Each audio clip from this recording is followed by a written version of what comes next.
Championships!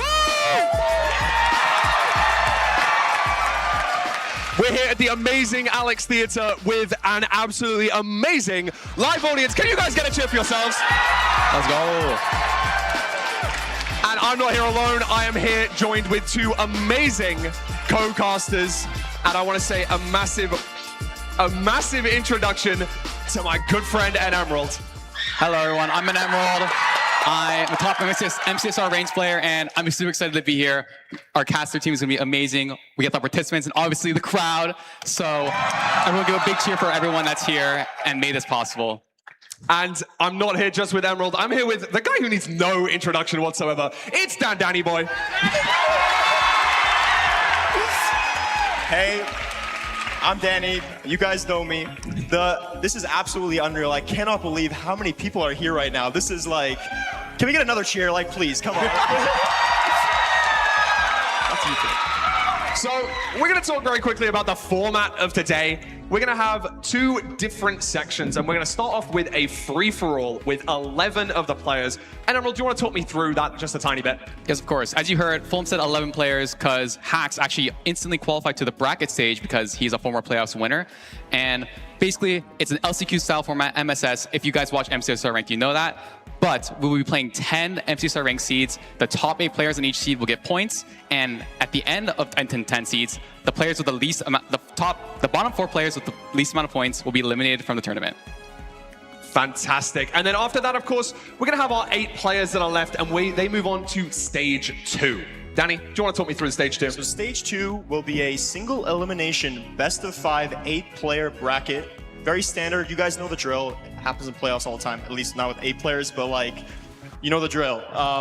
But you have to keep in mind that Hax has that bye. So it's only 7 of these players that are going to be playing right now that are going to be going onto that stage. Exactly that. And these guys aren't just playing for the amazing crown you guys saw on the stage and in the intro, but they're playing for a prize pool of $25,000. That's one of the biggest prize pools we've ever seen in MCSR Ranked, and you can see the prize breakdown on your screen right there.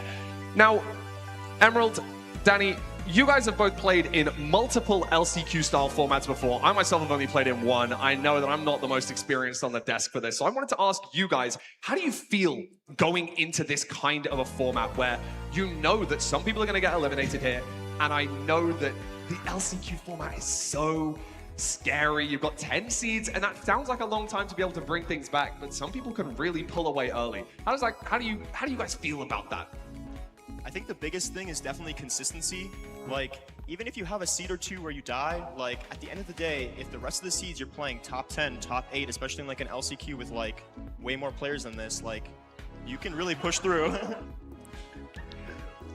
Don't get distracted. Guys, do not get distracted. Yeah, sorry, we have a beautiful little pop-up there. I just also then wanted to talk about how these guys got here. Now, a lot of these players that are used to playing in playoffs would qualify by their phase points during the regular season based on their elo.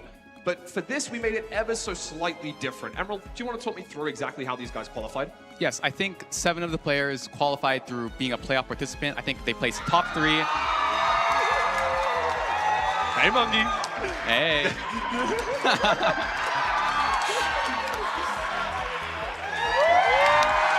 I feel like we're going to get some cheers for a while.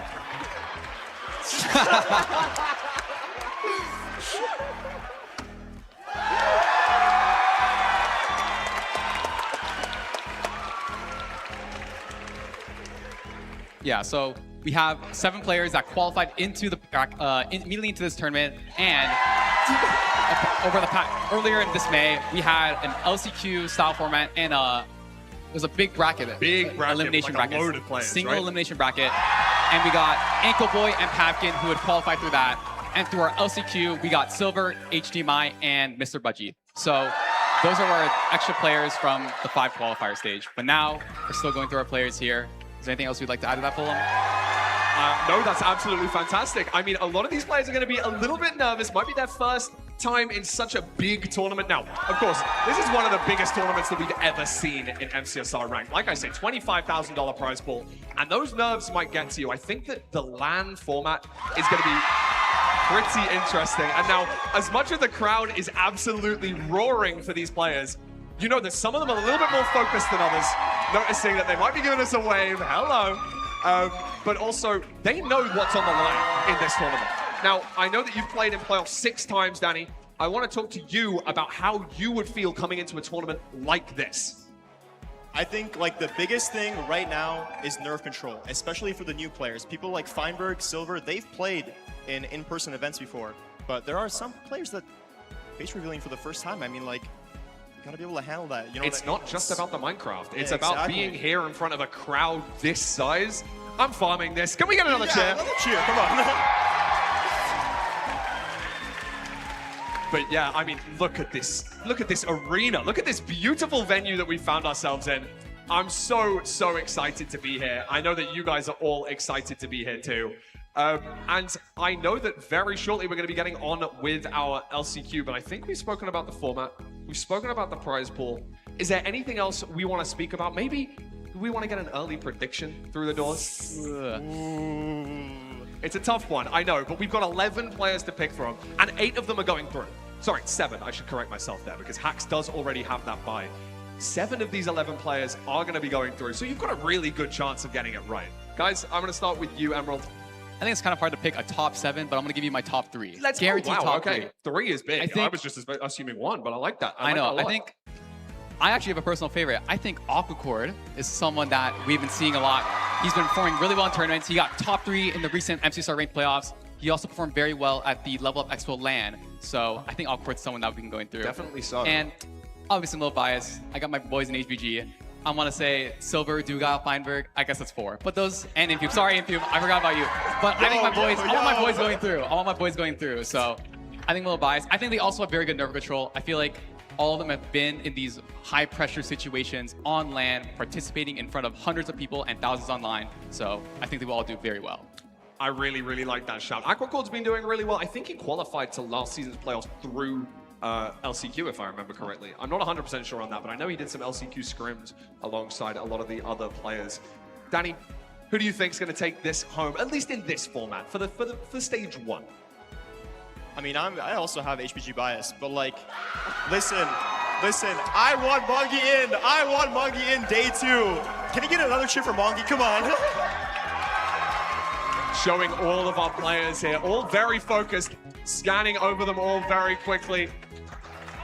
And those faces you might not recognize, Pavkin, Anko, all here. I know that Budgie is here as well. And I don't want to keep you guys waiting for any longer than we need to, so I'm going to throw you guys over to 2 brand new faces that maybe you've never seen before. I'm joking. It's my boys, Curry and Rackram. They're going to be casting these games for you. Let's get a cheer and let's send it to them.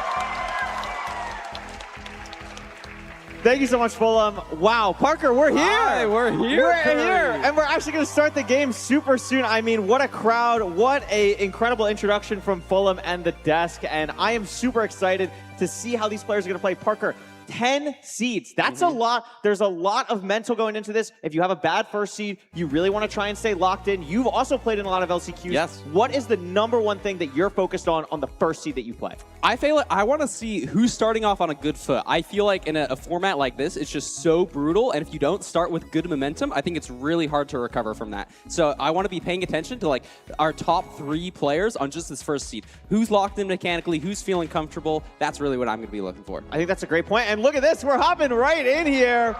Wow. Here's all our players. It looks like a ruined portal seed here, Parker. We're going to see what's in the chest, a gold axe, and 55 iron nuggets. If my math is correct, I believe that is enough for 6 ingots. So bucket and pickaxe here, Parker, for these runners. Yeah, it's going to be really nice. We see a lot of people killing cows. It's going to be a lot to dealing with food management. Who's going to be getting those cows early? We can see all the players here.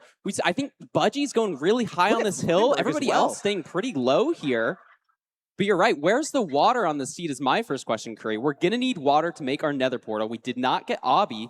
And as we're looking around, I don't see any water pool. That's a great point. I mean, I don't see any water either. I'm also noticing there's crying obsidian at the top. So there's no way for like a really clean portal completion here. as well. We could see, again, that chest really nice. Curse of Vanishing Axe, so not mending. That's really the only thing that we really want to watch out for on that axe, other besides like unbreaking. Looks like Pavkin's heading back right now. Going to be the first person to start building the portal here. Skycrab not too far behind as well.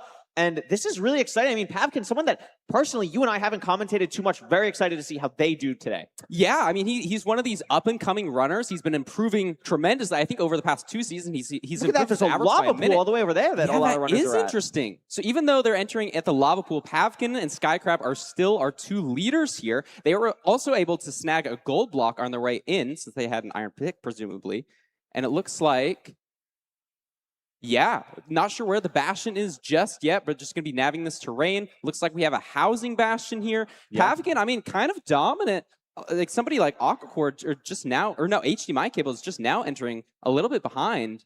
Let's see what's on these top chests here. We have the gold axe, so we can loot really quickly. Looks like Pavkin is going to be looting all of these chests here. You know, if you get Obby in the first couple chests, maybe you don't need to loot everything, but it looks like most of our players are going to be looting all these chests here. You know, we have our iron pick. I don't see a fortress quite yet, but it's just going to be a very standard route, letting in these pigs here. We're going to have a lot of pigs with this route, Corey. Absolutely. The housing Bastion is one of the fastest Bastions in Minecraft speedrunning. And also, we get a good look at the food situation for all these runners. Now, Skycrab on half a heart on the top right of our screen is going to get food in the offhand and is going to live, but that could have been very disastrous for Skycrab starting out. And also, Pavkin having to deal with these piglins. No. A little bit awkward, Gets it but off. plays really nicely there. Still has 4 stake. That seems to be the number 4 or 5 stake for these runners right now. They're grabbing the gold. They're getting to the main part of the housing route. And Parker, they'll probably be out of here in about a minute, but we haven't seen the fortress yet on anyone's screen.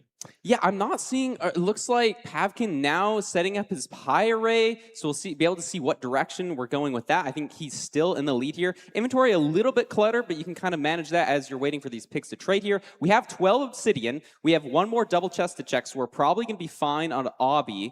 But what are the rest of the trades going to be like is the question. That's a great point. We're going to see the mob spawner appear for Pavkin going out to the backside of the Bastion here. Doesn't look like there's good terrain, though, so we're going to see exactly how Pavkin chooses to leave this Bastion. We could see a lot of pearls here, Parker. Only 1 fire res potion. That's a little bit scary, but I think at this level, you're not really going to want to wait for that other fire res, right? Especially in an event like this. Like, Pavkin's going to go on the 1, has the inventory pretty much ready to go. Good food management so far throughout the seed. And we're going to be seeing how long it takes Pavkin to now find the fortress. Still in this lead, but Budgie on the right also leaving the Bastion now. Yeah, I like Budgie's decision to kind of exit the Bastion slightly differently. I think he made up a couple of seconds here on Pavkin, but I believe we saw the fortress. Love this pre-crafting overlapping here. And there it is. We've got plenty of pearls. We have good food, so we're not going to be struggling to get to the spawner. And it looks like Pavkin's still going to be maintaining this lead. Budgie, though, also very close, not far behind. Love to see this Iron Axe pre-craft.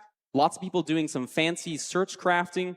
It's going to be very nice, especially on a seed where you only have a gold axe to start out. So we're going to see a double blaze bed. Doesn't get the blaze bed off before the second spawn cycle. That could be something we want to watch out for here as this seed progresses. Loses out on potentially extra spawns there. Going to get the blaze beds off now. Clears the fire really quickly, but that could be something where maybe Pavkin has to spend another cycle now compared to the other runners. Yeah, Budgie also, I think, got 2 strays here, so he's going to be playing these, I think, even before he gets his blaze beds off, so that's another bit of variation. But look at this, Budgie on 6 rods here, Curry. Wow. He's going to be leaving, and it's going to be... Oh, but we have so much yeah, obby. It's fine. We're fine. So We're fine. much obby here. I mean, a little bit scary, probably just a little bit of nerves. I mean, for lots of these players, they've never done something like this before, but we've got fast rates here, so...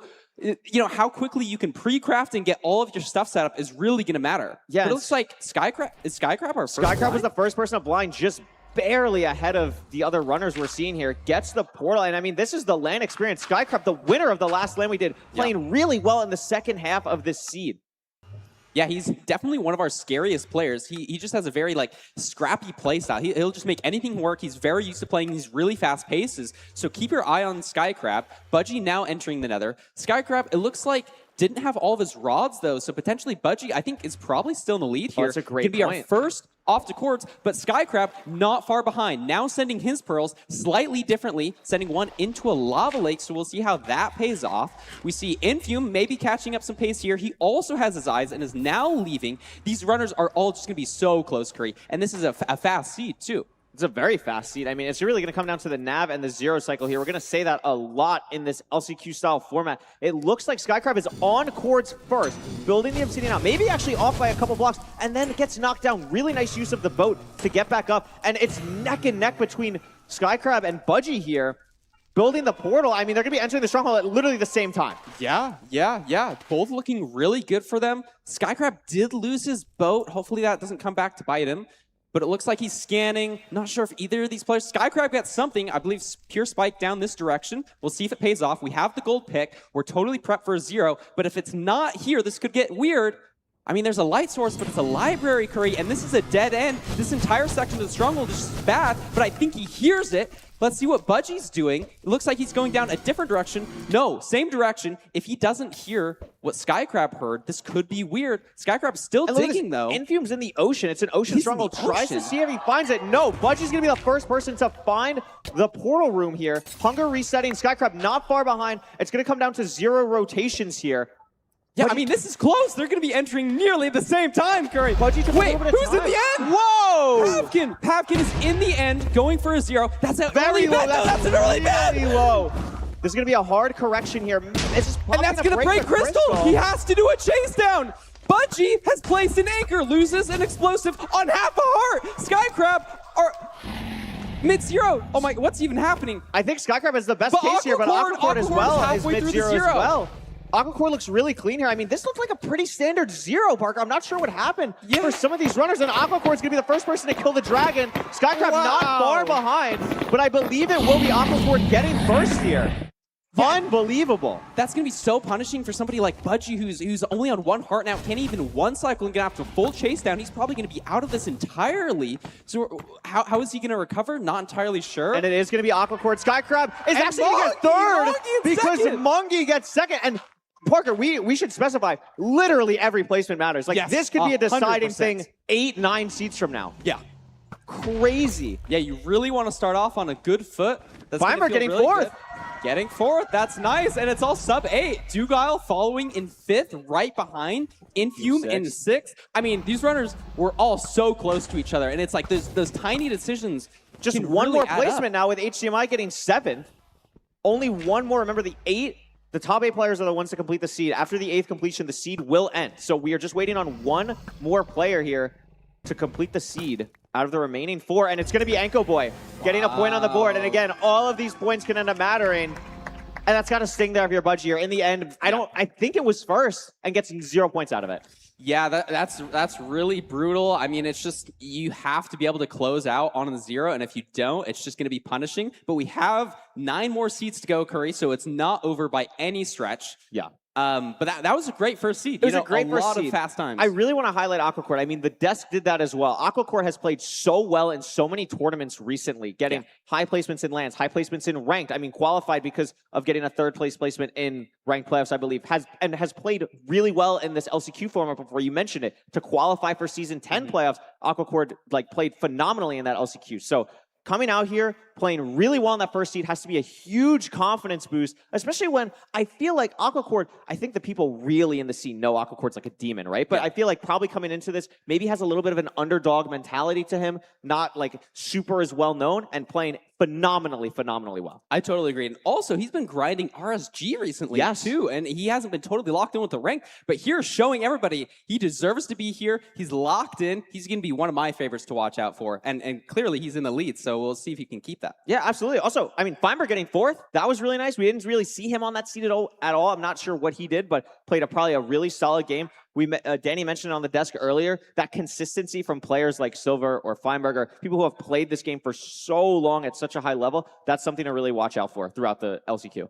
Yeah, 100%. You know, you can get first on a seed, but if you don't hold up in the remaining, it's not going to be good news. So, you know, if you didn't get any points here, you can always pop off on the next seed. You know, maybe you just missed a blaze, or maybe you pre-crafted a little bit wrong. I mean, these players were all so close, and I'm beyond excited for this. I mean, this is just a cool thing to be witnessing. Absolutely. And something you mentioned a lot, the goldfish mentality, right? The goldfish mentality, right? So if you're one of the 3-4 players that didn't complete a seed here, what are you trying to do to get your head in that goldfish mentality?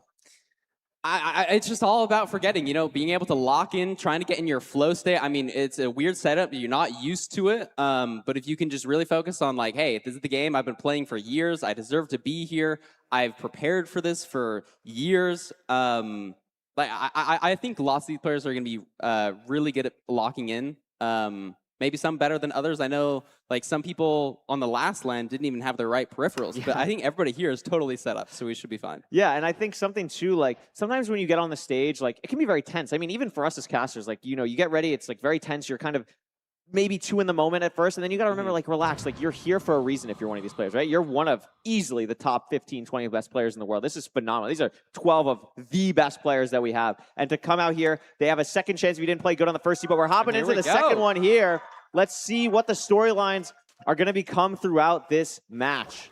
So I think it's probably a BT here. Yep, we can see the little bump on the island. Everybody's swimming down. Not a ton of differences here.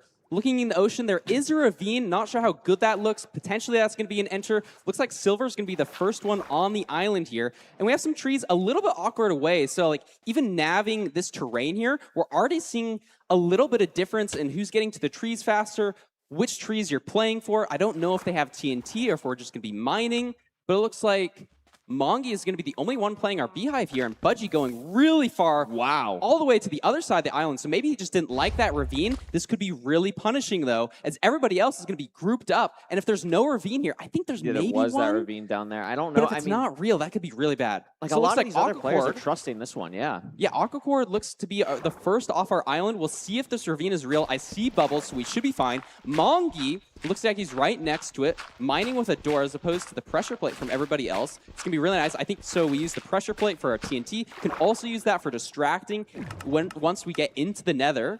But I think Mongi, maybe Pavkin is going to be entering. Silver messed up his portal, but should be okay here. Going to find another spot. We'll see who actually enters the nether first. It might be Aquacord. No, it's going to be Pavkin, I think, actually.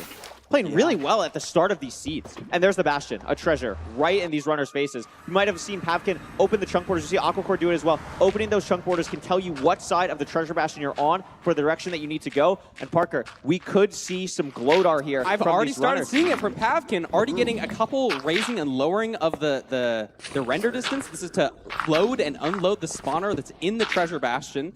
There is a bit of skill required with Glowdar, you know, how and when you're raising and lowering your render distance. Looks like we have Pavkin here doing a lot of new tech in our treasure bastion route, placing a couple different blocks that you might not be used to. We also have TNT, so it'll be very interesting to see if people are playing TNT treasure. That's one of the newer strats that we've seen developed. But I mean, everybody's just so close here. We're at 2 minutes. We're in the middle of our bastion route. And I think the train is maybe somewhat decent, but I think Glowdar here is going to be a really good play for a lot of these runners. I'll be very surprised if somebody doesn't do Glowdar. I think you're absolutely right. I mean, you nailed it, right? The TNT as well. I really want to see that here from some of the runners. I think it's really cool to see that TNT treasure come into play. I mean, sometimes though, maybe, I don't know if this is something that you worry about, Parker. If you have that one TNT, are you trying to save it? Look, we see Mongi utilizing it here in the treasure, but what's the thought process between utilizing the TNT maybe at the blaze spawner versus utilizing it in the treasure here? I think honestly, because we're doing Glowdar, not a lot of people are going to be comfortable doing Glowdar and a new TNT treasure route. It's just so much to think about. You know, so many different inputs. You want to be raising your render 6, 7, 8, 9 times. Unintentional. You want to be raising it a decent amount of times. The more you raise it, the better that you can read those spikes. And it looks like Pavkin getting his trades in the hole here, placing an extra block. I think we have a decent amount of Obby, but I'm not sure. Wow, yeah, 20 from Anko. Gonna see here what the trades look like as we see what Anko gets. That's at least a stack of pearls. We're seeing the organization come through. Pavkin really trying to get this Glowdar down. Yeah, I'm not sure if he liked it, honestly. I mean, it wasn't a huge change in the numbers. It was all pretty low in the 4 range. I haven't seen anybody else. I like Mongi here going to the edge, just doing a very wide scan, but he's also not seeing anything. And look at this. Pavkin's going to the bottom. Pavkin's going all the way to the bottom of the treasure here. Maybe going to break the spawner. Aquacord's doing the same thing. Mongi, on the other hand, just fully leaving. And Anko leaving as well. Yeah, nothing on either of these runner screens. I mean, look at this terrain for Mongi. There's like really nothing here. It looks like Anko and Mongi did go the same direction though. And Mongi actually also getting glowstone, so I'm curious what the explosive count looks like for these runners. Really nice save from Anko boy. One of the highest level mechanical runners we have in this tournament. Just an absolute beast. We're going to see here still nothing from Mungey or Aquacord. Yeah, this is just Or an Mungey or awkward Ankle Boy. finding fortress situation. The terrain is not good. Some people haven't broke spawners, so you're not even guaranteed. And there it going is to for the right Anko. spot. But look at this. Anko playing really well, just knowing his quadrants, sending the terrain. I mean, a little bit low on the health here, but like Pavkin, he tried to Glodar, didn't get it off, had to break spawner. And it looks like Infume got returned to center, not in the fortress just yet. Dugal gets into fire. Okay, so Duke and Anko clearly in the lead here. Mongi now finding it on this bottom right view. And look at this, very open for him. He's going to see some strays here, and we have a diamond sword create. So that's going to be another motive to play for strays. You can kill the blazes really quickly. And it looks like we're now going to be using our TNT to set up from Anko Boy here. Whoa. Oh, what was he doing that for? Yeah, I'm little not bit. sure. Maybe just thought he placed it a little bit wrong. Didn't want to break. Yeah, you his see a little bit spawner. of a smile. He's like, wait a minute, what was I doing there? But I mean, he's still got a significant lead on a lot of these players. So just gonna be killing blazes Dugal here. blinded as well. So Wow. curious what these rates are going to look like. But Dugal taking the time to blind pretty early. I mean, they don't seem that great from what we're seeing from these other runners. Feinberg just has one. Yeah. But look at this, Feinberg crafted shears, so maybe we don't even have that many explosives here, and this could get really awkward. If one player is more comfortable hitting a 2+2 or playing low explosive zeros, that's really gonna matter on the seed. We see Anko also pre-crafting those shears. Feinberg now blinding. We'll see if that pays off.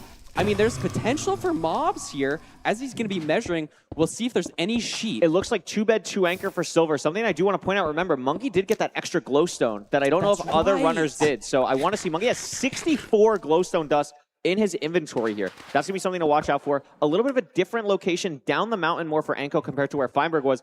I wonder if sheep are going to be here. I don't think Feinberg ended up getting any. I don't see any on Anko's screen here, unless that is sheep. Chicken, maybe? I think it was chicken, yeah. No, but it is a There's sheep. one It is a sheep. And so if this drops 3, I mean, that's going to And be look at Monkey. huge. Look at Monkey. So many sheep on the side of Monkey. Also getting food.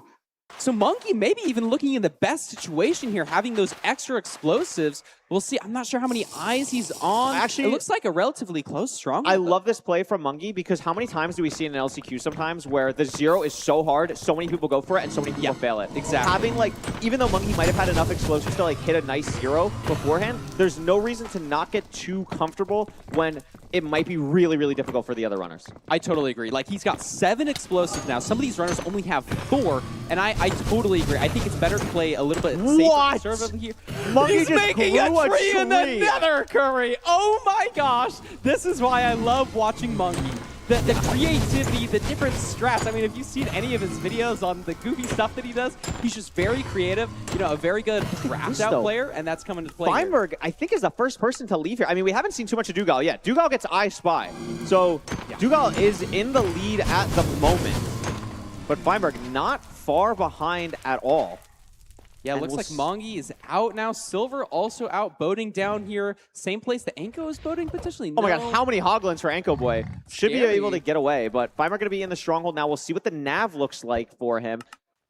Not in starter though, Parker. Weird staircase bit. Here's probably starter for Feinberg. And Mungie weird. now building it.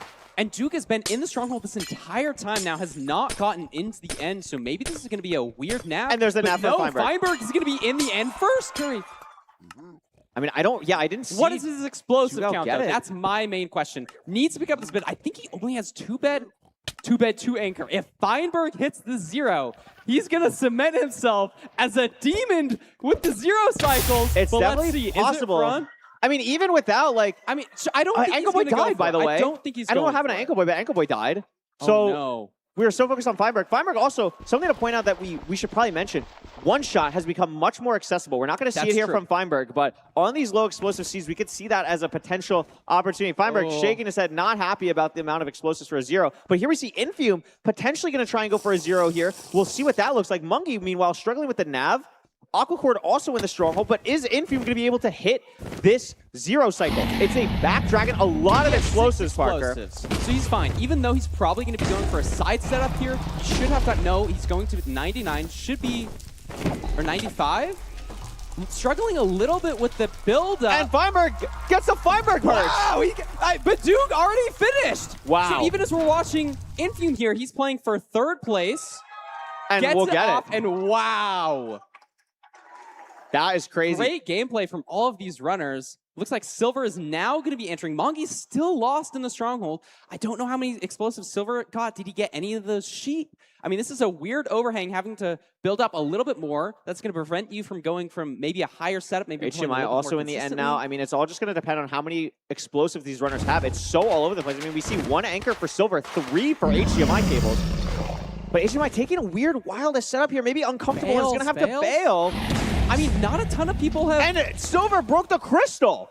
You know, so bailing from HDMI cables here is maybe just a good move. I mean, you were totally right, Curry. Look at this Aqua Core. Aqua Core only has 1 more explosive. Oh, launched. no. And he doesn't boat. have a boat. That is tragic. I mean, so in this case, like, not going for the 0 is maybe a good play. This is a low dragon for Mongi here, but that wow, what an should anchor. Kill. So he's totally safe. He's going to get Perch for place. HDMI. Really clean perch. I mean, 2 more anchors. Yeah, this should be good. On half a heart, though. And we'll do Very it. clean gameplay. You can see how excited he is here. Yeah. Sealing himself off. And I believe Mongi has another tree. Mongi has another tree, bro. What is going on? So Mongi just beats out Silver HDMI messed up this cables. 1 cycle.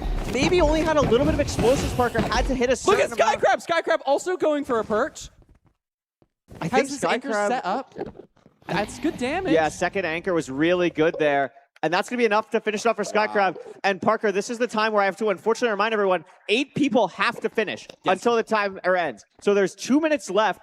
I think Silver, I don't know what Silver can do here. I think he has 3 explosives exactly. I mean, So- you can hit a 3 explosive. He has a diamond sword. I mean, it's hard, and you got to get lucky with the dragon, but it's hittable. And for somebody like Aquahort, he's just full running back. I mean, this is an awkward situation, Curry. Like, Budgie is just, he doesn't even have all of his rods, but he might even have a shot at getting our final placement. I mean, If I don't know if Silver there's doesn't enough hit this- time, though. There's only 1:40 left. It's basically Silver has to hit this, is kind of what's There's in an my enemy. head. And There's of an enemy. course, There's the an enemy's going to enemy. be there. That's not it's great not going to be damage. enough. Yeah, it's just not even going to be close to enough. We don't have a TNT or anything. We have 7 not even arrows. finished. We don't have a bow. So, I mean, Silver's not going to be able to kill the dragon here. And I don't believe anyone's going to be able to kill the dragon. It's only going to be 7 people. Now, maybe Budgie. If Budgie's going Budgie towards right now. insta-nabs it, if he instant-nabs it, I mean... What happened? What? What happened? Are you kidding me? Talk about a way to bounce back your mental. Silver runs. Oh my gosh! You can see his excitement in the bottom left here. Curry, I don't even know what happened. I've never seen anything like that. I thought he was fully out. In a Did the tournament Dragons setting, we fully wrote him off. Something like that with that much damage, just absolutely unbelievable from Silver. And when you played this my game for gosh. 5 years at a high level, when you won the first tournament, I mean, you're going to have some tricks up your sleeve. What a job from Silver there. Wow, Oh my I goodness. need to go watch that back. That was, I just fully Yeah, can we counted can him we just out. leave commentating and go watch that? Like, Yeah, oh my right. gosh, that was incredible. And I mean, I was gonna mention I was gonna ask you okay, if you're Silver, Yeah. how do you bounce back mentally? Like, it's so hard. You missed That's a 0, how you and then you bounce missed one. back, Curry. That is how you bounce back. I mean, just unbelievable. You remind yourself. I mean, all these runners have the capability to do that. Have a clip that's like, wow, I am one of the best players in the world. Right. I deserve to be here. And reminding yourself that you deserve to be here. That's going to be key when you're going up against so many high-level players in a competition like this. I totally agree. I think a lot of this game is like mental, preparing yourself. Looks like we have the Wow. scores in now.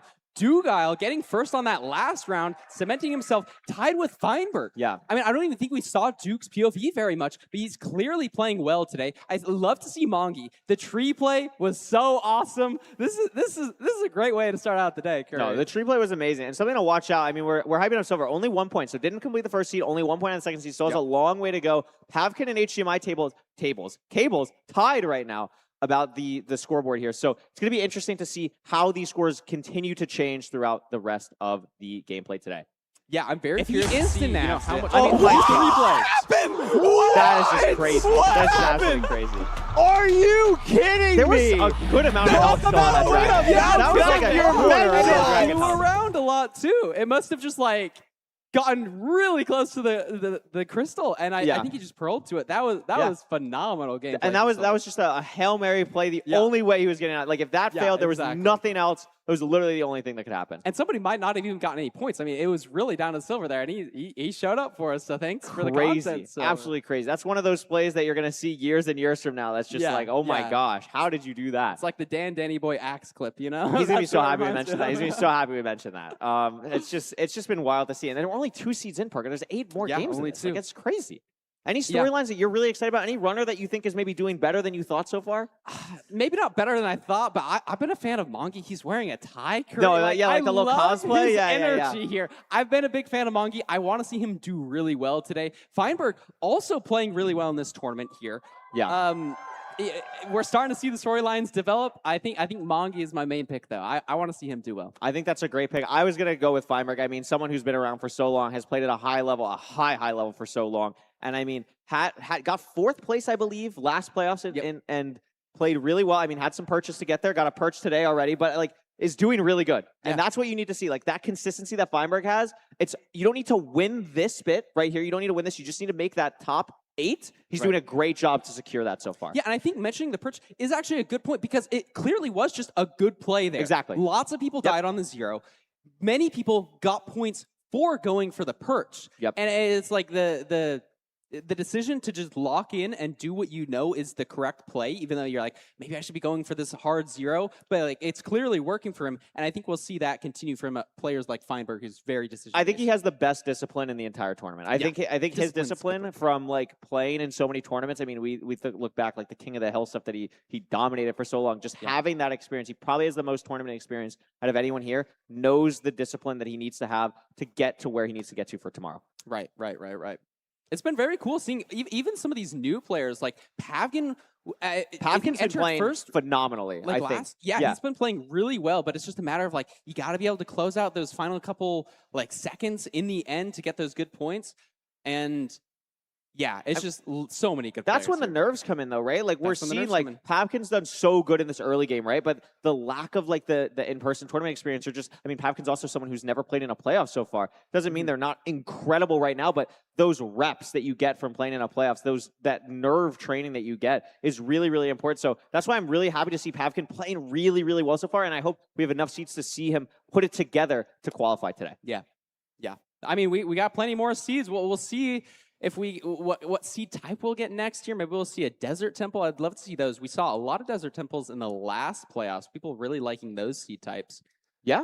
We've had what? Ruin Portal and Buried Treasure so far. Yeah, Ruin so Portal. We'll probably have a couple other. We could. I would love to see. I just love having the TNT. Like we mentioned it around with the treasure. Like there's been a lot of TNT stuff, even with stuff like Bridge. Like just having the TNT for the chalice, having the TNT for everything, for the blazes and everything. I just really like having that. The blocks is really nice. I mean, someone else we haven't really mentioned too much. We mentioned them a bit on the first seed. Skycrab, the person who won the previous LAN, has been playing, I think, really, really well so far. Maybe wanted to play a little bit better on that last seed, but has done really well to stay kind of in the pack right now. And again, that's kind of all you need to do at this point. You don't want to put yourself in too big of a deficit too early on, because that's when you start to really get in trouble. Right. I totally agree. I think so much of this, like I said before, it's about momentum. You want to start off on a good foot here. You know, pulling off a crazy play like what Silver did. I think that gives you really good mental energy going into this next seed.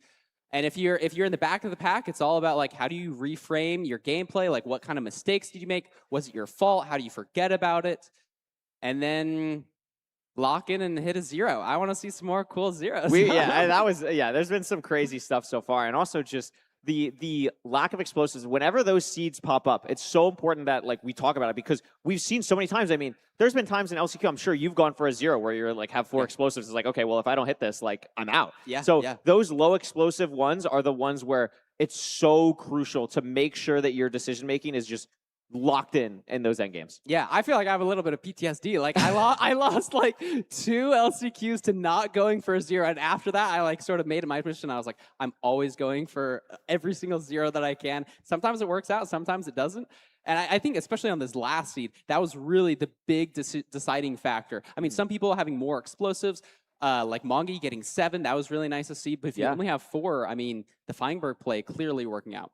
No, for sure. And I think also like we see these runners, like if you want to get to this top level, if you're someone watching at home or in the crowd, I mean, I keep forgetting, like, oh my God, can we get a, oh my gosh, yay. Like, if you're someone watching, you're like, oh my gosh, I want to be one of these best players. Like, zero cycles is the thing that you got to practice. I mean, when we were walking backstage and everything, seeing them warm up, what are they doing? They're practicing like stronghold to endgame every single time. It's the nav, it's the zero cycles, it's making sure you can get that endgame so good. I'm at Feinberg at CVS Pharmacy. Wow. Shout out Feinberg. This is great. A nice Wagga as well. You can see people wearing the name tags too. We got a lot of fans. We have an Infume cosplay, a Feinberg cosplay. Yes. So cool. So awesome. I mean, I see another. There's a Hacks cosplay hidden in there as well. On the left side. Yeah, oh my goodness, it's so cool. It's awesome to see who everybody's rooting you have a Hacks for. cosplay. It's so Who'd cool. you come to watch to see? I mean, there's so many good players here. I love all the storylines. I like in particular all the people like coming in through these last chance qualifying tournaments. Yes. Somebody like Silver, HDMI Cables, Budgie, Pavkin, Anko, all having to like fight their way to be here. Yeah. You know who? Someone we haven't mentioned. That's a great point. That's a good thing we can talk about. So there were the 2 qualifiers to get here, right? Yes. There was the day 1 qualifier, which was a big bracket with like a lot of like top 100 players, etc. And you're just kind of randomly playing people going down all the way. HDMI Cables, someone who qualified on the second day, got to the finals of both chances on day 1 and lost both of them. And you're thinking, oh my gosh, like if you're HDMI, it's like, wow, I had 2 chances to qualify for this event. I lost both of them. And then what do? You don't get too upset. You come back the next day and you not just qualify through the LCQ, absolutely obliterate and qualify through. Was first the entire time and then just coasted the last 2 seeds. Did unbelievably well. I mean, someone who right now, I think was in that like bottom bit would be eliminated right now, but there's so many seats to go. And HDMI is someone who I know just from talking to people in the community, someone that other runners hold in very high regard of their skill level. Right. I totally agree. I mean, it's always cool to see, you know, at some point I felt like I was like, oh my gosh, HDMI Cables, he's like in my range. He's not in my range, Great. He's too good for me. He's too good for me. And it's awesome seeing these storylines, you know, seeing people come in through tournaments. We, of course, have our giants, like somebody like a Duga who's won playoffs before, seeing them just auto-quality here. And, of course, we have Hacks, you know, kind of just waiting. Yeah, Hacks is just chilling. Hacks is watching this, like, taking some notes on who we might, you know, pick later for our picks. But, I mean, that's gotta be crazy. I mean, if you're Hacks, you guys just be watching this like, wow, this is great. Like, I get to hang out, be a fan, like basically for day 1, and then lock in later on today. It's gonna be really cool to see that. But I mean, so many runners here have played really, really well so far, and it looks like Parker, we're gonna be hopping into the 3rd seed here to see how they're gonna do. Looks like Village seed here next to a Taiga. So I see a lava pool instantly off to the right. We have a river to our left. That's gonna be our water and our flint. So unless there's a closer lava pool. I was going to say, Parker, like, do you? Oh, there's another river by the lava pool on the right side. So I think that might be the play to go. I love this overhead angle. I mean, where's the blacksmith though? The way back in the taiga. You see, look at the 3 runners on the left, not seeing the. Yeah, this is going to be really punishing. There is another lava pool in the trees here. Not sure if that's hidden by the terrain. If somebody toggles hard mode, that could be an advantage, getting the fire to spread a little bit more. But it looks like we have a couple runners a little bit lost. I think Anko really lost Silver on the opposite side of the village, and you're not going to be even in the blacksmith like a lot of our other top runners. So let's see. I see Mongi, Duke, Skycrab, all at this blacksmith. It looks like we have a diamond pick curry, so that's going to be particularly useful if we don't have enough obsidian. We're always going to be shooting for that 20 to make 2 portals. But now it's just a question of what's our final routing. Mongi trading for bread here. Love that play. I think we might see it from another couple people. Infume in the top right here, getting a hay bale from one of these stray, like, hay bale packs. Oh, Infume! Oh, goodness. Don't die to an iron golem at a land. That is going to follow you. Don't do that. That would not be good. He's still alive. He's got 2 hearts. He's totally fine here. I'm not sure if you can see the lava pool that we were able to in Spectator. That's going to be the main question. It looks like Skycrab has found that first lava pool that we pointed out. Going to be mining a couple more pieces of wood here and maybe going. And there's Mungie at the lava pool first. Gonna woodlight. So deciding to go for a woodlight here. That means, Mungie could have done this without even killing the golem. I'm not sure if Mungie did kill the golem or not. Yeah. But you got 3 iron from the blacksmith. We're also seeing Skycrab woodlight here. We're seeing a lot of runners woodlight here. So I mean, I thought that river was close to this lava pool. I'm kind of surprised nobody's going for it. But I mean, it gives you time to mine more trees, to get more blocks. Looks like Skycrab and Mongi also doing that. But this is going to be a relatively slow enter. I mean, nobody's even in yet. Pavkin looks to be still lost. Aquahorde just now killing the Golem. Looks like Mongi is going to be our first in the Nether. Skycrab has messed up his Portal Curry. Firemark has a Flint and Steel as well. Yeah, Firemark, I think the only person with a Flint and Steel. Mungi going to the Bastion now. It's a Soul Sand Valley. Want to be careful of skeletons. HDMI not too far behind as well. Silver getting the Woodlight. A lot of runners starting to get to this next part of the run. Oh. Dugile a little bit weird on the portal, but gets it, yeah. And then what Bastion is this? Is Stables, Parker. Good gap on the left. But where's a triple? It looks like in the middle. I love that play from Mungi. Did you see that? The F5 and then looked straight up so you could like see where the triple is. I really liked that play from Mungi there. And also something we didn't get to talk about the overworld that I want your opinion on. Last scene, Mungi! Oh! You know what? It's not super punished. I mean, it is really punishing, but like, it's an awkward overworld, so you have a lot of info to make it up, but he's still just going to be a raw, probably 2 minutes. I also appreciate Mungi's facial expressions through that because what was it? It wasn't like, oh my god, I'm the worst player ever. It was, well, that was silly. Let me try again. Like, Mungi has a really good mentality for something like this. It probably also helps that you're like playing really well so far and is like in the top 3. But really want to see. The one thing I wanted your opinion on from the overworld. How many beds do you grab in the village? Infu also dies because on the last seed, we had this low explosive situation. So is that like in your head where if you get a village seed next, like, oh, I should really be careful? Ankle also, Parker, we got 3 deaths. I don't even know what to talk about. This is crazy. We can talk about the beds. I think it's always correct to get beds from a village. It depends on the village, like how far out of the way can you go for it. But I think 2 beds you for sure should go for. Anything above that is kind of just like bonus points. I think a lot of people might even go for 4. We've seen that in playoffs before. Looks like HDMI cables only got 1. So if the string trades aren't great, that could really matter. I think we're playing double triple here. He does get an extra gold block, so that's potential for more trades. But if they aren't good, that decision to get beds at the village is really going to matter. So let's see. He's going to check his trades now. Throws in the last bit of gold. And it looks like a stack of string, so he should be fine. Has an anchor and 5 beds, plus the one he got. So he can blaze bed. He has plenty.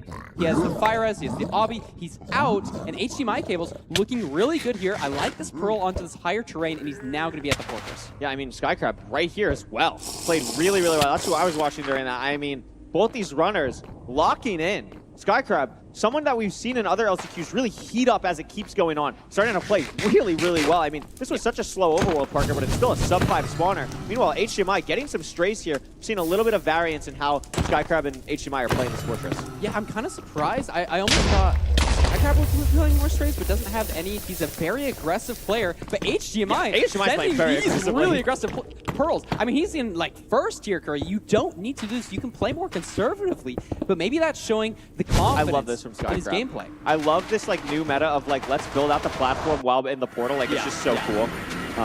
Really, really nice from Skycrab here. Gonna get the measurement off. Overlapping so much, and I think that's what makes Skycrab such a scary player. Just has the like mental capacity to overlap so many things at one time, and it's just incredible to watch. Yeah, and I think a lot of that comes from like RSG when it's like you're playing for those fast seeds where you want to be able to overlap stuff. Oh my gosh, you normally wouldn't. Oh, 2 creepers. Hello. Looks like he's got his measurement off. HDMI cables, not sure how many rods he's on here, but I mean, they might be the only 2 in the fortress here, Corey. And because the awkward Firemark just getting here, basically, has the blaze bed off. I mean, we saw 3 deaths. Like, that is just... that's significant. Unbelievable. I mean, there's only 8 people that can finish and only 11 on the field, so looks like... I love this as well from Skycrab. I don't know if you saw this. Had 36 wheat in the inventory. Had enough bread from the village houses, so we didn't waste time crafting more bread until we could overlap it here at the spawner. Crazy micro plays from these runners, but that could make all the difference. I mean, especially when Skycrab and HDMI seem so close. Oh, 100%. I mean, they've just got such a clean inventory now. The rates aren't insane. Love to see this Iron Axe play here to kill the blazes a little bit faster. Looks like he finally gets off, and he's now getting the strays that maybe HDMI cables got earlier. This could be weird with the Wither Skeleton. It's a little bit one scary, behind, one in front. He's gonna have to deal with these. Whoa! There's so many. I mean, we found another spawner on the way. Why not? It's just scary. There is the blaze rod on the ground. Skycrab is going to know that there's the blaze rod on the ground. He definitely saw it, so we're going to loop back to it now. I mean, these rates are not great, but HDMI's leaving, Parker. Not sure how that happened. I mean, just such aggressive gameplay from Skycrab, managing it super well. I think that's one of his strengths. But you're totally right. HDMI cable's gonna be the first one in the stronghold by a pretty significant And Parker, HDMI needs this right now. Remember, need this. I believe it only has 1 point so far. So HDMI really needs this. But no, HDMI was tied with Pavkin at 5. So still wants this though to get back into that like upper 100%. pack. And look at that nab. Really nicely look done at his here. pearl count though, Curry. He only has 4 more pearls. Yeah. If there's no eyes in the portal, he probably can't even go for a backberry tower. There's 1 eye though. 2 eye. So he can hit any 0 with the amount of pearls. It's open. Oh, bad pearl, bad pearl. Wow. He's fine, he's fine. It's a front tower, easy height. He's offhanding the bed. You can see him shaking his head a little bit, maybe a little bit nervous, but now very comfortable, pushing 99. Very comfortable. And this looks very clean. We have the bow, we have arrows. Skycrab's going to be in. That's awkward, that's awkward, Curry. He has 3 more explosives. He can hit one more double bed. I think we're okay. I think we're going to... I think chase down's going to be enough. Got it. And actually hits it without a chase down. Beautiful. Really Beautiful nice. 0. Great recovery there after the first double bed. Looks like Skycrab also mid-0. We'll see if he can hit this. Also has the bow. I think same amount of explosives. This should be an easy 0. Yeah, the double anchor bed here combo at the end. Skycrab's going to get second. Feinberg, 1 more explosive. Feinberg can get third. And again, really consistent. But I want to highlight what HDMI was doing there before as well. I mean, no, not what separates some of the top players, Parker, is not just your ability to play fast, it's your ability to adapt when something goes wrong in rank. HDMI, if he had that end game 100 out of 100 times, probably would have loved to play it a little bit better, but played it well enough to not die and still play it incredibly, incredibly well and fast. Yes, 100%. I think it matters so much in tournaments like this. Looks like Dugile now going down the same direction. Let's watch his eye fill. Love his drag clicking, so clean here. And we should see a lights out 0 from Duke here. It's not going to be maybe like the first place that he was hoping for, but still going to be getting points on the board. Players like Budgie, I mean, still just killing blazes. Pushing 99, has plenty of time. Going for double, he doesn't have a bet in the offhand though. Well, a little bit awkward. I'm not sure the explosive count. It's actually not that much, Parker. Okay, this is actually really bad. This is really scary. I mean, this is really bad. Now what do you do? Like, yeah. I mean, he has the diamond pick. He could find the anchor if he needs the extra explosive. I think Duke's going to go for 1 shot, if I'm going to be fully honest with you. I think you're totally right. Duke He's probably very gonna go for one-shot kind of guy. Maybe sets up for an anchor. Wait, how No, many sets up for explosives does he anchor. have, though? He's Wait, gonna this do is half kind of buff. weird. I mean, Infume going to Cords now. Pavkin entering strong. I mean, Pavkin also really let's needs watch this. Pavkin. This is really important for Pavkin here on the bottom right. I mean, has a good amount of explosives. And Parker, this is a 0 that I would say, I mean, what, was it 6 explosives or 5? Like, it didn't seem like this was something that was Yeah, it felt like a very these runners? beginner-friendly 0 Yeah. setup. But I mean, if you, we've just seen if you don't hit the double bed very well, like Duke messed it up, HDMI messed it up. Maybe it's like the rotation. It's Pavkin has 6 explosives. So this is something that these runners really should be comfortable with. But we're seeing that turning nerves come into play a little bit. And Infu, who died early on, misplaced is back. Oh, it's fine. Yeah, Pavkin's going to get that. That's really clean for Pavkin. Get some points on the board. Dugal's getting a perch here, and that will still, this perch will beat Infume's 0 cycle. So will be really nice for Dugal here. Yeah, I think 3 explosives. I mean, he's got all the crystals down, though. So he should just... Oh, that's right, Parker. I actually forgot. I mean, he might be able to kill it here with arrows, but I think Infume's probably going to get Yeah, Infume's going to actually finish it. You're and we only absolutely right. have four completions, Curry. Like, what's going on? If Budgie's just entering the end now, the Infume is going to be Dugile, and then Dugile will be barely. 6. Budgie will probably get 7th, and then what is the 8th place situation looking like? I'm not sure. We've seen some deaths. Aquacord 5th, actually, so there it is. That's what it's going to be. Didn't see a lot of Aquacord this seed, but played it, I think, well enough to get 5th still. Keep getting those points on the board. Monkey just getting to the stronghold now, but I believe it's going to be too little, too late, as Budgie and Dugile will, I think, be the last 2 placements here. Yeah, Duke is going to get 7th, and once the dragon finishes the death animation for Budgie, that'll be the seed. Yeah, even though Silver's going for the 0, Budgie has killed the dragon. And it looks like That's it, Curry. That's it. HDMI cable is in the lead with an 8:31. I mean, look at the difference in time. 8:31 fastest time, 11:32 slowest time. I believe that's our biggest difference so far. Oh, for sure. Because especially on that first seed was very, very close. Very fast. That second seed, there was a couple people dying that made it a little bit weird. But this seed, I really think the way that HDMI played it was so well. And just what really stood out to me was just the decision-making in the Bastion. A lot of people went for double, triple. That seemed to be a really good play, and just playing it aggressively enough to still be fast but not die. Yeah, I totally agree. I think double, triple was definitely the correct play there. I think it was very interesting. Like, such a And look at big this, difference in Feinberg. times. Whoa! Wow! And I mean, wow. I mean, that's the consistency we've been talking about earlier from Feinberg here. Yeah. Just not getting a first place yet, but just finishing always in the top. But look at couple. this part. This drop from Pavkin to Enko, 10-1 right now Wow. is crazy. So that means one of these people in the top right now, this 18-10 range, one of them's going to have to go home. And that's assuming that Enko, Budgie, and Silver, they all are, I mean, they're here. They're very capable of just locking in, winning 2-3 seeds in a row. So this is still anyone's game, but that is what I'm really noticing. That crazy drop off there. It's going to be really hard for these runners to get back into this. It is a big dropout, and we have to see 4 people leave, unfortunately. I love to see HDMI cables rising there in the pack from that first place. That's got to feel really good, and that's going to give you a lot of momentum going into these remaining seats. Absolutely. I mean, it's going to be crazy. So we've seen what so far? So Village, Buried Treasure, Room Portal. Got Desert Temple and Shipwreck. We're hoping for that Desert Temple. Temple's the next one. We're That's hoping what for I'm that calling Desert it. It's Temple. going to be Desert Temple here. Yeah. I think it'll be beautiful. And Feinberg, though, 18 points so far. Yeah, that he's is like playing really that is like well. third, basically. Like that is crazy consistency. Yeah. And to have that in this, and like just to get that, like again, you don't need to win these seeds. You just need to complete them. So playing well enough to just get in that groove, keep that momentum going in between the seeds. Feinberg's doing a great job of that. Yeah, it looks like nothing flashy from him, but just consistently in the top couple.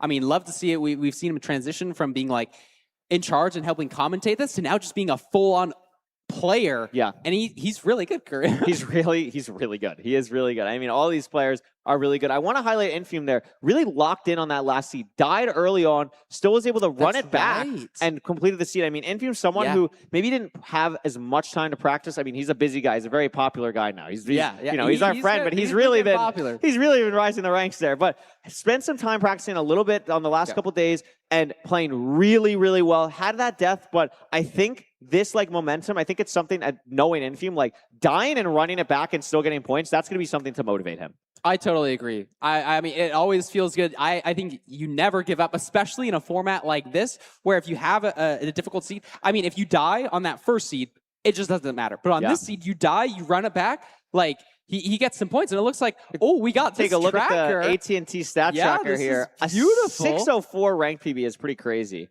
Yeah, he's a very mechanically skilled player. 604 is very good. Looks like distance ran 30,000 blocks. That's a lot of blocks. That's a lot of blocks. That's a lot of blocks. I mean, Parker, we run. I don't think I could run 30,000. I don't think I could run. That's a lot of. That's a lot of blocks there. No. Also, something we'll point out. I mean, this ranked average 940. Well, I think almost all of these runners are going to have like a sub 10 ranked average. 940. Like, can you, as someone who plays ranked a lot, explain to maybe the audience how impressive a sub 10 average is? It's just like, I mean, coming up in the speedrunning community, it was amazing to get one sub 10 ever, and that's what you're shooting for. That's the gold standard. And now people are just doing that on average. I mean, it's such a big difference, even if you have like a 1040, 1050 average compared to like a 9-minute average. You know, if you're in the top 100, you might have like a 1040 average, but the best players in the world are a whole minute faster than you. And it's just like such a big difference in that top level of gameplay. Like these players are just far and beyond the best in the world. And it's just so impressive. And they're all in front of us. They're all right here. They're all right here. It's crazy. We're going to hop into the 4th seed here. We'll see what it is. And Barker, look at that. It's a desert temple. We're going to get a tornado. We're going to see a tornado. Watch out. I think this is going to be my first ever tornado that I will witness. Oh my God. Look at this ravine. Look at this ravine. Oh my goodness. Don't say anything, Curry. Don't say anything. No one. Looks like they're going to be blowing up the TNT here. We have a river off to the side. Oh my gosh. Tornado is starting now. Please. It looks like some... Oh, no. It's okay. It's not the end of the world. We haven't fallen into lava or anything. We know that these seeds are playable. I mean, this is just fun to watch. That Trey. was awesome. Yeah, I don't think we've ever seen a spectator one of that exact angle. That was really cool. Something though, Parker, I haven't seen. Oh, there's a lava pool way in that That's plains. hard to spot though. There's two lava pools. Okay, there we go. Yeah, but they are kind of in the middle of this plain, so you're not going to be able to get flint super yeah, well. no gravel. So in I think that the one. players who hug to the right. I mean, maybe we're just playing for Woodlight. It's kind of a hard debate here. Like, it's not super far out of the way to go to the river. We saw Feinberg, the only player to play for a river on the last seed. We'll see if he does that. It looks like players like Doog probably just going to be going for a Woodlight here. Skycrab now building Look his at portal. Pavkin building the portal already. I mean, some of these runners are actually already here. I mean, it's a really fast seed. These runners are not going to be grabbing food. I mean, you have enough. You have a golden apple and 22 rotten flesh. That's pretty good here. So we're seeing a lot of runners decide to Woodlight. I'm curious if anyone decides to not Woodlight. Going for a ruined portal And way off in the look distance. at this. I thought he Aquacord was getting running gravel too. Yeah, So they're both running the same direction, but Aquacord goes for the gravel. Infume goes for the ruined portal. What is that sword, Curry? What was the sword? What was the sword? I didn't see anything. I mean, I didn't see a crazy reaction from Infume. So I don't think it's going to be looting. And also, really unfortunate though that one last obsidian that Infume mined away to expose that last obsidian, crying. Oh, we ghost lava. No. Oh my no. gosh. And we got to turn our attention now to the leaders. Like, Budgie's in the Bastion. Pavkin's in the Bastion. Duke not far behind, but Budgie's dead. Budgie died? Where? Oh my gosh. I think he got hit by a piglin or something. Feinberg So paying for his purchases, still waiting for a Woodlight here. Yeah, and this There is it good is. for the players who have died. I mean, they're not totally out of it. We saw some 11-minute completions on the last seed, so you still want to be running it back, still want to be getting those points. Looks like Mongi now starting his route. I think Pavkin is our leader at the minute. Yeah, and also, So like, far not too this far is behind. treasure again. So Glodar is a thing we got to worry about. I've been seeing Anko crank the render up and down. We're seeing Aquacord do the same thing. We're seeing And Dugile now Budgie's do the same back, thing. though. Look at that. Wow. Look at this recovery. Gets Yeah. all of his tools. I don't think anything important burned here. Yeah, I think just a way easier recovery. I mean, Infume died fully in lava. I mean, the ghost bucket there, that is just something that's just a 1 in 1,000. Like, that's literally going to happen to you like 1 in 1,000 times playing rank. Really unfortunate to happen on stage. But again, in a decent spot right now. We're seeing the TNT come out from Aquacord. Really love seeing this. This is exactly the combos that we want to see here. Really cool to see these runners utilizing the new text. And also, something to keep in mind on these Desert Temple seeds, the food. Look at Pavkin, two Scary, hearts. scary. Getting hit by the piglins, looping all the way around. But Parker, this rotten flesh is going to take so long for them to heal back up, and you don't want to have to use the golden apple yet, as Pavkin Oh, has to. 100%. Like, even though you have the golden apple, like we've seen in some playoffs, I think in the last playoffs, Infume played really well, saving that gold block or golden apple for when you're pearling. It's just by far and away the best place to use it. And somebody like Pavkin, he's not going to have that opportunity. And if the fortress is particularly far, that's going to be very punishing for him. Absolutely. You can see Anko Boy here. Still checking the trades. Did use Glodar. I don't know if Anko Boy has like really checked, like done chunk orders after doing Glodar. We'll see. Look at our If he has obsidian direction count, to go. though. Was it low? Only 14. Wow. So we're going to have to go bottom anyway. Yeah. I mean, unless you're home portaling here, I don't think we're going to really see runners utilize that. I'd be pretty surprised. But yeah, 14's not like, oh, you missed a piece of obsidian or anything like that. Is you have to go down here. So it's going to be a little bit slower of a seed, at least from now. We'll see what the has this chest. A couple 3 gold gold blocks. blocks. That's nice. Getting a couple more. We'll see how many he goes for. This is 4, 5. You could check chests at the bottom for Obby, but it's just going to be nice to have the extra gold trades here. Yeah, also we only have 15 pearls. So like this is Yeah. I think this makes sense for Anko to just hop back up here. Little bit like that's like Anko grabbed the absolute minimum amount of gold blocks I wanted to grab if I have to go down to get the 20 obsidian there, but I think we'll probably be fine here, especially with ranked trades. We're at 16. We still have like 40 gold. Should be good. We also notably have that golden or normal apple. So Anko really wants to turn that into a golden apple here. We'll see if he's able to. Oh my gosh, Silver, so many piglins, and no fire res. Silver doesn't have fire res on, so has to splash fire res. Will live, but just really frenzied from Silver there. It looks like Anko is now out. Has finished all of his trades. He did break the spawner, so he knows the direction he's supposed to go, but it's a low food situation. We're just going to have to run for a little bit. I think he maybe saw the fortress. He didn't see the fortress curry. He's re-scanning away from the bastion. Maybe went the wrong way. Oh my Maybe god, it's yeah, an Anko looks awkward really diagonal. confused. I mean, this is a funky seed curry. I kind of It's like a really it, funky though. seed. Silver 2 hearts, by the way. Scary. Trying to watch the advancements here, see if anyone gets the fortress, but not looking like it yet. I mean, maybe it's just... Oh, and there, look at Pavkin on the fort. Wow. I mean, this is looking good. Pavkin has been really cranking pace recently. So we have the TNT. He gets 4 strays here. Wow. 5 strays, 6 strays. And the Blazes shoot the skeletons. That's really nice. So that'll help. Yeah.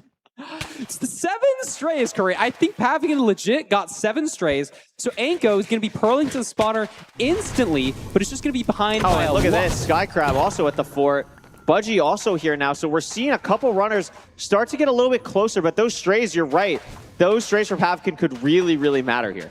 Yeah, on a seed like the 5 last rods one already. So fast. Yeah, exactly. So he's going to be at the spawner. Doesn't even need to blaze TNT if this one drops.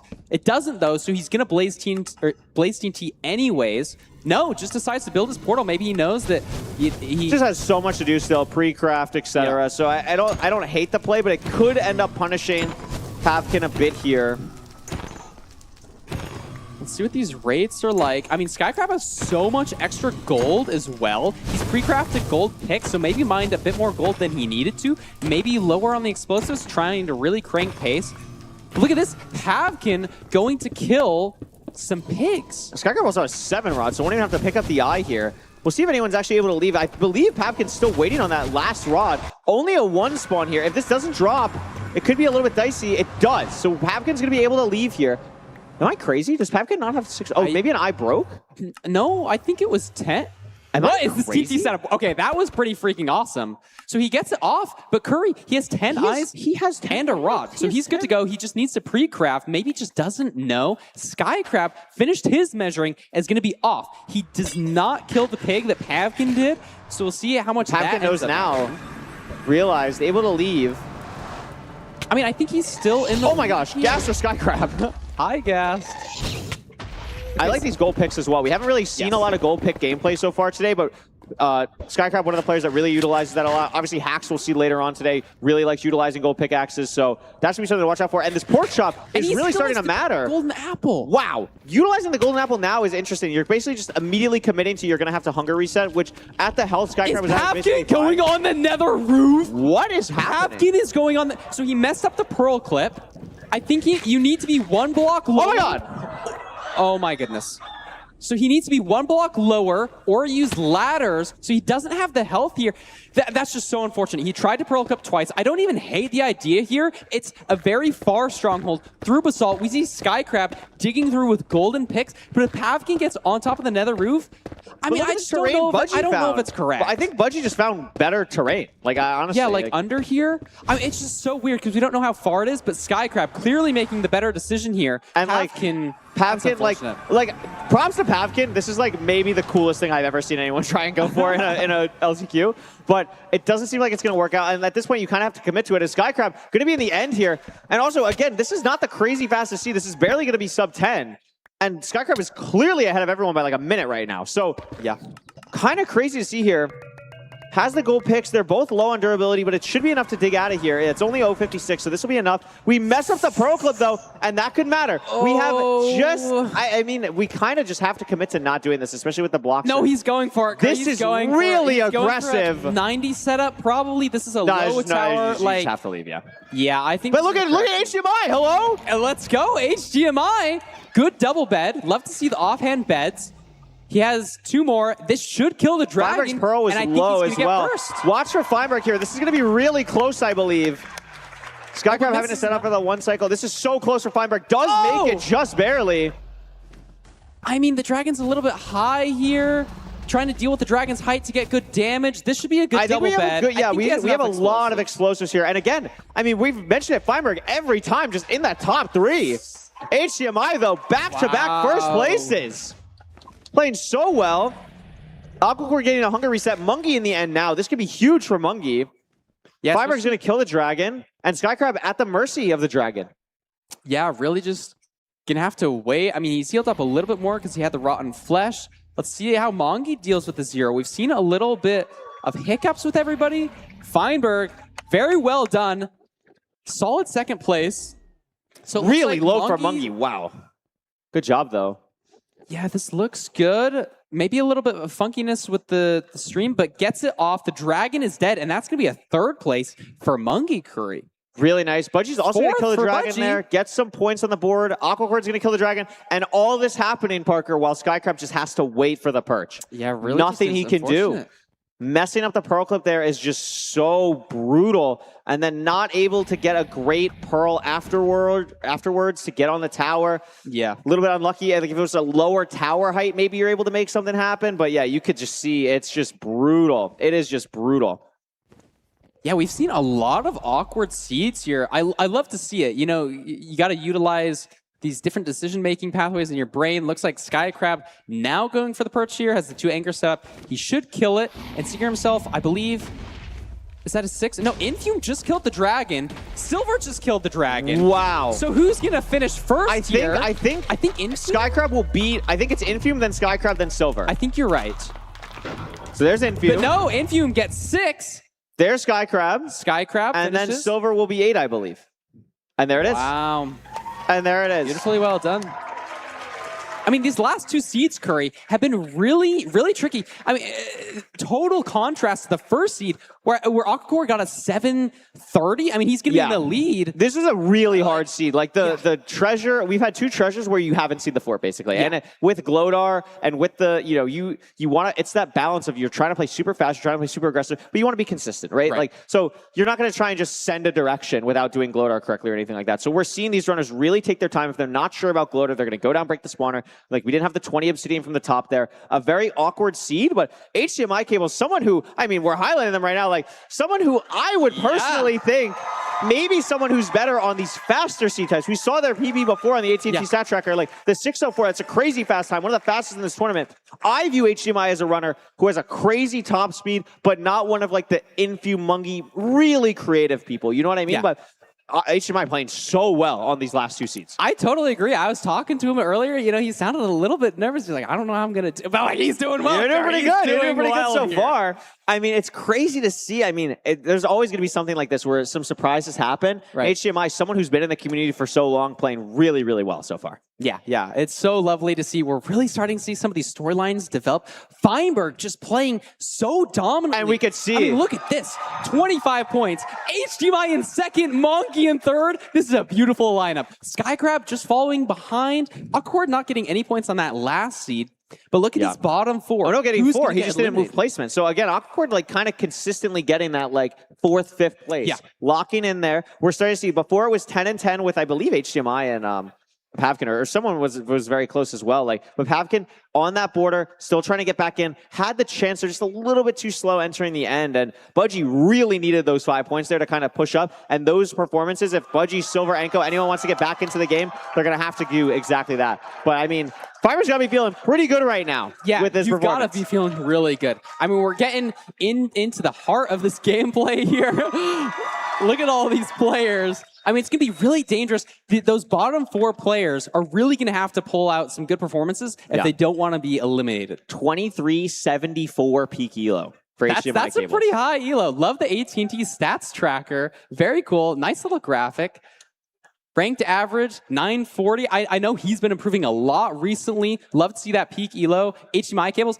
Invest early. If you haven't invested in the HDMI cable stock, I mean, this is the time to do it. HDMI was a player who in seasons 4 to, I want to say, like 8 of ranked. Yeah. Maybe like 3 to 7. Like, was someone who always played in like an LCQ, would maybe get to like the top 20, 30 range of an LCQ qualifying for playoffs, and then would get eliminated. Right. And was kind of stuck there for a while. And something that really sticks with me when I interviewed HDMI, I believe it was, we have the thing here, I believe it was season 8 playoffs when HDMI played for the first time. And he mentioned that he felt stagnated during that time. Like, was like, oh my God, is it even worth continuing to play? Like, I've had a really hard time like getting past this barrier here. Right. But from basically then to now, I mean, there is a real argument that HDMI is a top 8, 10 player in the world. Like, has been playing so well. I agree. And we see here, we're hopping into another seed. It's another Ruined Portal, Parker. See Could what's in be his chest. awkward, though. I mean, maybe it's a little bit weird completing the portal. We have enough for a bucket. I don't know how that many math. Yeah, nuggets we have. that was like at least 4 or 5, I think. I don't think it was 6. I don't think it was 6. I don't think it was 6 either. I think it's going to be a situation where we're trying to get an Iron Pickaxe in the Bastion. getting one of the guaranteed iron chests or maybe just some random nuggets along the way. But a lot of wood very close by. Has the light in the ruined portal, so we're going to be able to do that. But because they don't have the iron pick, they're not going to be able to grab those 2 gold blocks, which is going to be a little bit annoying for them. But we're going to see, this is going to be a very fast overworld, though, I think. Yeah, a big question is like, what's our food situation? I saw dandelions off in the distance, but probably not going to be pushing for those. Are there any pigs around here? I mean, if it's a seed like these last 2 that we've seen, food is going to really matter. And it looks like Duke killing some sheep here. Some other players presumably already have. Infume also going for sheep. But it looks like Mongi is going to be building our portal and probably going to be our first one in the nether. We don't have the iron pick, so you're right. We can't overlap getting these gold blocks here. A little bit unfortunate. But we're in. What's the spike looking like? I love Feinberg. Also want to point out, mining a bunch of blocks while in the portal, just like a little bit of overlap to get a little bit more blocks. Really like that. We're seeing a lot of players enter the nether at basically the same time. Mungi going lower. A lot of times in speedrunning, you want to try and keep that high terrain, but terrain really doesn't have anywhere else to go. So Mungi taking lower here seems to be, I believe, the furthest along so far. I think. Do we see the Bastion? We do. And look at this, going to kill a Hoglin. Maybe that was an incentive to go down lower. I think a couple of these players killing Hoglins. I think Skycrab killed a Hoglin. Anko has 3 pork chops, so presumably he killed a Hoglin. I really like that play. I really like killing Hoglins. I think, honestly, I would like to see players do it more sometimes. Having that food just allows you to play so aggressively in a spot like this in LCQ, especially when consistency really matters. You want to not have to play too risky if you don't have to. Right, especially if you know you're one of those first people in the nether, you can kind of sacrifice some of that time for more consistency. Look at the terrain Skycrab took. Yeah, you were just going to mention, I mean, this is a great spot he's building from. I totally agree. It looks like Budgie has made the same decision. A lot of these players utilizing their gold picks to get a couple extra blocks. Silver bridging straight across. I think he's the only one in this section. But usually you want to be checking these upper sections first for obsidian and a couple chests to play triple to gap. So it looks like most players are going to be going up here. Skycrab taking a lot of fall damage. That's going to be a little bit awkward. But we have food. And Stables is one of those bastions with maybe the most decisions to make. There's so many different routes, so many things to be aware of here. And so we might see a couple different decisions from these players. Was it 2 triples at the top? I believe it was one? I believe it was 2. It was just divorced. So you could play Divorce. I don't think any of these players are going to be playing it. No, I actually really like what Anko Boy's doing here. Going from the chest into the middle, which is the single, breaking the chest, and then opening into the good gap here. Phenomenal routing from Anko Boy. Taking a little bit of damage, but should be okay.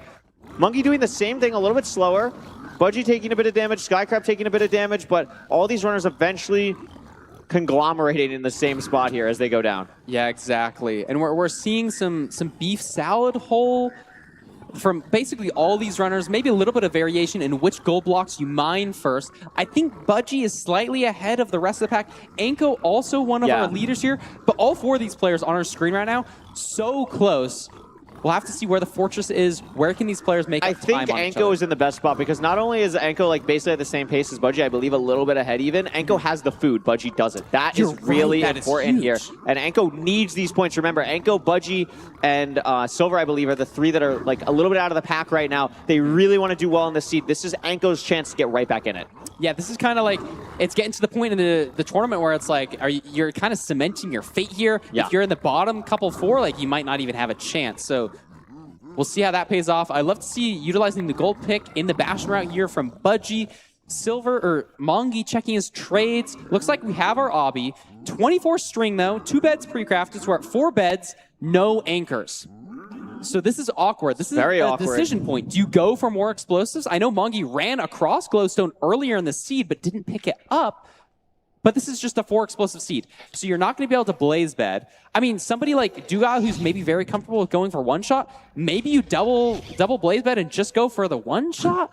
It's just... It'd be a pretty crazy play for sure. It'd be a pretty crazy play. A couple other people are starting to get to the fortress, mainly Anko Boy as well as Monkey, but Monkey taking the time to grab this glowstone. So is Anko Boy. And this is what we talked about. This is exactly what you just talked about. But also, we want to be able to go for the most consistent 0 possible, especially when points just matter so much here for all the runners. Right. And I don't know how much crying obsidian we have, but might even be going for 3 anchors here. They're mining a lot of 20-something on the side of Monkey, I just saw. He's going for a full stack. 32! 32 crying obsidian for Monkey. Wow. So he's going to be able to make 4 explosives. So that's a lot of time lost not getting to the spawner. Wow, and these but pros it's going to give you so much opportunity in the end here. Oh, scary. Gonna be good. It gets 3 strays as well. Probably won't go for that super far one, but we'll probably try and get these 2. A little bit awkward on that hit there, but should be okay to get this guy. Yeah. Nice little maneuver from Monkey there. So, I mean, even Monkey, he has so many more explosives now. Maybe we even see a Blaze Bed. I think he has 4 bed, 4 anchor. So he's probably going to use at least one of those. And somebody like Skycrab mining out with the gold pick. I love this play, actually. He saved that gold pick. Yeah. And it's really coming into handy here. A really good micro thing that like really can separate runners at this level is how they utilize a gold pickaxe. That's why Hax is so good to utilize the gold pickaxe, in my opinion, the best. And I think Skycrab is right there with them. So really cool to see Skycrab do that when not grabbing the glowstone from earlier. So I like the play from Skycrab, playing very aggressive here, but I mean, with the RSG style that Skycrab likes to play, it makes a lot of sense from him.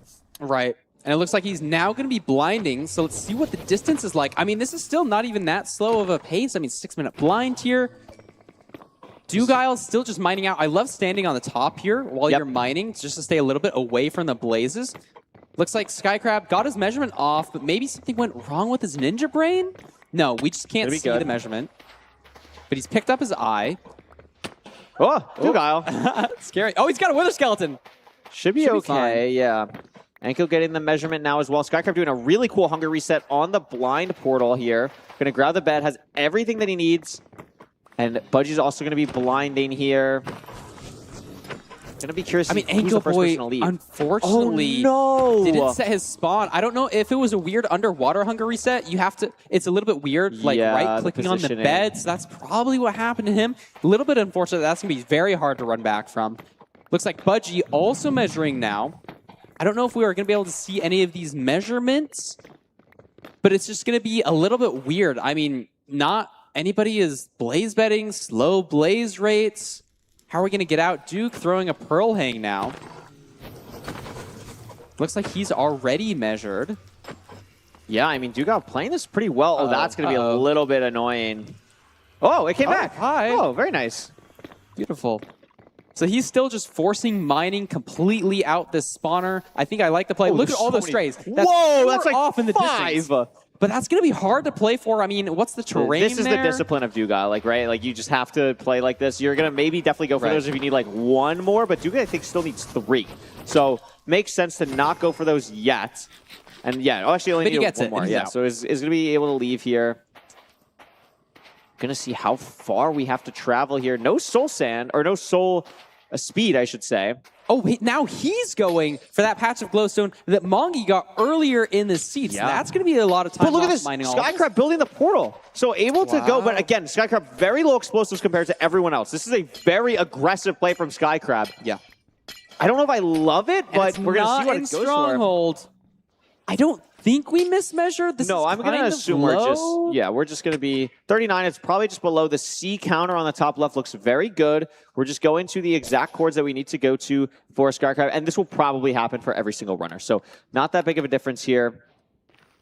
Anchorboy running it back still. So knows that his items are saved. I'm getting scared here, but no, there is the stronghold for Skycrab. He's going to be the first one in. Dugile building his portal. No good spike for Skycrab that I'm noticing. Look at this from Budgie, too. Oh, goodness. Oh, my gosh. He tried to place lava on the glowstone when he pearled to, like, help him stay at the top. Silver in the portal. Look at this. Silver needs this. And Aquacore's already in the end. But doesn't have 0. If Silver's able to hit the 0, Silver is right back in this. Silver needs to hit the 0 here. It's only 4 explosive. It's 4 explosive. He does do a multi-block setup to get more aggressive damage. This is a really hard 0. I mean, we've seen... There's no way he's going for a side setup with 4 explosives, Curry. There's no way. Maybe he has 5? Maybe he has 5? I think he only has 1 anchor, 3 bed. If he hits this, I'm going to be so impressed. No, he has 5. He has 5. Oh, but this goodness. Is kind of, wait, goodness. This is he's double bedding here, though. Is it low enough? Oh, doesn't get the timing right, and the second bed does no damage. So it's a chase down now, and we've seen him pull off a really good chase down today. Hit the 0. Has 1 more explosive. Is it enough? It is. Skycrab's going to hit the 0. Wow. That's huge for Skycrab, especially after the last seed. Pretty much the exact opposite happening. Really nice for Skycrab. Going to get first on this. Infume also not able to go for 0. Silver's in an okay spot. It's not the end of the world as long as we have arrows, which I believe that he does. So Silver could still get like a top 3 placement here. That would be huge. No one else is really able to go for the 0. I mean, Aquacore's still waiting. Envium still shooting crystals, and Silver just has to hit these shots. Really That nice was a from nice Silver. shot. Yeah. And I think he has one left. Dugile going for the 0, has a really nice setup here for a double anchor, and it's just beautiful from Was that a Dugile there. rotation 0? I might have been. Dang. That was phenomenal Kinda from Dugile. popping off. Very clean 0. Looks like Feinberg also waiting for the perch here. Yeah. We've had maybe one player die on the seat so far. Maybe this is a perch I believe for it was just Aquacore Anko. Yeah, here. I think this is perch for Aquacore. This is going to be really nice. Again, playing consistent. Same thing with Feinberg. Not trying to go for anything crazy. Just keep getting points on the board. Dugile, there's Dugile's second place. Aquacore should be getting third here. And then Silver could get fourth, maybe? Not exactly sure, but Aquacore is going to secure top 3 there. Wow. Which is really nice. And Silver just waiting on this perch. So many runners just waiting. And that looks like it's going to be for Silver, and that's huge. But Budgie is, I believe, going to beat Silver here. Actually, I don't This know. is gonna be close. You This have to is wait really for the fly close. down. I think Budgie it's gets going to be it here, Budgie. but yeah. it's just. Oh my god! I actually Hold don't on. know. It's oh my god! elimination. It's going to be Silver. And Silver It's going to be gets Silver. an extra point on Budgie. And that matters so much. They're both towards the bottom of the Wow. leaderboard right now. But And Pavkin gets Pavkin in fourth. fourth. We haven't seen Pavkin, so that actually matters a lot for Pavkin. There's the 5th for Silver. There's the 6th for Budgie. So Wow. that matters a lot there. Envium's going to get 7 Oh, and the and last Mungie two. 8 by Wow. 0.3 seconds, Parker. That was so tight there in the end. Wow. Those last couple of completions. I mean, there's a world where Silver goes from 5th to 8th there, and that matters so Yes. much at that bottom of the leaderboard there for right now. Like, that was really nice. I really like the play that Silver went for. It's unfortunate that last bed did 0 damage, but again, kind of like his incredible play earlier, that's at least something to give you a bit of momentum before we hop into some, like, other seeds. Yeah, totally. It was just, I think, a little bit unfortunate. The second double bed just barely mistimed it, but we saw a lot of cool end fights there. You know, some people hitting some zeros, some people waiting for perches, some people going for more glowstone. I think that was one of the big deciding factors. We saw Duke hit a nice 2+2 with that extra anchors. Absolutely amazing. And we're going to throw it to the desk. This is the halfway mark. We've done 5 seeds. We have 5 more seeds to go. We're going to throw it over to Fulham, Danny, and Emerald to talk a little bit more about what we've seen so far. Welcome back, everyone, to the Lewis Fulham mid-match analysis. No, I'm teasing. We are 5 seeds into our 10 seeds of this free-for-all. Stage 1, we're halfway done. Danny, Emerald, how did you find those first seeds? What did you think about them? I mean, everything's crazy right now. We have, did you see the Silver? We're gonna get. Did you guys straight see the into it. Silver? There was one clip that has already gone crazy. What an absolutely unreal clip that was. And I think we're going to be able to have it on show. We might be able to get a little replay because I feel like it deserves a replay. That one clip was just unreal. We really thought it was over. He got there first. He was in the end very, very early. Went for the 0, not able to complete it. But what an unreal chase down this was.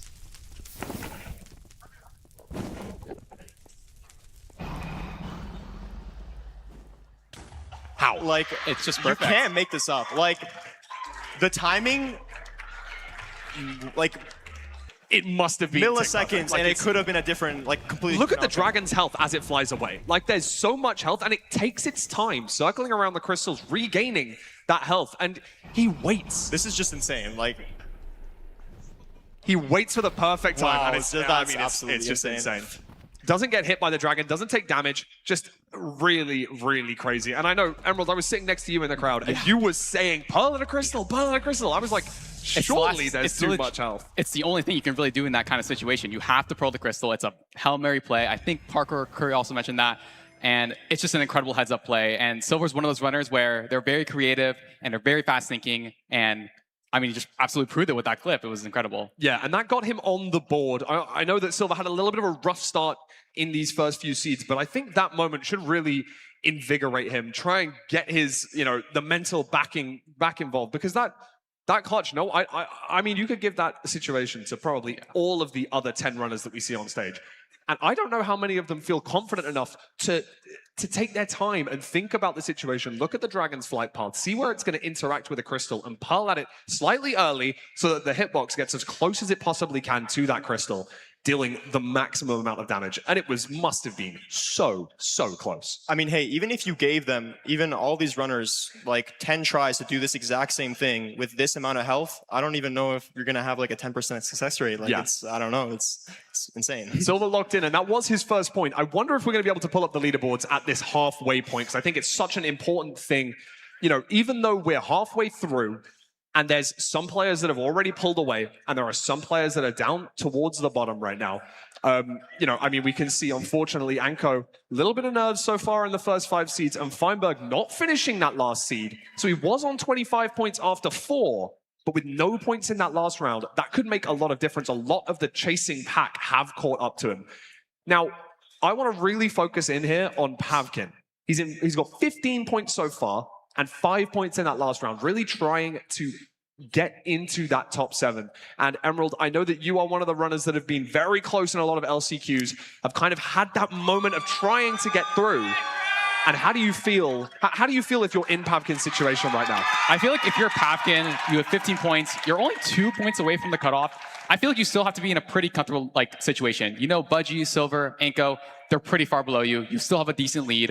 You just got to play your own game, keep an open mind, and be able to make the good plays in the next seed, because he's still in a great spot. You know, this leaderboard's really close. He's only 10 points off first, and that's like a little more than one winning seed win. So, I mean, I think Pavkin still has a great chance to win this tournament. But I think something to note is, what is it looking for Budgie, Silver, and Anko? It's looking a little bit more of a sticky situation for those guys.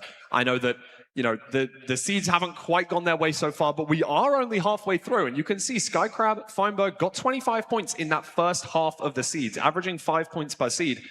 They could do that in the second half. They've had their warm-up. They've had their nerves. You know, we're here with an amazing crowd in person, live. And some of these players face revealing for the first time, in the crowd for the first time, interacting with a bunch of the audience members.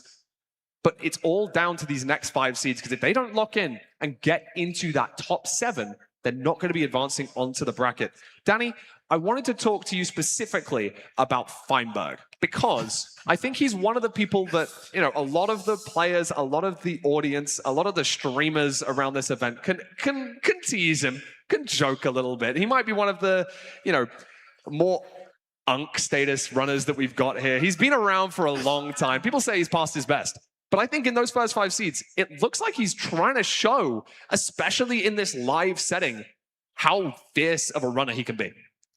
I mean, hey, like, he's playing in a lot of like in-person tournaments. I think like that is the biggest thing right now. Like, he's dialed in. Look at him right now. Yep. He's like so dialed in. And it's like, I don't know, it's just, at the end of the day, it's about the experience, right? Like, I feel like it's so much harder to perform if you haven't had that exposure before. But again, HDMI cables hasn't had that exposure, but like popping off, got 0 this last seed, but is still 21 points, which is just insane. Like, I cannot stress enough. I know that Emerald wanted to speak a little bit about HDMI cables, because having won a back-to-back seeds in this so far, gets 16 of his 21 points from just those 2 seeds. But I know that you spoke to him a little bit backstage beforehand, and I wanted to ask you, how do you think HDMI Cables is feeling right now? And what do you think about his chances? I feel like HDMI Cables, I remember talking with him though, he's like, I'm really nervous. And honestly fair, I would be nervous too. So being able to handle those nerves, winning 2 seeds, that's got to be an amazing confidence booster for him. He's won 2 seeds. He's in a pretty solid spot. I think he was 5th on the leaderboard, and like he's only 4 points off first. So I mean, 5th sounds kind of low, but he's still really close to being first. And I feel like you got to be pretty comfortable for him. You feel a lot better by yourself. Maybe the nerves have like gone away, and yeah, I feel like HDMI is someone to look out for. Pretty secure in this top 7 right now. So hopefully he can make it onto this bracket stage. Definitely. I mean, I think HDMI Cables has had some really high highs and some really low lows, getting the first place in 2 seeds, but then, you know, failing to complete a few of these seeds as well. It's quite a big disparity. And I think if he can get that consistency back, especially, you know, getting back-to-back first places is so huge. And I'm shocked to see that, you know, I think it is truly the inconsistency, the difference between how these runners do on each seed. And I know that I think you mentioned it before, Danny, how important consistency is in a tournament format similar to this stage 1, this free-for-all. The thing is with consistency is that like you can be in the middle of the pack the entire time, especially in like LCQ or this like free-for-all. It's just like you will do fine. You will qualify. But again, HDMI playstyle, 0, 8, 8. You know what I mean? Like, that averages out to being consistent, like, in the middle of the pack. So it's just kind of like, I guess it's pick your poison kind of type thing. Yeah. 100%. And I mean, I know that we've mentioned Feinberg, we've mentioned HDMI cables. I wanted to talk quickly and briefly about Anko. Anko Boy currently sitting at the bottom of the leaderboard, 1 point so far. What, if you could speak to Anko directly right now, what would you say as someone that can come back? Because, you know, Anko Boy's here for a reason. He was able to qualify through the amazing qualification process that we had that both integrated the playoff section as well as those open qualifiers towards the end. And I mean, Anko's here. Anko's here, and he's not, you know, he's not here to play games. He's not here to play around. I know he's going to want to get back. What would you say if you were trying to coach Anko to get through this second half? Either of you, if you want to chip in for this. I think, like, you just got to play your own game. Anko knows he's a good player. He's here. Yeah, you said he's here for a reason. And I just think he needs to, like, have a mental reset. And, you know, it's still very doable. I mean, winning 1 or 2 seeds will put him right back in that top 7 spot. So, I mean, it's still anyone's game. Anko, 1 point. I think Silver's 2 points. And he's still kind of in the same boat. So, I mean, it goes up to both of them. I think they're both great players, and they both easily have a chance to make it to this top 7. This game is about momentum. Like, this format is just about momentum, but at the end of the day, if you get a couple first, second, and thirds, you can pull it back, even in Anko's position right now. Like, he just has to forget about the last 5 seeds and just really focus on the next 5, because you just got to play your heart out. Like, that's all you can do at this point. You can't change anything from the past now, and we do have just as long to get those points on the board as we did do in those first 5 seeds. No one's eliminated. I know in LCQ we've got that slight different format where, you know, after a few seeds we eliminate players that are lower down on the leaderboard. It's not like this here. Everyone's going to be playing these 10 seeds, and the top 7 at the end, no matter if you were bottom for the first 5 seeds, you can always bring it back. And you do have enough time. I mean, we've seen it in the past. You know, these runners, HDMI cables getting 16 points in 2 seeds. That could happen to anyone. It just depends on whether they play their game better than everyone else that's here. I mean, as much as this is an individual game, do you think there's anything that you can do? And now I'm not saying trash talk in the chat, but we've seen it in past tournaments, haven't we? Is there anything that can focus or make you lose focus in a tournament setting like this? I think the biggest thing is seeing other people's splits, and especially in like a scenario where you have like a double triple versus like a triple the gap situation, like it's really difficult to, like, if you see somebody go for the faster strat that is a little bit more risky, you're like, man, maybe I should have done that. But it's like, you don't know until it's hindsight 2020. You don't know until after. So it's just kind of, it's tough. I mean, we've seen a lot of these runners stop for things like extra explosives for zero cycle to play that little bit safer. But then I know that I've also noticed something that's a little bit separate to the game. A lot of players have been using that tab key to show up the leaderboard, show where everyone else is, show what split other runners are on. Can that ever backfire? Do you think that could ever go, I really need to beat Silver in this seed because he's the player that's above me, for example, and he's ahead of me now because he's in the next split? Does that make you play more aggressive, more dangerous? Does that lead you to expose yourself to more dangers? I feel like looking at the leaderboard or like looking at the tab and like kind of seeing where it is, it's like, honestly, it's a distraction in my head. Like, you want to play your own game. Like, obviously, yeah, I want to beat Silver because I'm like below him. But like, at the end of the day, it like doesn't matter how Silver does. It matters how you do, and you have to be able to be the one to push yourself, make those good decisions, smart decisions, and thinking more about like, I need to try to be faster than this person. It just like takes away brain power because Minecraft's a very decision-heavy game, and if you're thinking about anything else that's not related to the game, it can completely, absolutely mess you up like in the game. So, yeah. Well, I think it is a balance at the end of the day because like we saw Feinberg not go for the 0, even though like he might have been able to hit the 0 on that like one. He had like 2 bed, 2 anchor, and it's like if you're ahead and you look at other people's positions in the game, I think it is important to consider, but you can't weigh down on it too heavily because then you're going to get in your own head, like what Emerald said. Like it's just, yeah. I think that's definitely true. And, you know, as much as I'm sure I don't have as much tournament experience in this sort of a scenario as you guys do, I think that that does make a lot of sense. As much as you can know about the leaderboard and know who you have to beat, at the end of the day, it's your game. The only thing that you can do is play as fast as you can, and there's nothing you can do to impact these other runners apart from, you know, as you say, maybe go for a riskier play, maybe go for those variance plays. Do you think towards the end of the seeds, maybe seed 9, seed 10, you're going to see more of these runners go for those risky plays, those that might need that extra few points to guarantee their spot, or maybe to overtake and try and get into those top 7 places? Honestly, I can actually see it happen. Let's say we're in a C10 scenario. The person who's bottom, like the top of the bottom 4, needs to like send a 1-eye. I can definitely see it happening if they need to like have the guaranteed 8 points to lock in the top 7. I feel like we might see some 1 or 2 eyes being sent, especially towards the last, maybe not the 8th or the 9th seed, but I think the 10th seed. 2-eye? 2-eye sent. It's a good call. I like it. I like it. You got to do what you got to do to win, you know? It could be worth it, especially if you know like you're falling behind and like have to make up the time. 4-eye? Okay, we're not sending. Hey, we could see as risky we'll as see. we want. Now, we're letting these runners have just a few moments just to, gather their thoughts, run and grab some water, run and grab some snacks, make sure that everything's all set up before we go into this next seed. So I wanted to talk to you guys. I mean, we're halfway through now. Predictions are, something that we spoke about a little bit earlier. Is there anything you want to change? Is there anything you want to double down on?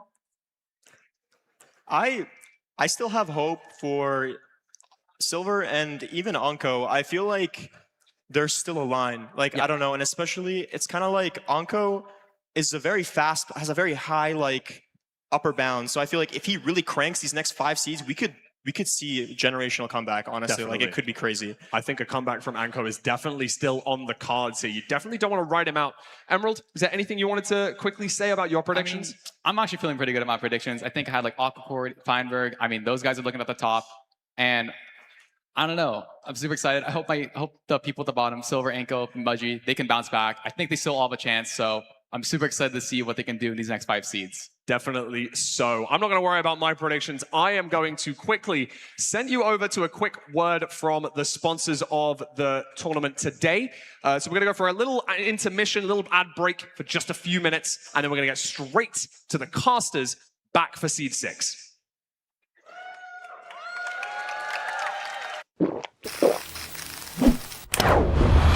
Red Bull gives you wings. Fellas, did we say 11:30 tomorrow? I forget. No, we did not say 11:30. What we agreed on was 11. 11 a.m. sharp. No. You have to say razor sharp. If you don't say razor sharp, his eyes go into the back of his head and he can't remember anything. Also, don't do the fella's voice. You know how that makes me feel. Okay, voice is gone. 11, razor sharp. I totally got you. I have a small ask, though. Can we do a little bit later? How much later? 7 p.m.? Oh my 7 god. p.m.? Oh my guys, god. Kelby's on the line. I gotta 7 go. p.m.? That's so much later. Kelbo. Letty, the golden goose. It's good to hear your voice. Remember when you were blonde? I do. This is humiliating. What if we have plans? We can't just change what we're doing. Okay, you wouldn't have plans. Yeah, you have plans? Anyways, tomorrow, agenda, it's full. We should review your list of commitments. You got time? Kelby, we talked about this. Leave me alone. Letty?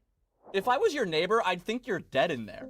I'm at a dinner party. I'm wearing a tuxedo. Uh-oh, yeah, you're it's at a dinner wellness party? check. I haven't seen you in 7 days. What's the cut of the tuxedo? Low? Low cut? It's low cut. The band's playing. I can't hear you guys. I gotta go. When connection matters, it has to be AT&T. So bad. I've had it. I've had it with this doubt. The Netherite bourgeoisie are keeping a secret from you. Do you ever wonder how they get their runs so fast? I finally figured out the secret. You guessed it, it's the Alienware 27-inch QD OLED monitors. Yes, it has everything to do with their technology and nothing to do with me being mechanically bottlenecked. And at $350, it's one of the most accessible monitors around. So I figured out how I'm gonna make my revenge. Feinberg. Can I say that? Speedrunning on this monitor feels faster. It's more responsive. The colors feel more rich. And if you want to be like me and the rest of the pros, go to aw.gg/shuttle. Thank you to Alienware for sponsoring the MCSR World Championships. All right, back to it.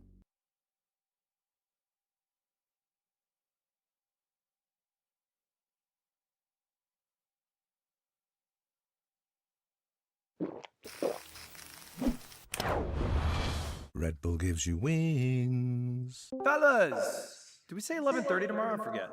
No. Thank you so much. We are back for the second half of Seeds. Yes, sir. Parker, There's a lot of storylines going on. A whole lot. There are. Feinberg has been playing unbelievably well. HDMI Cables won back-to-back seeds, and there's 3 players who are really going to try and do everything they can to get back into the mix so far. What is the number 1 storyline you're looking out for as we head into the second half I of the think season? just looking at the leaderboard, honestly, I think it was Mongi and Infume kind of fall down to that 5th and 6th range, and they're going to be in a bit of danger there. But I think overwhelmingly, this has been a kind of even leaderboard. We don't have somebody who's 10 points ahead. We have 2 people tied for 25 points.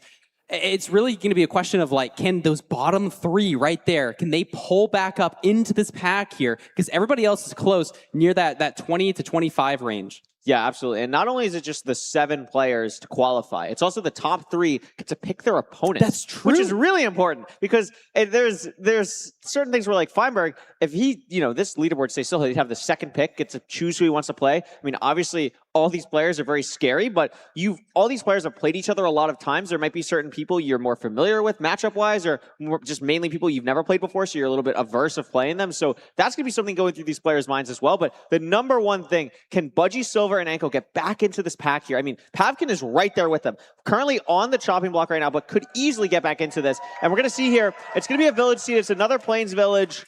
And the blacksmith right there immediately. I love what Monkey just said, grabbing carrots immediately, maybe not having to worry about food. This is a very small village. We're going to see if there's a lava pool or anything. We see the river. I believe, is that a lava pool over there? There's a ruined portal. Oh, but that is a ruined it's portal. looking awkward, Curry. I mean, I don't know if I've seen a single lava pool. So this could get really dicey here. So many places to go on a village seed. Not sure what our resources are in the blacksmith itself, but we should be able to get plenty of food. Like you're saying, Mongi getting the carrots. You can craft golden carrots in the nether. Could but be an obby blacksmith. Like maybe there's like It could 8 be an or obby 10 blacksmith. obby in the chest or something. But we'll see what it looks like for these runners. A couple grabbing hay. A couple probably going to kill the golem. We could see Silver doing that right now. A couple people doing it towards the tree in the middle. But yeah, the no lava pool here is going to be very interesting. And it looks like Monkey's going to be the person closest to the ruin portal. We'll see if the runners actually do decide to go for that. I think I really like Mongi's line here. You know, we're seeing him get several beds along with Infume. Mongi and Infume, 2 of those players who are very well known for their decision making. So presumably that's the correct way to go for a lava pool. Infume now checking the ruin portal. Diamond pickaxe.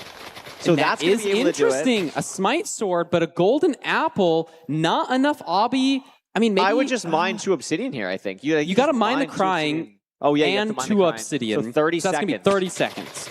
But it guarantees you an enter. And even as in spectator, we hadn't seen a single lava pool. So I think this might be a really good play for Infume, especially if there's no lava pool here on Dugal's screen. There is, though. Wow, so this is going to pay off That is really well for him. hard to find. Parker, something we talk about a lot when we commentate is hesitation. Yeah. Even if it's not the right play, sometimes just making a decision instead of thinking about it for 10 seconds can be really good. Is this play for Infume better than finding the lava pool for Dugal? No. But Dugal's the only person that found this. So Infume committing to this so early allows him to still enter the nether pretty quickly. Silver looks like heard a lava pool. And these runners, I mean, I really love this decision from Infume because it's a consistent play. And we've talked so much today about how consistency matters. He also gets an extra gold block. So if he got carrots, that's insta golden carrots. Whoa, Dugal, whoa. Oh my goodness, playing Tarzan, climbing up in the trees. It's taking a little bit of damage, but it's probably not going to matter. We have 18 bread, should be totally fine. It's another treasure bastion. But we see the fort. And we see the fort. That is huge for these runners. No Glodar here, no big RNG check really with anything going the right direction if Glodar doesn't work or anything like that. So having that fortress, these runners are going to be really relieved to see that. And the nerves of just trying to do this little bridging. We don't want to fall in lava. We don't want to have what happened to Monkey happen to anyone else. And it looks like Infume is probably going to get up here first. Really nice. I mean, look at this mechanics from Dugal. Really clean.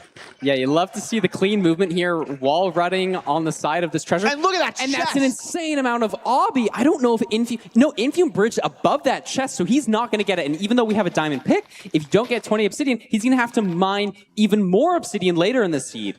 What you can see too, people will recognize if you have advancements on. Dugal got in like those were the days, the Bastion entrant advancement, and then got War Pigs right after, which for Treasure Bastion is not common at all, because normally you're not grabbing the chest until the end. So runners with advancements on will know that Dugal grabbed that side chest, we call it the Pearl Shells, and it's just great. It's great for every runner who has advancements on because you're able to metagame that and get 6 obsidian. Right. And a player like Feinberg, who's doing really well in this tournament already, I know he's going to be looking for those advancements. You know, as people get faster and more consistent and have a similar play style, reading those advancements is starting to become a much more important decision factor in these games. Any little advantage that you can get is crucial when you're playing against runners of this caliber. Absolutely. Duga, or Infium, excuse me, going to craft some bread up. Going to craft an iron axe as well. These runners are all at about the same point. It's a pretty linear siege so far, besides a little bit of weirdness on the enter. Like, everything from that will be pretty consistent here.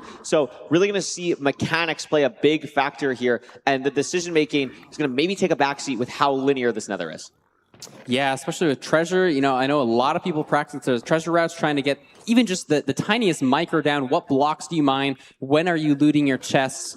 Looks like we do have some obsidian in this top chest, so I think we're probably going to be fine on obsidian, even if we don't get that. I think Infium's fully out, by the way. Looks like he's going to be the first person to leave here. A great pearl from Infium. Wow. 1 block of room there. Does a really good job overlapping some crafts as well. Has a bunch of blocks to do some head hitters through this fortress. Looking for any small spike to find the spawner. There it is. Infium in a great spot right now. Someone who we all know, one of the best players in the world, has that top level speed, the top level ability. A little bit lower on the leaderboard than maybe he'd like right now, but this is a huge chance for him to get to that top of the pack. Yeah, especially because he's kind of one of those players on the chopping block. So if he can get a first here, that's really going to secure him and make him feel a lot more comfortable. So Duke gets 3 strays here before going to the spawner, which is just going to be up to the left here. A lot of these players now in the fortress. Skycrab going to be at the spawner in just a second. After getting these strays, though, I mean, he's already at 2 rods, so that's going to come in handy. Yeah, Skycrab getting a couple more. That's really nice. Infium, I don't believe, got any. Dugal got a couple, so that could be something we watch out for in Blaze cycles here. We're going to watch HDMI here on our bottom screen as well, making sure, are we going to get this Blaze bit off before the next spawn cycle happens? And he is. He did blow up that 1 Blaze with the bed, but he did hit it beforehand, so he'll still get the kill credit for it, which is a really smart play from HDMI, and does get the Blaze beds off before the next spawn cycle. Oh, goodness. We're okay. We're fine. We're fine. We have bread. I mean, not a crazy amount. No. But he did kill the Blaze. It didn't drop him lava or anything. Managing that well. And Skycrab's going to be the first person to blind here. Has a golden apple as well from the Ruin Portal. Nice measurement. Get off there. And we're going to see, actually going to have to throw 2 eyes. There it is. Should be fine. We don't see the distance on his screen, but is going to be able to grab these 2 eyes maybe here, hopefully. Oh, I love that pearl play. That was cool. That was amazing to get both. And it looks like Dugal's on 5 rods right now. I believe Skycrab is also on 5. So Skycrab going to overlap the pre-craft. Skycrab on 5 rods without Blaze betting, Parker. That's pretty impressive. Managing those strays really well. I think he went to 2 different spawners. Duke is just at the first one. I think Skycrab hitting up both of those. So maybe getting a better advantage. I think the terrain is better at the second spawner as well. Looks like we have 4, 5 bed, 2 anchor, so should be able to hit basically any 0 here. We have food, and Skycrab should be out soon. Looks like he's purling. Yeah, Skycrab is fully out now. Duke probably not too far behind. Oh, a little Infium scary also entering the nether. Is going to be good.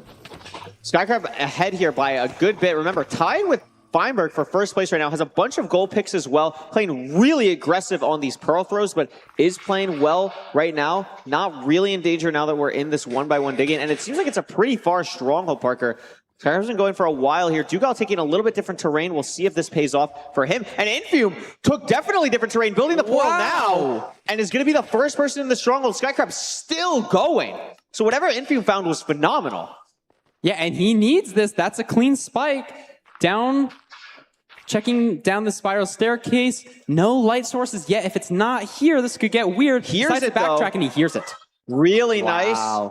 Not going to go for a hunger reset, which could be... Oh, no, has the golden apple, so we're actually totally fine. Going to be able to get the regen and the absorption here on the end enter with the eat through the portal. As we mentioned, a lot of explosives. It's a very easy tower here. Should be able to easily get to 95. It's front. Everything is very comfortable for Infium here. And it looks like Infium is going to be getting a first place completion here, his first of the day.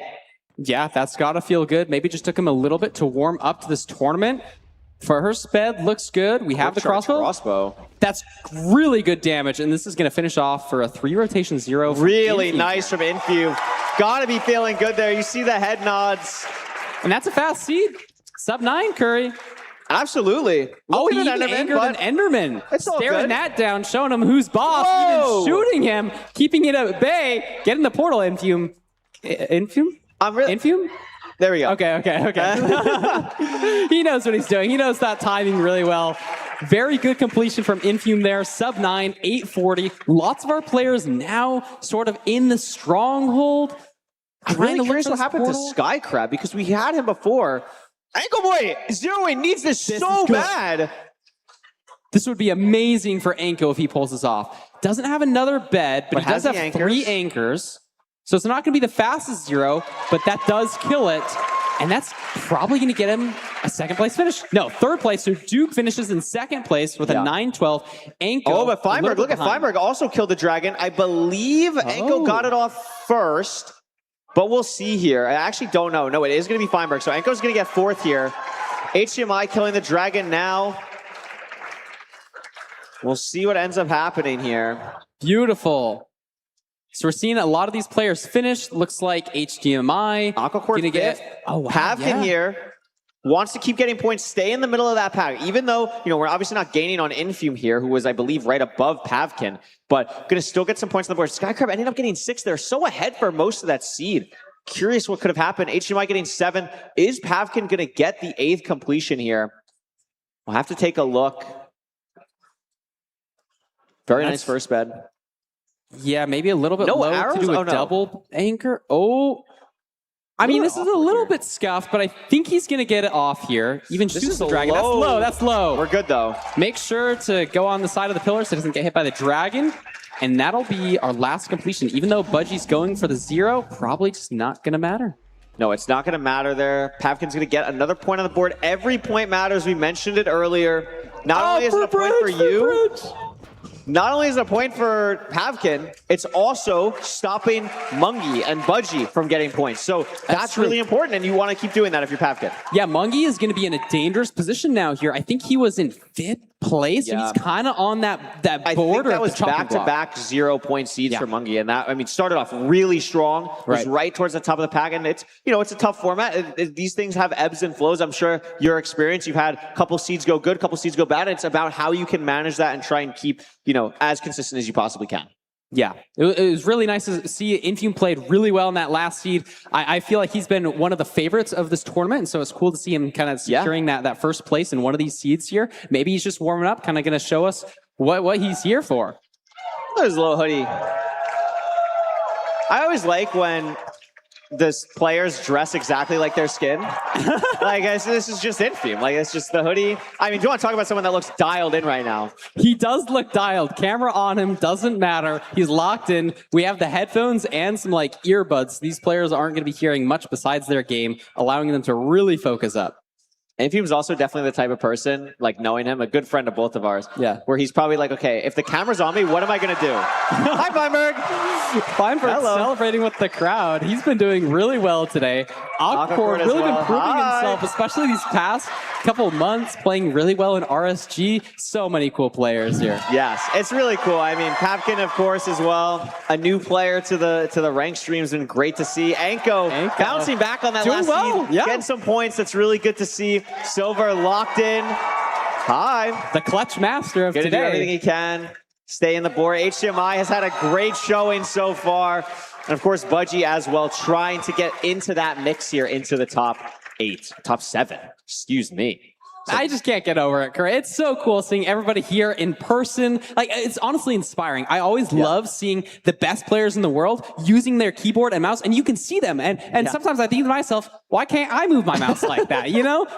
There's not a great reason why I couldn't get to this level, and I think that's what's so cool about this tournament. Yeah, absolutely. It's totally open. It's such a cool community, and some of these players have gotten really good in just the past couple of seasons. I was gonna say, even as we take a look at the leaderboard now, I mean, Feinberg's still top of the game Kind of here. dominating. Doing Dugile, really well Skycrab. I mean, this leaderboard is starting to kind of look like what you might expect. Like we're seeing Dugile, Skycrab, Infume getting some points there to stay at the top. And looking like a little bit of a divide there. 5 points between HDMI and Mungie. Something to watch out for there. And again, 7 points between Pavkin and the rest of the group down there. So going to be really curious to see how that ends up panning out. But I mean, to your point, I mean, Minecraft speedrunning compared to other esports, other games, other sports in general, still very, very new. So we see people all the time who have played for like a year and get to that level of getting into that, to the top echelon. And it's really cool to see so many people continue to improve, get better. There's always going to be things to improve upon and learn in this game, even for people like,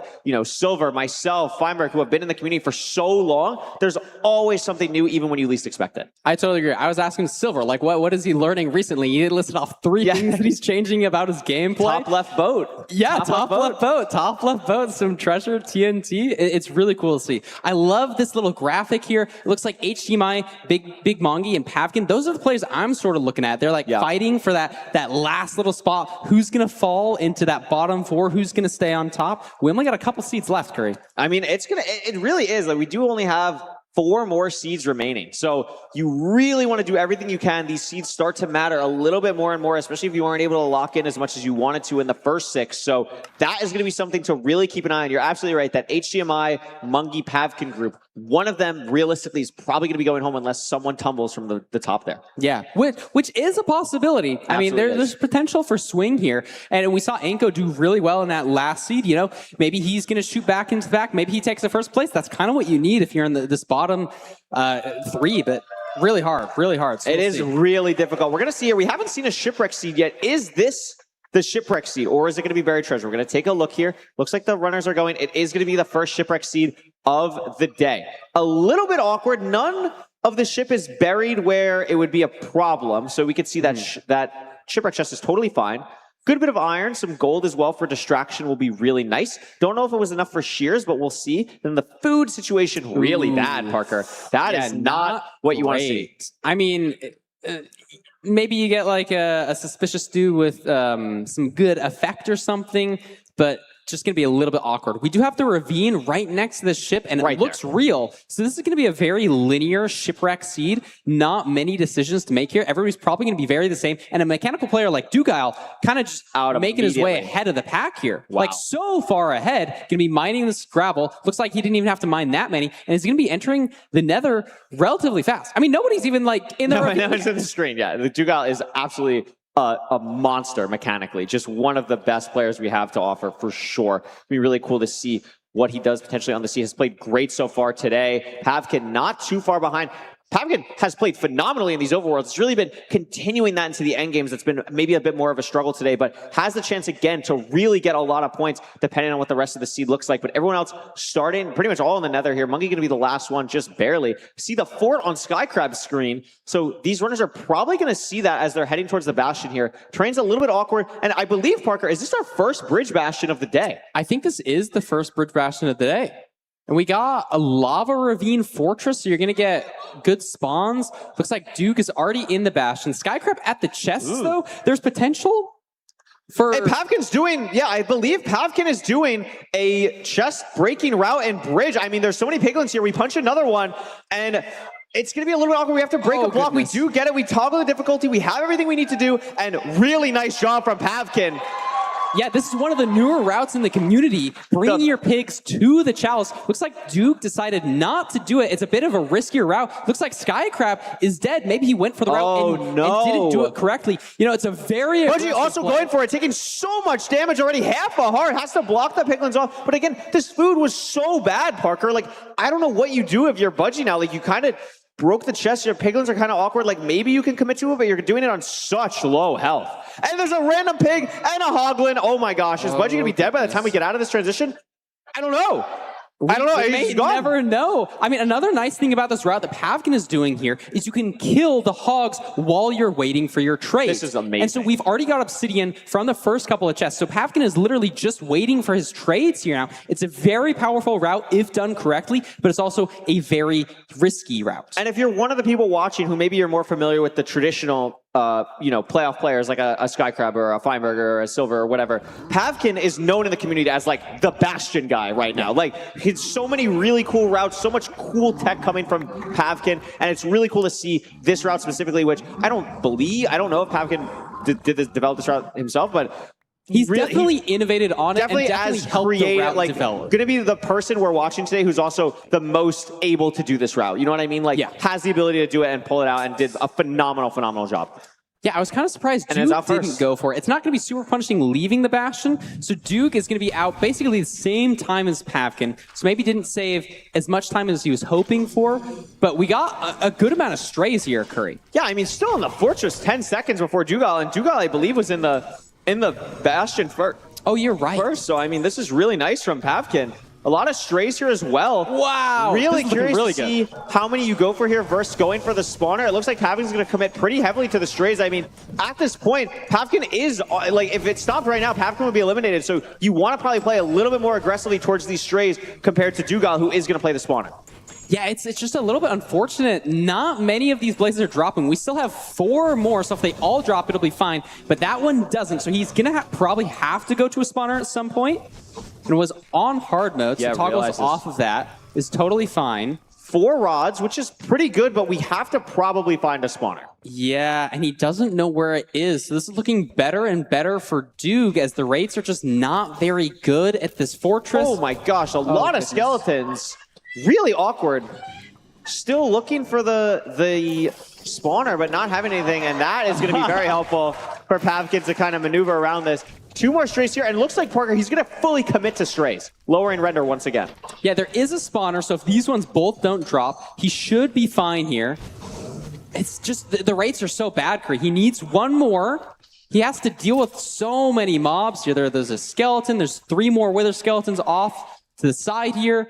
Dude, boat clutching has fallen off. I mean, just needs 1 more rod. Surely, drop. No, wow. Still just not dropping. These rates are so bad. That's okay, because now we get the 6. Even if that didn't drop, like, Pavkin still has to pre-craft, build the portal, etc. So, still going to be okay. Dugal blinded now. I'm unsure if Duke's on 5 or 6 rods. Looks like 5 as he opened his inventory there. We'll see how far the stronghold is. Nice measurement from Duke. No injury bot on either of these runners' screens, I believe. Oh, on Pavkin. So, we'll see how far it is for Pavkin here on the measurement. About 1,000 blocks. Relatively normal. So we'll see what this looks like. Infume also blinding. Feinberg not too far behind either with 5 rods. Dugal still needing that 1 more blaze while Pavkin is going to be able to leave, but not pre-crafted yet. Getting that through now. Really like the stick craft as well. Going to be able to make gold pickaxes on top of the explosives. 6 explosives there. Has some gold pickaxes. Looks good. No food compared to Dugal's 13 flesh, but no, we actually do have flesh. There it is, but we're probably going to still hunger reset. It looks like we're probably close to quartz here for Pavkin. Yeah, having the gold picks is really nice. Wow. Such a clean portal. Gosh. That's maybe the cleanest, like, netherrack portal build I've ever seen. So Duke also building his portal now. Infume at cords here. Let's see, does Pavkin like the spike here? Looks like he's committing to it. Has a Wither Skull in the inventory. And here it is. This is huge for Pavkin. He's one of those players on the chopping block. Let's see what the zero's like, though. We have a good amount of explosives, I think. We have the gold pick. 6 explosives and a gold pickaxe. It's open. And what does the dragon do here? We haven't seen a lot of 1 and 8 zeros. This is a back dragon on a tall tower. It's tall. It's 103, so it's going to be a side setup. Very comfortable here. We're going to just stay at 94. This is a very comfortable 0 for these runners. Still plenty of time. Still good. This is totally fine. Yeah, I think he has 7 explosives. Dugal also here. So I believe Pavkin is ahead enough where, unless it's really sloppy, should always finish before Dugal. It flies, Curry! It flies! Oh my god. It flies for Dugal as well. Unbelievable. Oh my goodness. So he wasted 2, maybe 3 explosives. I think he still has enough to 1 cycle. Dugal presumably as well. But this is going to be... I mean, that's weird. That's incredibly after, rare. Like, the second rotation. So maybe if you play for less aggressive damage, you can hit the 0? You can go for 99 universal side setup, but these runners are not really going to know to do that. I mean, it's just something you would never really do. Like, it's just so rare to fly on this setup. Yeah. Especially in ranked. Like, it is just not something common. I mean, maybe we'll see something where, like, Maybe one of these runners is And able it to keep the hasn't flown dragon here up for Infume. slightly higher, but I believe it's going to fly here, and there it does. So we're going to see all these runners have the same thing go off. Now, Infume notably did quite a lot of damage to the dragon. Maybe able to do some type of chase down here, but really Also- hard with the height. Yeah, he also placed an anchor, so he's down one more explosive. I'm not sure his explosive count. It could get really nasty here for Infume, because he's not going to be able to pull off this chase down, I don't think. The dragon just has too much health. Pavkin just waiting for a perch. Duke just waiting for a perch. Feinberg waiting for a perch, and is that it for Feinberg? I believe it might be. It's a little bit far, but that's not going to be it. It's trolling us. No, it's not. And so first place is still up for grabs. Somebody like Pavkin, you really want this. You need to get back in the running here. He's one of those players on the chopping block. Still just waiting. And there's a perch for Dugile. Wow. He'll be the first person to get a perch here. Good damage. Again, unsure on the full explosives, but looks like we're going to be fine here. Another anchor just in case, and it's going to be enough. Beautiful. Dugile's going to get first. Pavkin going for second here. This is a low dragon, but it's going to be good. Not amazing damage. This is not amazing damage. Oh, is that going to kill? No, but we have enough he has to use the sword to axe, which is okay. Infume, meanwhile, had arrows, so it's going to be able to finish the dragon off with arrows. Beautiful. And the perch is going to come through. So Pavkin getting second, Infume going to get third here. But Infume's out of arrows! Infume running out of arrows, but a perch! Yeah. And he's fine! So Infume gets third place. Pavkin, that's so good for Pavkin. That's amazing for Pavkin. Good for Infume as well, too. He was kind of in the that lower ranks. Infume has really started to climb up here from that bottom of the pack to get back into this top 3 potential as well. Unbelievable. I mean, there's so many people who still need to complete the seed. Anko could get some good points on the board. Feinberg's still waiting for a perch. Silver really wants to get something here. So this is going to be really awkward for these runners. Yeah, Mongi also waiting. I mean, so many people so close here. Is this a perch for Anko? No, not quite. I mean, Feinberg's been in the end for a while here now. I think Feinberg is going to get the next perch. It is a little bit more standardized now that it is Season 11 rules, so we'll see what that looks like. It's actually going to be Mungi getting the perch next. So we didn't have Mungi on our screen. Maybe Mungi was in for a little bit longer, but Mungi's going to be really happy to get these points on the board because, again, that HDMI Pavkin Mungi group is a little bit scary right now. Here's the perch for Silver, a perch for Feinberg as well. Anko's still waiting, unfortunately. But Silver's one cycle looks good. And that's going to be enough Beautiful. there. So 4th for Mongi, 5th for Silver. And 6th for Feinberg. So we have 2 placements left. Aquacord also in the end. The perch for Anko comes through for 7th place potentially. Really nice save there. Should have enough. This will be enough with an axe. So that is totally fine. And then, yeah, we'll see what ends up happening here. But a really nice job. I mean, an awkward end, but a very interesting seed throughout. And then it looks like Aquacord also waiting for the perch. Is this, didn't Silver finish? This is Skycrab. So this is Skycrab's preview. Okay. And it's not going to matter But because Duke gets HDMI is actually going to get 8th place there. Wow. And that 1 point could really matter with how those, 7th, 8th slots are kind of looking. So I'm really curious to see what the leaderboard is going to look like when we have the time to pull it up. But I mean, the story of that was the route from Pavkin was phenomenal. Yes. Yeah, that was so clean for Pavkin. That's got to feel really good. Love to see him, especially if it's one of the newer players. Absolutely. That whole round felt like kind of a shake-up round. Yeah, really, it really did. I mean, Pavkin did such a good job there to get a bunch of points on the board. I mean, as well, Dugile doing so well to kind of push himself up there. And we can see, again, that group, Mungi, I believe that's 3 seeds in a row now with 0. Really unfortunate to see Pavkin, I think for the first time, really, since we've been looking at this, pulling ahead here. But Dugile, 36 points on the board. It's got to be amazing. Yeah, this is so awesome to see. Skycrab still at the top of the pack there. Aquacord next to him. HDMI cable still just cruising off the early points that he got. Look at this. A little bit of an update here. It's a tie. It's a tie for Mungi and Pavkin. Wait a fighting minute. for that last slot. I was going to say, I thought Mungi completed. That makes a little bit more sense here. BBM on the tie. I didn't see that BBM was on the tie. Oh my goodness. What a character. I love it. Absolutely love it. Pavkin again. Great job on that last seed. So yeah, going into our last, 3 seeds, it's kind of a battle between these two players. HDMI cables, very close in that sense. Silver, Budgie, Anko, they kind of need like a first place finish 2 or 3 times in a row. Absolutely. I mean, and again, remember, those top 3 get to also potentially pick their opponent, which is something to keep watching out for. Really, the top 2 of this will get to pick their opponent, but it's still going to be cool to see who's going to be those top seeds. HDMI did so good in those first 5 seeds. Going to try and get some more momentum. See him on the screen now to go into those last 3 seeds. Make sure he stays in that top 7.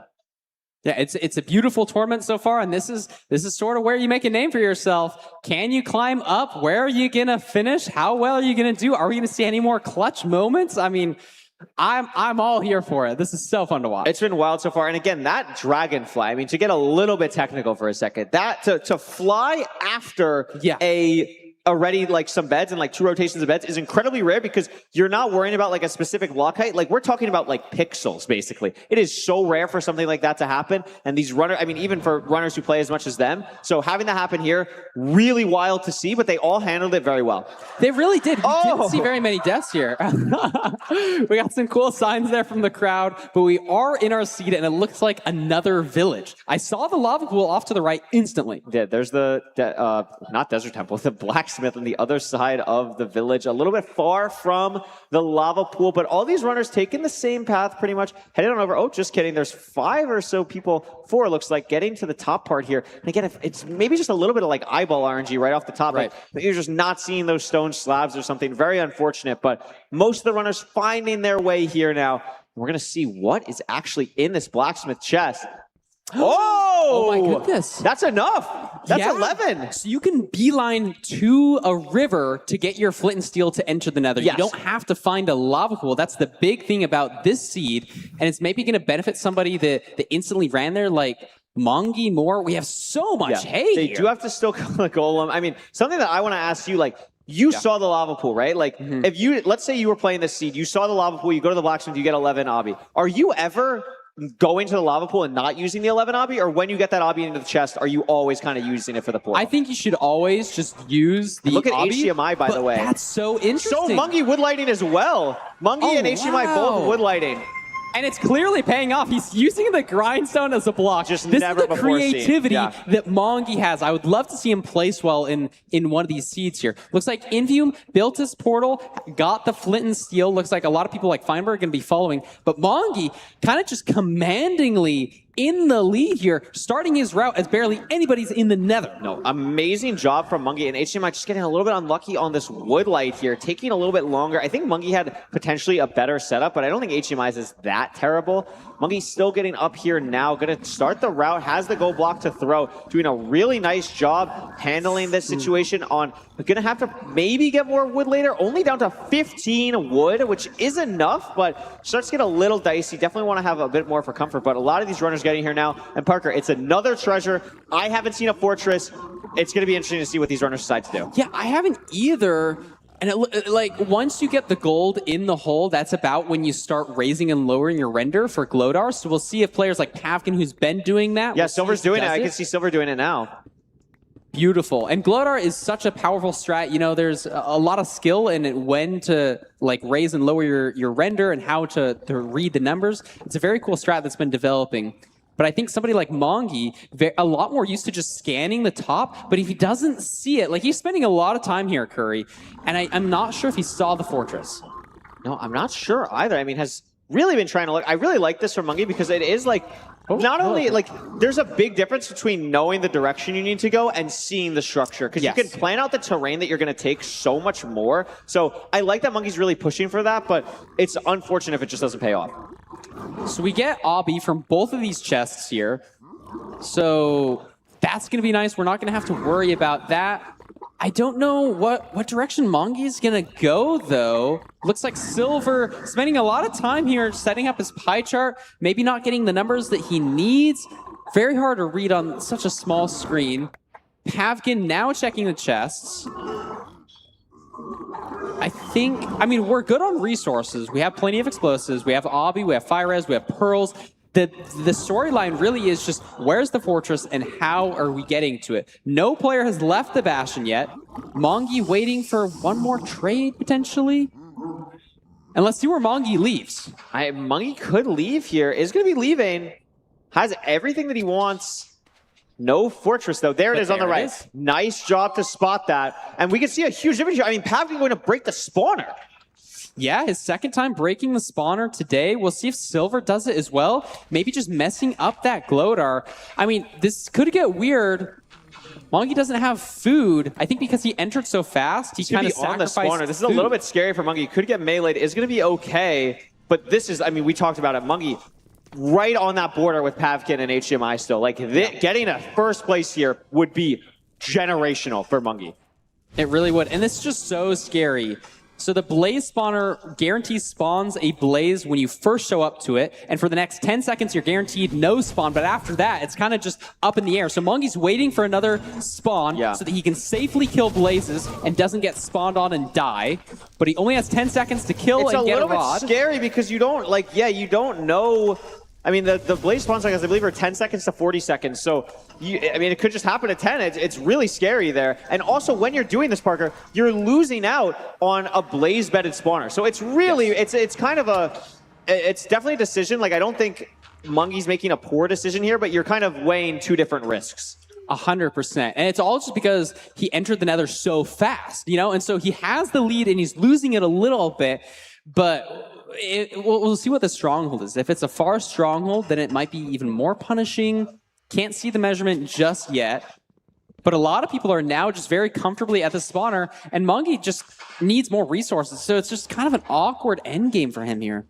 Yeah, it's going to be a little bit weird. I mean, having to grab the wood, we mentioned it earlier, just not having that much already from pushing a really aggressive overworld. And still, we still have not Blaze bedded the spawner that basically everyone else has. HDMI building the portal now, going to be blinding, has at least 3 rods. So kind of the rod count is the thing to watch out for here to see what runners are ahead. I believe no one really has more than 3 at the moment. Mongi, Anko, Pavkin, and HDMI all have 3 right now. Yeah, and Mongi also had to throw 2 eyes.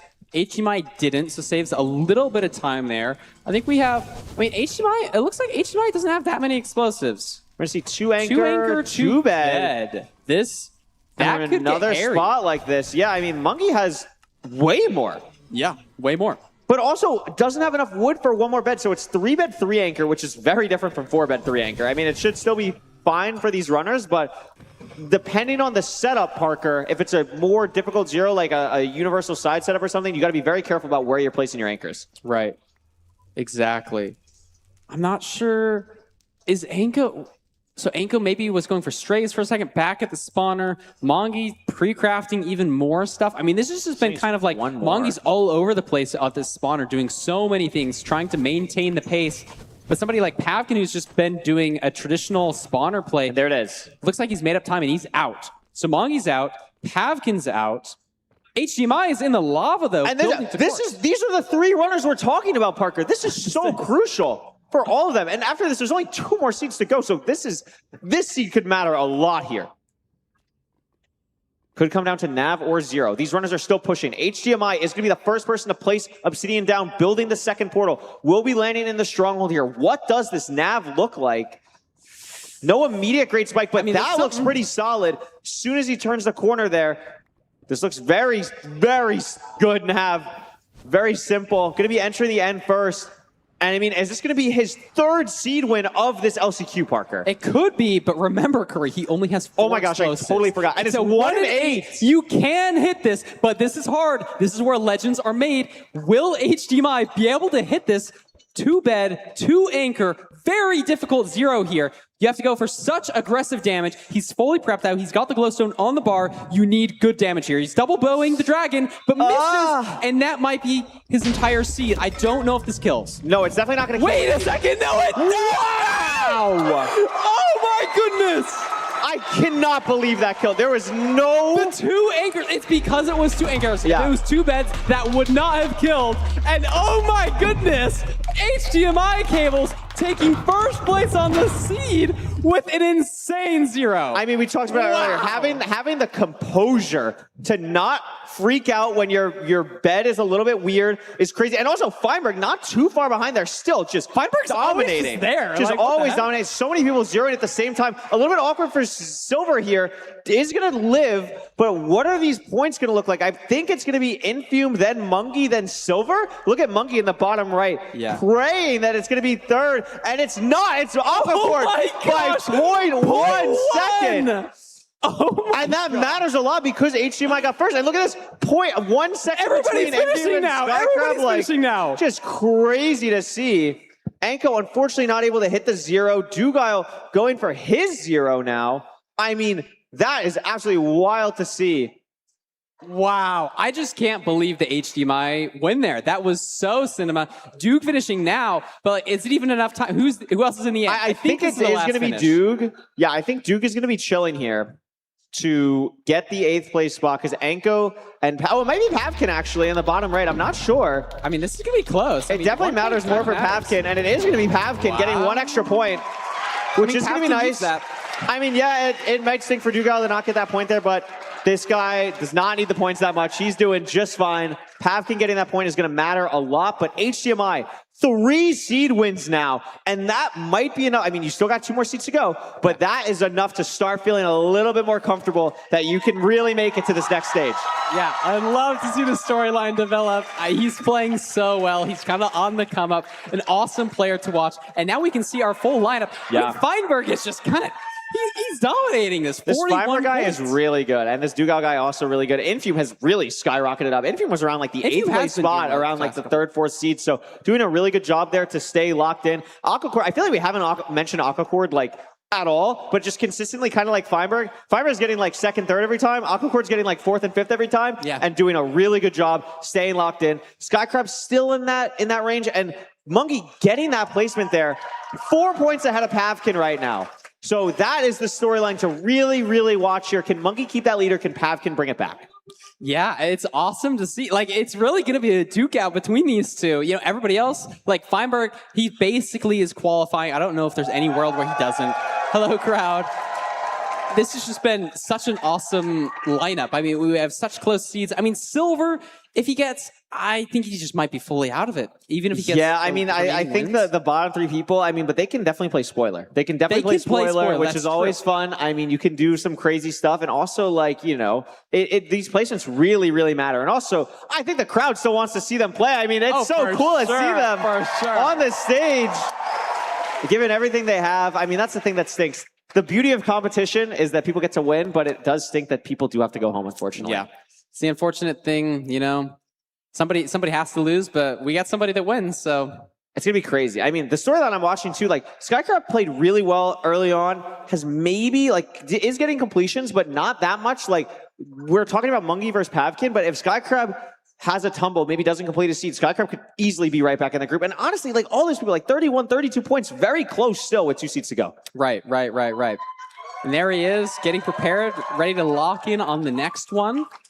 We'll see what happens. I want to see some more zeros. That was just, that was so beautiful. A 2+2 on 1 and 8 with the 2 anchors? With the 2 anchors and with the messed up arrow. Like, that was just crazy. It was like a 1+1+2. Like, it was just. Yeah, you're right. It wasn't even a 2+2. Like, it's just, it's crazy that HDMI was able to pull that off with this pressure on this stage. So, I mean, I think that's been the storyline so far, but it's going to be crazy to see who ends up getting those top 3 spots to pick their opponent along with Hacks. And it's just been wild to see so far. I mean, these players are really giving it everything they have. Right, and it does matter if you're scared of Hacks. You know, you can guarantee not playing Hacks if you just get in the top 3. You know what I mean? Yeah, you're guaranteed not to get picked here.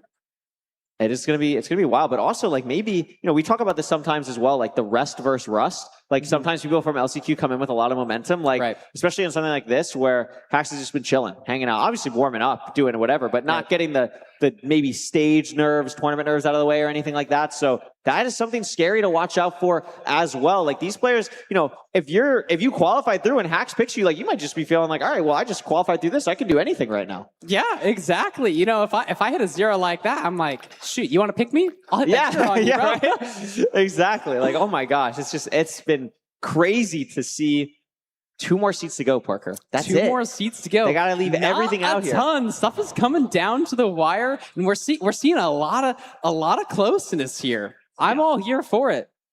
It's gonna be wild. I think. Oh, we're hopping into the next game here. See what it is. It's another ocean seed. Is it a shipwreck or a buried treasure? It's a shipwreck. Very reminiscent of there. the last shipwreck seed that we played. The boat is just upside down this time. We'll see what the loot is. Anko is first one in there. Looks like a Lots lot of of iron. iron, That's yeah. very nice. We're gonna get shears. Gonna get blocks. What's our food situation? That's a pretty good amount of solid. food too. Yeah. 17 wheat. We can make 5 bread. And I think there was some rotten flesh there. Also, there is a ravine, so this is going to be a more linear seed. So we might see players like Duke on that last seed that was very linear. Pull ahead here. It's just going to be all about that crafting. There's 2 ravines that you can go for here. We know one of them is real. The other one over here looks good. Camera's just pivoting to it, so they're both real. Yeah. But this closer one is probably what everybody's going to be shooting for. Yeah, normally you want to, if you're ever unsure, you want to try and go off of where your iron source is to find your ravine in these ocean seeds. So I think a lot of them are going to go back towards the original boat. And we see Anko actually going to be the first person to hop on over to that. Infume shortly behind, and the rest of the crowd is starting to go that way. But I believe that's HDMI on the opposite side going to the other ravine. Budgie's still on the island here, really deciding which way to go. But a lot of people heading into the ravine now and should be entering the nether shortly. Yeah, a very close one. You're not going to get punished going to this other seed. Maybe a little bit more boating, so that could be a little bit weird here. But I mean, all these players very close entering the nether.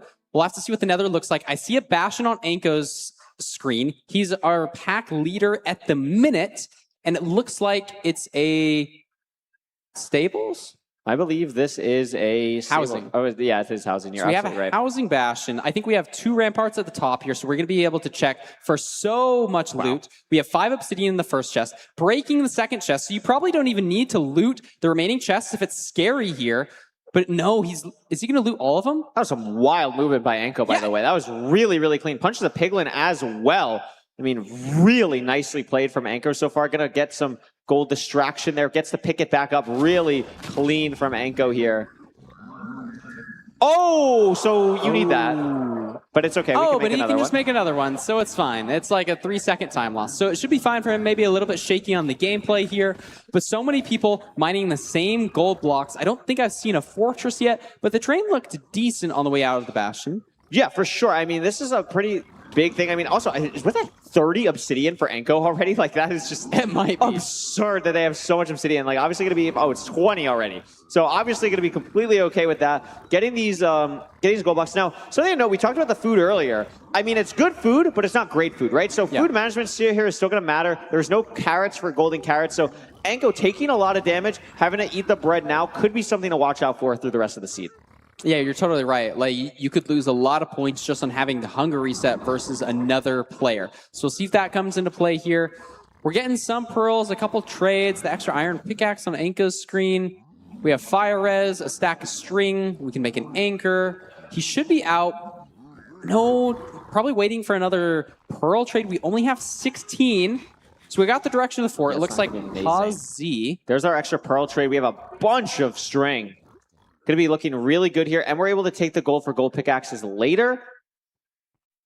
Interesting pearl here from Pavkin going out to the left. I believe Pavkin's actually in the lead now. So Monkey not too far behind as well. And again, these 2 players, the 2 to really watch for here. Yeah, they're tight. They're tight and doing well on this seed. We haven't seen the fortress There's a fort for Anko. Anko does see it. But I think Pavkin is too far to the right. So maybe and Monkey finds it too. So unfortunate for Pavkin here. No spawner yet, though. Duke is also in the fort. He's been playing very solidly. Boat clutching. Still no spawner. So Anko has found a spawner. No, Skycrab. Skycrab has found a spawner. Anko getting some strays, though, but is falling a little bit behind pace-wise. If it's bad rates, this could be bad. A little bit awkward here. Skycrab taking a bit of damage. Going to switch to the rotten flesh at the spawn. I actually really like this. You want to save your better food for when you're pearling. So I like that since we're not really going to be moving around as much anymore. We're swapping to the rotten flesh. Going to take it a little bit easier. Again, a lot of explosives, a lot of obsidian, a lot of blocks. We don't want to craft a loom. Skycrab's looking great here. Yeah, very clean pre-crafting. So the terrain opened up a little bit off the blaze bed as well. We also have the soul sand in the bottom left. That terrain probably opens up. So even though it looks very close, there's potential for some good terrain decisions here.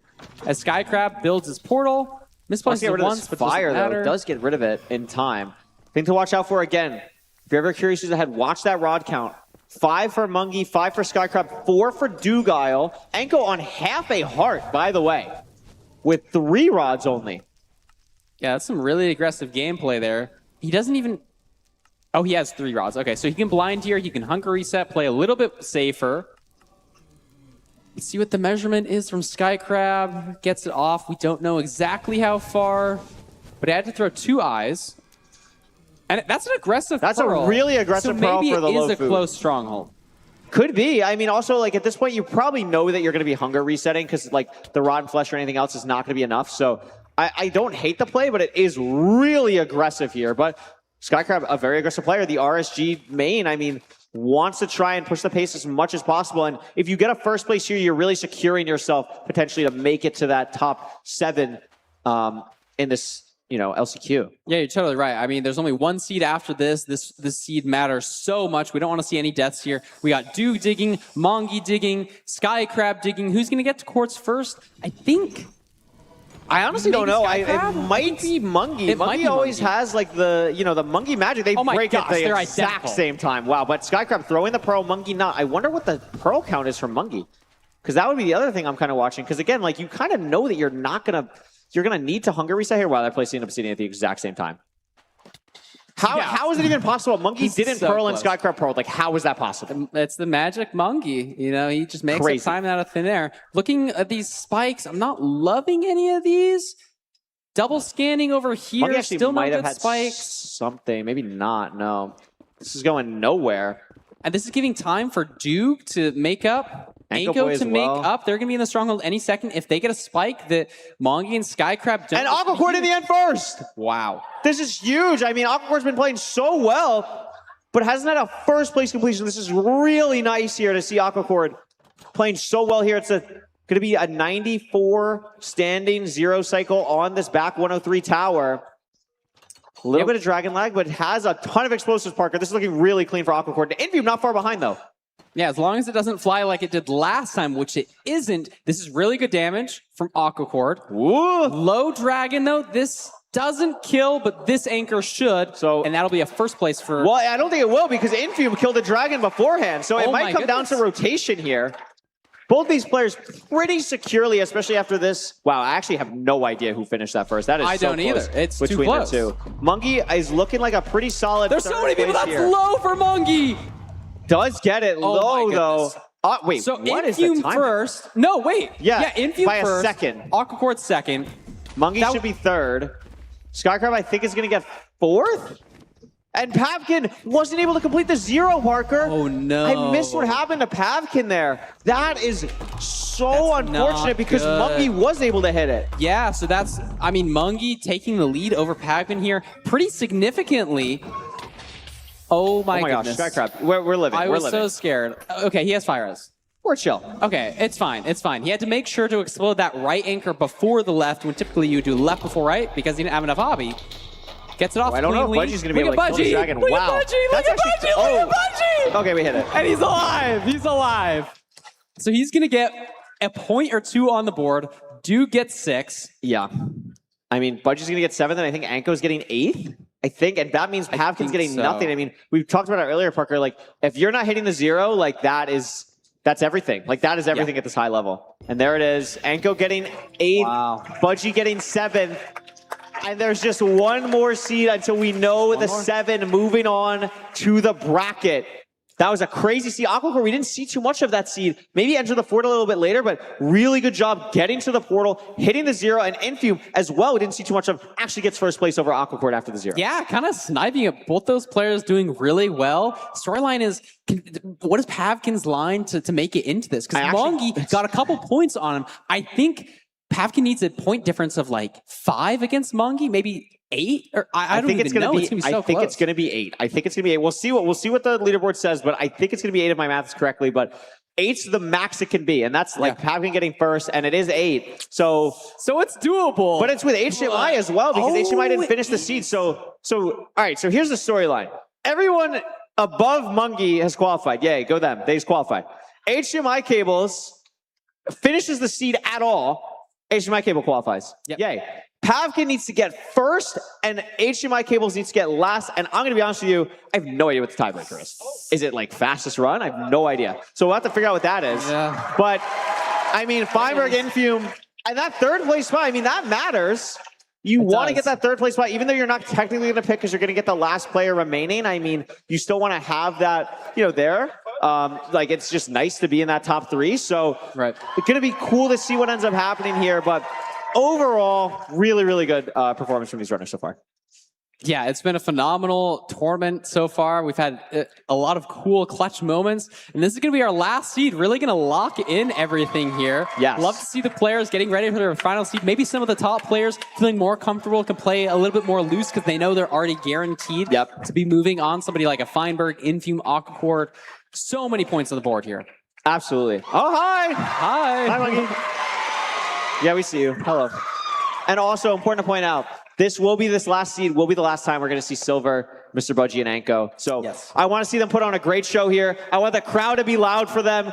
It's going to be really awesome to see how they do and, finish out strong. Everyone, I mean, you want to finish strong. You want to have a cool 0. I mean, Silver's going to be happy. You hit the Pearl. Cool thing. I mean, these runners want to have a moment like that on a stage. So I want to see them have that. I agree. I think Anko has been doing really well in these later half. We've seen him at the front of the pack, obviously entering the nether first on the last seed, putting up a good performance. So we'll see how it finally pans out, see who gets the final remaining points.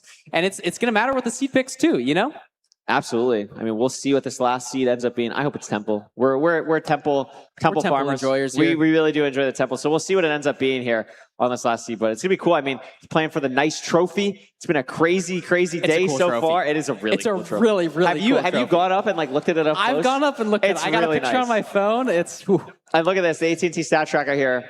904 ranked average for Infume.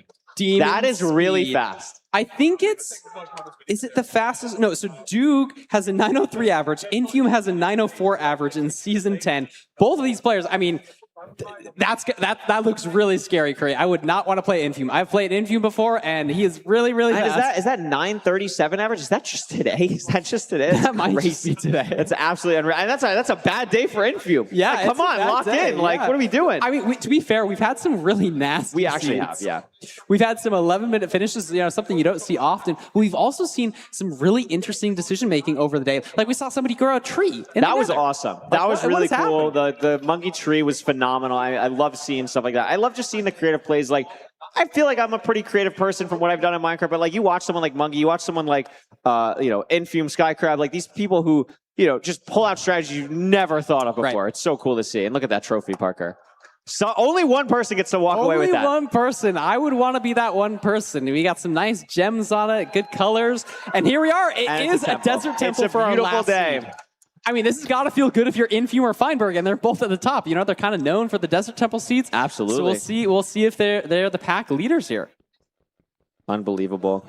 And we get another tornado. Here. This is the tension. We have no idea what's underneath. Oh, it's chill. It's chill. We're gonna see a tiny tornado. Tiny tornado. Category 1.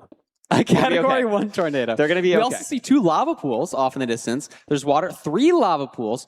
So there's a couple different places that you can go. There's a river. There's a lava pool right by that sugarcane, I believe, as well. There's also a lava pool right here as well. I mean, we're seeing so many people go to different trees. We might see a lot of different decisions on this overworld. I like where right next to the river. Yeah, I like this Pavkin, Budgie, Infume, Silver group here because you have that gravel right there as well. It's the closest one to the river. You can hit another tree on the way to the lava pool. You could overlap blowing up TNT with starting your portal. So there's a lot of things you can do there that can end up being really nice. So I like their positioning the best. I think I agree with you. It looks like Mongi maybe even going for a woodlight here. That's a really aggressive play. We have the river really close to it, and if it doesn't light instantly, that's going to be very punishing. I don't know exactly what an average enter is from it, but Infume now building his portal. He's behind Mongi, but he has that flint and steel. Does have that flint and steel. We're going to see who's going to enter first here. Monkey's been sitting there for a while, and a couple other runners over here a little bit farther. I believe that's HDMI and Silver. A little bit farther away here, and we're going to spawn on the Bastion. This is a Stables Bastion with a triple in the middle. I believe that's a good gap right underneath these runners. So going to be interesting to see how they're going to start this route. Pavkin It's double triple. Infume very short. Yeah, it is double triple. So double triple versus going to the gap here, going to be an interesting decision to make. Going to probably depend on the obby that these runners get in these chests. Not that much that I saw there. So going to be curious to see what these runners go for. Yeah, we also saw the 4 in the distance. I'm not sure And how Infume's many going would to have the gap. seen it instantly, but I think most people. So Infume is playing the triple to gap, and a lot of other players like Feinberg is playing the double triple. So he's going to be out sooner, but if you need the resources, this is looking really good for Infume fans. This is really interesting. I think double triple here is a really aggressive play. I mean, I guess like if you're Feinberg, like it doesn't really matter. But I actually no, I'm gonna take that back. If I'm Feinberg, I mean Feinberg normally doesn't care about who he picks because like everyone here is good. He's said that in other ranked playoffs and stuff. Like picking is sometimes a hard decision to make. So maybe Feinberg's actually trying to like sell a little bit. Maybe I get unlucky and I drop to 4 and I don't have to get a pick. Like maybe something like that. Just something less to worry about. Yeah, you never know. I mean, if there was one person to metagame it like that, it would be Feinberg. Probably would be Feinberg. It would definitely be Feinberg. I mean, we'll see here. I mean, it's interesting, though, seeing who plays double triple, who plays triple to gap. I feel like every other week there's a new consensus on whether you play double triple or not. Yeah, it's so difficult. I mean, Anko here, blistering. This is what we talked about. Anko, unfortunately, not going to be able to qualify no matter how good he plays in the seed, but you want to finish strong. And look at this time, by the way. A 3:10 fort enter. This is fast. And there is a prize for the fastest time. There is a prize for the fastest time. We haven't talked about it too much. There is a prize for the fastest time, which is very, very cool for these runners. So this is something that Anko knows about. I mean, that'd be nice to get when you're on your way out of the tournament. Yeah. Just saying, we'll see. But it looks like Pavkin did unfortunately die here. Oh, no. This is looking really bad for the Pavkin storyline. I think he needed first place. That might not be happening. But we still got some really fast gameplay. Infume still in the Bastion, having to deal with 2 straight picks. And Feinberg made it out. Feinberg is at the spawner, played double triple and made it. What's the explosive count, though? We have 56 string, I believe. 56 string, a little bit of glowstone. Feinberg saw the skeleton and decided, actually, I'm going to go back here. I think I like that play. I think that's smart in this case. So he's got his Blaze TNT off here. Anko now drinking a Fire Res, finally at a spawner of his own. Yeah, has a rod now. A little bit unfortunate. Anko kind of got lost in the back rooms there of the fort, but should be okay now. Again, Pavkin, unfortunate. I mean, has played so well to get to this far, pushing people who have played in multiple ranked playoffs, and this is your first time really being on a stage like this, a tournament like this. Has played phenomenally well. So unfortunate death there, but he's played really well today. Yeah, from a lot of these runners, it's just been a really good tournament to watch. So it looks like Anko gets a 4 spawn here. Watch Infume very low on health. I mean, one of the players that's going to be most comfortable with playing on low food. I mean, 11 rotten flesh is pretty chill for Infume. Going to be something to watch out for. Anko very low as well. Half a heart. Oh, goodness. Is okay. Hanging out. This is still fast. Like, we're barely at the 5-minute mark. Yeah, and I think Feinberg's in the lead in our bottom right now. I think so. Has been at the spawner the longest, at least. Anko with 3 rods. Can't exactly see what Feinberg's at the moment, but has some. So we got some sort of advancement from Monkey got return to center, yeah. Return to center, nice. Very nice. Feinberg just measuring now. I mean, Monkey's got a lot of resources. I think he needs 1 more rod and then he's out. So Feinberg, even though he's measured, is maybe even a little bit behind. I can't see the count. I think he's on 7 eyes here. Oh, so still needs some more. Yeah, Anko on 8. Does this eye break then if it was 7? I think Monkey's out. Monkey is going to be leaving here. Gets the last rod. So Monkey, I think, is actually in first. A really nice job playing the spawner, handling the crafts, handling everything you need to do, heading to the stronghold now, and takes really nice rain. I really like how this took a high pearl, gets the boat down here. Really nice view of where you need to go. I agree. Mongi has been playing really well the last couple of seeds. You know, maybe a bit shaky early on in the tournament, but in the lead here, no, Aquacord in the stronghold first. Skycrab not too far behind, and there's so many perspectives now. Very low for Aquacord, though. Hard and a half. This is the portal room. In the portal room, and this could be. Oh no, it's not back-to-back ones because again, Infume kind of stole that. Skycrab. Oh no, it's Infume or excuse me, it's still Aquacord entering the end at the same before anyone else. Did Skycrab need a one-eye? Skycrab looked at the portal room and immediately turned back. But anyway, Aquacord's going for the 0. It's top 103. There's a hard 0. Really nice block placements. Gets there. Should be fine. I had a rotation to spare. Oh my goodness, Aquacord. That is absurd. Yeah, usually it's really hard to get to that setup, but making it look easy, gets a clean double bed here, has another bed and an anchor. This should kill it on this rotation, but he messes it up a little bit. Boom. Beautiful, beautiful. And that's going to be a first place. place. Look at the time. Wow, you are right. This might be our fastest seed of the day. I think we had a 7:23 from Aquacord, and this might beat that. I think. I mean, let's go, Aquacord. Yeah, really nicely done there. That might also vault him into the top 3. I'm actually not sure. You're right. He was only a handful of points off it, and depending. And gets a nice little reaction there, nice little fist bump. I mean, well deserved. That's a fast time, Curry. Oh, look at this. A Monkey, unfortunately, not able to hit the 0 cycle. It is a tough one, so has to do a little bit of half bow there. Not seeing anyone else going for the 0 cycle at the moment. Budgie's in the end. Oh. So this could be big points for Budgie. Feinberg also in the end here. Could play a little spoiler. Still not able. Feinberg didn't hit the 0 either. No. Gonna see here. A lot of people in the end, actually. Yeah, was that Duke in the end as well? So Mongi's waiting for his perch, placing down like a bajillion blocks. Feinberg waiting. Duke is in the end. Budgie's in the end. Who's going to get the perch first here? I don't think any of them successfully hit the 0 if we haven't finished yet. Looks like Infu went for a 94 side setup here. Really nicely done from Infu. Wonder if a lot of people just tried to push 103 and just was unable to get there. Yeah, I think you're right. But really nice job from Infume. Feinberg gonna get the perch. And again, the story of Feinberg today has just been consistency, consistency, consistency. Budgie actually gonna get second, so unfortunately not gonna qualify, but at least gets to leave with that. That's a good showing for your last seed, getting second place. So second, Budgie, third, Inhume, fourth, Feinberg. Absolutely. Nice job from Fine there. That might honestly be Feinberg's lowest placement of the day. Like, has just, think so? I don't know. Like, honestly, like he's been played going so well. insane mode today. Unbelievable. Monkey's still waiting on a perch. Dugal getting his perch now. So Dugal gets some more. Oh, whoa. Wait, whoa, what happened? hold on What a second. happened? We're going for a one-shot here. Oh my goodness, for the fans. Thank you, Dugal. Pay attention. Okay, so the dragon is oriented a little bit differently than it normally would. So this could get a little bit hairy. He might have to build up on the other side. Let's see. So you do 5. Oh, so that. So Dugal, that's not how we do one shot. unfortunate. Usually the dragon's head is on the other side. You won't get hit by that knockback. A little bit unfortunate. Probably doesn't matter for him. No. Maybe it matters for like the top 3, but again, none of these runners are too worried about that. It's just about qualifying for a lot of them. Really nice damage from Skycrab here. And it's going to get some points on the board. Silver getting a nice 0. Wait, Mongi's killed. So is Mongi can get 5th here, then Skycrab 6. Yeah. Monkey 5. Skycrab 6. Look at Silver. And Silver has to do doing something. a chase down. Well, he did it once before. No Pearl this time. Oh my goodness, that is so low. There's no way he gets 2 cool chase downs in a row. I mean, that is so unfortunate with the 2 cages there. Oh my goodness. Yeah. I mean, you could Pearl over to the cages, and like I feel like that's maybe the play here, but he's opting to go all the way down to the bottom.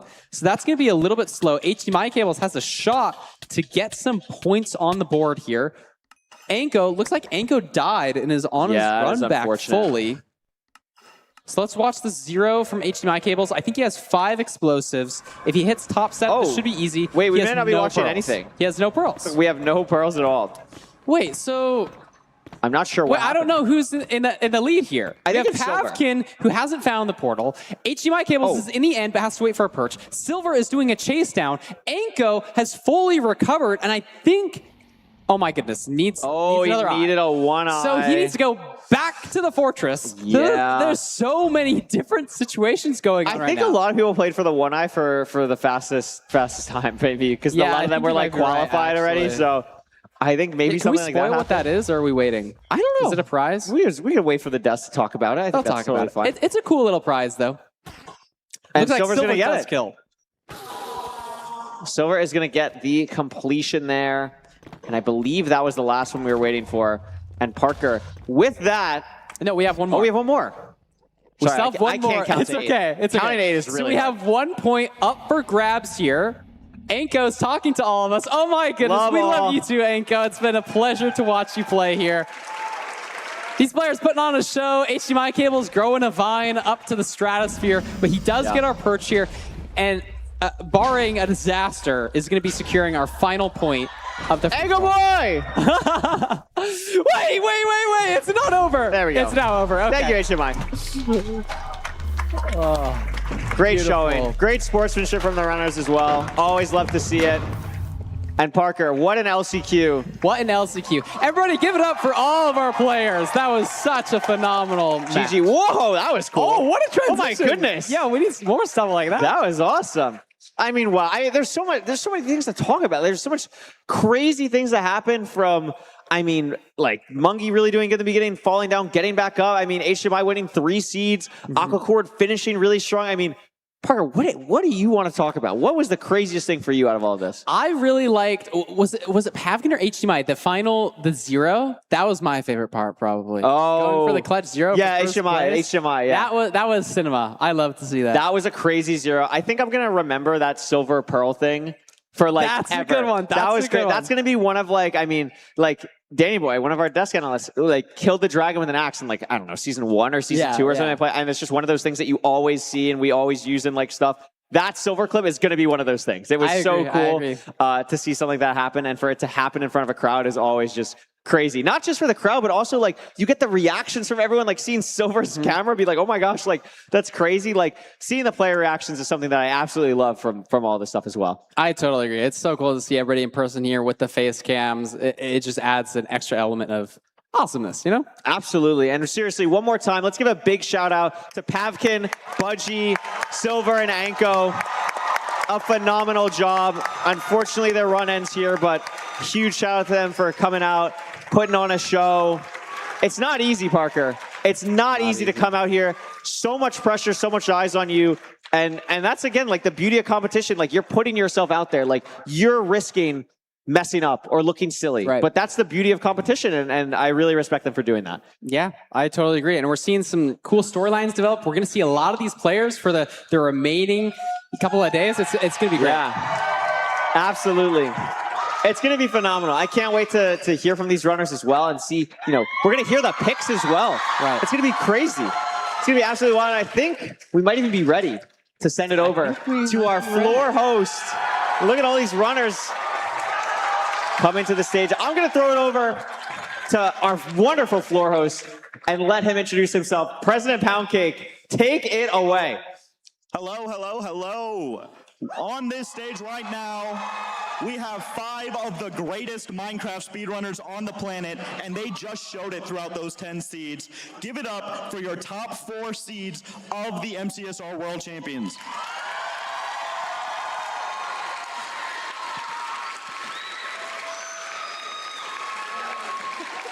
First up, with his legendary playoff performances that I'm sure you guys all know about, we have Hacking Noises, who got a bye through the LCQ stage and is going to be the #1 seed.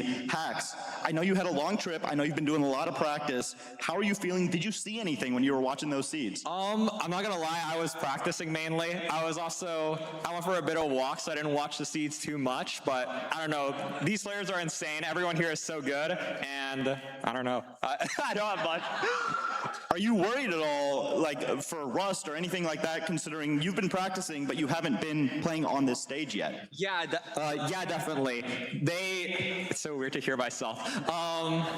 They've had like practice on the stage. I haven't. I feel like playing at home is so different compared to playing on the stage, obviously. So they'll have that warm up. I can't lie, really jet lagged, but I feel like having the break, I had the break to calm down, to focus up. So I don't know, I'm feeling pretty good. Awesome. Well, we do have the 4 players of the lower seeds behind you. Is there someone you would like to pick? Okay, well, I guess I could go through order. I'm not picking Dugile. I'm not picking Skycrab. I'm not picking Voggy. When I was doing practice, I ran a 1st to 10 wager twice with Mongi, and the wager was for whoever lost had to pay for canes. Yesterday I paid for canes, and whoever lost the other one had to pay for Chick-fil-A, and today I'm paying for Chick-fil-A. So I don't really want to pick Mongi. All right, so your pick is HDMI cables? Yes. All right, thank you so much, Hacks. We'll see you in just a few seats. All right, up next, you all know him. Some of you like him. We have Feinberg. Feinberg.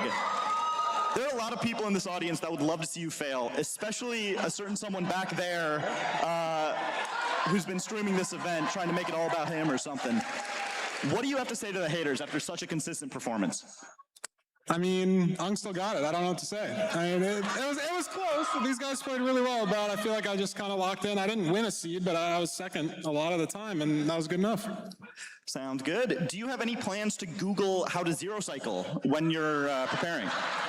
Well, it's that consistency of play, you know what I mean? And I only really messed up one of them. It was only the first seed. I have no. Well, you can't mess it up if you don't go for it. How do you zero with no pearl? How do you zero with no pearls? Like, do you have a tutorial you could show me, or? Yeah, I can teach you. Okay. Yeah. All right. Well, with that being said, do you have any of the 3 players left that you'd like to pick? I'm not looking forward to picking, I guess. I lost to Sky Crab at Level Up Expo, and I lost to Mungie in Season 6 playoffs, and I don't think I've played Doog at a LAN, but it's Doogile. So I'm not loving my options here. How long do I have to think? Are you guys busy? Yeah. All the time in the world. Okay. I don't really need that much time, but I mean, I really don't know. Because it's so weird with the format too. I don't know who I was playing better against. Who do you think I should pick? You said I have no time. I think you should pick Dougal, because I want you to lose. Okay, I'll pick Dougal. All right. That's massive. HBG on HBG. Feinberg, thank you so much for your pick. We'll see you tonight. Infume, consistency strikes again. You've been dominant for so long, and you have your chance on the biggest stage here. Last few playoffs, 2nd place, 4th place, 2nd place. Do you have a chip on your shoulder? Do you want to prove to the world that you can finally take it past that last leg? I don't have a chip on my shoulder. I don't have a chip. It's just that it happens, you know? You play and sometimes you lose, but I like to win. Are you going to lose this one? No. Clip that. All right, well, you have 2 options left, Skycrab or BBM. Anyone standing out there? I mean, they don't really stand out. None of them really stand out to me, like, you know, which one I should choose. That's not what I mean. I just mean I'm really glad Fine chose Doog, because I did not want to play Doog. But yeah, I mean, I haven't really spoken to either Skycrab or BBM much. I had breakfast with Mungie today, so like honestly, I think I might pick Mungie because I think I'd feel the least bad about beating him. All right. Infume versus Mungie. Thank you so much, Infume. Good luck. And finally, he doesn't get to pick an opponent, but he did clutch up on the very end there with that 1st place finish. What a performance. What a consistent 10 seeds by Aquacord. How are you feeling? Did nerves come into play at all there? I mean, I'm pretty nervous, but I don't know. I feel like I locked in pretty good. Like, this is my 3rd LAN now. Like, I'm pretty used to the experience. I mean, this is way more people, obviously, but I feel like I played pretty good. But yeah, I'm feeling pretty good. I think I did good today. How do you feel about playing Skycrab? Any thoughts? Any past history there or anything? Yeah, Skycrab, very scary. I mean, I lost him in season 8 playoffs or 9. I don't know. I lost him in one of the playoffs. I think he like swept me, but it was a close match. I think like every seed was like 5 seconds apart. But it'll be a fun match, like RSG battle, bro. Shout out RSG. That'll be really fun.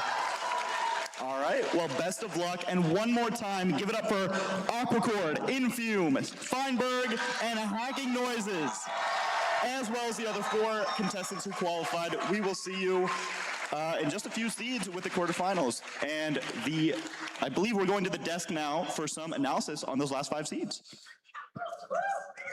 Beautiful. Thank you so much, President Poundcake. Can we get another cheer for Poundy, please? And you might be noticing that our desk has a brand new member on it, doesn't it, Jazz? Hey! Thank you so much, Fulham. I'm happy to be here. Hi, I'm JoJo. I got to meet a lot of you while I was sitting out in the audience and, just hanging out, watching the seeds. I'm excited to be here. But yeah, let's get into this. I'm so excited. Those picks were pretty interesting. Was there anything that really stood out to you there, Emerald? Well, I mean, Farmer picked Dugile. That was nuts. That was nuts. I don't know what else to say. I don't think you wanted to. I mean, I feel like it is a tough situation. Who would he have picked? It was Mongi and Skycrab, correct? So, I don't know. Feinberg's known for his aura picks, if you could say. So, I'm honestly not too surprised, but I think might be the match to look forward to. Feinberg versus Dugile. 3 absolute demons. I mean, all 8 runners were absolutely fantastic. It's not like Hacks probably wanted to choose HDMI cables, even though HDMI cables is one of the players that qualified through the open qualifiers.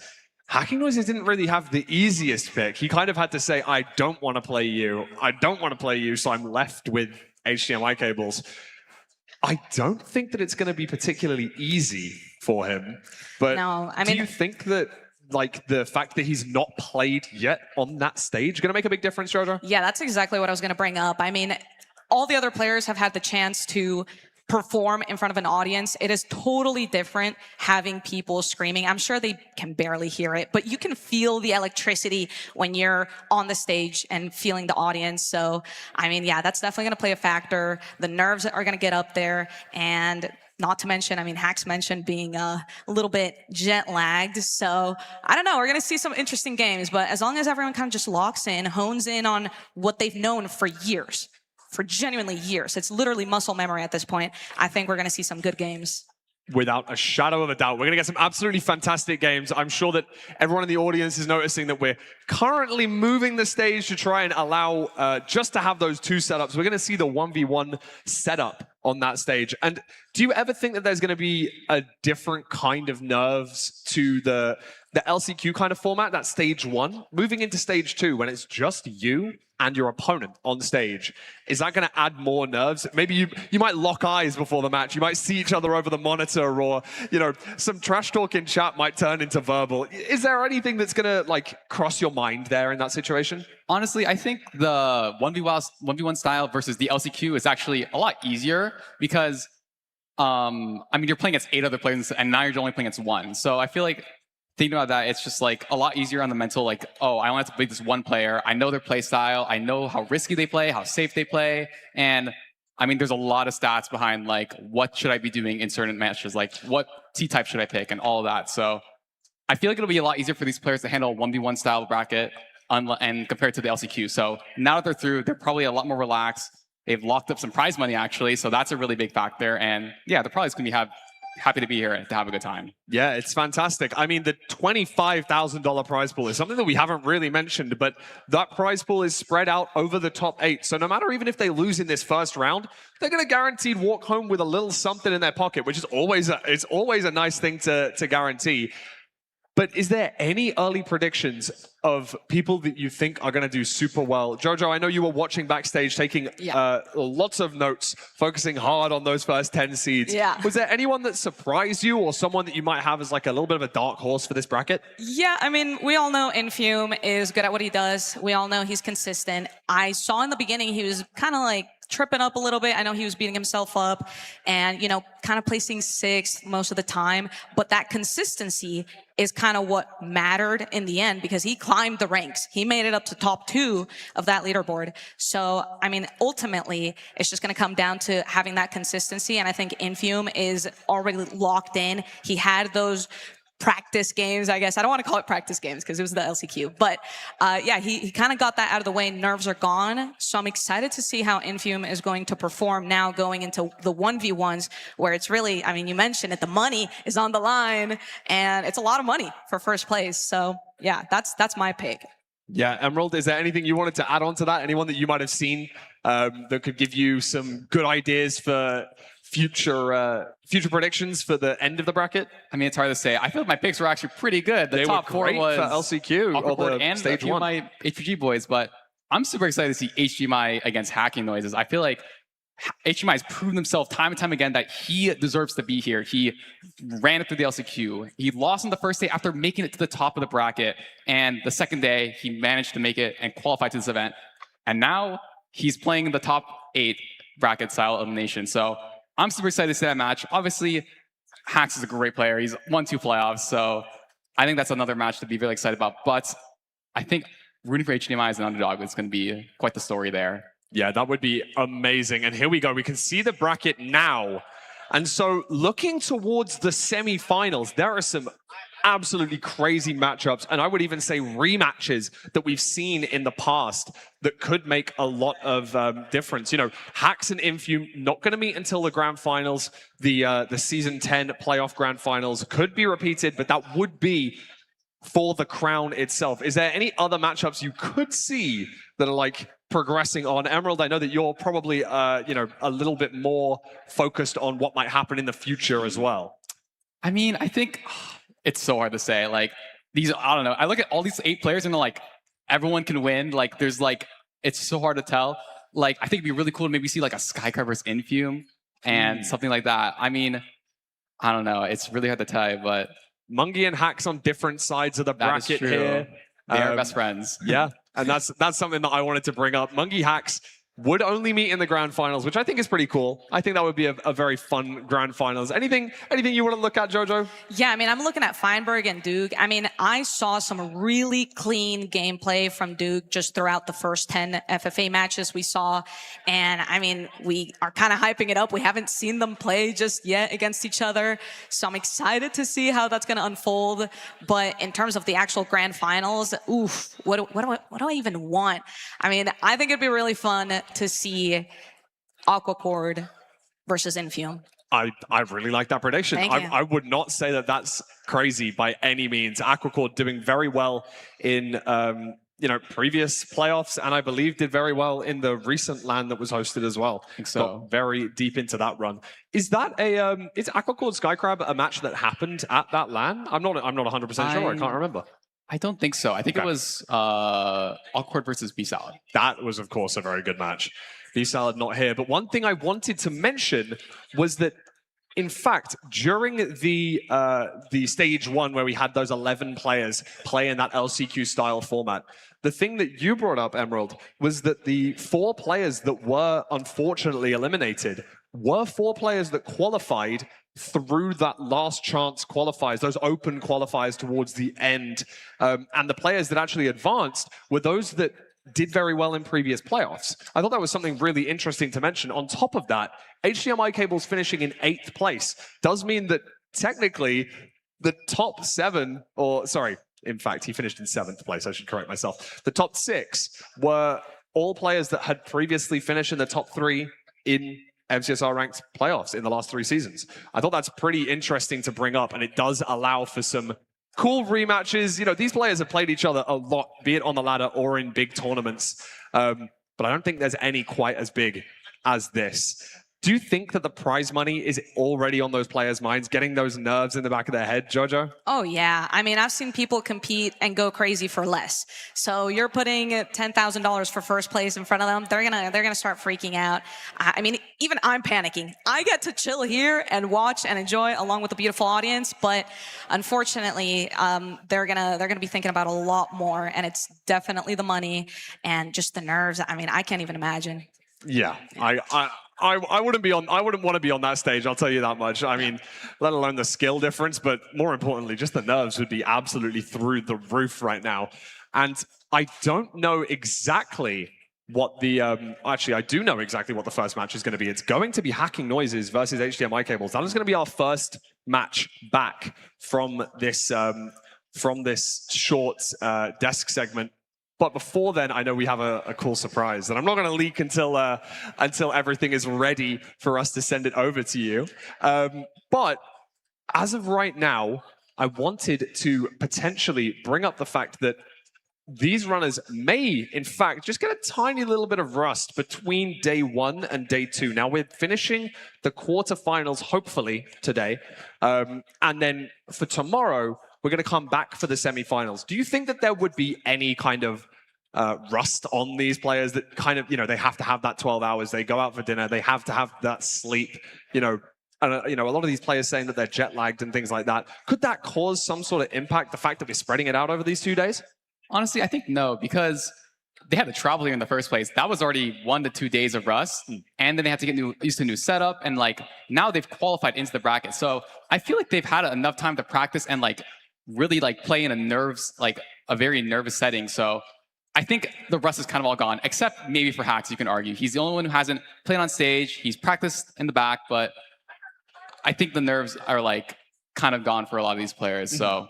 And he's up first. That is true. It's not a smooth transition into not having played in those 10 seeds and then going, boom, you're seed 1, you're playing first. Yeah. It's probably not going to be the easiest thing in the world for Hacks to go onto that stage and play HDMI Cables, who won 3 of the 10 seeds during that stage 1, which I think it was a super, super good performance from HDMI Cables, albeit slightly inconsistent, ending up finishing in that 7th place.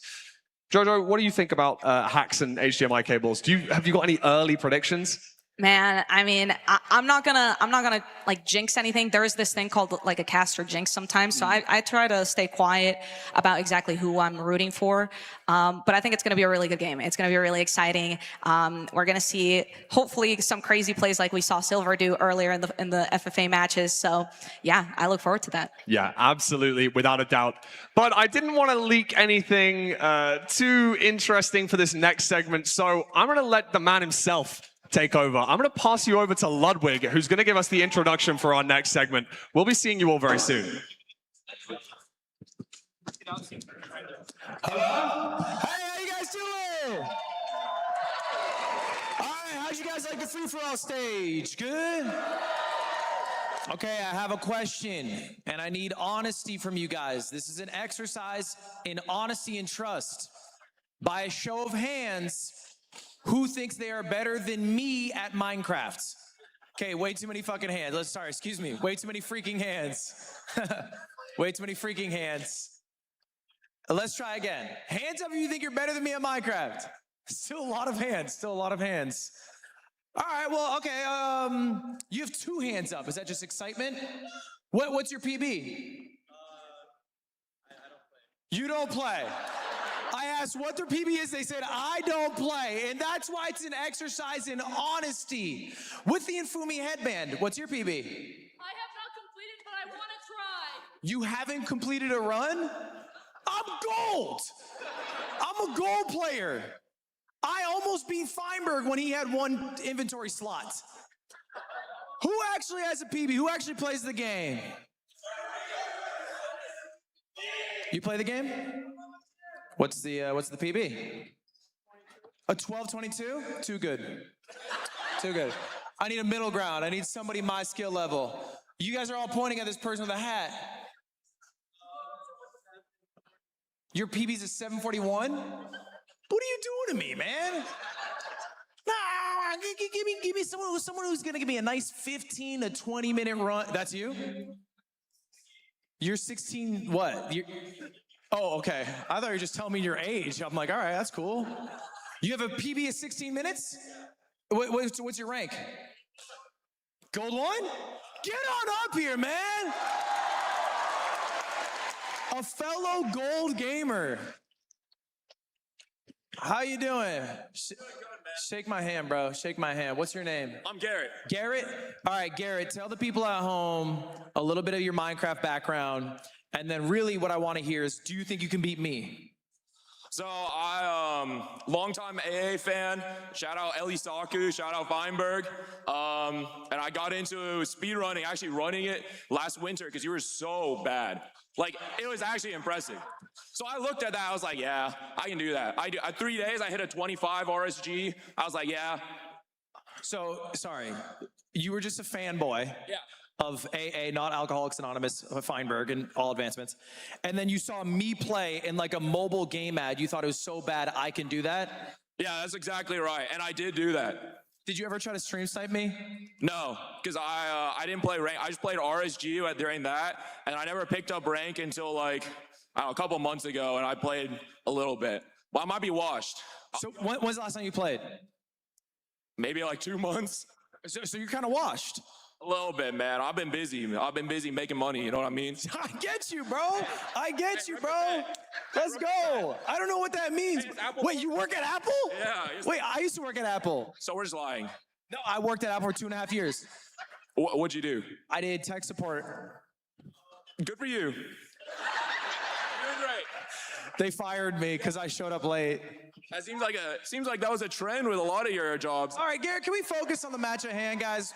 We're doing a 1v1 now. Here's the deal, Garrett. If you beat me, not only do you get the pride of saying, yeah, I beat Ludwig, but I'm also giving you a signed Alienware laptop, okay? It's a valuable item. Talking thousands of dollars. Now, if I beat you, this is important. If I beat you, Garrett, do you know what happens? You lose to Ludwig. Garrett, you don't want to lose to Ludwig. It's a bad guy to lose to. It's not a good look. We're going to do a straight up 1v1, best of one. Okay, we'll do a gentleman's agreement on the seed and all that. Yeah. You can get your stuff set up over at that computer over there. I got Monkey or Duke? Which one do you want, Monkey or Duke? I like the aura of Duke. Go Duke, go Duke. I'll go Monkey. Anyway, I'm going to play Garrett. Just by show of noise, let's hear if you think Garrett's going to beat me. All right, okay. Who thinks I'm going to win? Thank you, man. Thank you, that one guy. A lot of you guys at home are probably wishing you were here. Well, you didn't get a ticket. Shame on you. You can still get prizes, though, guys. Thanks to Alienware. They're giving away more prizes at the Alienware Arena. All you got to do is go to awa.gg/sign up. Go to the Alienware Arena. It's a completely free gaming community, no paywalls. No need to be an Alienware product owner, and you can still earn stuff while you play. So anyway, just head over to awa.gg/sign up. Now, I'm going to go sign up for a butt kicking. Can I say that? Can I say at? No, I shouldn't. All right, we're going to go play. Back to the casters.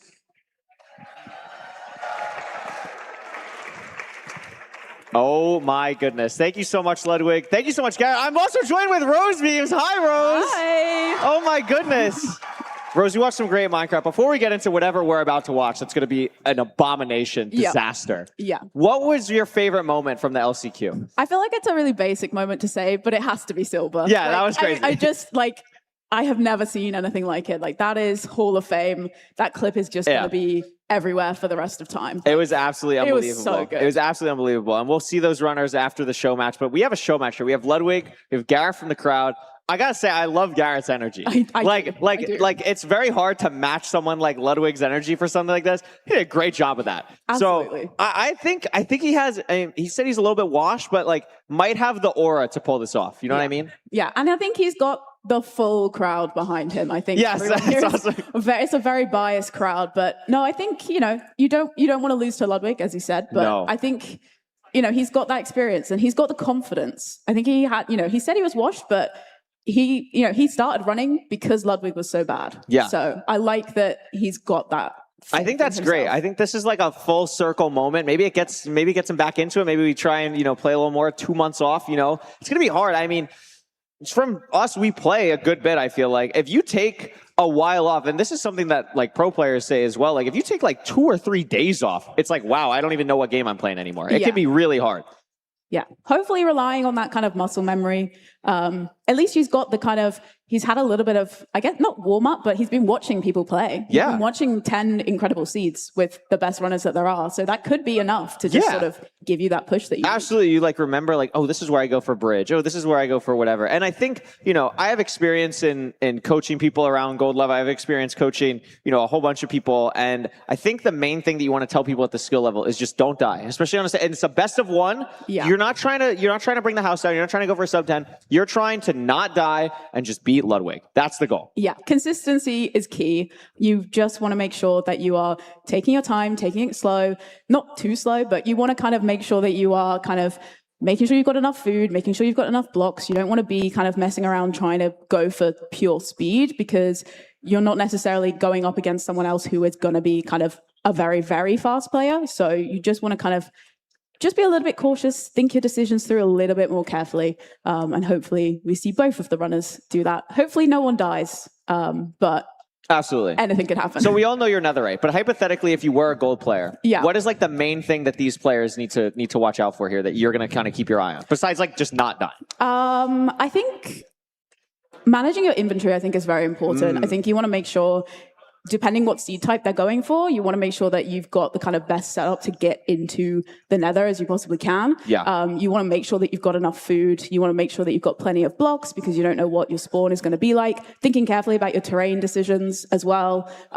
Making sure you're just a bit more cautious in the Bastion as well. You know, at gold level, you're not going to be seeing anyone kind of bringing out Jimbo James or anything like that, but you're going to have kind of, you know, just playing it a little bit safe. And just making sure you don't forget the basics, I think, is pretty important. Absolutely. I mean, that's the thing. You cross your T's, dot your I's, make sure you're not forgetting everything. Speedrunning is a lot like a checklist, especially at that early level. You want to make sure that you're not doing anything that, you know, could put you in a compromised position. You don't want to be like trying to high roll and be like, oh, I'm going to grab less wood because I can get it later potentially. Like, it's just not worth it to do anything like that. And I mean, these runners, they kind of know that. I mean, Ludwig has seen and played a lot of Minecraft to get to the level that he's at. And obviously Garrett said that he's played for a good bit as well and at least watched for a while. Like, also, Garrett knows ball. The Elisaku shout out is crazy. Yeah. That is like crazy AA knowledge. Shout out Elisaku, that is true. But I mean, this is going to be really interesting to see. I'm really excited to see how these runners do. It's also like, it's not easy to set up. Minecraft's not an easy game to set up like just like that to get going, especially for speedrunning. So I'm really curious to see how they're going to kind of be used to a setup like this. I mean, even Ludwig, like I'm sure Ludwig's played on like weird setups, but getting set up for Minecraft in this short a time is very difficult to do. Yeah, absolutely. Because you've got to think about your keybinds, if you've got any kind of weird keybinds, but you've got to think about your mouse sensitivity, if they've got to use tool screen or not. You've got to think, you know, are they going to be using Nimbot? Maybe not, because they've not got the mouse sensitivity set up. So we could just see some running in the overworld trying to find the stronghold. So, you know, and there's a lot of pressure. There is a lot of people here watching you, both in person and online. So it's, you know, neither of them is going to want to lose. It is a lot. And I think, I mean, Ludwig really, I mean, he's got a whole other day where he's going to have to be around here, around and streaming. He does not want to lose. He does not want to lose at all. And I know after Feinberg did so well in the LCQ, if Ludwig loses this, that Feinberg's going to hold that over his head so much. It's going to be a bad day for Ludwig if he loses this after Feinberg won the free-for-all. So yeah, this Alienware 1v1 is going to be it's going to be something for sure. I mean, laptop on the line too. That's like I kind of forgot about that. That is like very a good thing to try and kind of win here. And it looks like where are we going? Oh. Are we hopping in? Oh, we're just getting the head-to-head here. I have never seen Ludwig look more focused. No, it's like those like crafting screenshots you see on social media of like just the miscrafts and everyone looks so locked in. Ludwig always looks so locked in, and it's just the worst thing you've ever seen playing Minecraft. So just maybe Googling how to set up tool screen right now. That could be the play. Maybe he's trying to remember what his keybinds are. Yeah, it's not easy. It's not easy to do. I'm curious what he could be searching. Can we get like Feinberg up here and like help him out? Like I just maybe he needs to phone a friend. Just the look of horror. Yeah. what is he seeing? I mean, this is what I see when I look at tool screen as well. I'm gonna be honest. Like, I still haven't set up tool screen. Yeah, this is. I mean, it's a phenomenal program. It's a wonderful piece of technology. It is very overwhelming. Maybe it's because we're both very old. We're scared of change. I mean, so is he. So that makes sense. It's true. I mean, that adds up. Yeah, it adds up for sure. Maybe we're cheating a little bit here, trying to see what's going on. Yeah. Yeah. I mean, there's a lot of angles you can go. I mean, I like that they kept the dividers up because otherwise, I definitely think there could be some, malpractice happening here. Yeah, only on Ludwig's side. Of course. Yeah. Of course. Garrett seemed like a very, very down-to-earth guy, not going to cheat or anything, but we got to keep Ludwig in control here. Yeah, absolutely. It's gonna be tough. I mean, like again, like you're on the stage, like reputation on the line. Oh, we're screaming. Oh, it's just so over. We're getting tilted before we even start. That's not what you want to happen. I'm curious what the seed type is going to be as well. It's gonna be it's gonna be fully random. I think it's just gonna be like a rank seed just going in. Gonna be kind of crazy to see what ends up happening. Getting everything set up. Got our refs in the back, making sure everything's good. I mean, again, I know from watching the players set up yesterday, even if you're a high-level player, it's still going to take you like an hour, like a good hour. Yeah. They don't need to get everything set up the way that they do, and also the top players did the hard work of like making sure all the programs are in and like the instance and all that stuff. So that's all good. But you just got to really set your controls. You really got to we talked about crossing your T's, dotting your I's. You really got to make sure that that's all set up, ready to go here. But it's going to be crazy to see. I mean, literally pulling a fan out of the crowd for something like this is kind of wild. Absolutely. And I think Ludwig's still looking very confused, but Garrett looks looks like he's just been doing this his whole life. Like he just looks chill. He doesn't look worried. Whereas I feel like Ludwig's looking a little bit more stressed. Yes, I think the thing is too, like when I try and coach people around this level, like you got to make sure to not get tilted. Like you can really spiral very quickly. Like anything can happen. There's a lot of RNG in Minecraft speedrunning. Some things are not going to go your way, and you definitely don't want to get tilted before you even play the game. Yeah. So that's kind of what I'm watching out for here. That could be something that is really detrimental. And honestly, also, I don't really know, like, Garrett said he hasn't played in 2 months. When was the last time Lud really had, like, a session? You know what I mean? So it's going to be interesting to see that. I mean, obviously, he's tapped in, he watches a good bit, but, like, it's very different watching and playing at a high level. Yeah, absolutely. And I think, Ludwig, he's someone who plays a lot of different kinds of games. He's been moving around between lots of different things at the moment. So, maybe he's just kind of less certain, I guess, less familiar. But it looks like, I saw a double thumbs up from Garrett before. I did see a double thumbs up from Garrett, which is not surprising. I mean, that's the speedrun of setting up. Winning that is huge. Yeah. That's big. You've already got the kind of moral high ground. It's like when you're the first one to acquire hardware, you just immediately are ahead of your opponent in that sense. The mental battle is half the battle. I think Garrett is definitely winning the mental battle. Yeah, that is the vibe that I'm getting, is the mental battle is 100% being won here. Maybe he's helping Ludwig set up. Yeah, that's tough. That's tough. Oh my goodness. Yeah, there's like 4 people surrounding Ludwig of like, please just do the thing. And he's gonna get there. I believe. Yeah, I believe.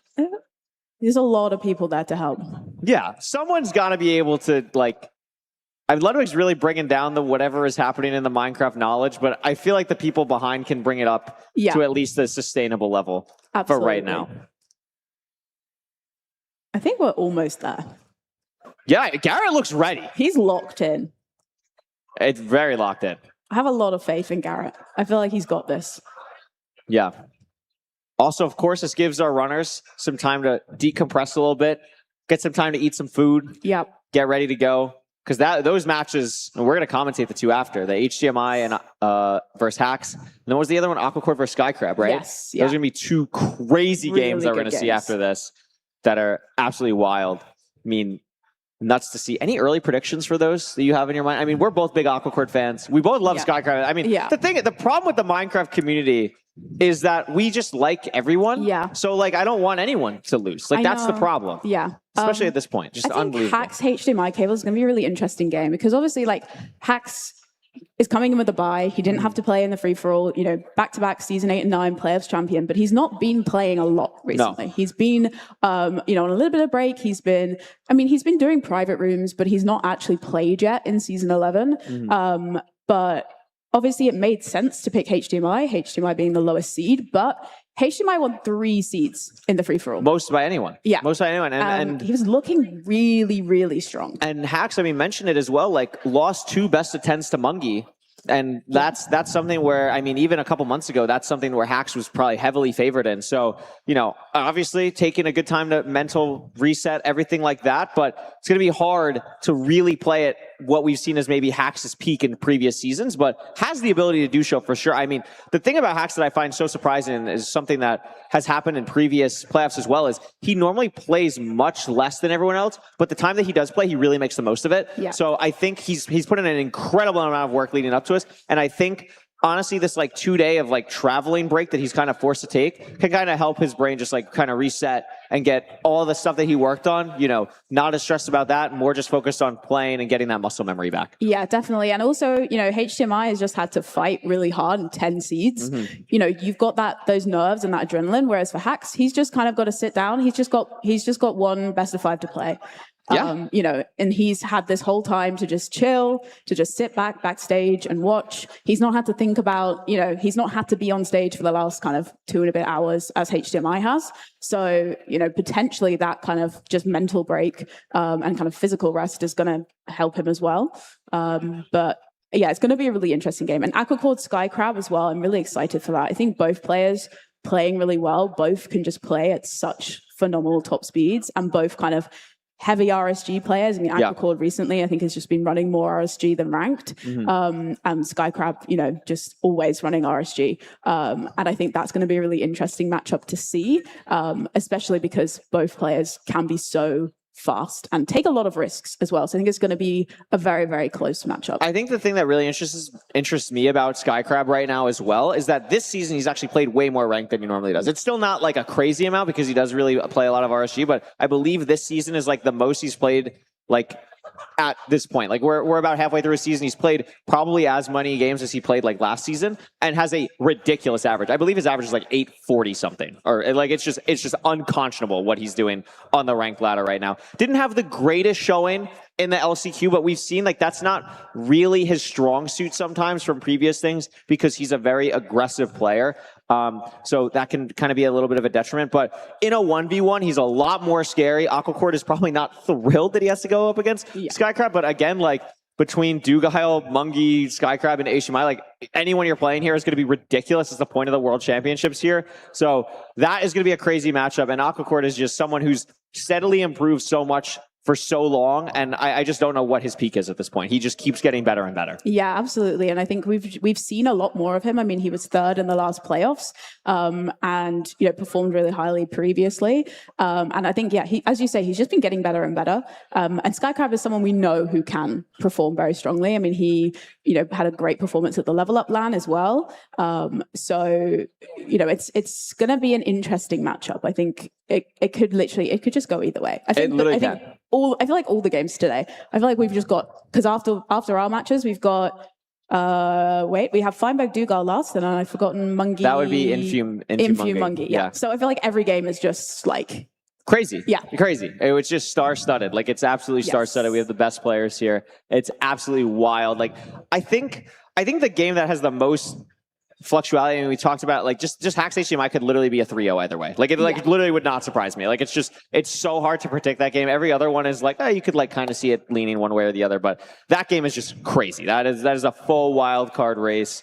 And those games will be a very different skill level to whatever we're going to watch. Yeah. I don't know what is going to happen. Literally anything is possible. Like we might not know Bastion routes. Like it could be a disaster. It could be a disaster. Yeah. I mean, it could be a treasure and we might not ever find the fortress. We might not find the fort. It could happen. Okay. Both players, I think, still getting ready, still getting in the zone. Unsure what they're saying. I'm not very good at lip reading. I'm horrible at lip reading. Yeah. It's not a strong suit of mine. It's a skill I think maybe we should learn. I feel like it'd be a good hobby. Yeah. Yeah. Like it'd be good for something. We gotta get like these guys mic'd up. Like that's the game plan. Like that next year we'll have like the mic ups and we'll go to a replay and we'll hear like, yeah, like I hit the 0. Oh my gosh. Like that'd be so cool. That would be good. We'll figure that out. Yeah. This is hype though. I'm excited. They seem like they're getting into it. Yeah. A lot of trash talk. A lot of not something we normally see in the MCSR community. Like I feel like Ludwig definitely brings that energy that's, a different vibe than what we're used to, I would say. Yeah, definitely. I think, not to call him toxic. No. But, there's definitely a little bit more aggression at times, I think, from Ludwig. But also a lot of emotions across the whole scale. I mean, we have seen Ludwig at his highest points, and we've seen Ludwig bridging with another fence. And that is my favorite slab. clip of all time. Such a good clip. I clipped it. I remember watching Feinberg's stream when that happened, and it is my favorite moment, good or bad, literally ever in the history of MCSR. It is just the mental capacity to go through that is just shocking. Yeah. And I love it. It's just my favorite thing ever. It's like you could see all 2 brain cells firing. There it is! Yes, there we go. Yes. That's what we want to see. It is so sad. It's such a great moment. There we go. And there's a high moment that we've seen from Ludwig as well. So he does have it in him, but he'll hit a 0 one day. I could like he's not horrid mechanically. Like it's not his problem. You know what I mean? Like his problem is that he's just like never played Minecraft. Yeah. Which is like, I mean, we've kind of seen this I cannot believe I'm comparing the two. But I'm gonna just let this go crazy. EDCR is someone who has like never played really anything besides ranked. So when he does anything that's not ranked, there's like the different muscle memory that he's not used to. And I always find that really interesting because it's like so like the Minecraft knowledge that you need for different parts of Minecraft speedrunning is so important. Yeah. And I find that really interesting watching EDCR, who's one of the best players in the world, go through those motions. And with Ludwig, it's like the same thing, but like, a little different. A little different skill-wise. But the thought process of what you have to do is very interesting. Like, I've seen EDCR go from rank to no reset. That's a very different skill set. Ludwig going from a game to a different game in Minecraft is the same kind of vibe, just at a different level. Yeah. And we've also seen, I think, a lot more of that recently with a lot of runners kind of playing games like outside of ranked as well. Yes. I mean, my favorite kind of moment of the last kind of couple of weeks was HDMI trying to craft a copper golem. Oh, that was crafting awesome. table. That was good. That was good. Yeah. That It's was just so, you see a lot of things like, and that's like, I'm guilty of that too. Like I'm very used to playing 1.16 and they're like, which is the version we all are playing here. And then when you go to a recent version, it's like, whoa, so many things are different. What has changed? Oh my gosh, like I'm just not familiar with that, because as a speedrunner, you spend so much time doing like specific set routines, even though like, Minecraft has so many different RNG things and seeds and all that stuff. Like it's still the same formula. And when you're deviating from that formula, it's wild to see. Yeah, definitely. I believe lip reading. I believe Ludwig just said I'm ready. That's my lip reading analysis. Okay, I'm going to trust your lip reading analysis. That's terrifying. He looks locked in. I mean, he's looked locked in the whole time.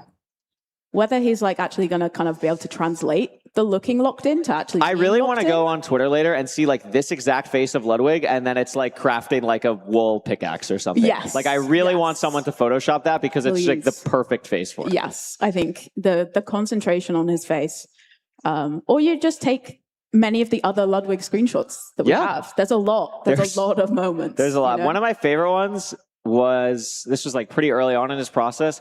He tried to charge a respawn anchor. Have you ever seen this? Yes, and then press Q with the glowstone on top of the respawn anchor. That's a good that one. didn't work, surprisingly enough. Yeah. So again, it's just like, there's certain things that you're just not used to doing when you speedrun. I liked seeing him fall into the lava in the portal room as well. Oh, that's always a classic. It's a good one. I've never done that. Never in my entire life. No, have I me ever done- either. Yeah, no, Yeah. because we're just, it's just, we're I professionals. mean, we're two of the best players in the room. Of course. Absolutely. In the room currently. Yes. Because all the players left. Exactly, all So the it's players aren't actually here. perfect. Yeah. It's actually perfect. But yeah, this has been crazy so far. I still can't believe we're here. The stage and everything has been unbelievable. It's awesome. It's been really cool to be here. And I'm super excited to see how Garrett is going to try and take down Ludwig. If you were in Garrett's shoes, do you have any specific trash talk that you would give her? Like anything that you would kind of try and do to get the upper hand? What would be your main thing? I think I would go for as many confusing advancements as possible. Oh, I like that. Like in the village, I would do like seedy place. If there's a horse, like, I would tame a horse. I actually like that. I feel like that's always something you can do to just like really throw the other player.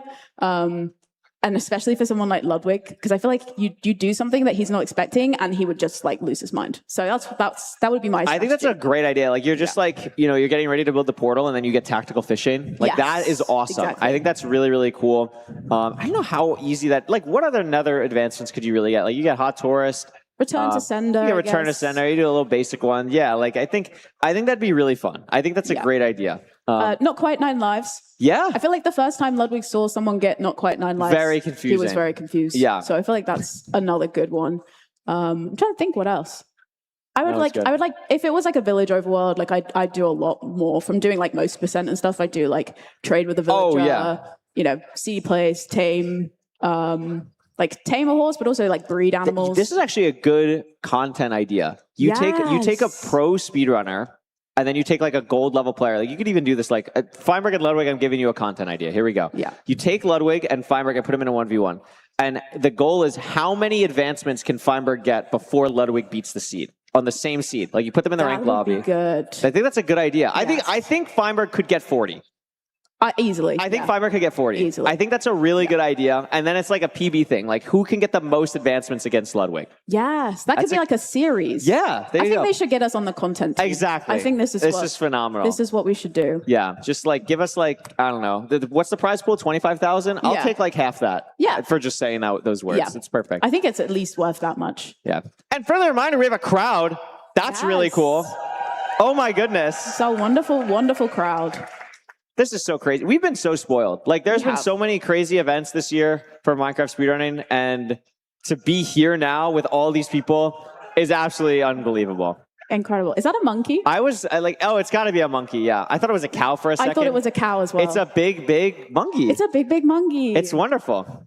I like it a lot. Yeah. I'm I a big also fan. like the Wagga. I love the Wagga. I'm a big fan of Wagga. I'm a huge fan of Wagga as well. It's a phenomenal. I love the signs. I just love the, Yeah. the passion, the community. Yes. It's freaking awesome. It's really cool to see. All the things people have brought as well. I've been given so many bracelets. Yeah. And, like stickers and like people just having so many. And all the We got given cosplayers. stuffed animals. Yes, we got Oh, we stuffed, got given animals. stuffed Oh, we animals? should have brought the stuffed animals. I I have left mine. mine's backstage. Oh, I you a have yours stuffed with you. animal. Yeah, I have a stuffed animal. It's wonderful. It's so really nice. cute. Like, shout out the fans who are just giving these. Like, it's just so cool. But it's been so amazing to see everyone.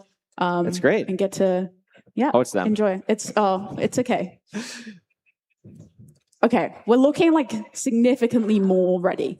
Like what could Ludwig possibly still be doing? Yeah. That's my question. 'Cause Like it's you're not Ludwig. practicing a zero. So like what are you doing? It's definitely Ludwig's fault as well. It's not Garrett's Of course. Yeah. Absolutely. The only person that's the only person I would be blaming here. Yeah. I feel like Garrett can do no wrong. Well, we'll see. Hopefully Garrett doesn't die. Yeah.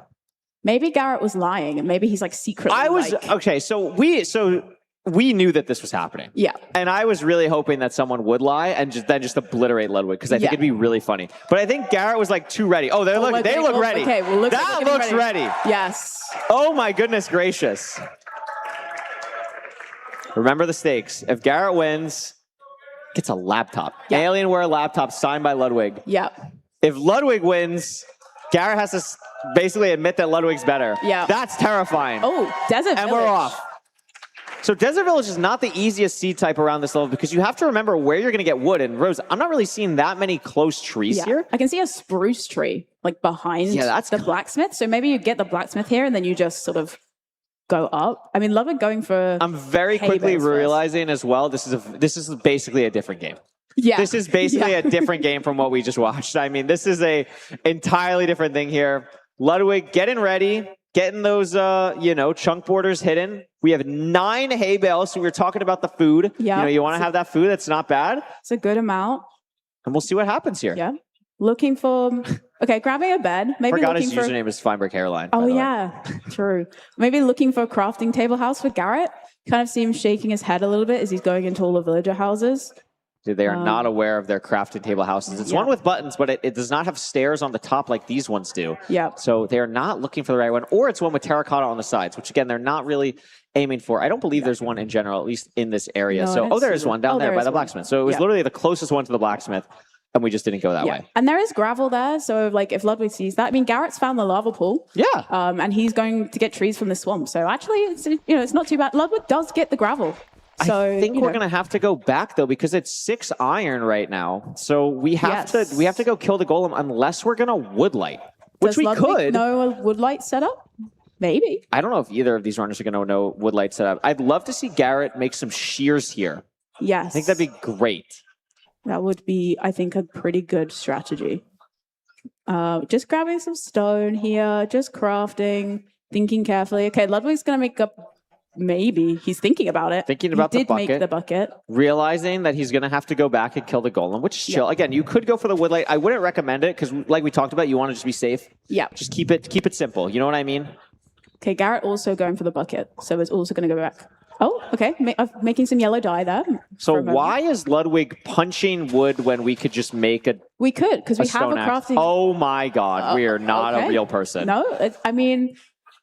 Okay, just a little thin macro there as well, just for Yeah, fun. just why not? You make sure the hotkeys are working. Yeah, true. Silver likes doing that. Yeah, just kind of a little bit of overlap there, perhaps. So he is going to go back. Oh, we to threw our kill bed. the golem. Okay, through the bed. No, it's good. So what's your opinion on Ludwig's hotbar right now? It's horrible. It's bad. Garrett's is like it's organized. I think like Garrett's it. hotbar looks great, actually. Like I'm a pickaxe in slot number 1 kind of person, but like never seen it in slot number 5 before. No, So- I've never seen that. How long do you think these 6 seeds? Are no, we we are. pickaxing the golem? So we're Oh, it's actually good. we're just farming for the camera. Yeah. We're actually just farming for the bit. I We respect could have it. made an axe so many times.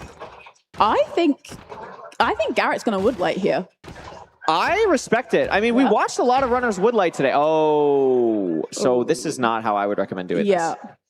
Made a good cobblestone generator there, though. We also put the obsidian not where the portal is and just in the... We actually did the woodlight perfectly backwards, which is actually impressive. No, it's good. It's... Okay. So we're thinking about certain things here. So something about this is not right. We'll see if people can catch it. But it's not the ideal setup, I would say, to not leak. Okay, I think we're switching it up. We're moving to a different location. There we go. This looks good. But again, if we're woodlighting, this is a little bit scary. Yeah. It's going to be a little bit more of a difficult setup. I mean, for Ludwig, you know, he's got the flint, so he can just light this. If he builds a portal, does he remember how to build a portal? Maybe. Maybe not. We'll see. I mean, this looks pretty good for Garrett right now. Gonna place the obsidian on the bottom, but again, we need to figure out how we're gonna woodlight here. Yeah. And at this point, you know, all the other runners would be in the fortress at this point. But we're just taking our time. It's okay.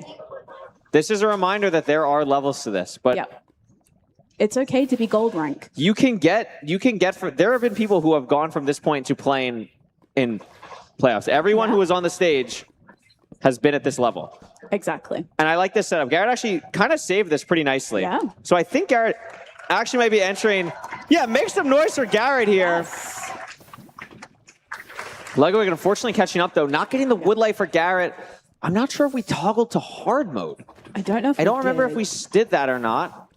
Ludwig has one more stone to break. I think Garrett just unless waiting. Garrett gets it right now, I think Ludwig's going to be in first. Oh, we did it! And it's dead Okay. even entering the nether. It is neck and neck. Oh, this does not look friendly. Oh, this is not a nice spawn. E-Ray here.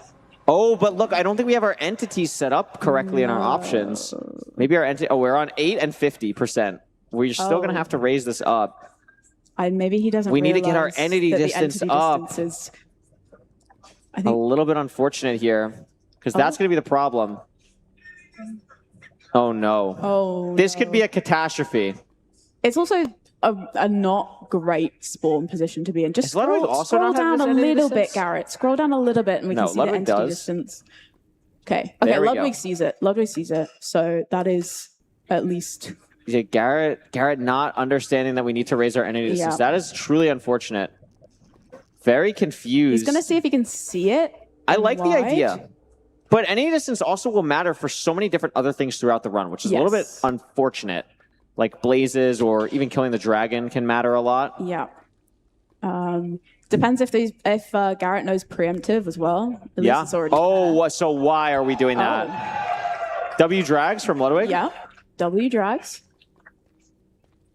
It's not a close bastion, and it's just not a very safe. This is a very scary seed. Yeah, this is a very scary seed.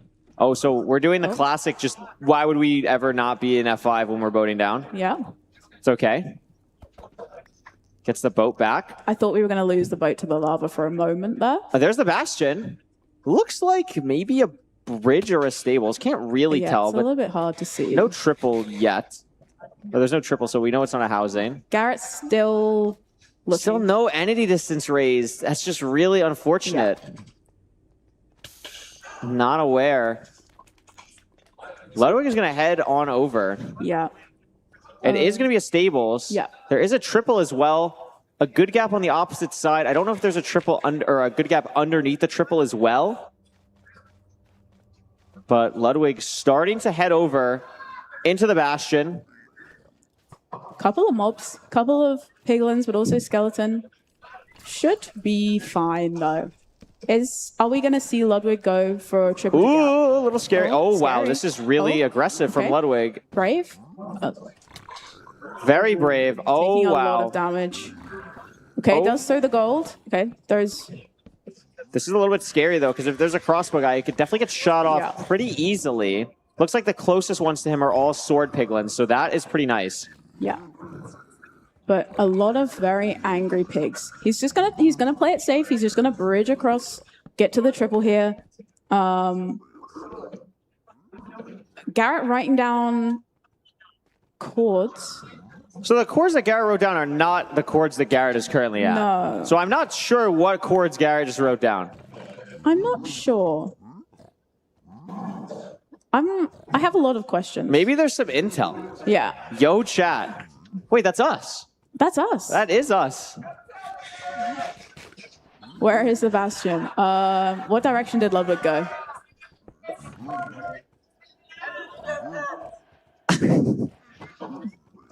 So there is a reason that E-Ray broke for Garrett. Entity distance! Entity distance! Your entity distance is on 50%. Oh, He's Ludwig changing his something. hotkeys in the middle of... In tool screen. This is wild. In the thin macro. That's good. Options, video settings, scroll down, entity distance.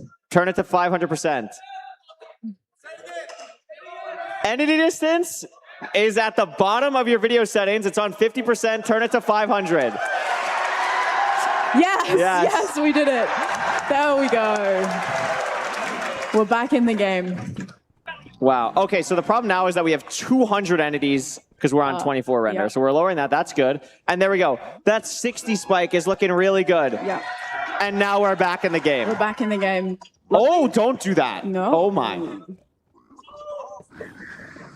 So we are going to do triple the gap. If Ludwig does triple the gap, I actually will have to say I will be impressed. Yeah. Unfortunately. I will be impressed if this actually ends up happening. Garrett's locked in, though. Has the Bastion. He sees it. This really is anyone's game. Yeah. Wow, this is so scary How for is Ludwig. Ludwig getting out? Oh no. Oh no. Oh. No. What is the plan What is here? this? Maybe we're seeing No, we are something not brand serious. new. How are you gonna... Oh my god. No, I'm Break the gilded. That would work. I'm invested in it. Okay. Well, now you have no pigs, but you're safe, I suppose. Oh, but okay. this is a bad gap here, so he's got to bring them. This is not going. Ludwig is going to die. Oh, yeah. Oh my gosh. There's like no piglins like behind him though, because they're kind So of. this is why Bastion routes are important. Yeah. When you learn how to speedrun. And Garrett's like back. Yeah. Garrett is so back. Oh, I don't want to speak too soon. Oh my goodness. Yo, he's clutch. He's so good. Oh, and Ludwig taking some damage here. He's just.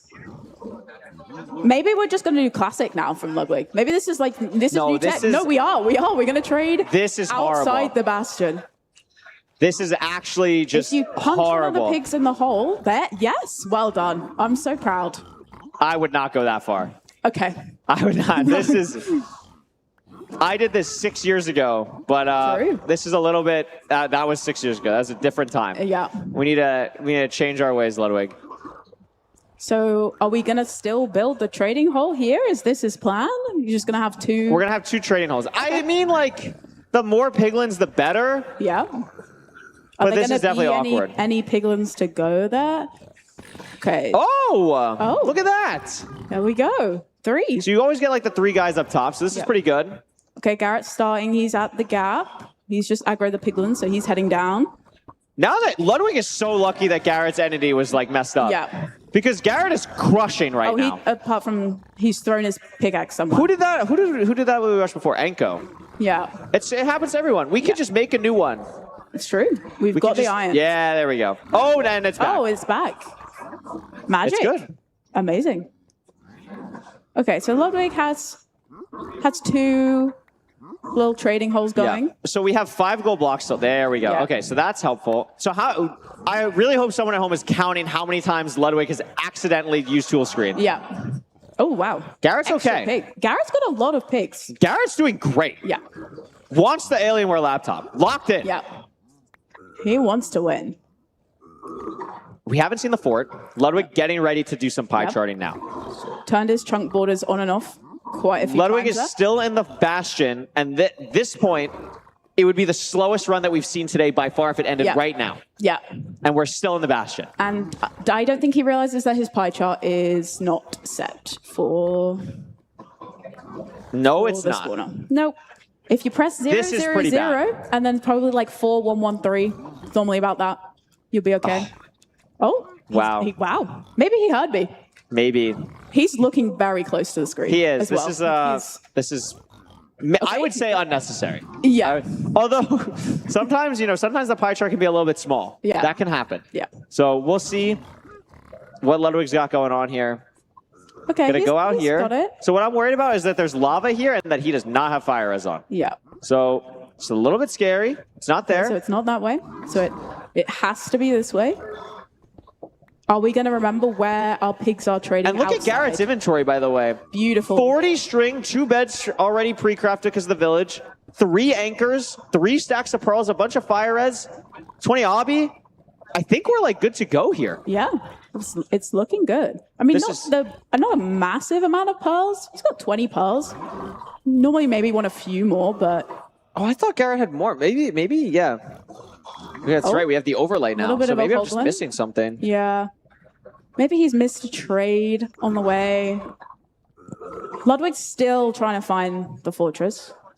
Still trying to just pie chart. Yeah. To be clear, we haven't even left the 10 blocks that we're kind of around here. Okay, we're going back to the same place we checked. Garrett has the direction. Yep.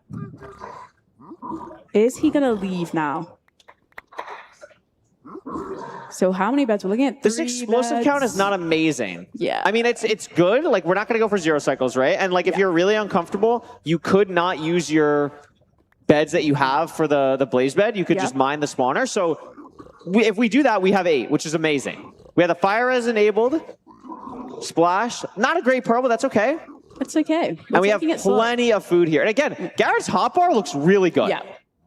You know, he knows fully what he's got in his inventory. You can see him checking. He's kind of going over it, making sure he's pretty confident. But Maybe he took he's- some notes earlier. I mean, Yeah. looks like a pro runner hotbar. I mean, considering that he had a lot of time delay in getting to the bastion because of the entity distance, he is the first one out of the bastion. Look, we're dealing with a couple of skeletons here. Has remembered where the other pigs are. Oh, okay. He has fire res. He has fire res. We're It's okay. fire res. We're It's okay. chilling. We're chill. We're chill. It's You guys gotta trust Garrett, okay? True. Garrett True. knows what he's doing. Yeah. Professional. Yeah. We'll see if we see the fortress anytime soon here. Yeah. At this point, probably where I would want to maybe repie.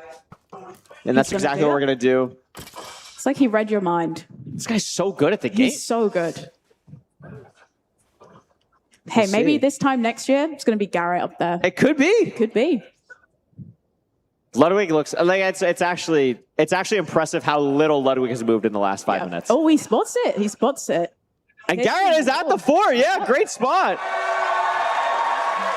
And this is where we're gonna see it in the chat for Ludwig. Yeah. Confused. Yeah, a lot of confusion.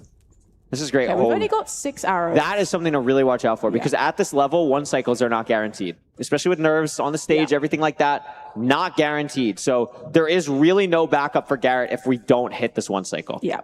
Otherwise, it's going to be a very painful end fight. Maybe we'll set a safety bed.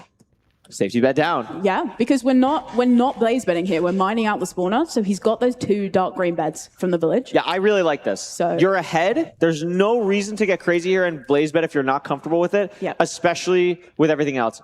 Okay, And Ludwig Ludwig finds the fortress. Finally. Unfortunately. Yeah. We're like allowed to like hate watch. Yeah. Yeah, I feel like that's like it's only right. Yeah. I mean, he does that for everyone else. Exactly. So it's only fair. And I think if you're going to hate watch anyone, you need someone who's going to deliver the good hate watch content. And, Exactly. You know. Well, maybe don't make. Okay, I was going to say don't make 4 anchors there because you're not going Good to save. use 4. Yep. Smart. No, we need to trust Garrett. Sorry. It's my bad for doubting Garrett. No, it's okay. It's going to be getting ready to blind as well, but no rods yet. Ludwig going for blaze bed here. Okay. Was good. It was a good blaze bed. Yeah. Garrett just getting into fire. Are these rates that bad? Oh, great. Where's Garrett going? Garrett, no, you should go back to the spawner. Maybe he's looking for another spawner. Let's stay here. Yeah. Probably the best idea. How do we have 3 beetroot seeds as Ludwig? That's Yeah, actually and impressive. and just 7 normal seeds. One nether brick on the hotbar. I remember when Ludwig started playing, when like me and a couple other spearrunners like Feinberg and Fume would like be in a call, and we'd play a game of like how long will the 3 sunflowers like be in Ludwig's inventory, and it would always be for like the entire run. Yeah. So we'll see how long will the 3 beetroot seeds be in Ludwig's inventory. Let's find I out. want to see the 3 beetroot seeds get that till the end. It could happen. Because you might need them. You might need never them. know. You might need them. We're gonna see here. We've got one like Never, We also have a dandelion. You can like pick the item you want to keep. Yeah. I think I'd like him to keep the dandelion. I think that would be nice. See here. Oh. Okay, no, we're not throwing anything away yet. Nope. Oh, this is Oh, great. here we go. Yeah, just Okay, throw the yeah, nether the brick. You're not one going to pick nether up brick. any more of those or anything. Yeah. That's fine. Okay. And Garrett has blinded. And he's got cows. But he doesn't need the food. He's got 24 bread still. We are so looking he's- good. So this is still a little bit scary. How does Garrett feel about measuring? Yeah. This is important. We want to make sure we're not moving. We've stood still for long enough. I think that was good. But a zombie's coming. Zombie is on the way. It's okay. He's paused. He's taking his time. Oh, I would probably just get a new... I think we're too locked in. Yeah. Maybe we're not going to like zoom in here. We haven't seen a lot of tool Yeah. speed from Garrett. Maybe we're just going to like F3C and it's like good enough.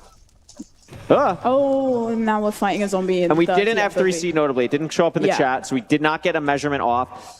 We don't really want to do this on Soul Sand, but it's we'll just pretend that it's going to be fine. Maybe he's doing sheetless. We're going to see. You know? And this is definitely not... This is not going to be something that we're used to. A little bit frustration from Garrett. I mean, understandable. Yeah. Measuring in this game, not the most fun experience. Definitely. And on a setup that you're not used to. You know, could be mouse settings. Yeah, definitely. That is true for sure. I have no idea what the read was for Yeah. Garrett. We have a sheep in the... Oh, it's a cow. Oh, it's a cow. Sorry.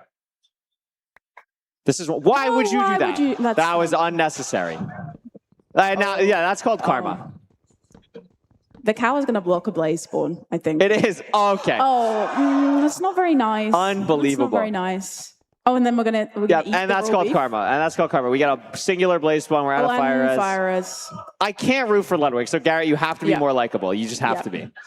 We've got to be nicer to the animals. And we don't have a Ninja Rainbow up for either runner. So we have no idea how far this is. It would not shock me at all if both of them miss. Yeah. That is very possible.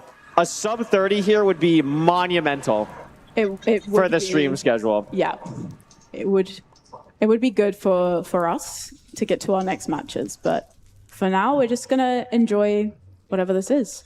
Okay, Ludwig has thrown some things away. He's got two He chiseled threw blackstone. the though. beetroot seeds away. He That did. is really and he threw the unfortunate. dandelion away as well. Not Really not what you unfortunate. want, but it's okay. The rod count here is pretty, so Garrett is on 6 rods right now. So clearly whatever happened with the measurement we're not comfortable with. We want another rod.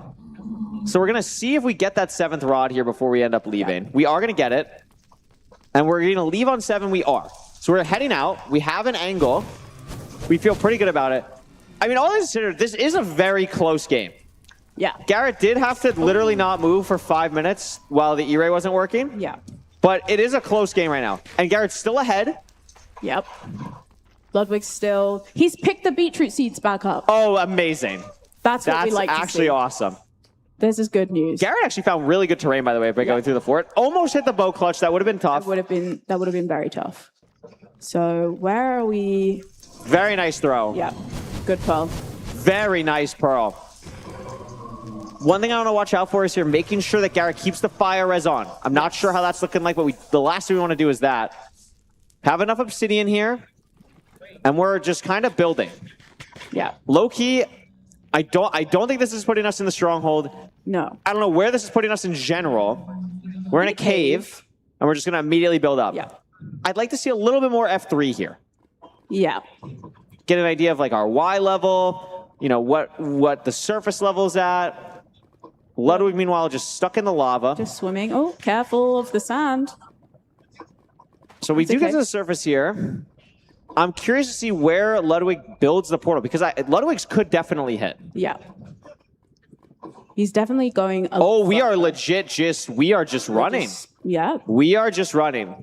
This is, first off, I respect it. As a no-calc warrior, I respect this a lot. But it's even, the thing that makes me most excited is not the no-calc. It makes it even more embarrassing for Ludwig if he loses. Yeah. Which is what I'm really excited about. Definitely. What is Ludwig doing I don't currently? know. I have no I hope idea. His fire res has actually. I was No, gonna say, he I hope- just resplashed it, Oh, unfortunately. Okay. That's. I don't think this is honestly that far for Garrett. does I look think it's nine, legit but- like, I don't know, maybe like 300 more blocks would be my guess. Wait, why is this like, no, this is not the same area. This is probably going to hit for Ludwig. It wouldn't shock me if he did it wrong, but it probably hits more likely than not. Let's find out. This is it. Oh! So that is a big deal. Yeah. That. He does have spare eyes. Oh, and we just gave up on measuring as well for Ludwig. Yeah. Okay, that's fine. Okay. I'm not liking the angle changes for Garrett here. Another eye break. Another eye break. That is not a little shake of the head there from him as well. It's not good. Yeah, we're now down to 12 eyes. They don't look close to each other at all, by the way. Like, there's no Savannah on Ludwig's screen. There's no Ocean on Garrett's screen. Yeah. There's a Taiga. Oh, my gosh. So we could be in very different locations, which... Like, how is this even possible? There's Ocean, Taiga, and Savannah Desert. Like, how? Yeah. I don't really know. I don't know what to predict. Oh, my. Anything's possible. Yep. Could go either way. This is the Alienware 1v1. Anything is is. possible. Yes, it's true. Okay, is Garrett going to throw? I think he's wanting to run as much as possible because he doesn't want another eye. I'd love to see going a little bit more off angle, especially when you don't have the eyes to throw. I mean, this is basically the same angle still. Yeah. So it's kind of hard, especially without F3 open. It's really hard to get an idea of like how far you've gone. It's tough here. Yeah. Ludwig going to throw a pearl. Has a lot more pearls than Garrett as well. Yeah. And there's no excuse for Ludwig. There's actually zero. Okay, so he's down to one eye. So if this eye breaks and he has to throw more, and then Could it's a get zero dicey. eye. Yeah. I mean, it's a similar situation for Garrett as well. They're in just completely different biomes. Yeah, no, they're legit still have to be at least 500 blocks away from each other. And neither of them have got F3 open, so... Ludwig is still... You could try measuring again, Ludwig. Like, you could do that. And the eye does break. So it's not ideal. A reminder for the audience and anyone who's not familiar, the eyes are standardized when they break and don't break. So because Garrett has thrown one extra eye compared to Ludwig, Ludwig's next eye won't break, but Ludwig doesn't know that. And Garrett's next eye could totally break because we don't know what happens after that. So something to definitely keep in mind here. That's a big angle change. That's a big angle change for Garrett. That's what we want to see. The eye didn't break as well. That's also what we want to see. So this is where we want to see maybe some chunk borders come up. And is this the same forest on the other side? This is absurd how close this could be. And they're playing both just questionably, I will say. I think maybe they just came from completely different angles. I cannot believe that. Would love one of them to press That's F3. a decent angle change for Ludwig as well. Yeah. It's not as good as Garrett's, but it's definitely better. Yeah. No, I can't believe this. I can't believe. Look at this. No eye breaks here is huge. Yeah. I think it's going to be on this hill, literally, for Garrett. I think it's on this for hill. Ludwig as well. Eye doesn't break. I think it's literally going to be here. Oh, it's not. So a little bit farther. I'm trying to look at the court. So Ludwig's at 1064. Oh my gosh. Oh, okay. Eye down for Ludwig. Where's the F3? 1064, 1430. I want Garrett to open the court so we can see. Yeah. Oh, it's probably that far. Oh, it could be. We're still 200 blocks off for Garrett. Oh, okay. 200 blocks off for Garrett. So Ludwig, the eye went down. You can also dig down. Yeah. There we go. He Okay, also great. he did pick the eye back. What? No, we did not just do that. Well. Okay. Well, he is incredibly lucky that did not break. And Garrett's eyes haven't broken either yet. Yeah. Wow. It could come down to Nav here. I mean, they've been in the overworld for a very long time, so preemptive. You're going to have a lot more mobs spawned. It's Literally anything is possible. Yeah. Like, there's no confidence in anything. Yeah. Don't cheer that much. Come on. Let's relax a little bit. So Ludwig is going to try and... Oh, and there's the eye break for Garrett. Ooh, okay, so it needs to be a one eye here. Yeah. Oh, wait, Nav King strategies. Okay, he's just going to go down mid. This is the President Pound Cake special. Yep. Our floor host is truly, I'm probably enlightened by what they're seeing from Ludwig here. So this is the library. Yeah, so normally when you see a library, it means the portal room's not there. Not there. Yeah. I do also see a minecart chest, which Yeah. is really awesome. But he doesn't go for it. Oh, a lot of iron, at least. So We're backtracking now. It could be here. It totally could be here. Could. Nothing. Yeah, this is a diabolical stronghold. Found the other library as well. So we really don't want to see another eye break here for Garrett, and we do. I mean, 2-eye is possible. It could happen. A 2-eye is possible. Yeah. Oh my goodness. That's a really good angle change. I mean, Garrett should Oh. So. It's not good. I don't think it's. For all the Garrett fans, it's not. Hey, we could be. Okay, he's found it. He's found it. We could be incredibly lucky. Did we just. Oh. By accident? How many do we. Oh. Okay. Okay, hi. So we need it to be. So we know 4-4. That's good. We just need it to have a lot of eyes in the portal. I mean, Ludwig is still trying to find the portal room, so there's a chance. I will have to say, I do have to give Ludwig credit somewhere. I don't think he's going to mess up a 12-bed one cycle. He is pretty good at that. So I'm a little bit more worried for that. Wow, this is a diabolical stronghold. Are we going to check the chests? I mean, why not? It's not like he's like speedrunning or anything, you know? Yeah, sure. Yeah. Because this matters. Golden apple. Yeah, no, take the let's disc. take the disc. Oh, and then let's get the beetroot seeds everywhere. Yes. Yeah, no, this is good. Oh, you see, he did keep the disc. So, okay. Well, Garrett is now in the stronghold as well. So we're back to being even. We definitely are. Oh my gosh. Please, Wait, please, how many please, eyes? please, Please. No. It's so so here's the problem, and I know this from experience. Disaster. If Garrett builds a portal here to go back, it's what? Okay. If Garrett builds a portal here to go back, it's gonna link when he goes back to the overworld from the Nether all the way back to where he spawned in. So Garrett's gonna have to do basically everything that he did beforehand, but Ludwig is unfortunately going to be entering the end first here. We're gonna tool screen again. just for fun. Is he going to go for the 0? Maybe. Yeah. Let's see it. I think that's Garrett's win condition. Garrett's got to get out of this stronghold now. Yeah, okay. Deciding to dig back up. I mean, are we going to travel back? I would get a water bucket and get, build a portal in the end portal. Yeah. Or in the portal room area. Slash help will unfortunately not work. Reloading resource pack for Ludwig? No, it's fine. Has he forgotten how to put hitboxes? Where you don't know how to F3B. There we go. We figured it out. But also, does Garrett remember which way? Oh my gosh, Ludwig hasn't crafted explosives yet. Okay, 5 beds plus the 2 dark green beds. We should be okay. We got to watch for the dragon, though. It could purge any time. Yeah. It could circle in here. This could actually be the purge. It is. Is Ludwig going to actually pull this off and beat a fan from the crowd? A good first bed, a good second bed, a little bit early, a good 4th bed, a good 5th bed. Oh, we forgot to. Oh my gosh, it's actually so close. Are we gonna go? I don't think it's enough without the bed. He's got to use the bed as an explosive here, and he's not going to do it. Oh my gosh, he's going to let the dragon fly. Oh my god. So there's still a chance. It's a very small chance, but there is still a chance for Garrett here. So, Ludwig, we do have a show to run. Yeah, we do have 4 more matches to play today, but it's okay.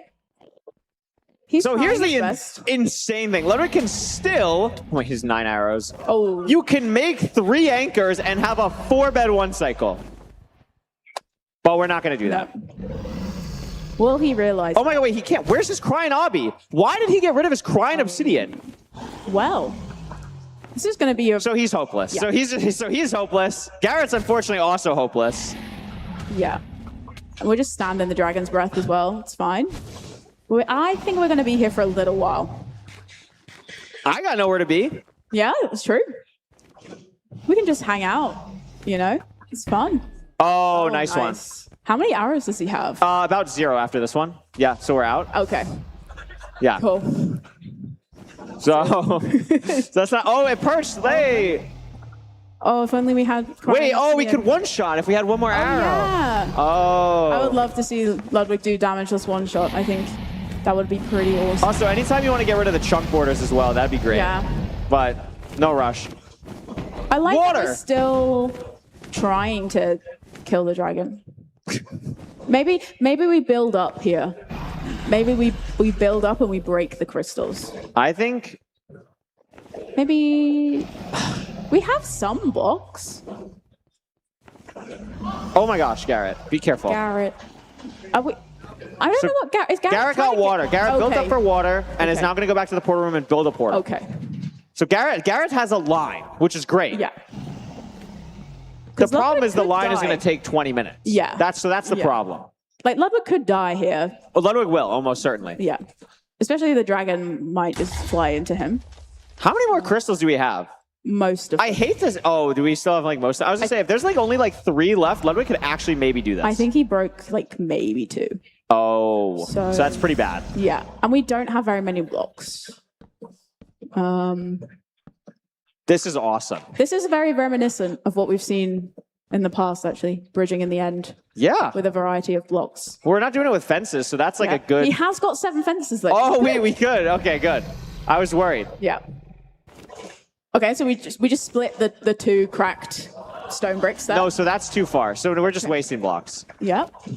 Do we even? Oh, we do have a pickaxe. It's just What not on the is- hotbar. What okay. is the? Okay. No, I'm. We're going to get hit by the dragon, I feel like. Yeah, because the dragon's gonna fly soon. So you have a pickaxe. There we go. Okay, good. I'm actually shocked the dragon is not hitting Ludwig. Yeah. It's directly underneath him. Could easily fly into him at any moment. Yeah. Please. I think that would be great. Oh, it's getting higher and higher. So this is where you would pearl into the crystal, into the Yeah, crystal. into You the watch. You crystal? literally watch silver. Oh my god. Oh. So we missed. Yeah. Okay. Okay. So we still have at least 3 crystals left. 4 crystals left. Yeah. Yeah, and that's yeah. Yeah. Garrett's got the rods. Garrett has the rods. Wait, Garrett actually locked in crazy. Yeah. Because the pool took him straight back to his blind portal. But if I'm on it, yeah, that means you should go through this portal. Yeah. Is it going to take him back or no? Okay. But just go to the courts. He's It's close. legit. It's actually 500 blocks away. How did? Okay, wait. It was 500 blocks away. And we went the long way I around. think Ludwig went like 1,000 blocks too far, and Garrett went like 500 blocks too far. So why?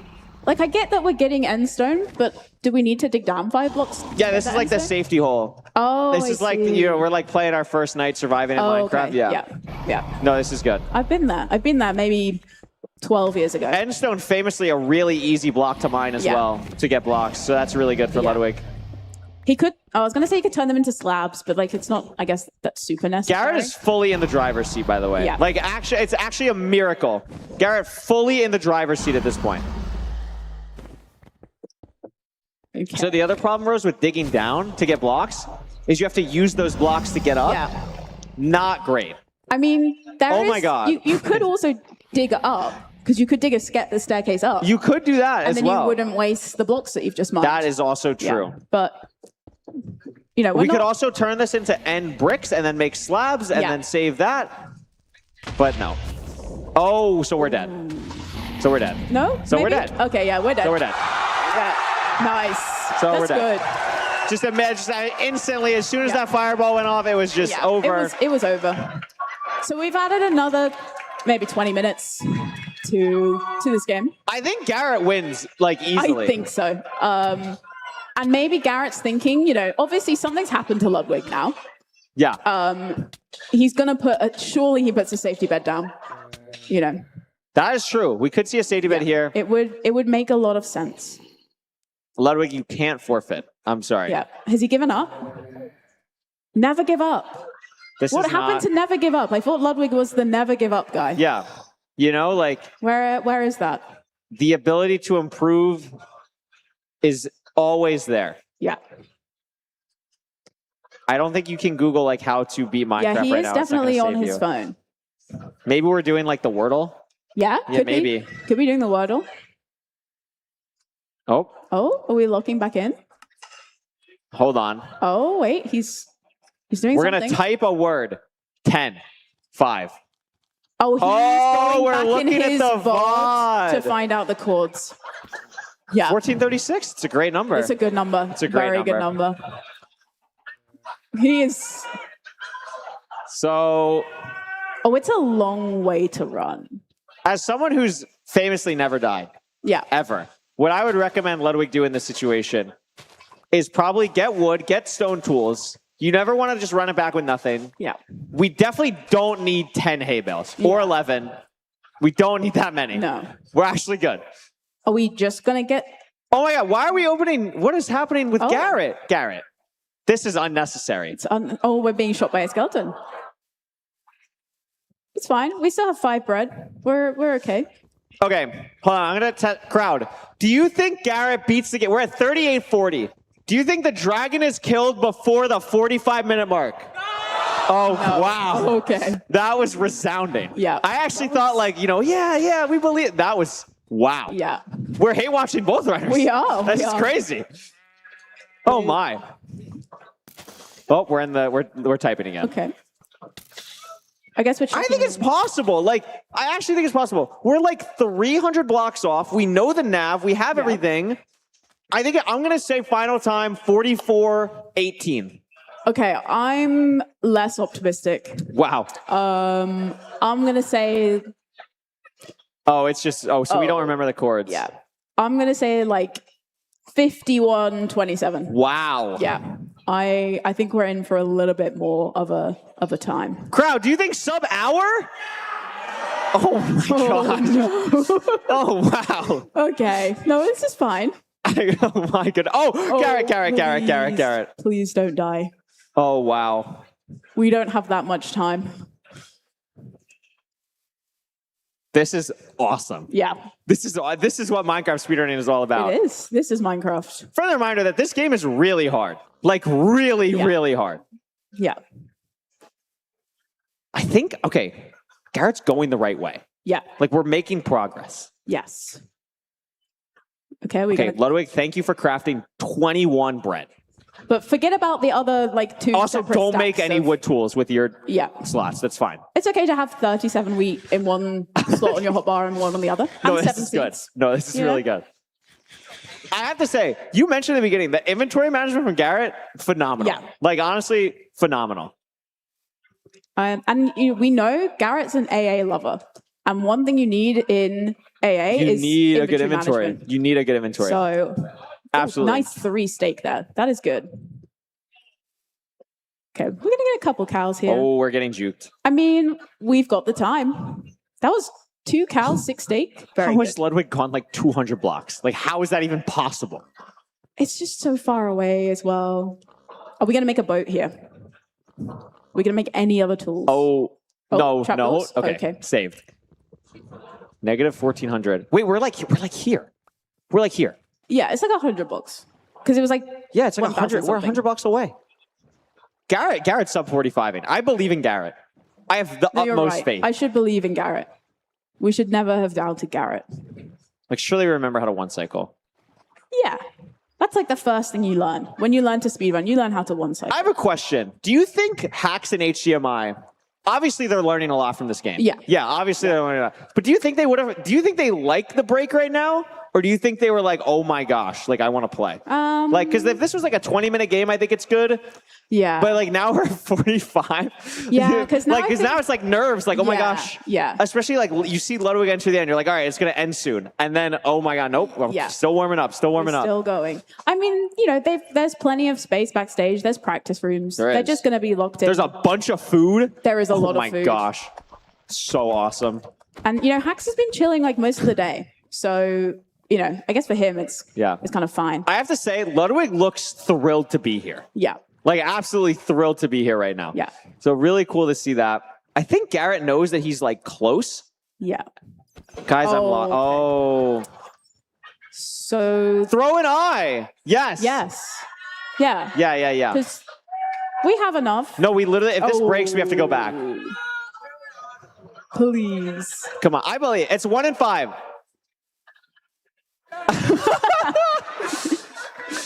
It's good. No, it's good. It's true. Throw the eye, I believe. Yeah. It's a 1 in 5 to break. It's a 1 in 5 to break. I believe. Come on.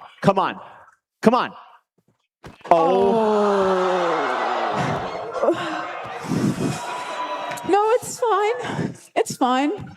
Ludwig is still really far away. So why is Ludwig... So this is, I know Ludwig's new, but you can use wood to make tools to kill the animals. Yeah. That's...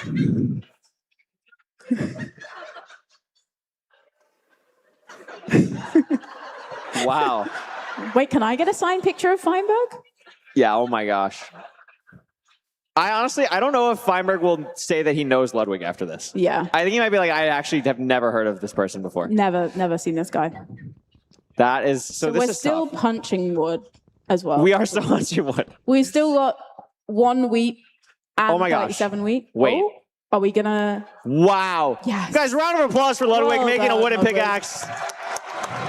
Unbelievable. This is a new axe craft. I've not seen that one before. Oh, we made our second boat. I don't know what happened to the first one. That's Yeah. fine. So my worry is Garrett. Oh, there's an egg on the floor. That's always a great sign when you see an egg in a speedrun. I feel like if you're Garrett now, you go back into the stronghold, go back through the portal. Yeah, you just have go to. back, and then you just Yeah. loop again. I feel like this makes the And at this point, just throw another just on. throw another You know, like you already need one more. Yeah. So I think Ludwig's in the bargaining stage. Wait, I remember like this. I remember like building up here. Yeah. So this is where like having F3 open. Yeah, would be be helpful. really good. Oh, we're just gonna build another port. I actually like this. No, it makes sense. So this It's gonna- doesn't solve the problem of we don't know where anything is, but that's okay. But I'm also really happy they're typing to each other when they're maybe 3 feet apart. Yeah. As well, because like let's make sure we're not making any progress in the game. Yeah. We've got time to spare, you know? Plenty of time to spare. There we go. So your prediction of sub 45? I did predict it. So I did predict the sub 45. My sub 45 was under the condition of I thought we remembered where the portal room was. So Yeah. that was an unexpected obstacle that I was not aware of. Yeah. So we'll see here. Oh, I like the slash. Yeah, That's good it's tech. smart. That's really good tech there. If you get on, wait, what? Okay. Oh. Okay. And we're back. Lap 3. Here we go. Here we go. Insane. We still have fire res for this, Yeah. by the way. We are back again.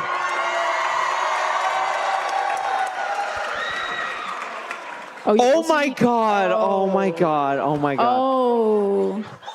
Wait, we need two. We need two. We need two.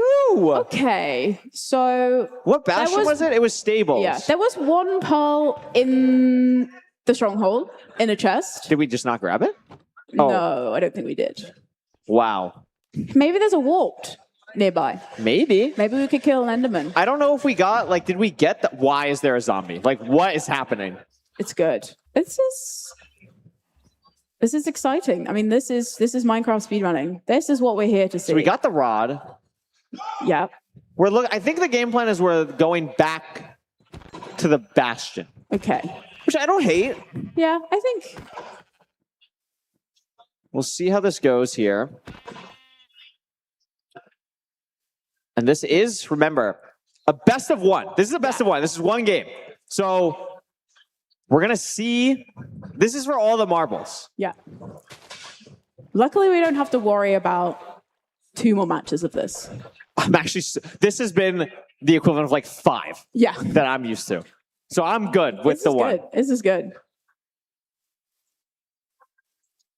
Originally, this was going to be a best of 3, but yeah, I don't think that was going to work with the current skill level that is being displayed on the screens. Maybe we should have got the guy who had like a 741. I think Yeah, right? that would have. We might just need them. We might just need them in general. Maybe we could like sub them in. Need like a palate cleanser. Yeah. Garrett's just holding onto an egg. I was going to say, I was literally about to mention that. Like, how long does this egg stay? Yeah. I hope a while. What do you think is more impactful for Ludwig here? The 7 seeds or the 19 lily pads? The 19 lily pads, I think. Yeah. Okay, so Super's at Ludwig's little like setup. I think having a little hi Super. Oh, hi. Hello. Just having a little kind of chill. I think Ludwig might actually be back. But like, what is Ludwig doing? Oh, we have 4 more sheep here. So we're going to make a furnace to cook the 20 raw I mutton hope not. that we've got. Oh my gosh, I hope Maybe. not. But also the problem for Ludwig is he has to obviously get back into the end. He's going to pick up all his stuff. But we still don't have arrows, so we're still going to have to break the other 3 crystals. It's actually absurd that this could legitimately be close still. Oh my gosh, Garrett, don't die. We have Please. 36 gold. Please don't die. We're going to go down here. We're going to trade. We should be chill. Yep, baby. Ludwig has to get more string from the library. Yeah. Is he going to think to do that, though? I would hope so. I don't have a lot of faith in him thinking, though. Oh, yeah, no, just hop in and just hop on in. Oh, yeah, it's gonna no, be just good. jump in. I think you'll live. No, oh my God. Oh, my. You are so lucky. That is. So. What did we think was going to happen? Did he think it would work? You literally like can't bow clutch on that block unless you're No. like all the way top left on it. So that was Yeah. just not. It was. That was gonna not happen. going to work. Yeah. We don't even have. Oh no, we do have enough wood. So we still can't got the make lily one pad wheat beds. separate to. Yes, we do. We still have the one wheat. Are we set. gonna craft We're it? making. Oh, I thought we were making our 3rd boat. Oh my. Dude, I can't. I actually can't. Like this is a bit. Like this is. Like it's gotta be. It's gotta be. Like it This can't has be gotta be serious. Oh, bad. that's why he was killing the sheep for the wool. Like, Yeah, I didn't yeah, think- yeah. Oh, I thought he was just doing it for fun. I mean, I wouldn't put it beside him. So we got one gray bed. We're Oh, so not gonna. We're not entering them with 4 explosives. Like there's no way. Oh my God, we are. What? We're not. We're not. We're just not. Surely we're putting this gray bed down. Surely. And we still have to break. Okay. So, but we've got 11 wool, so surely we go. We're gonna go to the the library. library. There's also a mine shaft. Like Yeah. take your pick. Oh, he's watching the stream on his phone. That's cheating. He's cheating. He's literally cheating. What is that? Well, that's not. It fair. looks That's not- paused. I'll give him the benefit of the doubt. It looks paused for looking at his chords. That's still not allowed. Yeah. You can't do that. He did go back to look at what his chords were.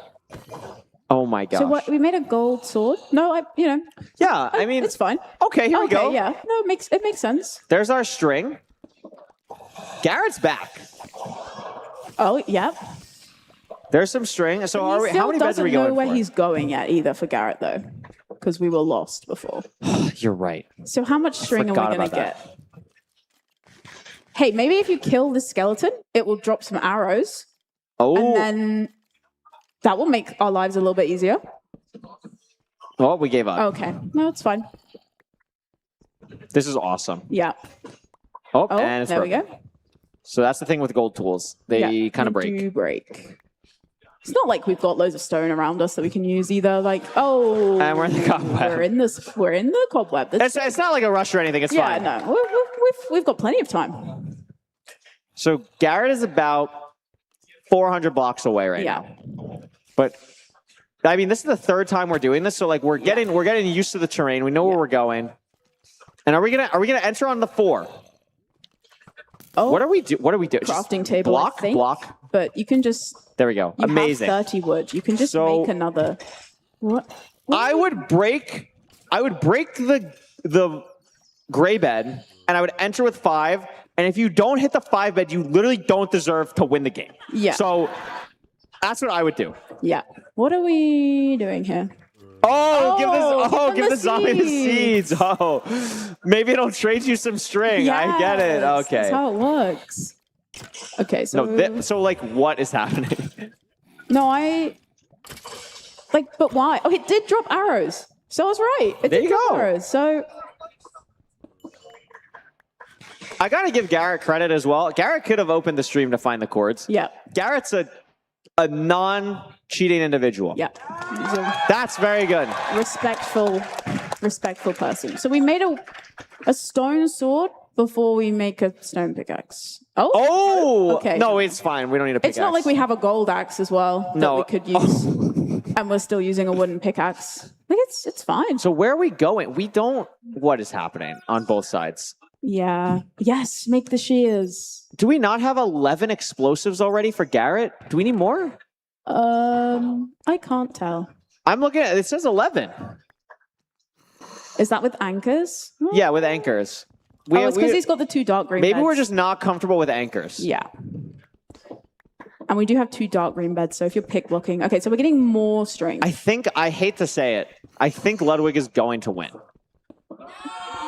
I'm sorry. They're not You think that's happy. what I want? I mean, I don't think anyone should win, quite frankly. Yeah, but someone unfortunately has to at this point. Yeah.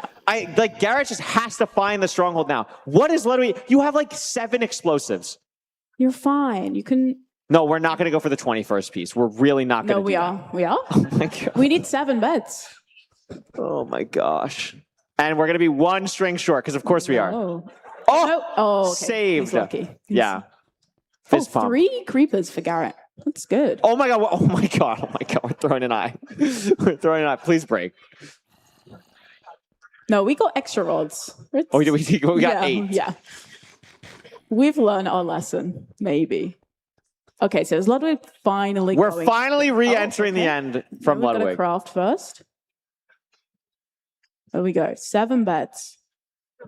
Surely that's enough. Is that necessary? No, not at all. No. It's fine. It's not necessary at all. He's got no blocks. He's got 9 wood. Did we need blocks to like I think Ludwig bridged across originally. Yeah, I think so. I think he's just fine. This is a ridiculous hotbar. This is absurd. Okay, he's psyching himself up before he goes in. Okay, no, we didn't bridge across. So blocks. Oh my god, we have enough. Yep. You have enough. You have enough. Deja vu right now. No, really. Is he going to try to pick up his stuff? Oh my god, Garrett, please. Garrett, please. I mean, this has been a match. This has been a showcase of Minecraft gameplay. Yeah. It has? Oh my god, we found it! Yay! It's good. So, the problem is, Ludwig... So that's one problem. He's not going to make it. Oh my god, wait, make it and then mess up the beds. Make it and mess up the beds. Make it and mess up the beds. Go for it, go for it, go for it. That was the win con, honestly, for Garrett. For Ludwig to get too overzealous there. The problem is that with the crystals that Ludwig has down, I think he's going to win the perch race here. That's what I'm worried about. Potentially, yes.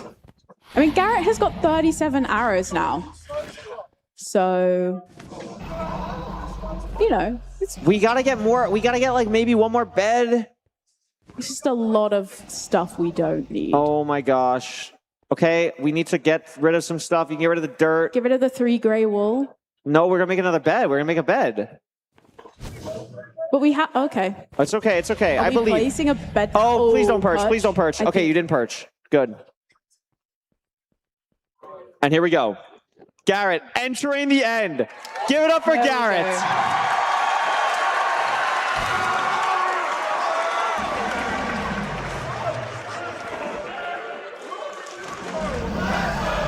Wow. There we go. The crowd getting into it. A lot of support for Garrett. This is generational.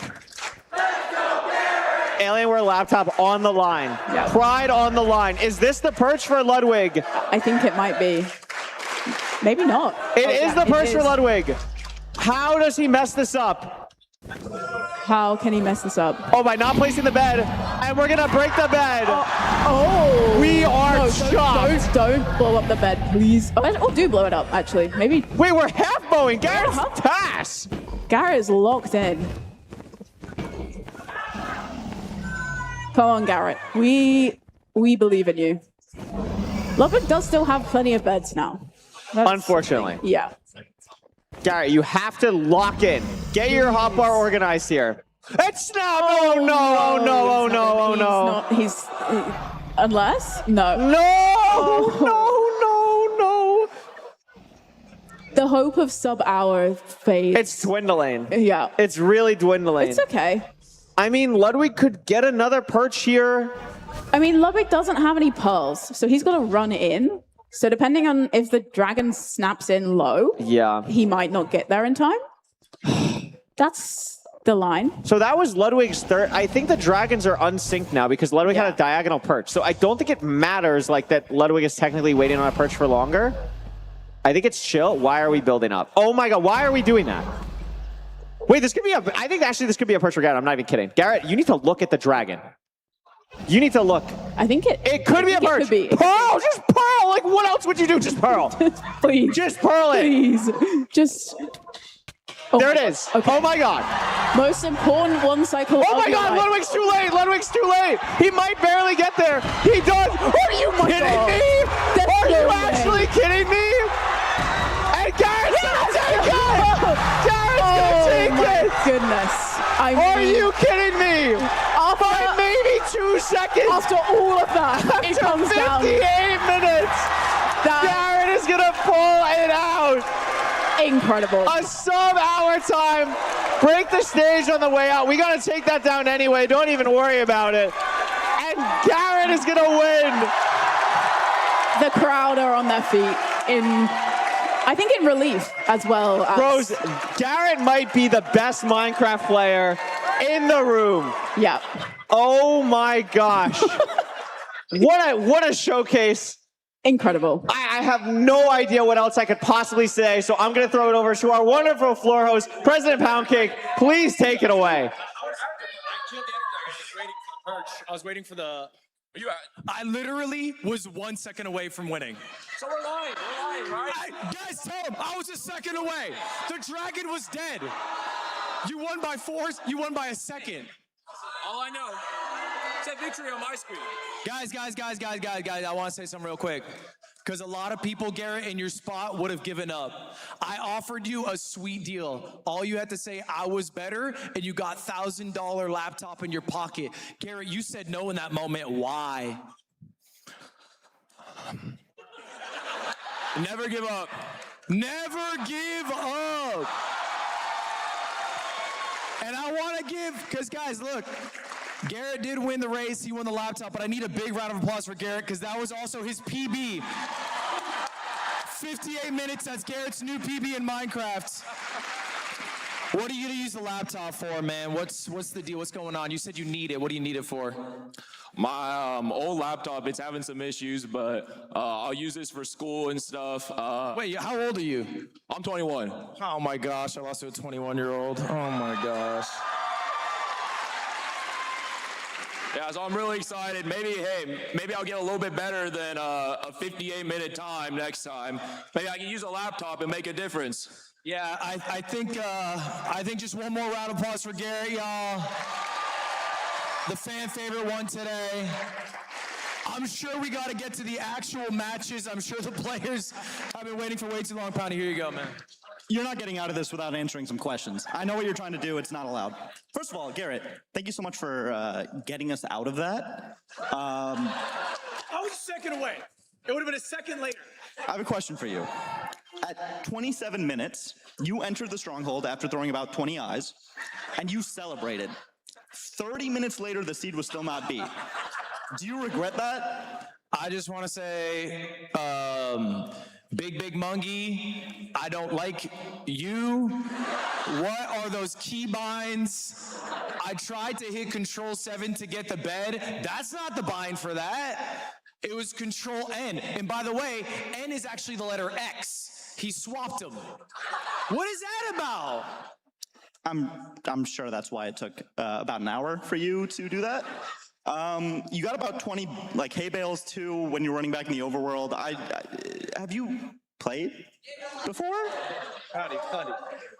Pouty, look, buddy, there's a reason people like me and Garrett play on stage and you do the hosting, all right, pal? There's also a reason that they had to change the best of 3 to a best of 1, so... That's fair. All right. Give it up for Garrett. A massive, massive thing. No matter who won that, we all lost, and I'm going to throw it over to the desk. Yeah, I don't even really know what to say about that one. That was a tiring experience. It was a match. It was a match. It was a match. It was a Minecraft seed that we got to watch. Danny's back with us on the desk. Can I get a cheer for Danny? And it took so long that I've almost forgotten exactly what is going to be happening next. Jojo, what are we going to be rolling into in just a second? Oh, we're about to watch an epic battle. We're going to watch our first game of the bracket. I hope everyone here is looking forward to it. It was the first pick from Hacks. So, I mean, I don't know. This is the one that I mentioned I was kind of excited for. We see the players actually coming on stage right now. Round of applause. But yeah, I'm really looking forward to this one. Super exciting. Hacks versus HDMI cables, our first match in the bracket. I mean, there is kind of a favorite according to the seeds, Danny, but is there anything that you want to say before this match? What are you thinking about? HDMI has played 10 seeds. Hacks has practiced, but like, it's different when you're on the stage, you know what I mean? So it's going to be interesting to see like what actually happens. And HDMI's been on fire. Like he got, I think, three wins. Three seed wins. Like, wow, that's just absolutely crazy. And it's like, I don't know. Like, I think he has a really good chance. It's going to be an interesting matchup, right? I mean, this is where the seed picks will start to get introduced. Now, we're not going to be handling anything to do with the seed picks, but I do believe that we'll be able to have a little look at the player stats and things like that just beforehand. However, I know these guys are still setting up, changing out their keyboard, mice, make sure that all of their settings are correct, unlike some of the show matches that we just watched. I know that the keybinds are something that these players take a lot of care and pride with, be that for search crafting or just general use and ease of access.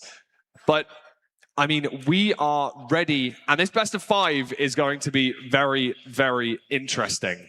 I wonder if we can see the bracket to see who these guys would be playing next, because I know that the next matchup for these guys is going to be huge as well. So our next match after Hacks and HDMI cables is going to be Aquacord and Skycrab, and the winner of each of these two matches will play each other in the semi-finals tomorrow.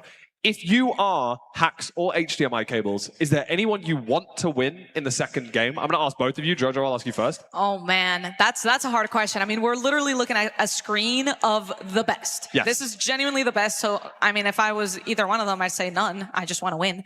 I want to get to the end. But I guess if I had to pick, I mean, we've seen a Skycrab fumble in the past, so maybe I'd bank on another fumble. So I guess, I don't know. I don't mean to be rude, but that's kind of what I'd bank on, I guess. Danny? I don't know, man. They're both really good. And also, I'm throwing shade if I say I want one to advance. I can't say that. But I think that maybe I would want Skycrab to advance because, Aquacord's a ranked demon. I know he plays a lot of RSG, but, I feel like Aquacord's got ranked kind of solved a lot of the time, and Skycrab plays is ranked, but I don't know. I think there's a lot of ranked exclusive things that sometimes happen, and might be more ideal for Skycrab to be there. But yeah, without a doubt. I really like that take. I mean, both of these runners. No, they're just absolutely insane. You just can't. You don't want to have to play against any of the 8 players in this bracket right now. With Feinberg will be showing up later, and I know he'll be a demon as well. I'm looking forward to seeing what happens in this match. Again, we've got to give some time to the runners to get themselves set up because obviously I'm sure they were expecting to set up maybe 30 minutes ago when, one of those runners entered the stronghold, but, something happened for the last half an hour. Can we actually talk about that? Can we just talk about that fumble? I didn't even want to bring it up, but yeah, let's talk about it. I feel like we have to. We've been here for the past hour. We experienced that. What happened? A death early game, I think, and we've seen it in the FFA matches. It is nowhere near as bad as when you die later in the game, and we saw exactly why. It takes forever to get back to the stronghold, especially if you're not nether traveling. Needing to get 20 hay bales, I guess. There's a lot to it. Yeah, I mean, the fact that both of those runners were struggling with keybinds, Ninja Brainbot settings, I'll give them a little bit of leeway.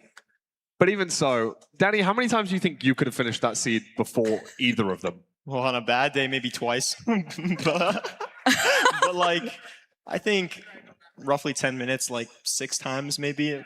Yeah. I don't know. Dang. But I think the game, it just sucks because at the end of the day, it's the game's kind of over if you use all your pearls and Blaze Rods. And it's we saw that and it was man, and I cannot believe that Ludwig died in the end. That was insane. There was a lot of situations in that seed. None of them particularly, I'm sure either player wants to. I'm sure neither of them really want to relive that moment. But there's something really cool that we didn't talk about during the stage 1, and we wanted to bring it up just before we get on to our first match of the bracket, and that is the Red Bull leaderboard. Now, that is the player with the fastest time throughout the entirety of the event will win a year's supply of Red Bull. And right now, Aquacord has that spot locked up with a 7:18 during the free-for-all round. But of course, this carries over not only just today, but tomorrow as well. So the further through the tournament you get, the more attempts you're going to have, the more seeds you get to play, the more chances you get to be at the top of that Red Bull leaderboard. Aquacord there at the moment, a year's supply of Red Bull sounds pretty good. What do you think, Danny? I think that's awesome. Like, and also like 7:18 is like a pretty fast time. Like, I don't know, like, especially in a tournament setting and nerves are hitting, like, I don't know how many people are going to be able to beat that. I think maybe we'll see 1 or 2 people beat that, is my prediction. You don't think that Aquacord's going to hold it all the way? I don't know. Like, 7:18, it's fast, but it's like, we might see like a sub-7 from Hacks or something. I don't know. It's pretty good. Yeah, I see that. Jojo, what do you think you'd need to get that sub-7, or at least under 7:18? I mean, listen, we've seen some slower seeds just because of the way it's laid out. The village, the lava placement, it could literally be anything. But if there's a good seed, we can definitely see someone reaching that first place. I mean, we saw Aquacord both in first and second, so kind of like locked in right now with the leaderboard. But yeah, I think it's possible if we get one really good seed where everything is just perfect. And I think these runners, I think these runners will really want to play for that fast time now as well, because, you know, it's a cool prize. Like, I'm always excited about that, and I think that the runners will be pretty hyped about that too. And yeah, I think the Red Bull leaderboard is something that's going to be in the back of their minds, just going, maybe I could push this a little bit faster. Maybe I could try and send 1 less rotation, go for an extra bow shot, go for a 2+2, something like that, just to save a couple of seconds. It also does help you win if you save time. So there is that, right? Going faster is kind of the aim of the game. But yeah, Hacks and HDMI cables getting themselves finalized and ready. But yeah, I think up until that point, I think that the bracket is pretty good. We've seen the bracket. We've seen the matchups. I'm going to have to ask a disgustingly hard question to you both. Predictions for this match? Oof. Well, I know. I put them. Neither of these guys are happy with me. I said that I wouldn't do this unless I had to. And I mean, we're going to have to ask you at some point. All right. Well, in terms of consistency, HDMI has been locked in. We've talked about it. 3 wins in the FFA. Going in with that confidence, it gives you a mental boost. Like, just having that in general, it helps. Hacks, I mean, there's also a bit of a mental boost with just the fact that you didn't need to compete in the FFA at all. Like, that's pretty sick. So I guess realistically, I'm going to go for Hacks just because you've already been a winner before. So maybe it's just flowing in your veins. We got some really cool player spotlights here. Information from season 10. Danny, break it down for us. We see an obvious like peak elo difference here, like what is that, 200 elo, which I think is really important to take note, especially the win percentage as well. But I think that HDMI recently has probably improved a lot more. Like these stats are what, like month or 2 months old-ish kind of. So it's kind of like, I think there's a lot of room for improvement in those 2 months. And I think HDMI playing this well in the FFA is very telling. In the past, I wanted to talk a little bit about their recent history. Seasons 8, 9, and 10, they've only played each other 8 separate times. And during the, of course, Hacks playing slightly less during those seasons as he maybe did in the past. But it currently stands 5-3 on the ladder in favor of Hacks in the final 3 seasons. And that's not a crazy win-loss. It's like, not. There's a lot of top runners that have like 11-1, 11-2 against other players, and 5-3 is like, it's kind of a toss-up maybe even. Yeah, you want to look at Aquacord versus Hacks 7-1. I mean, the wins versus opponent that you can see on the screen, that is just talking about season 10. So I wanted to add in this previous seasons. You know, season 8 and 9 are when Hacks won playoffs back-to-back. So that could be those times where you'd think that he's going to be destroying everyone. But in season 8, actually, it was 3-0 towards HDMI cables. So the same thing could happen again. Exactly. And I don't know if you guys saw the 6:04 versus 6, I think 40-ish were the differences in the best rank time. And that kind of proves that maybe like, yeah, you can get like a good solid seed that's like a little bit faster, but it's like, that's an upper bound or like, I guess lower bound because it's time, but like, it's like HDMI might have the higher peak in performance, and we might see that here. I mean, I think that was very telling during the stage 1, given the fact that we saw him win 3 seeds, but still ended up finishing 8th, so got the most points possible in 3 separate seeds. But that shows that throughout the other 7, he kind of might have had a little bit of a struggle there. And do you think that that's going to be something important? Would we consider Hacks to be a consistent runner? Yeah, I mean, I was looking at the average time that was just displayed on screen, and just that alone, Hacks had the lower time average. And I think taking the average is kind of more important because, yes, you can get a really good seed. You get a great PB or just your lowest time ever for a certain season, and like that could be pretty lucky.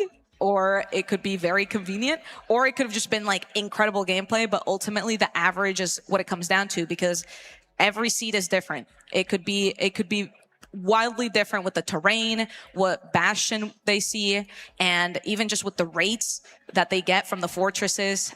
So there's just way too much to consider that I think the average is the main sort of statistic to look at going into this. So I'm still kind of leaning towards Hacks, but I don't know. I'm not trying to go too crazy with my predictions here. I don't want to jinx anything. I don't want to push you into a prediction either. Danny, though, I might have to push you into a prediction.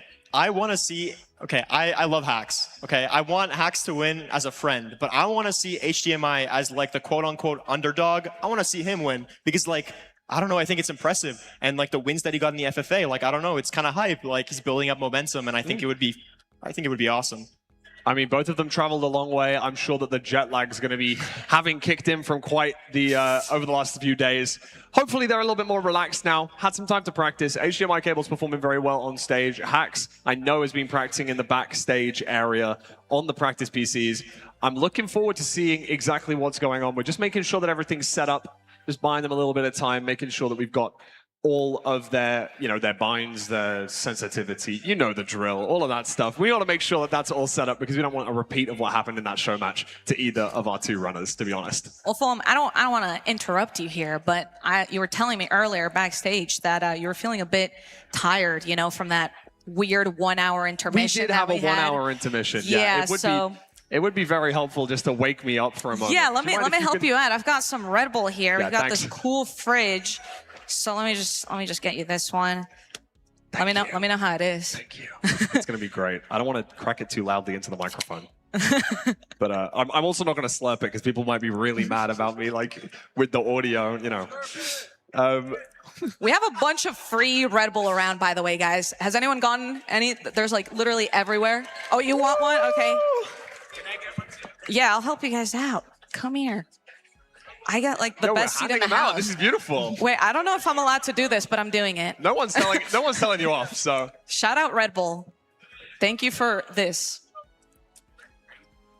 Yeah, we'll pass them down. It's fine.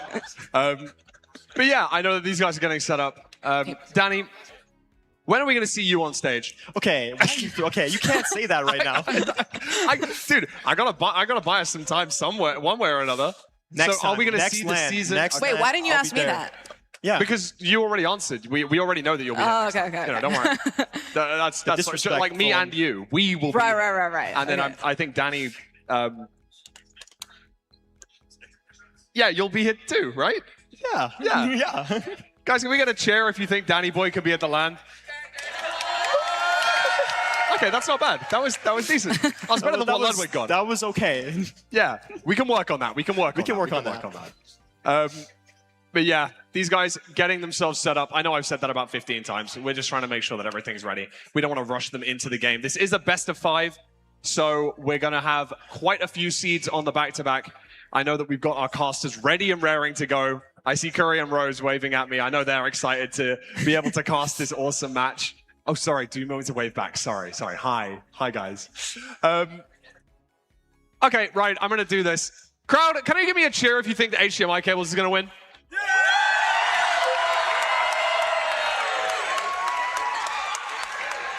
That was pretty loud. Well, I guess we have to compare. Give me a cheer if you think the Hacks is going to win. Ooh. I think it was slightly louder towards Hacks, but I wouldn't I wouldn't. I mean, that does favor That the sounds- stats. yeah. Sounds pretty close. I mean, we could see a seed 5, and I would like to see a seed 5. I would love a seed 5. Like, I want seed 5s every game. Yeah, like, true. in the end, at the same time, both entering end 0 cycle. Oh my god. Down to the rotation. It's beautiful. It's beautiful. It's a beautiful, beautiful seed. And we've been given the go-ahead. So I'm going to throw you guys over to Curry and Rose. I'm so excited to watch this game. We'll see you very shortly.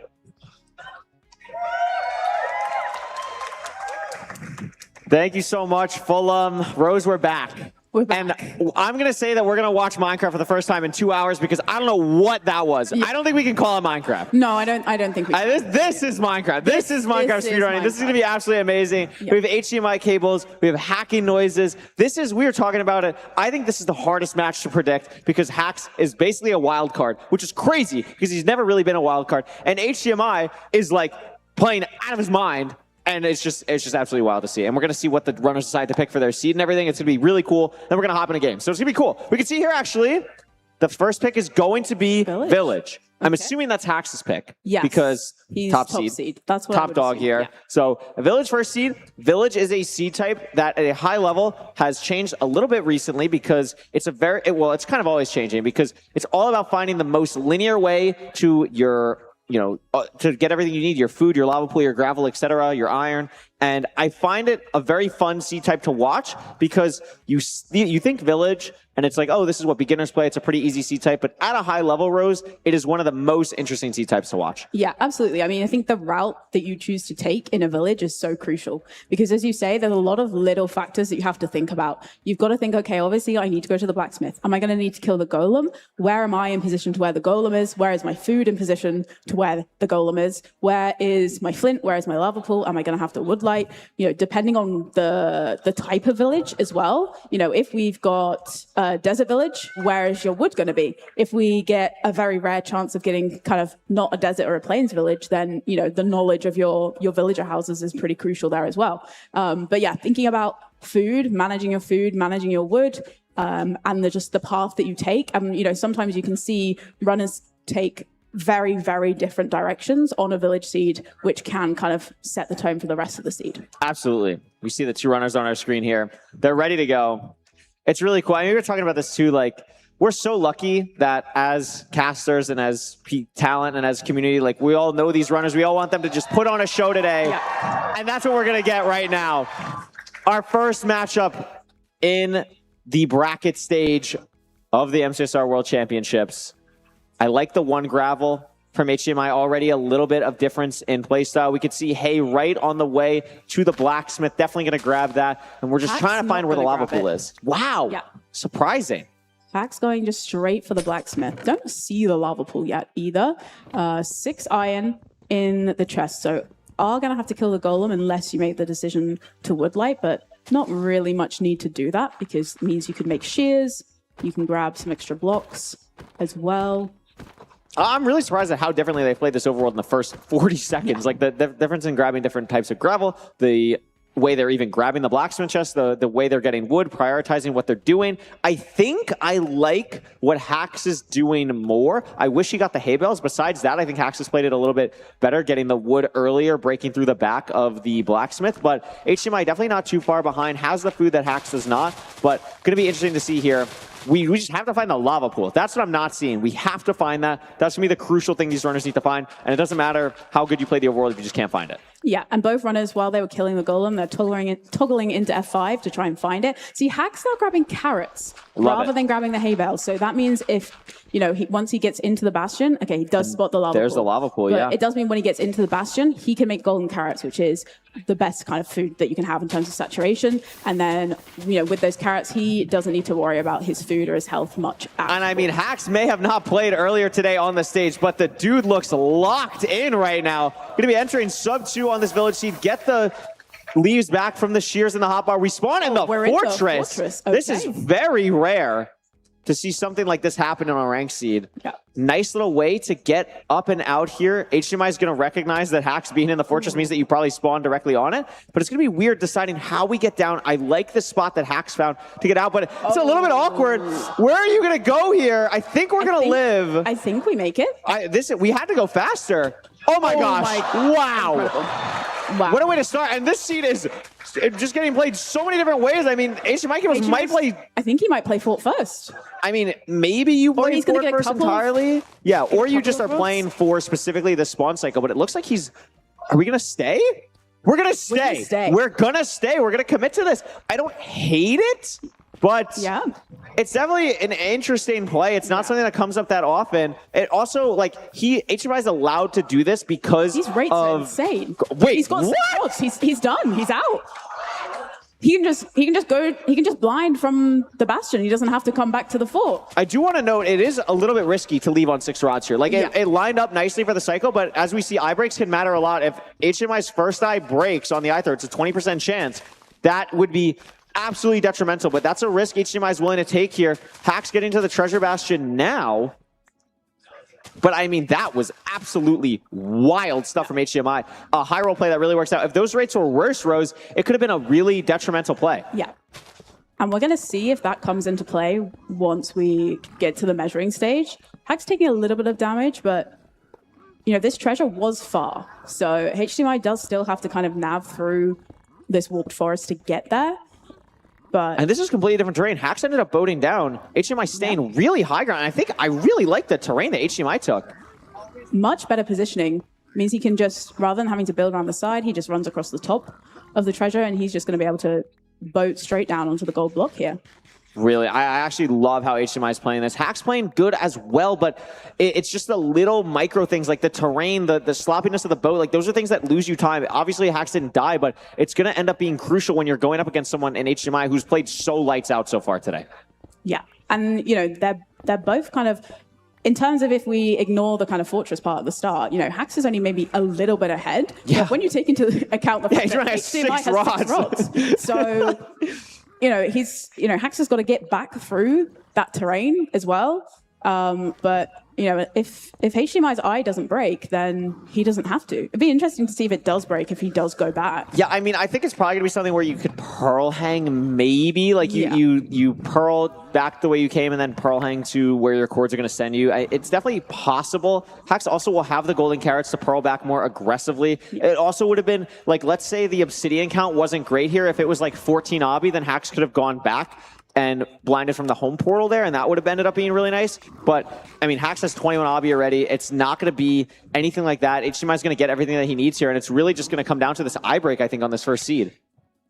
Yeah, absolutely. And HDMI had a couple of late pigs as well, as he was kind of wanting to go down to get the backup block. So he did have to kind of pause for a moment.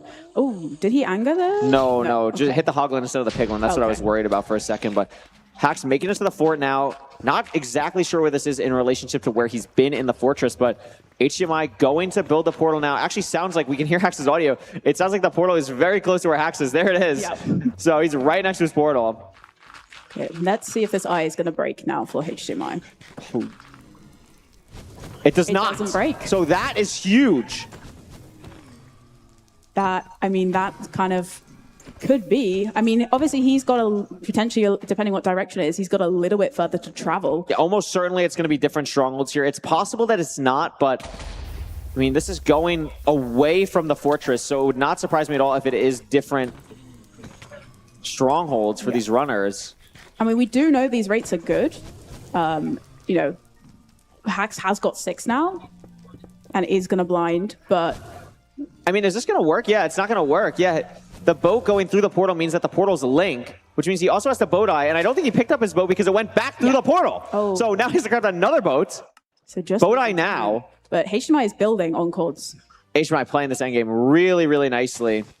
We'll see what the nav looks like here, but the play to go for the blazes and the rates being as incredible as they were allows HDMI to pull ahead a huge amount here. Yeah, taking that gamble to play fort first has just played it out perfectly for HDMI. Seeing what this stronghold nav looks like. Not anything amazing here. Have to watch subtitles as well. If we hear a silverfish or anything like that of the sort, doesn't look like anything. And all of a sudden, I mean, Hax is now heading to cords. I don't know how much pre-crafting we did. It didn't look like there was a lot in Hax's inventory, but it could just be really clean. We can make I think we have gold pickaxes as well, potentially, but we're just here. And I don't know if this is the same stronghold or not. I wasn't paying too close attention to the cords, but all of a sudden, Rose, I mean, Hax is playing lights out to get back in this game. Many mobs and HMI can't find the portal room. Hax doesn't hit starter and has a really good spike. That's a great spike for Hax, but wants to maybe try and figure out where to go. Maybe likes this direction more, still not trusting anything. Might try and just go back to starter. Starter's here. HDMI getting a decent spike as well, but the library's in the way. So what is HDMI going to try and do to go around the library? Has already been down here. Looping. We're not really making progress in any of these areas, and that's the scary part. But here's lava. So could be digging up here. I'm not sure what the silverfish is in HDMI's language, but that was definitely lava pops. So it could be there. How do we get there, though, for HDMI? Both of these runners really struggling to find anything. Yeah, and it's really hard to tell if I think these are different strongholds, but I can't say for certain. I think so, yeah. There's another library for Hax. But there is HDMI's so many mobs. HDMI just made no progress. Like, we're just kind of looping back in areas that we've seen, so we're not really clearing out any parts of the stronghold. So we could be getting misled here by something. Creeper for Hax, but is going to handle it nicely. It could just be right down here. There is lava, but it's not here. Don't see anything for Silverfish. Having to go back. Both these runners really struggling here on this nav. Yeah, all momentum is just lost. I mean, the lead that HDMI had, it's nothing now. I mean, they both could find it at any moment, and neither of them seem very confident about direction. It just seems like we are circling kind of around the same place. There's so many skeletons. So many skeletons. HDMI is pretty much out of food. Same thing with Hax, to be honest. I mean, they have to find something here. Hax on 3.5 hearts, which is really scary. Gonna get the bed out just to be safe. HDMI finding a new area of the stronghold. Is this going to be the portal room? No. HDMI Still on looking. low health as well. Only one bread, so he's gonna have to hunger reset. Hax just hunger reset. Has the one golden carrot to save for when he does find the portal room. Yeah, HDMI resetting now. I mean, again, these runners are just looping. Yeah. We're not really exploring too much more. We're taking so much more damage again. We're probably going to have to hunger reset again for Hax. Does get a spike this way, but there's not really a path to take. No, I think that's what's confusing both of these runners. It keeps looking like, oh, like I just have a spike here. I just got to find the direction here. But I think they're getting misled. And really, really difficult nav. And this is notably with the semi-recent changes of there's no more zombie spawners, which can confuse runners. So really unfortunate stronghold here. We haven't even seen a mine shaft, Rose. Like, it's pretty wild that these runners are not able to find it. A hidden for HDMI here, not real. Gonna head back. What else could possibly be there? Hack's trying to get a little bit more height here. Nothing there. Gonna hunger reset again. HDMI finding some new pathways here, but still nothing. 2 creepers. A little scary. A little bit scary. And that's nothing. We have been in this stronghold for a long time. And you've got to be getting frustrated. If you are HDMI and Hax, you've got to just feel like you are eternally losing. I mean, maybe they took notes from Ludwig last game. Like, I think the problem. Maybe they were watching. Disastrous here for both runners. I mean, even if, at this point, like, even if you win, like, it's not going to feel good. You know what I mean? Like, it's been like, wow, why couldn't I find this nav? And even when you do find it, you're just going to be so frustrated. It's going to affect your mental. Absolutely. 100%. Both are still just full lost. We are still... So, Rose, where would you go? Where would I go? Because I'd go to the portal room. Yeah. Wow. Yeah, I'd go where Hax went. Yeah, I'd just find it, I think. So Hax is going to be entering here. It is a weird overhang bit here, but should be okay. It looks like it could potentially be a front dragon as well. It is.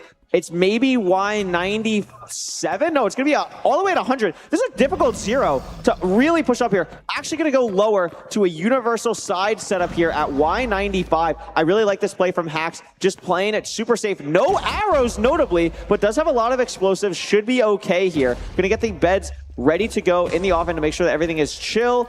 I mean, this third bed, there wasn't a lot of damage. Rose, this is awkward. Yeah, and we don't have, we're down we have to,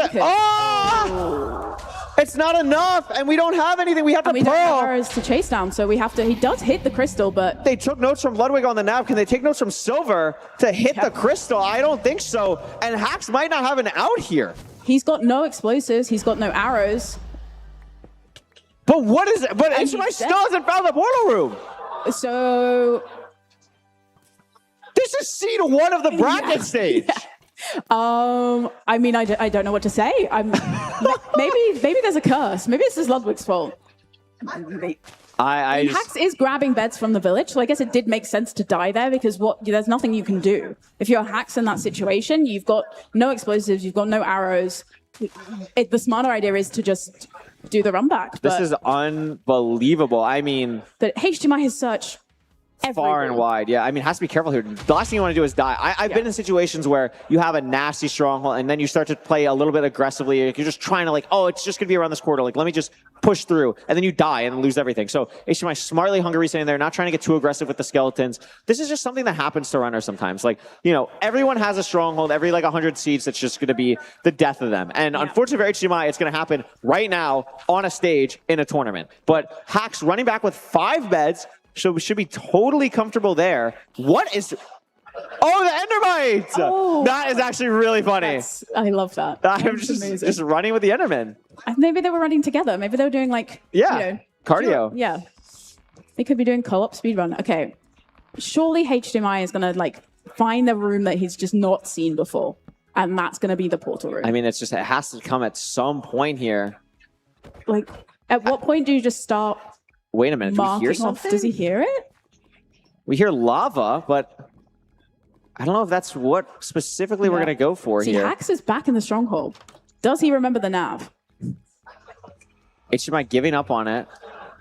Hax, I hope Hax remembers the nav. We can actually see what this nav is. Mid to here. How deep is it? Oh my gosh, we don't remember the nav. Oh. And Hax is laughing to himself because he knows he doesn't remember the nav. Is it here? Okay. W crowd farm from Hax there. Yeah, that was good. We are back. He knows his stuff is in a hole, so you know he knows where it is. He just needs to grab probably obsidian just to set up for the 1 cycle. No, this is unbelievable. And HDMI, you could see it's starting to get to him a little bit. It's just so frustrating. You've been in the stronghold for 6 minutes at this point. Yeah. And absolutely wild. And you were in there first. You had a lead. You took a gamble, and it paid off. This is the and Hax gets an immediate purge, but it's east-west. Are we going to commit to it? Oh my gosh, we are. So this is not free, but the dragon has taken a lot of damage, so it should be fine. Yeah, if this was full health, it would have been way worse. But Hax is going to be okay.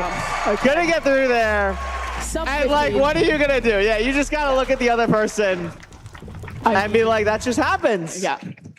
Sometimes it just happens. I mean, a huge sub 15. That was a huge sub 15. Yeah, it didn't look like it was going to be a sub 15 for a while there. So I mean, just completely all momentum lost in the stronghold. Absolutely. Complete reversal. I mean, and then Hax dying, and then you're still searching if you're HDMI, and now you've got the big challenge of how do I forget that has just happened to me? You have to have that goldfish mentality. Yeah. Parker raves about it, like just being able to forget what happened last season. And it's a thing in like, you know, traditional sports as well. Like you have to, no matter what situation you're in, you have to be able to overcome what you need to do in the moment rather than the greater goal. Yes, HDMI is behind 1-0 right now. Yes, you were in the lead. You can say everything that you want, that you played the seed better, yada, yada, yada.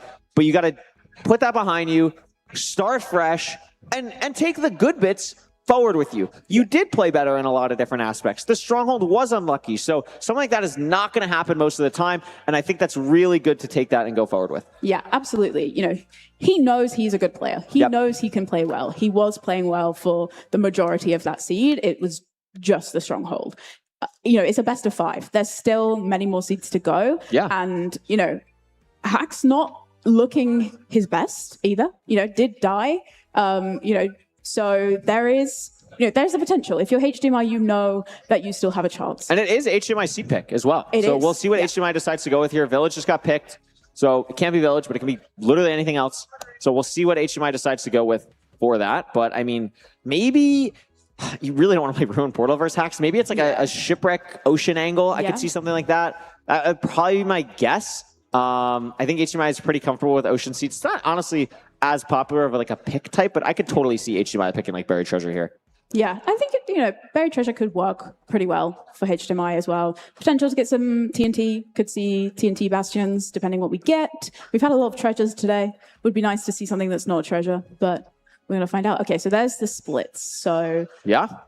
Wow. that was a long time. In the 47 seconds ahead, entering the stronghold. Yeah. And I mean, even Hax was in there for 4 minutes. Yeah. HDMI was in there for over 8. That is just tragic. And we can see the back and forth. I mean, pretty back and forth seed until getting to the stronghold because of the decision making from HDMI. I forgot that even happened this seed. That HDMI played the Fortress first. Wild seed overall. And Hax just getting a sub 15. I mean, it was looking like a fast seed. I mean, 6:29 into the stronghold, and then just you're in there for 8 minutes. That's crazy. Hi, that's you, Hax. Hey! Hi, Hax. Hello. WNav. That's good. I think he remembered the nav eventually. So Eventually, we did remember the nav. So that was good. Again, you've got to be feeling good, but not great. Yeah. If you're Hax, you gotta always take the one. You Also, unironically, as you say hi to HDMI as well, I think you also, like, for me personally, if I'm running back to my stuff and I'm like, oh my God, I just died. Like, this is annoying. I played that so bad. We're going to see buried treasure. So I'm so smart. This is phenomenal. You were right. But like, if I'm running back to my stuff and I see an Enderman running with me for like $100, that is actually making my day. I think that'd be like the funniest thing ever. That would be so easy to get me like out of the mindset of like, woe is me, back into like, okay, let's do this. This game is fun. I'm having fun. And Hax is someone who his number one priority is not winning. It's having fun. Yes. He cares about having fun. So something like that, that's silly. You're going to see him laugh. You're going to see him giggle. That's going to get him right back into his mindset. Yeah, absolutely. And, so this is HDMI seed pick. We've got buried treasure. Fairly simple in terms of you find your BT, get your food, get your wood, find your enter. Yeah. There we go. Might have TNT, means you can get some extra blocks, but it's a fast seed type. It is. It's something where, I mean, these are two very fast, high-speed runners. We could see something shake up the Red Bull leaderboard potentially. We could. I mean, right now it is 2 Aqua Cords and Mungie, which is pretty funny. Yeah. But this is a very fast seed type. BT is going to be something these runners are comfortable with. You're going to get the food, which is a huge, huge thing to watch out for, how these runners are going to manage the fish that they get from the buried treasure. And I'm super excited to see how it's going to go. Yeah. I'm excited to see how we shake off the sub 15 from the last seed. Yeah, right? It was... Get a sub 7. Yeah. Let's flip it on to see a sub 7. I would love to see a very, very fast. I want to see sub 2 enter, straight onto housing. You see the fortress in the background. Just pure speed. Pure something. That's what I'm manifesting. That's what I'm predicting. That's what's going to happen. And then I'm going to look really smart. Yes. Yeah. It'd be great. It'd be absolutely great. I mean, just no weirdness. The one thing that can happen with buried treasures is like, you have the weirdness of maybe you're going the wrong way for the ravine. That's the only thing we really got to watch out for here. We don't want to see that at all. We want to see these runners have a clean, even overworld and see what's going on. Oh, I love the Hax card. That's awesome. Awesome. Oh my goodness. We need to get Very some cool. of these. Yeah, these are sweet. These are actually really cool. All right, who wants to see HDMI tie this up? This is so easy. This is awesome. It's good. BT right here. The stone's going to make it easy. HDMI is going to find that right away. Wow. Hax taking a little bit more time, but it actually doesn't find it right away. 2 TNT is great. 6 salmon is also great. Hax still does find it now, I think. Yes. Yeah, this is going to be it. The TNT's not... Ooh, weird ravine you got to be a little bit careful of. Haven't seen a ravine in the ocean just yet, but... No, I actually like this play from HDMI. Like, yeah, we had to go really far for these trees, but just playing it a little bit safe. You got the BT earlier. We're going to get a ton of blocks from this. So 14 wood compared to Hax's 7. Like, I honestly think that's kind of worth it for the consistency play here. So I really do like that. And we're just going to see where the ravine is going to end up going. Oh, we made 33 buttons, and we're just committing to the enter. I actually respect that. HDMI knows he made 33 buttons. Yeah. It's not like we didn't see that, but gonna bank on wood later on, which like, sure. Oh, we do have a little bit of birch. I don't know how much birch we actually have. We had 3 logs of birch, I believe. So it's technically enough. Yeah. It's not, I mean, we were just saying how he got so many more logs, but kind of... Well, not anymore. Not anymore, but that's okay. And the ravine ended up being pretty close to where HDMI, blew up the wood. So Hax having to go all the way over here, but HDMI having a nicer time. Of trees. And there's plenty of trees, absolutely. That gold axe is going to make it super easy. No sign of the bastion yet, but... Do see it just peeking out. Oh, there it is. It's a bridge. And I found a fortress. And there's the fortress. Well, that's a pretty good seed. Yeah, that's it's definitely fast. I mean, this is a fast overworld. 140 here. We could, HMI not going to go for a Jimbo James-esque route here, which could be something that would be good. I mean, we do have the TNT though, so having that to do the actual normal route probably makes it worth it to not do that. Yeah, a little bit scary with Piglins though. Hax might go for it. We'll see. Oh my gosh, he is. Hax is committing to the Jimbo James route. We're going to see how this goes here. Oh, a little bit scary.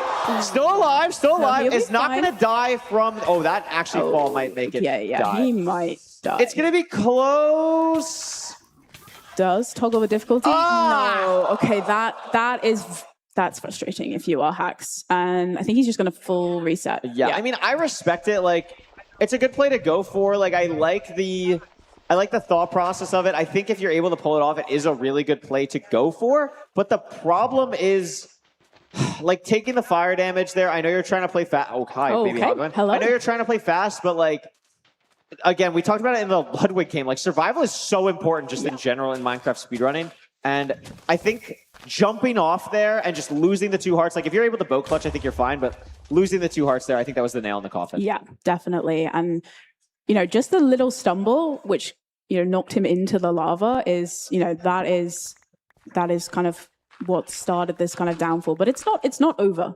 No, not at all. It's a fast seed. We know where the Bastion is. We know where the Fortress is. We have the TNT, so we can get the gold from the Chalice fairly easily.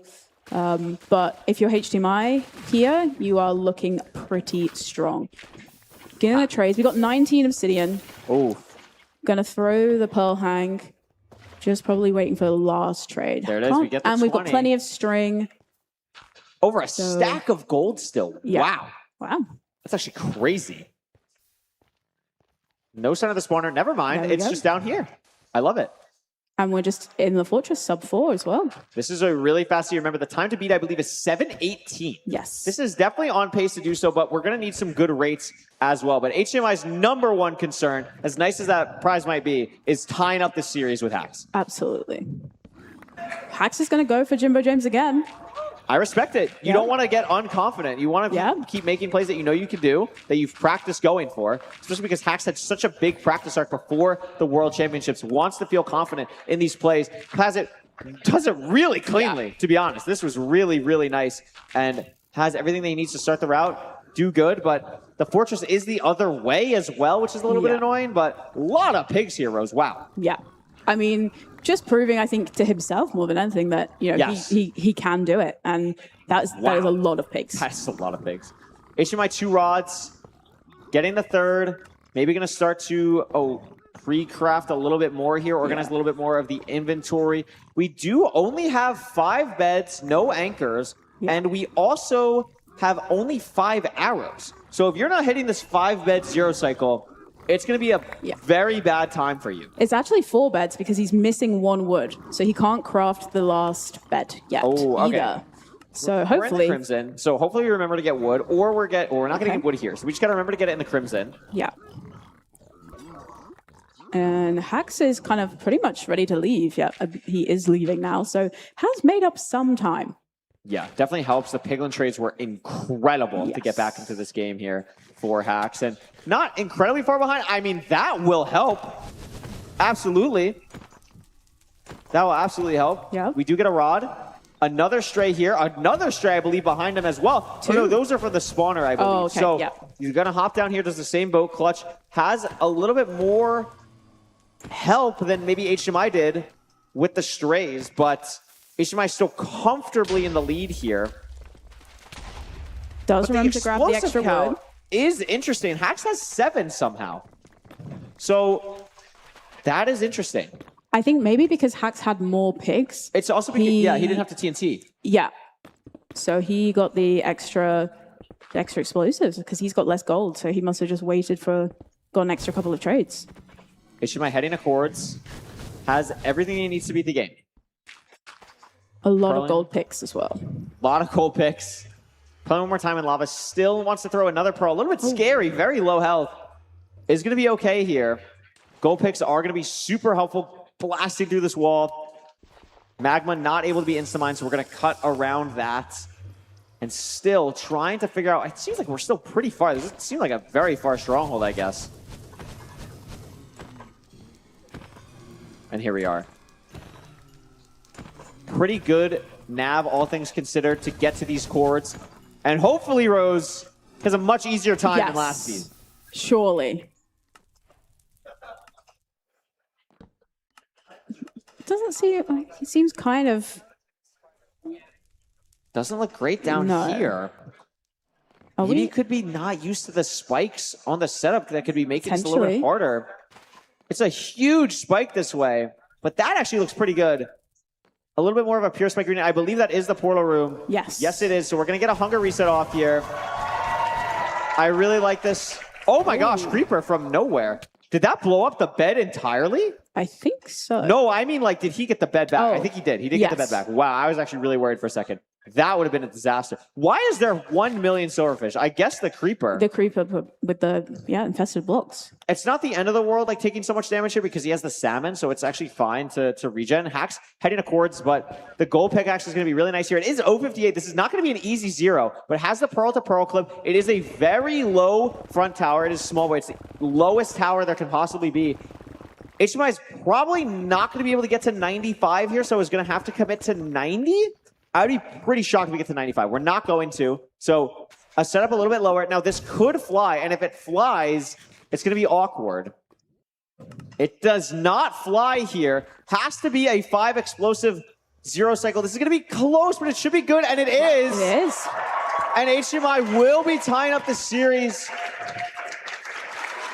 a little bit slower than the fastest times of the day because of how far it was to get to that stronghold. But again, HMI will happily take this win. A nice mid 8-minute time and played very, very well in the seat to do so. Yeah, I like them looking across. It's kind of funny how they can see each other. Hey, thumbs up, good job. And it's tied 1-1, Rose. It is tied 1-1. Tied 1-1. We knew this was going to be a close matchup, and we saw in the first seed, HDMI had that lead going into the stronghold. So if you're HDMI now, you are going to be feeling a lot more confident. It's back to square one. You don't have to worry now about kind of fighting from behind. Yeah. But also, if you're Hacks, you did take that death doing the route, but you did then, perform Jimbo James correctly afterwards. And then, he was pretty close to catching up. Like, he did make up a significant amount of time. So, he's going to know that he's still, fully in with a chance. Absolutely. I mean, Hacks is one of the players that we know just has a ridiculous top speed. Like, it's almost reckless how fast he can get at his top level. It's absurd. So being able to do that is absolutely crazy. And really played super aggressively to get back in that game. It's got to feel good. I mean, I'm sure we'll see it on the seed split stats, whatever the timings, like how much time Hacks was able to actually make up. Yes. But I'm sure it was pretty sizable. It's actually pretty impressive that he was able to do that. It's a great point you bring up. Yeah. I mean, and then I think, we are seeing not so much mistakes, but just little bits of shakiness in between kind of bits of greatness, I think, from Hacks. And I think I just don't know where the seed is going to, where this match is going to go next. I feel like both players are playing so well and everything has been very, very unpredictable. I feel like this is going to go all the way to 5 seeds. It really could. My prediction beforehand, I don't think I said it on the broadcast, but I was predicting 3-2 HDMI. I think this is a game that literally we were talking about could go 3-0 literally either way because of the storylines on both sides. But I think the consistency is what I'm valuing a little bit more of specifically today. I think that really, really matters.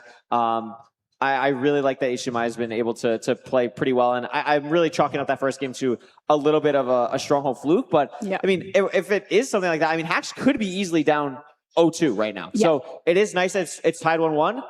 So we'll see what the splits are like. I mean, Hacks did make up basically a minute. Yeah. So that's very impressive. That is impressive. I mean, it does. I mean, but the thing is, even with Hacks dying, he was still behind as well. So, there was a lot more. I think the seed times are kind of like delayed a bit for like the second time round. But yeah, I think just HDMI is just looking so strong today. I mean, he won 3 seeds in the free-for-all. He's looking really comfortable. So it's going to be Hacks' seed pick next, though, as well. So Bye. He's looking happy. He's having a good time. I think absolutely both of these players are very. I like the word whimsical. They are here to have fun more than anything. I think a lot of people are here to have fun, but like, you know, certain types of people like Infume. Infume's here to win. You know what I mean? Like Infume wants to win. HDMI and Hacks, as much as they want to win and they absolutely have the ability to, they are like, I want to have fun. I want to enjoy myself here. And I really respect that from both of them. Yeah. And that's what we want to see. We want to see players having fun, giving it their all, having a good time. Yeah. And we're going to see here Desert Temple. Desert Temple seed pick from Hacks. I really like that because, I mean, again, Hacks, for those of you who don't know, Hacks went on a huge training arc before the World Championships, really like learning a lot of new tech, a lot of just getting more comfortable with different anything, like Bastion routes, overworlds, etc. Desert Temple is an overworld type that is very interesting because on the surface, kind of like Village, it's very simple, but the way you utilize what you get from the Desert Temple rather than the overworld routing is what's most impactful about Desert Temple seeds. Yeah. You've got to think very carefully with the Desert Temple as well, because depending what you get from in the chest, if you get golden apples or if you just have rotten flesh, if you have a low amount of rotten flesh, you are going to be managing your food and your health pretty carefully for the majority of the seed. And it also depends if we're going to have, we do have a river, so we are going to be able to get flint, and we are very close to trees. River Only thing right I've not seen is the lava pool yet. We'll see what that looks like for these runners. Going to be going down here. Hopefully no ravine like we saw earlier today. Both going to be going for low TNT. Sometimes that is a difference of decision making, but it is going to be 14 iron. 14 iron. That is a lot of iron. Also 7 gold for distraction, which is going to be really nice to just kind of have that in your back pocket. Really like the head hitters from Hacks there as well, getting out of here. Having a little bit of a lead off the jump here. No sign of a lava pool yet, but is going to grab the gravel there and then going to TNT both of these trees, which I really like. Yeah. 32 rotten flesh. No golden apples, but plenty of flesh to kind of take you through the rest of the seed. We've got gold horse armor as well. Hacks choosing to keep that. Really good for distraction. Yep. Saves you gold if you want to use that for trades as well. Plenty of wood as well. Hacks now. Wow! You see all the overlapping HMI did? Had the craft table in front of him for stopping the gravel. Crafted all tools, bucket, and boat before it blew up the crafting table. That was a crazy overlap. Impressive. Hacks does find the lava pool now. HDM, I think, going in the same direction. So, yeah, does see it. Is going to grab a little bit of extra wood here. Absolutely wild. Hacks, again, entering first here. Entered first on the first seed as well. HMI entered first on the second seed. Ruin Portal on the way to the Bastion. I think he's going to check it. Yeah, I mean, this is just right in the way. Wouldn't be surprised to see the gold block get grabbed here as well. Yeah, I don't hate it at all. I mean, if it's on the way, you're going to grab it. Nothing in there that's worthwhile for HDMI. Doesn't choose to grab the gold block. No, HDMI did. They both did. It? Oh, yes, okay, I missed that. They both did. Yeah. Okay. It's because he checked the chest afterwards. Yeah, that's why I got confused. Looks like this is a housing bastion here. Hacks having this lead. Going all the way up top. I like this, but HMI maybe taking a little bit better terrain, having to use less blocks to get up here. But both, it's double, triple housing, so this is a lot of chests to check for Obsidian. The main thing to watch out for is how long does it take until they get enough Obsidian to start going down. Yeah.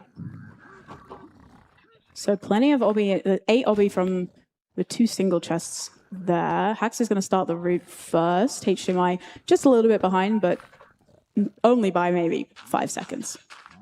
Yeah. Starting to grab the backup blocks.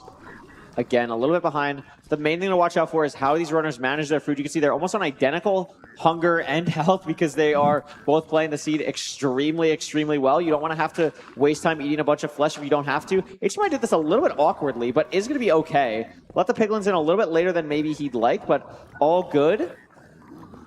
And, I mean, HMI maybe made up a little bit of time on some terrain / top bastion stuff, but Hacks keeping an ever so slight lead right now. Yeah, and we didn't see the fortress on the way, so you can see render distance being adjusted by both runners as well as they're doing this trading. Going to be trying to get an idea of what direction to travel in. Does get the spike there for Hacks, so he knows exactly which direction he needs to go in. Clearing out the inventory, but both runners very much kind of at the same pace. The inventory management is lights out from these runners. Nothing in this other chest that's really going to matter. It's going to be when do you get this last piece of obby for Hacks still on 19. Are we getting the 20th anytime soon? They're done. There's a couple of pieces of obby up here. Okay, so Hacks is completely fine. We figure out the direction, and we're going to see if we see it here. HDMI going out a different direction. Wow, what a boat clutch from Hacks. Yeah. And manages to keep the boat, which is that was awesome.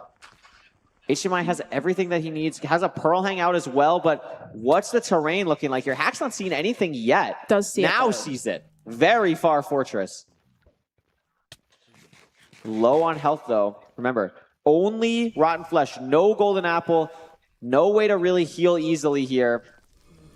And HDMI entering from a completely different part of the fortress, deciding smartly not to commit to digging in here because wants to try and find the open spot of the fortress, which Hacks is at now. Yeah. So HDMI a little bit behind, but not by much. Yeah, and he is at the spawner pretty much the same time. Hacks did kill 3 strays, but they maybe dropped 1 rod, or maybe he got that rod from the spawner already. It's going to be close here. I believe, yeah, Hacks had a little bit more strays, but very close so far. Ancient debris on HDMI's TNT. Always silly to see. A bunch of pearls for both of these runners as well. I mean, they're going to have everything they possibly could need. So many explosives. Yeah. HDMI's got 20 wall to spare and like 10 beds in his inventory. Actually, wild stuff here. Both measuring pretty close. Eye does break. Oh, why the baby? He was too focused. Yeah, and then the other pig's going to look at you like, why did you do that? So, I mean, unbelievable. Yeah. But good move to grab. I mean, both players grabbing food there just means you've got a little bit more freedom now with your pearling because you don't have to worry about your health as much because you can get that saturation. Your regen is going to be a lot quicker. Hacks is out. He's got 15 eyes. 15 eyes? How did we do that? You just crafted all the ones that he had. I respect it. HDMI, I mean, that means the rates are probably pretty freaking good. Should be able to leave here soon. Is this blaze going to drop? No. No. Or is it? No, yeah, I was saying, I don't think it did. We still need 2 more anyway. I think it might be because HDMI's first spawn was just 1 blaze, whereas I think Hacks had 2 on his first spawn cycle. I'm not 100% sure. Hacks is going to be in the stronghold first. This is a very fast time, by the way. I didn't realize. 6:15 in the stronghold here. See, oh. So Hacks is not thrilled about that. Immediately recognized that he made an error. Yeah. Maybe a flipped a negative or something. But that is just absolutely detrimental. And this is probably something where you're going to really have wished that you did not craft 15 Eyes of Ender. Yes. I mean, Hacks had been just absolutely incredibly fast this seed, and that is so frustrating. I can't stress enough, this is one of those things that literally just happens 1 in like 1,000 times to top runners. Like, it's just really unfortunate. HDMI digging down now. We see it is a different spot. A little bit different. This should hit for HDMI. And the question is, how different is it for Hacks? Yeah. If it's just 1, it's probably like 1,000 blocks. Yeah. It's not looking amazing. I mean, if you're Hacks now, you're just going to be hoping that HDMI has a similar stronghold. The light experience. here is not a great sign. And there's the portal room. And HDMI has a real chance here to pull ahead. Yeah. Take us to a match point. This is a little bit of a weird end. Has to be careful not to hit the ceiling. Does a great job of that. Back Dragon. So many beds. Maybe 94? It is 94. Should be able to get to 99 here for the consistent setup. Very cleanly. A full rotation to spare. 11 explosives. I think we're going to be okay here. Has the crossbow as well. And 1 more double bed should seal the deal. And HDMI, who was picked first, is looking pretty strong right now. Hacks just digging down. It had to be a flip of the negatives or something like that. Really unfortunate for Hacks. I mean, not out of it yet. Yeah. And has a real chance to pull it back. It definitely has the speed to take us to a game 5. Yeah. And I mean, and Hacks is going to have C-Pick again. He's still got Ruin Portal there. He might choose to go for that kind of thing. He was ahead for pretty much the whole seed. He was playing that very fast. Just that one mistake with his coordinates is costly. But HDMI is looking good. But if you're Hacks as well, you know, something has happened to every single seed. There has been, first seed, awful stronghold, sub 15. You know, he died in the end as well. Second seed, you died in the Bastion. Third seed, you misread your coordinates. Yeah. It's got to be frustrating, and you've got to be hoping that that's kind of not building now. Yeah, it's a really tough one. I mean, but all these things are things that you can look at and be like, all right, well, that's like, I could chalk it up to just like one weird thing and move on to the next thing. But when they happen in succession and they're all different, it's like you think subconsciously like, okay, what am I going to mess up next? You know, like you don't want to do that. That's the last thing you want to do. Goldfish mentality. Hacks can do this. Like absolutely Hacks can do this. Has shown that he's obviously a high level player. The only person to win back-to-back ranked playoffs to earn his spot here, really. But again, it's that not playing on the stage, like that can really matter. And HDMI, who played so well earlier, is really looking like he has a chance to win this. Yeah, you know, he's already had his kind of like being on stage nerves. He's been warmed up. He's played. He's fought very hard to get here, and he's looked very, very, very strong. Whereas Hacks, completely different approach. What is Hacks going to? Okay, we're looking at C-picks, splits before we look at C-picks. Yes, but yeah, you can see. You know, still very, very close. Very close I game mean, until finding the stronghold. Just brutal. That one mistake has completely flipped. And this is, you know, similar to what we saw in the first seed. Just we spent so long in the stronghold, we were 40 seconds ahead, and then, you know, but it's kind of, I guess it's just showing anything is possible. You know, this can go completely the other way. We've still potentially got another 2 seats in this matchup. So. Absolutely. It is match point. But this guy right here is looking to close it out. Yes. Has the chance to do so. Going to be pretty wild. Yeah, we can cheer and you can wave again. Hello. W wristband. So many people have given us wristbands. I know. It's so wonderful. And then Hacks, of course, going to try and bring it back. Has the ability to do so. And we'll see what happens here in this matchup. I'm curious what the C-pick's going to be. I think Ruin Portal is coming out. Yeah. I would be really surprised. No. Oh, okay. We're going to go to another buried treasure. That is interesting.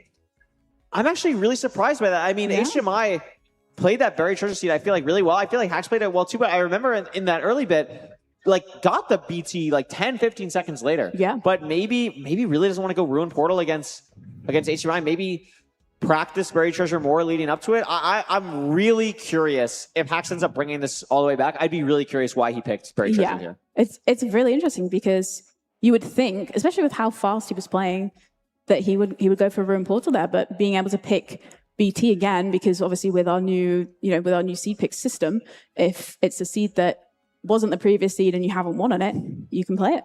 Thumbs up from both players there as well. I love to see it. It's good. I know we always talk about I wish, you know, there was more trash talk or anything like that. I'm so happy we see thumbs up. Yeah. It's so nice to see. I really do appreciate that. I think that's what I love so much, I think, about this community is, you know, so many people are just very, very, very good friends. There's not really any bad blood between any of the players. And I think everyone just wants to see everyone do well as win. You know? Absolutely. Here we go. Buried treasure. The 4th seed is up. Looks like it's going to be somewhere on the side here. Take a look for any stone or any weird gravel. Not going to be too obvious here, but both runners feel like they got it. 10 gold is a lot from a buried treasure. We're going to see a diamond sword here. Gold axe, really nice combo. TNT as well. Really nice start. Yeah, TNT, you got plenty of gold to make the pressure plate, to get your blocks. Trying to grab the flint at the same time from HDMI. Only 5 cod, though. No salmon. So slightly worse food. That's a great point. Yeah. Didn't make the buttons this time, which is also a very key thing for HDMI. Yeah, no, that is true. That will definitely be a helpful addition. And again, HDMI leaving way earlier, but also hasn't grabbed the gravel yet. So that is something to keep in mind. But deciding to leave here way earlier. No good ravine, though. I'm not 100% sure if Hacks is going the same direction or not, but HDMI really struggling to find anything that's real. Hacks does find something real, and this buried treasure pick might end up really paying off for him. Yeah, and he's already got his gravel sorted. He's just going to be able to enter here. HDMI does just about spot something real, but he still needs to get his gravel as well. So he's, despite leaving the island first, he is going to be entering behind now. Really nice from Hacks. Clean portal. I really like getting that gravel. Now I think about it, just having it right there is really nice. Ocean can be a little bit silly sometimes with that. We have a nice spike here. Feels good. little bit awkward terrain. Like, do we decide to go the lower, flatter terrain, loop around here for a little bit more height? I like this. Unsure about this E-Ray, though. I'm unsure why. Yeah. It seems like a good, 30, 40 spike. This seems good, but seems to continuously think that it might be behind him. Yeah, and at the same time, HDMI not having the best time building a portal, but does now enter. Is he going to go the same direction that Hax went, or is he going to go slightly different? Going the same direction so far. Does see it now for And Hax. there's the Bastion for Hax. So yeah, it is here. It's just a little bit far. A lot of Hoglins and Piglins, but manages it really well. We have the TNT for the Bridge Chalice here. We lost our bucket, but I guess, I mean, you're not going to, for something like a bucket, you're not going to go back down and grab it. It's just an unfortunate misplay, but could matter for like killing Hoglins. You can make one later, but not going to be Hax's main concern right now. Yeah.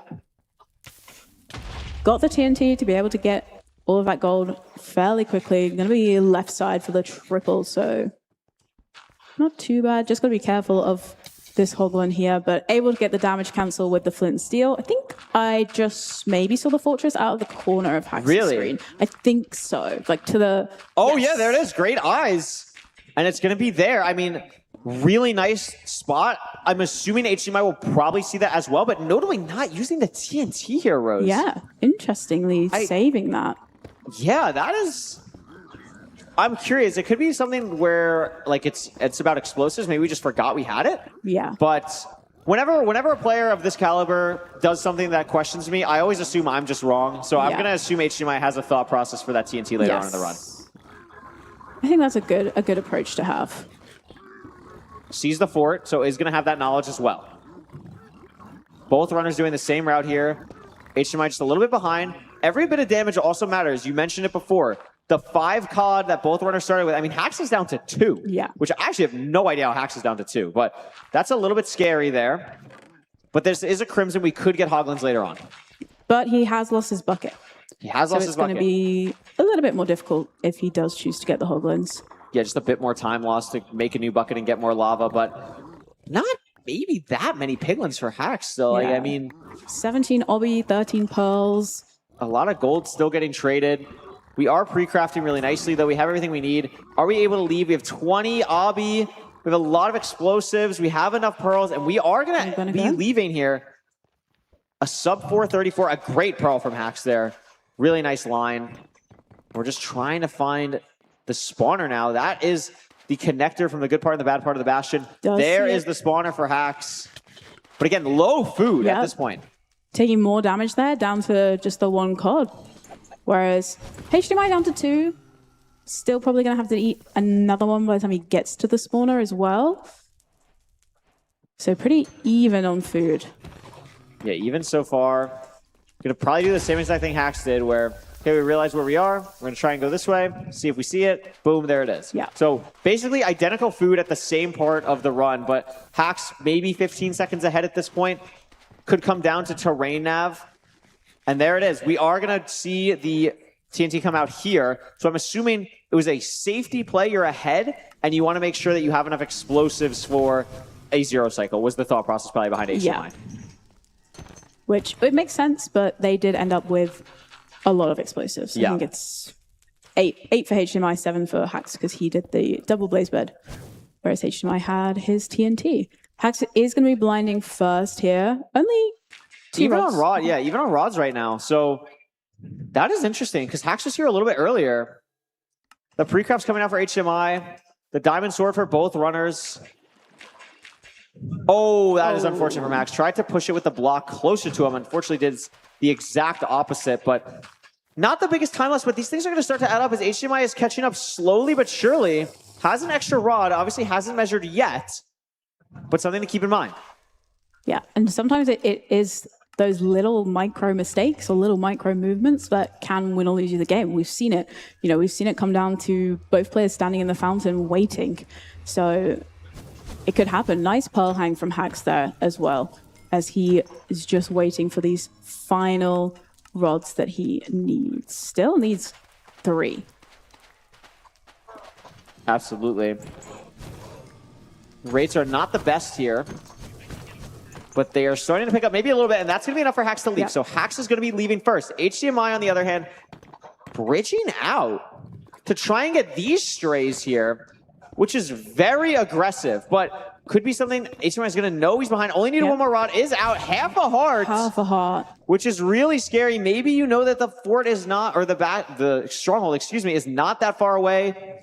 But Hax is here first, has a really good spike. It's also ocean. You could see the water particles. So Hax not even needing to do anything about that. Just nailing the nav, hunger resetting. I mean, HDMI is here, but Hax in the driver's seat here. And if Hax hits the 0, Rose, we are going to a game 5. Yes. A lot of pressure now. Bit of a weird overhang. 059 is a tough 0 to hit. Has to lose a little bit of time because of shifting too early before breaking the last block. It's a high tower, and we're going to commit to one cycling. This is the difference here. HDMI's in the portal room. If HDMI's able to hit this 0, that is it, but we don't have a gold pick, so it's going to be a lot harder. But maybe, I mean, we have 9 explosives. Is ground 0 out of the question? Yes, it is. We don't have iron for ground 0. Is HDMI going to go for this? HDMI's going to go for it. We have to get to 90 is even a stretch here. But we do make it. With time to spare. And it's a good double bed. And all of a sudden, if HDMI is able to pull this off, it's going to be the game. Another good double bed. We still have, it's a low dragon though. It's low. And it's not enough, but we still have one more anchor. No! Oh my gosh, so close. What a play to go for that. I mean, props for actually pushing it to get there in time with how far he had to pull up. But now I think this might be the perch for Hax. Yeah, that is the perch for Hax, and Hax has to be thanking his lucky stars. I mean, holy smokes.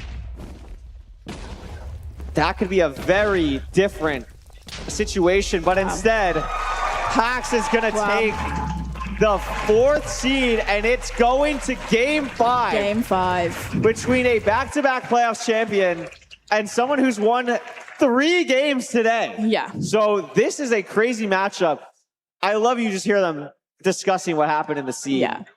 Going over it. I mean, just absolutely wild matchup so far. Yeah. And the first game we get to cast is going to game 5. Yes. Amazing. I mean, and you said your prediction, you did think it was going to go all the way. I mean, they have both been playing really, really well. I mean, and Hax, making that decision to hold off, go for the 1 cycle, he knew that HDMI was going for the 0 there. He would have seen the advancements, but just so unlucky for HDMI there. I mean, got so close. And we talk about it, the discipline that you need to have sometimes. Like with the experience, we see that with Feinberg sometimes, like having the discipline is really, really important. And it ends up working out a lot for Hax there. The discipline to not go for it if you're unsure ends up really, paying off. But HDMI literally 1 explosive away from that not paying off. But that's the risk you're taking, and you're kind of weighing those pros and cons when you're Hax entering the end first. Yeah. And now we are, 1 seed away. We're all level. It's going to be, it is HDMI's C pick. It's HDMI's C pick. Are we going to see Ruin Portal? I don't know. I think it's like a mental game at that point for a Ruin Portal or not. I think HDMI is going to take a shipwreck. I think HDMI has played the ocean seeds pretty well. Obviously didn't enter first there, but that was just because he couldn't find the ravine. But we'll see what the splits look like, I'm assuming, from this matchup here. I mean, HDMI behind pretty much the entire seed, but really made up some time there finding the stronghold. But a little bit of time lost again on the nav. But then that 0 was just, could have been something really special. Like could have been really a defining moment. Going to be one that HDMI wants back. But again, goldfish mentality, you got to go into the C5 in the thought process of there's a world. If you're HDMI, you could be thinking in your head like, I should be up 4-0. Like I had the worst stronghold ever. I had an unlucky 0 on this last seed. Like I'm playing better. I feel like I should win this. But if you're Hax, you're thinking, this is what all the preparation has been for. I've played so much. I have the experience from so many playoffs. The nerves are going to be crazy for both of us, but I have the experience to pull this off. Yeah. Hax has shown us, he is one of the best players in the world. He has been the best player in the world, back-to-back playoffs. But HDMI has been right there. Yeah. And I think it's important to note again, like, at the top level, it's really crazy how just anyone can beat anyone. Like, it's so cool. There's certain games where, like, the best player in the world is, like, you know, by far the best. Oh my gosh, they're untouchable. Micro speedrunning, like, it's crazy to see, like, how they do. And it is going to be Shipwreck. Wow, I'm on fire right now. I mean, it's really cool to see the ocean. Sometimes we see in playoffs, it's always just, like, Ruin Portal spam, Desert Temple spam. This matchup with Shipwreck here is, like, 3 ocean seeds in this best of 5 is really cool to see. Yeah. And it's exciting. We've not seen Shipwreck. I mean, fairly similar process to your buried treasure. Food is very interesting because sometimes you can get very nice food, you can get wheat to make bread, but sometimes you just get rotten flesh, depending on how much iron you get as well. But hopefully as well, we don't have kind of similar situation that we had previous seed where we aren't able to find the ravine. We want to see both of them kind of entering at the same time. We want to see this be as close as it has been throughout the previous 4 seeds going into this final seed. Absolutely. That's exactly what I want to see. No weird magma ravine stuff. That's my only ask. Let's get carrots in the shipwreck chest. Let's get a very obvious shipwreck. And we'll see how it goes. I appreciate, again, the camaraderie. Like, this to me is better than trash talk. This is so cool. I absolutely love this. Amazing to see. Both these runners, too. A long flight to get here. Yes. You have that experience, too. I know that it's a long flight. And we're going to hop into it. Here we go. This best of 5 comes down to this. Is this HDMI's moment? Or is the back-to-back playoff champion going to be able to figure something out here? Ship is far. This is a far shipwreck. We'll see what we get here. How much iron? Are we making shears? Oh, we're making shears. Yeah. That's 18. 3 distraction gold as well. Do we have carrots? Oh, we got carrots. 23 of them. 23 carrots and 3 bread and a suspicious stew. Why not? It's a good shipwreck. Probably the best that you could ask for there. Yeah, that is absurd. I mean, maybe you want it a little closer, but I mean, besides that, these runners are so happy with this. A little bit awkward on getting the wood here. It's a pretty vertical island, but should be fine. We didn't see anything, at least I didn't, anything that looked like a ravine. So going to have to keep an eye out for that. But this is a really nice start for both runners. Yeah, gold pick for hacks as well. They're interesting. Instead of an axe maybe, or saving it for distraction. Actually, kind of like it, but actually, no, I don't like it because we're getting shears for blocks here. And that would be like the only other thing. The only way this really pays off for hacks is if it's like a treasure bastion or something like that. Like, that's really the only thing. Like, gold pick helps a lot in like housing as well, stables as well, but like treasure is the one that you would really benefit the most from this. Yeah, and both runners finding the ravine pretty much at the same time. I mean, this is a little bit of a weird ravine. You got to be careful that the part you're digging into is not fake. Looks like both are going a little bit more into the center of the ravine to make sure of that. Both building the portal at the exact same time. And Rose, this is exactly what we said we wanted to see. HDMI maybe just a slight lead here. Hacks messes the portal just slightly, but it's going to be entering not far behind. No immediate sign of the Bastion. There it is. It's a housing. 4 on the right. Yep. This is a really good seed. This is a fast seed. Both runners boat clutching off. They have the knowledge. Are we going to see a manhunt route here? I would assume so. We have the 3 distraction gold as well. Both similar amount of leaves. It's also a dry floor housing. This is exactly what these runners want to see. Breaking the chest. So toggle hard for HMI. A little bit behind for Hacks, but gets everything that he needs. Punches the piglin as well for good measure. Only 4 obsidian so far, though, Rose. Yeah. HDMI did take a little bit of damage there as well. It's not a major issue because we know they've got plenty of food on this seed, but potentially something to keep an eye on. They are probably gonna, with only the 4 obsidian in that bottom chest, they are potentially gonna have to go back up to the top depending on how these first few trades go. So this is something I want to point out because I mentioned it before that I thought HDMI did wrong, but he did it again, so I'm assuming it's on purpose. He's letting the piglins in from the top much later than normal. Normally you let those piglins in after you mine the first gold block and drop them down to like overlap trading. HDMI's been doing that right at the end there, which is very interesting to see. I don't know if that's a new thing. I've never seen anyone do that before HDMI today, which is really, really cool to see that new stuff being, shown on a big screen like this. Yeah. 14 obsidian for Hacks now, so potentially not going to need to go up to the top. It's fully dependent now. It's going to be pretty close. Yeah. 19. 19 obsidian, but how much gold are we going to have left over 21 for these carrots? That's going to be the thing I'm watching out for here. Not that much strain. HMI accidentally killing his piglins. Ugh. A little bit scary. Is Hax out? Yeah, Hax is out. Wow. HMI a little bit behind here and way less explosives. Maybe it's a wood thing? Yeah. Hax has 6, HMI has 3 on the counter. Hax is also going to play for strays here. Soul Sand Valley, so you're going to have a lot more mob spawns. And he, as soon as he saw that, he dropped his Oh down. my gosh, I thought HMI missed. Did not. A lot of strays for Hax, you're absolutely right. HDMI is going to do the same as well. They are very, very close. They are. Notably, neither really having the time or gold to make gold carrots here. But a lot more strays on the side of HDMI at the moment, but Hax finding 3 up here, actually. But there's a Magma Cube, there's Withers for HDMI. Very scary. Keep an eye on the rod counts for these runners. I mean, it could be interesting to see. Hax Pearl's literally directly onto a Blaze. There's a rod. How many does HDMI have? I think HDMI has 2. Hax has 2 as well. Hax has 2 as well. Hax trying to get this Blaze here on the side. Is that a rod on the ground? No. HDMI also has 2. Hax on 3 now. 3 Blazes up here for HDMI. This is pretty random. Both are eventually, slowly but surely, heading over to the spawner while killing strays. So really good overlap. The skeleton shoots the Blaze farther away for HDMI. That is crazy. HDMI also sees the second spawner here. Hax, I don't know if he saw that, so maybe... Oh no, Hax did see that. Yeah. Pearl to it. So is Hax going to be able to get the 6 rod here without Blaze bending? He is. Yes. And that's huge. HDMI on 5 going to do the same thing. I mean, they're maybe 10 seconds apart, if that. Yeah. Overlay has updated now, so it's got Hax with 6 explosives, and then HDMI with 7. So and after all those strays, HDMI is just 1 behind. Wow, really close on the obby misplacing. We'll have 2 Blazes to kill going back through, but only on 5 rods right now. We'll see if the eye breaks. It doesn't for Hax. Hax is going to be able to go back through. Oh no, maybe the first eye broke, excuse me. Or just has Blazes here to kill. Yeah, I'm unsure. He does get the rods. So it is good to go. HDMI picks it up. So I'm assuming maybe just played for the high roll. Hax did. But HDMI still needs to kill 1 more Blaze. Does this Blaze drop?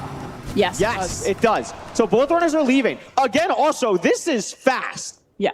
Very, very fast. Oh! Scary for HDMI, but it's going to be okay. This is starting to look like maybe different terrain. Hax going way higher. HDMI with the missed Pearl is going to be a little bit lower, but what's the terrain really looking like here?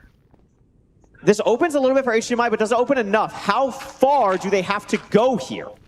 The food is not great either. They have a lot of carrots, but they're not going to regen that much. And HDMI having to dig through this wall. Hax on 273.78. So HDMI is about 10 blocks away, but also 10 blocks lower. This is like literally basically tied from these runners. HDMI is, I think, 4 Y levels lower than Hax. Yeah. It is so close.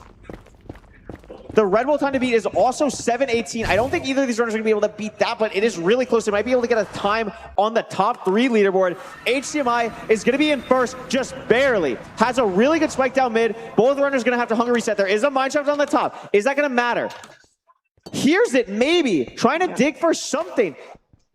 Hax also maybe hearing something. Also trying to dig. And Hax finds it first. Able to dig down into it first. Both runners are going to have to hunger reset. HDMI going in the old-fashioned way.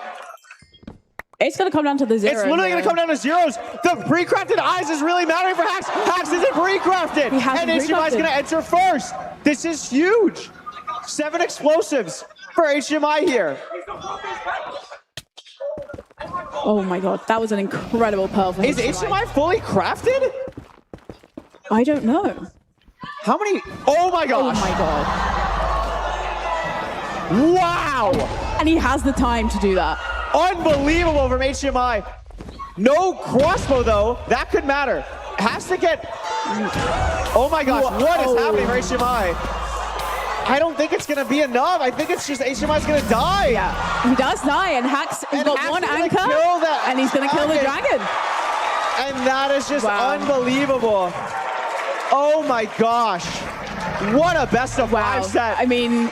Just so back and forth, so close, especially at the end there. I mean, both runners not having their crafts ready. Hax choosing to do it as he's entering the portal. HDMI doing it at the 0 setup, but going in for the hug there. I mean, oh my gosh. Incredible performance from both those players. So, so close. Just an incredible back and forth set. for HDMI to take Hacks to 5 games and play so well in so many of those seeds to just be so close. I mean, Hacks played so incredibly well. HDMI played so incredibly well. What a privilege to watch that game. Holy smokes, GG. I mean, wow, what do you even say? I mean, that was just crazy from 2 incredible runners here. Yeah. And I don't think we need to say anything else. Really. Yes. I think we should throw it to our wonderful, incredible floor host, who also is known by the Nav King, by the way. So I'd love to see what his thoughts were on that first seed. But I'm curious overall in this incredible matchup. President Poundcake, take it away. Yeah, I'd love to ask Hacks a few questions here, but please give a massive round of applause to HDMI Cables. Because these 2 players just put on one of the most iconic matches you'll see in MCSR Rank. That was incredible. Thank you so much. Hacks, how do you, okay, so first seed, you die in the end. Second seed, I think you died on the bridge. Third seed, you misplaced your portal, I think, on the wrong chords. Mentally, a couple of times I saw you laugh. A couple of times I saw you die in the inside a little bit. Talk to me about how you kind of mentally came back from that. Am I allowed to swear? Okay. No. Okay. I don't know. Genuinely, like, I think, like, I don't even remember the seeds. I think this match took like 20 years off my lifespan. That's fair. It's great for the interviewer when the player doesn't remember the seeds, actually. I think that's really good. Well, it went all 5 matches. You twice, I mean, it came down to you guys entering at the same time, HDMI going for the 0. Once you hit the 0, once you had to hit the 1 cycle, that last match you had to hit the 0 cycle. Were you nervous? Were you confident? Have you been there before? I was so nervous. I think like the crowd is awesome, but it's so scary. The crowd is so scary. When I saw HDMI enter, I knew it was gonna be so close. And you can, like, even though the headphones are really noise canceling, you can still hear the crowd during the pop-up moments. So I knew I was in the portal room first, so I was like, oh my god, I got this. But then I heard the crowd pop up again, and I knew HDMI was in, and like I got so nervous. I like couldn't do my crafts. I was genuinely petrified. That was, oh my god. Well, you've made it to tomorrow, to your semifinal. Do you have anything to say? We don't know who your opponent will be yet. Do you have anything to say to them? I'll hopefully play better. I'll hope. I don't know. I'm just gonna rest up. HDMI is such a good opponent. That was such a good match. Like that went the distance. I was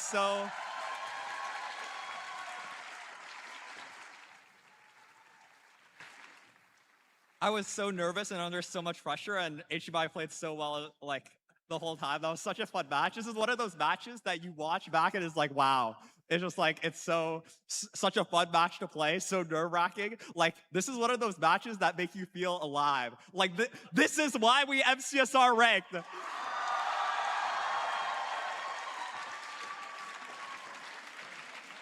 Well, thank you so much, Hacks. One step closer to the crown. Congratulations. We will see you tomorrow.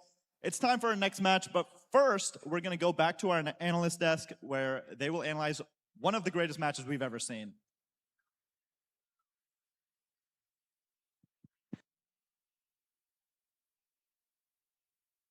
And what a fantastic best of 5 that was. You asked for a seed 5, dude. And boy, did we get a seed 5. Oh my gosh, we got a seed 5. That was incredible. The crafting mid-0, like chills, actual chills. The number of times we would jump it, like I'm sure the audience probably would have seen us literally jumping up and down while like in front of the holding screen. on. Like, yeah, absolutely insane best of 5. A massive congratulations to Hacks, a commiserations to HDMI Cables. Both players playing immensely well, and we actually were able and fortunate enough to grab a few clips from that match, and I just wanted to speak through one or two of them. Now, obviously, seed 1. We spoke to Redline backstage. We wanted to talk a little bit about exactly what happened during that seed 1. And Emerald, what did we see during that seed 1? Obviously, we saw the We're gonna see how this goes here. This one here is our seed 2, and the differences in our strongholds. We'll talk about that afterwards. But this moment here, Danny, I think you wanted to speak about this one a little bit. in the moment that Hacks failed the speed bridge, normally you just die there. Like, you don't usually blip up like that. But there's like a mechanic with like lava and water where you can like blip up a little bit and go up. And that saved Hacks. But in that moment, he should have probably not continued the route. Yeah. So that kind of cost him that game. I know the fall damage was pretty bad at that point. It was pretty bad.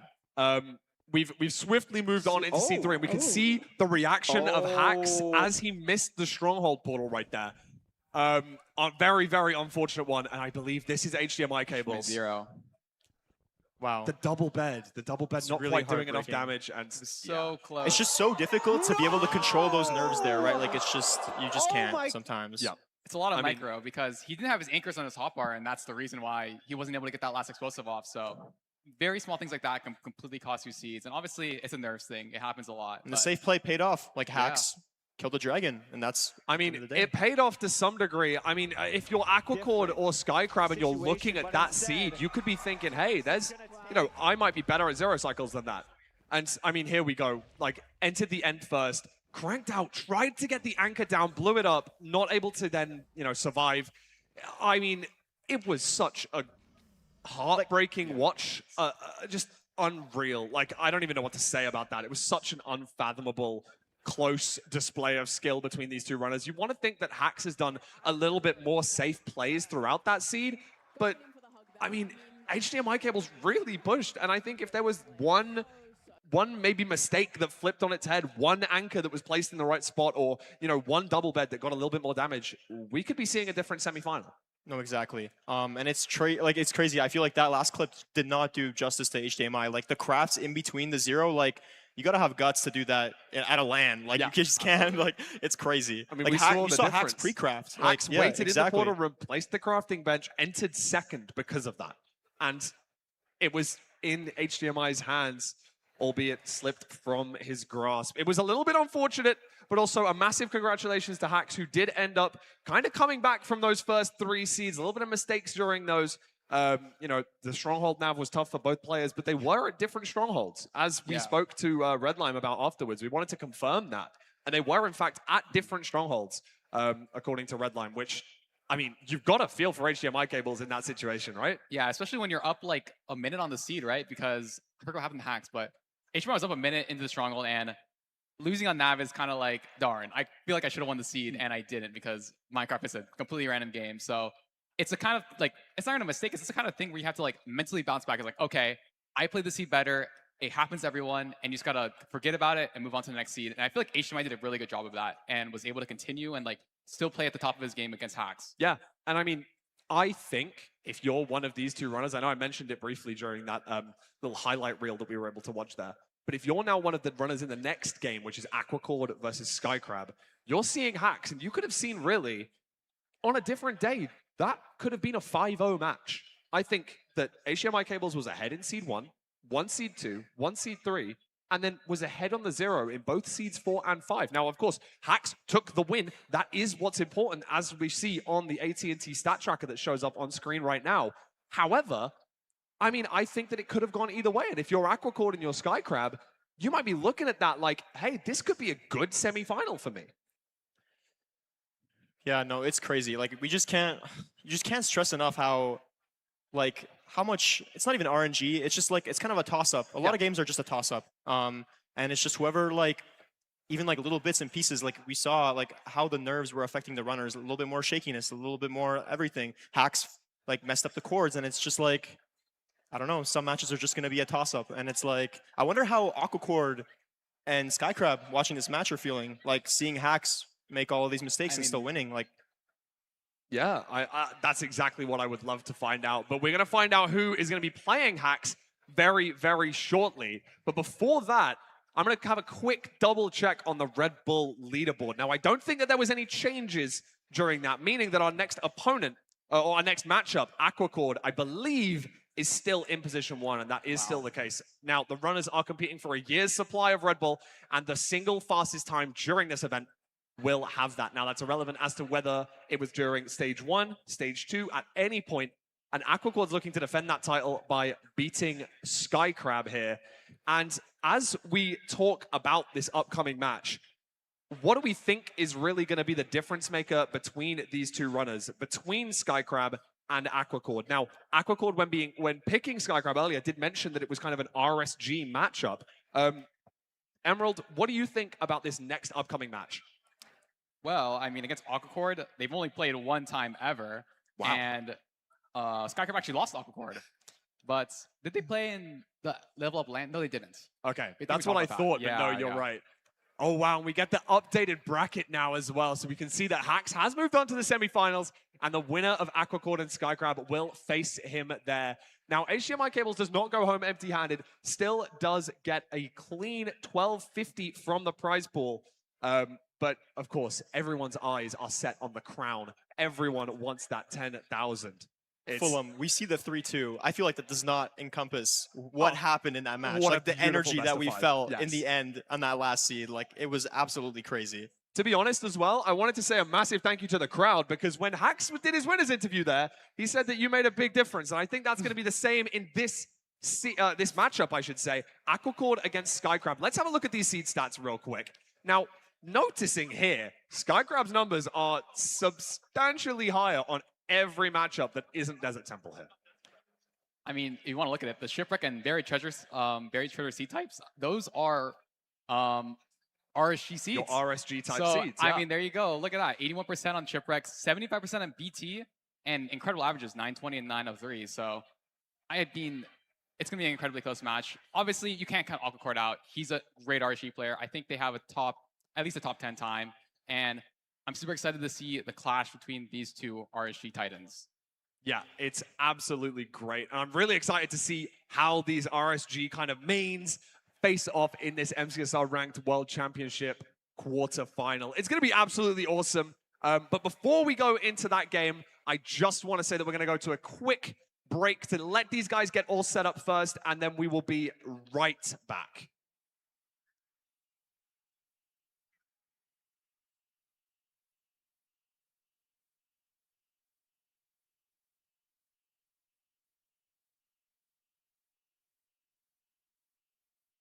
The Netherite bourgeoisie are keeping a secret from you. Do you ever wonder how they get their runs so fast? I finally figured out the secret. You guessed it, it's the Alienware 27-inch QD OLED monitors. Yes, it has everything to do with their technology and nothing to do with me being mechanically bottlenecked. And at $350, it's one of the most accessible monitors around. So I figured out how I'm gonna make my revenge. Feinberg. Can I say that? Speedrunning on this monitor feels faster. It's more responsive. The colors feel more rich. And if you want to be like me and the rest of the pros, go to aw.gg/shuttle. Thank you to Alienware for sponsoring the MCSR World Championships. All right, back to it. Red Bull gives you wings. Fellas, did we say 11:30 tomorrow? I forget. No, we did not say 11:30. What we agreed on was 11. 11 a.m. sharp. No. You have to say razor sharp. If you don't say razor sharp, his eyes go into the back of his head and he can't remember anything. Also, don't do the fella's voice. You know how that makes me feel. Okay, voice is gone. 11 razor sharp. I totally got you. I have a small ask though. Can we do a little bit later? How much later? 7 p.m. Oh my 7 p.m.? Oh my guys, god. Kelby's on the line. I gotta go. That's so much later. Kelbo. Letty, the golden goose. It's good to hear your voice. Remember when you were blonde? I do. This is humiliating. What if we have plans? We can't just change what we're doing. Okay, you wouldn't have plans. Yeah, you have plans? Anyways, tomorrow, agenda, it's full. We should review your list of commitments. You got time? Kelby, we talked about this. Leave me alone. Letty? If I was your neighbor, I'd think you're dead in there. I'm at a dinner party. I'm wearing a tuxedo. Uh-oh, yeah, it's a wellness check. I haven't seen you in 7 days. What's the cut of the tuxedo? Low? Low cut? It's low cut. The band's playing. I can't hear you guys. I gotta go. When connection matters, it has to be AT&T. There's no band. I've had it. I've had it with this doubt. All right, welcoming you guys back just before the next matchup, Aquacord versus Skycrab. This best of 5 is going to be absolutely fantastic. The winner of this one is going to be playing Hax in the semifinals. And let's have a quick look at their player spotlight before sending you in to this best of 5. Is there anything that we're really looking at here? Now, I know that these guys both main kind of more RSG, which is random seeds rather than in the MCSR ranked clients to anyone that's new watching. Danny, do you want to have a little peep at the player spotlights? Is there anything specific that you want to be looking at here? I think that one thing that I really noticed, we talked about RSG and how Skycrab like has less like ranked experience, but like I saw a 70% village win rate, which is I feel like is very interesting. I feel like you don't play a lot of villages in RSG, and it just really tells like how Skycrab is a very like innovative player, and I feel like he can really pull through in this kind of format in like a ranked style tourney. Yeah, for sure. I mean, looking at Skycrab's win rate overall, it's 70%, right? 71, There's only really 100 games that he's played this season, or last season, I should say. And as we see them both setting up and getting ready to go, I'm really excited, and I think we're going to be pretty much ready to send it over to our casters. Looking pretty good here. I am going to do exactly that. So thank you from the desk. Thank you to you guys, and I'm going to send it over to Curryway and Rosebeams in just a second. Hello. Hi. Hi. Oh my goodness. I'm so excited. You have to flick your microphone down. Oh, wait. So you want people to hear me? Well, I mean, you can put it back up, actually. No, sorry. Okay. I did this once. I'm so bad at that. No, Anyway, it's hi. fine. We have a really cool game going on. I know. We've just had a cool game, and now we have another cool game. This is going to be a crazy matchup between Aquacord and Skycrab. We were looking at those stats, Rose. The one thing that really stood out to me on that graphic with the seed stats and everything, Aquacord has a 901 average in Desert Temple. Yeah. Which is like crazy. 901 average in Desert Temple is absolutely unbelievable. Yeah. And it's there we go. We can see it. Look at that. And it's his best seed type, 65% win rate on that as well. And it's, it's about 24 seconds faster than Skycrab's average, but I don't know how much that tells us about Aquacord, I guess. Maybe just speed management of his kind of resources as well, definitely. Probably utilization of TNT. I mean, Aquacord, we saw in LCQ, Aquacord really liked to utilize TNT in Bastions. That was probably the person who used that the most along with Mungie. So it's really cool to see that. I think it's really cool to see like these runners now get the chance to actually play in this like best of 1 or best of 5, bracket format. So we're gonna see what these runners do. We still gotta get them all set up, make sure they're all warmed up on the stage and everything like that. But this matchup is crazy for a lot of different reasons. We could also see the seed pick here, Buried Treasure. Very interesting. It does make sense, but it's because it would be Aquacord's pick. So it's very interesting that you're going to pick BT against Skycrab.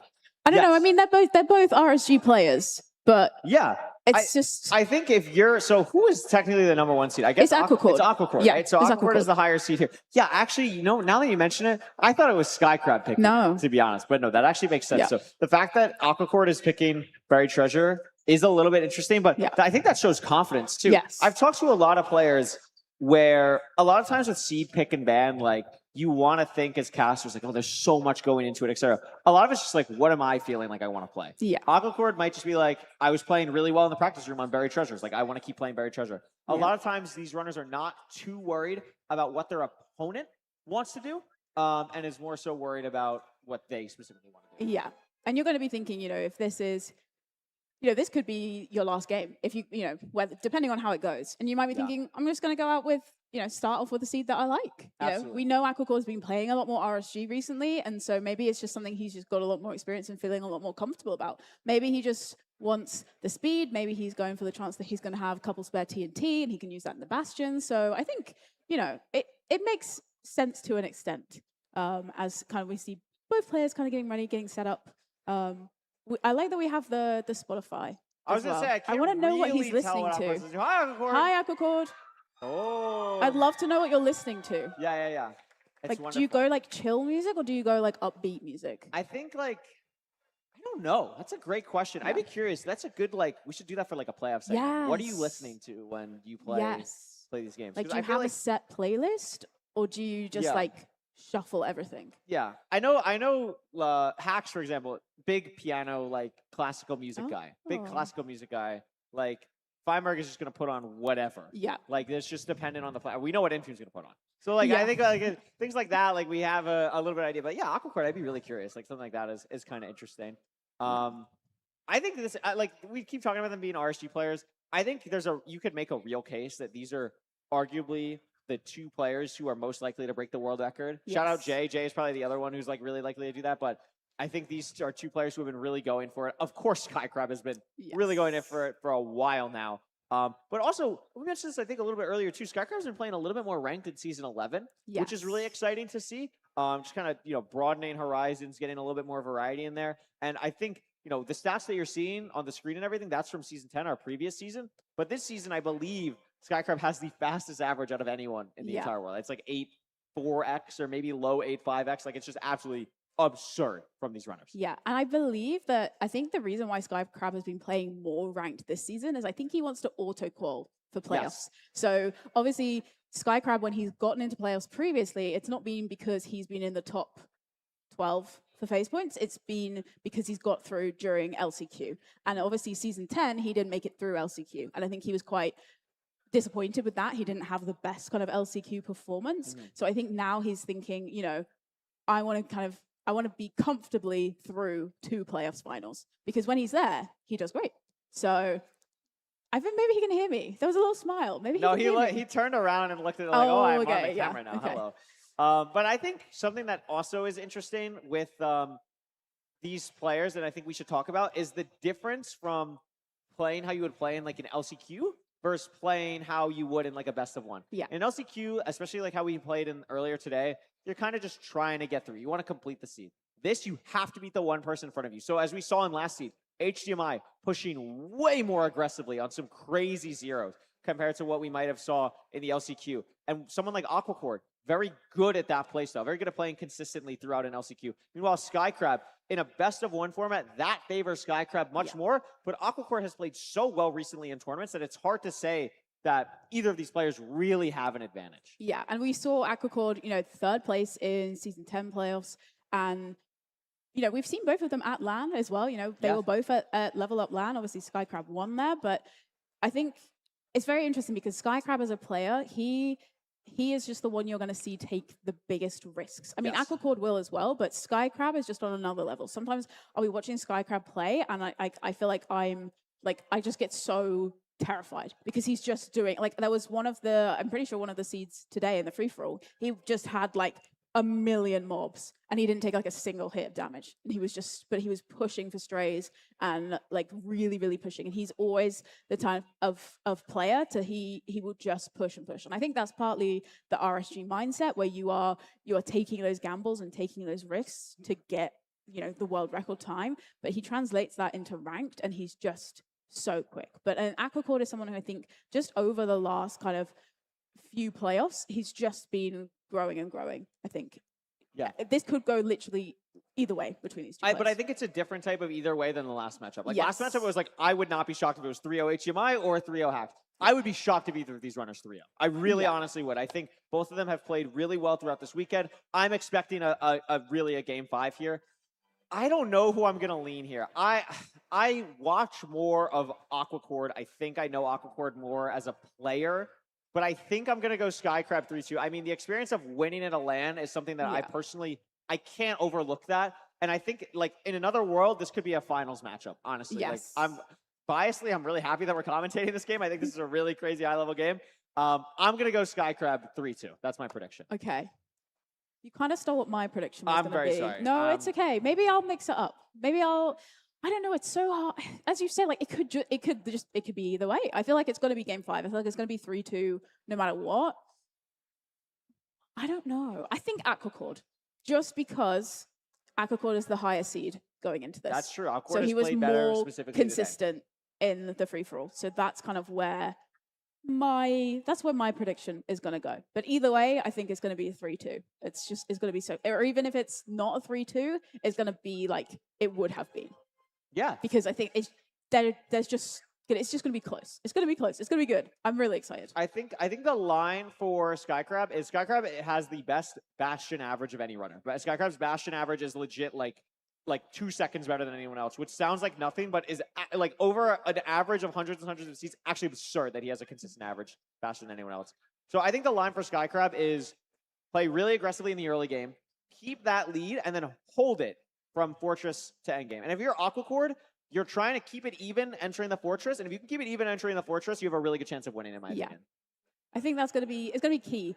And also, you know, it's going to be all those little decisions that happen up to that point that are going to make the difference. You know, choosing, we're going to see Buried Treasure for our first seed, you know, deciding kind of making the right choice on where your ravine is going to be, but also choosing your terrain. We've seen, particularly, you know, since we've kind of moved towards not so heavily like checked seeds, we are seeing like terrain and terrain decisions play a much more important role in how these games unfold. You know, whether you choose to go kind of one way or the other can make or break how your seed goes. And, you know, decisions like managing your food and, you know, where you're choosing your terrain as well to get to chords, I think that's going to play a pretty big role, particularly for these two players who, you know, they are so fast, but I think different in terms of how they're going to make these decisions. Yep, I think that's a great point. And normally I would say like, oh, well, watch out for Skycrab because he's used to RSG terrain, but they both are. So Yep. I think Aquacord, I think honestly one of the strengths of Aquacord is like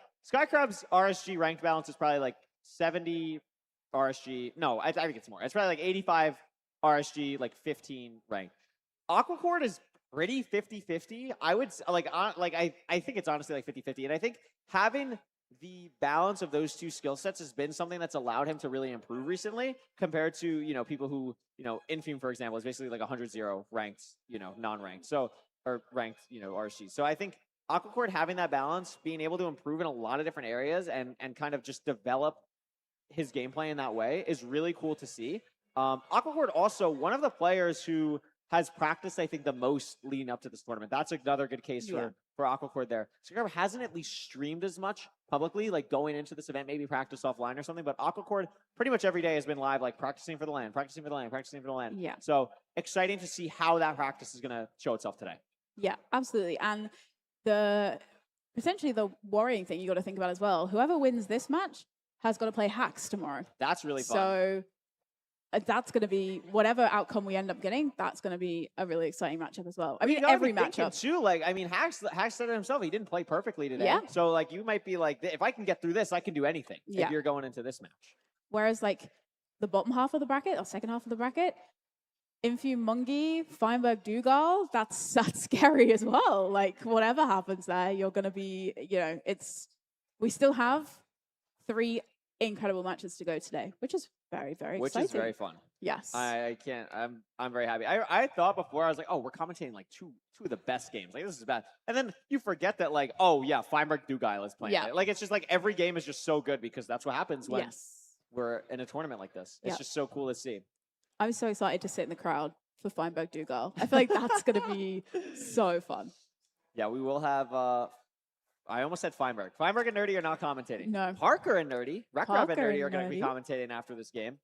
We'll be swapping them in. That'll be really fun. Have them have a chance. I know Nerdy's got to be chomping at the bit. Yeah. To start casting. He's been waiting a little while. Yeah. No, it's going to be great. These runners look pretty good. It doesn't like Aquacord does not look like he's setting anything up. You know what I mean? Yeah. He looks like he's just like, all right, I'm ready to go. So yeah. Hopefully we'll be hopping into the game shortly here. So you said Aquacord 3-2. I'm going Skycrab 3-2. Yep. Game 5 would be great. Yes. I think it's cool. It's like I'm make a crazy storyline here. Like what's the like the front page news headline for like if Skycrab wins, LAN dominance, legacy defining, I don't even play ranked and I beat all of you. Yeah. Like dominance. Aquacord is if Aquacord wins, it's like I just took down the defending LAN champion. I played really good in the LCQ. I played really good in the last playoffs. I am one of like the top echelon. Yeah. Put me in the same group as Dougal, Infume. Put me in that group. Yes, absolutely. And I think, yeah, I think there's something to say kind of about with Skycrab. I mean, when you look at Skycrab's like match history in terms of like how many times he's played other people. I've seen way too much I don't of this need guy. to see this man's face again. I've seen kind of sick of way his too face. much of this guy playing Minecraft today. Oh my goodness. Red Bull athlete. A Red Bull athlete. Red Bull. I know. We're gonna have to talk to Red Bull. Yeah. I don't know if we can. We're gonna have. Peak Red Red Bull Bull saw athlete. that and was probably like, Yeah. "Wow, that was something." I think that he might not be a Red Bull athlete very long after the performance that we saw today, but you never know. I mean, 58-minute time. We got to get that beaten. We gotta. Yeah. He's got to get back in the game. I think he's been out of the game too long. I think he needs to get back with his coaches. I think he needs to lock back in. I mean, really. Yeah. Especially that was something. I was really honestly waiting for like Feinberg to walk up behind him and be like, "What the heck are you doing?" I think he needed someone to sub in there. I should have got up. I think I could have handled that. Yeah. Yeah. No, that's for You know, sure. as a definitely Netherite player myself, Of course. absolutely could have handled Absolutely. that significantly better than Ludwig. We Netherite players stick together. Yes, we Netherite players. That's true. us. It's true. Do you think you would be nervous on the stage? Like, do you think you'd be? Oh, we're going whoa! in. I don't have to answer the question now. It's great. Oh my god, is that a cat? Wait, what? Oh my god. Wow, that's Okay, awesome. sorry. We have to Cool. watch Yeah. Minecraft apparently. Yeah, sorry. No, but I need to meet that cat afterwards. Okay, both players finding the BT at the exact same time. Pretty much identical. I mean, not seeing a ravine. No TNT. This is like the immediately. first ocean seed I feel like where we haven't had a TNT, which is a little bit interesting. Also, not seeing any kelp in the oceans. Or I say ravine. No TNT in the buried treasure. No kelp in the ocean that I see yet. But we do have a lot of distraction gold. We have the shears, which is really, really nice. And it looks like Skycrab will be heading out, sees a ravine. Yeah. Aquacord sees the same ravine, a little bit of a lead.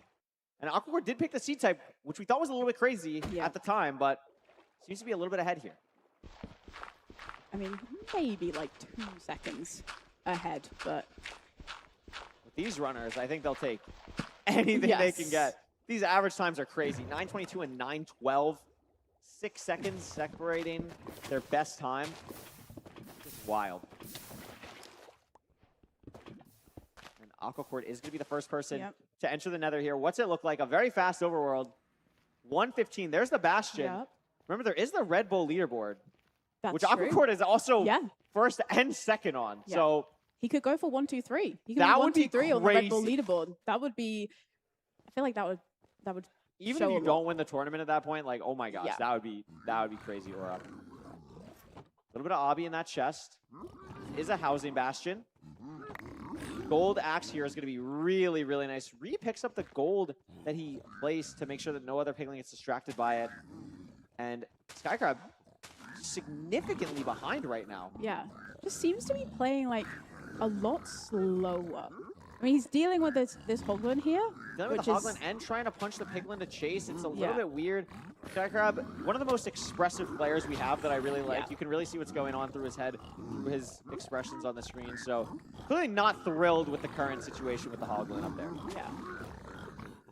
But still not too far behind. I mean, Aquacord's on the bottom gold blocks, whereas Skycrab's just grabbing these ones that are slightly higher up. Both players as well starting to look for where the fortress might be. We didn't see it as we came into the bastion, so hopefully it's not too far away as we start to see Aquacord clearing out all of the excess bits and pieces that he picked up along the way. Inventory management is going to be crucial here. These runners, 2 gold blocks. 12 obsidian is probably going to be enough once we check trades here. We are at 21. Yep, it is going to be exactly enough almost. And Awkward's going to be crafting the blaze bits here. We don't have that much string. We also are going to have to, of course, craft an axe because the gold one is not going to do too much anymore. We're going to see if we can high chart and get the spike right here. No, we have to raise our render and try again. But I mean, Aquacord's still holding the lead over Skycrab. Yeah, and just looking, still not 28 string, still not a great amount. Didn't quite see how much obby and glowstone we had, crying obby for respawn anchors, but and we also saw Aquacord did craft the 2 beds, so if he doesn't have the kind of explosives that he'd want, he can choose to kind of just use one, just single blaze bed, but Absolutely. Also noticing, I really like the way that Aquacord left that bastion. It's a way to leave the housing that you don't see that often. Just going through that way, I really like that. No sign of the fort yet. There it is. Again, this is pretty fast, but we've seen faster fort enter so far, and the lack of explosives is going to be something to watch out for, which actually I think the tracker was just behind, because now the glowstone, I mean, Aquacord has an unconscionable amount of glowstone. So we are going to be okay. This is a tall fort for Aquacord, but should be good. Skycrab made up a little bit of time in the bastion. That's what he does, but Aquacord's still holding that lead into the fortress. Like we said, that he's got to be really happy about that. yeah. We are going to see the render distance lower for Skycrab here to try and get some strays, but there's a lot of not blazes on his screen. There's a lot of piglets. Just three strays or 4 in this room. Wow. For Aquacord, that's... It's going to be really nice. Aquacord, or excuse me, Skycrab gets 1, but 1 is not 4. So that is going to be a huge advantage to Aquacord. Still has to find the spawner, does so now. The food management has been a little bit interesting between the runners. Skycrab more fish, but Aquacord more health. And there is the spawner for Skycrab. Aquacord heading to the second one. Yeah. I'm not sure if Skycrab actually saw the second one here. I don't think so. I really like this. 5 rods. Wow. I really like this gravel placement from Aquacord as well. It's just giving him so much more speed as he's kind of flicking between these two spawners as well. Ancient Debris for Skycrab as well. That's the second time we've had that today. That is fun. Aquacord blinding now, a 5-10 blind. This is very fast. I don't think it's fast enough to beat his own 7-18 on the Red Bull leaderboard, but it could literally make him top 3, which would be really funny. Gonna get the measurement here. Unsure because we don't see the Ninja Ring bot on the screen, but we'll see how far it ends up being. I believe we still need that one last rod here for Aquacord, and he's gonna probably eat the last fish as well. So we'll see what that looks like. There is 2 blazes here. Hopefully they drop. Yeah, gets the rods, is gonna be able to leave. Has to figure out how far the stronghold's gonna be. The terrain is not the nicest though, Rose, to get to these courts. Yeah, in that Basalt Delta. I mean, he's out of the Basalt Delta now into the Nether Waste, but Yeah, ended up being a nice direction. yeah, wasn't too bad. But are we gonna? Okay, seems to not have to go into the lava, which is always nice because it's always pretty slow. Skycrab's on 5 rods, I believe. I want to point out how Aquacord has his inventory set up here. We see he put his eyes specifically in the top left spot. This is something that I talked to literally Silver about yesterday while eating dinner. This is called top left boat. What's going to happen is when when Aquacord gets into the stronghold here, he's going to replace his boat with his eyes slot, and then he's going to have his hotbar pretty much completely set to go. It's going to be really cool to see. We have the ocean, which could be something where Aquacord's going to hop out here, but Skycrab not too far behind. Puts the eyes in the hotbar. Gonna put the bed in the offhand here instead. And Skycrab is gonna be entering the stronghold now, but Aquacord's taking a little bit longer than I thought to nav this, and this is a chance for Skycrab to get kind of back in this game here. Yeah, and Aquacord This had is a little little awkward. Placing the bed there instead of the boat. So obviously changing up the... And Skycrab instant finds it. navs. But yeah, So that's huge for Skycrab behind the whole seed. Now is in the driver's seat. Going to be entering the end here, has everything pre-crafted, has to make the rest of the eyes, which is going to lose a little bit of time, but it's still going to be entering the end first because Aquacord has to hunger reset still. It's 0.57. The goal pick's going to help a lot. Going to be able to do a double pearl clip and pearl to the back. What is the tower going to be? It's a tall tower. It's going to be a hard 0, Rose. It's going to be maybe 94. Skycrab's just going to fully bail out of it. Aquacord, I would say, is slightly better at 0 cycles than Skycrab, but Skycrab actually does end up going for it, goes back for it at Y90. Should be okay here. Aquacord pushing for 94, a whole rotation higher. This could matter here, but it's going to come down to rotations. Oh, I mean, a lot of anchors for Skycrab. This is so close. Oh, but the double bed doesn't do enough. And Skycrab. Oh, and Aquacord dies there. So luckily for us watching, Skycrab does finish it off. So I respect the attempt from Aquacord there, but a huge 0 cycle for Skycrab. It literally looked like he turned away from the tower. Yeah, and then he turned back. I literally fully, as soon as he turned away from the tower, I fully diverted my attention to Aquacord. Crazy that he ended up being like, you know what? No, I do have time. And understanding that, really nicely done from Skycrab there, behind the whole sea, but locks in at the end to take the win. Yeah, and there was a little bit of a stumble from Aquacord in the stronghold where he placed the bed instead of the boat. Yeah. And I think that's linked to what you're talking about with the switching up the hotbar and moving that around. And I think just maybe the muscle memory when he fell down, then kind of lost that time there. But really unfortunate. I mean, it was very close between the two. Very close. And Aquacord really was in the lead for most of it. I mean, some of that was strays as well, but just a little bit harder time on the nav. Skycrab nabbed it a little bit cleaner as well. And then that 0 would have been so close if Aquacord hit it, but Skycrab really locked in. Even though it was a whole rotation lower, like sometimes that matters. You're able to use those anchors in a better way as well. That was something that was really nice from Skycrab there that made Aquacord's life a little bit harder, but also entered slower, so you have to push it a little bit more. Really, really interesting endgame from 2 incredible runners. Yeah, and it was so close to the whole seed. It was very back and forth. We're excited to see what the splits are like because I feel like yes, Skycrab was a little bit behind, but Definitely made up time. Not much. And it definitely wasn't, I think they were really always within like 20 seconds of each other, maybe even less. Like, that was very close. Skycrab played the Bastion maybe slightly better than Aquacord once they started actually doing the route, but Aquacord really little hesitation starting out early on. I mean, that was a really good seed and a really, honestly, like very high level seed. Like that was, it was a very close seed throughout, and they both just played it extremely well.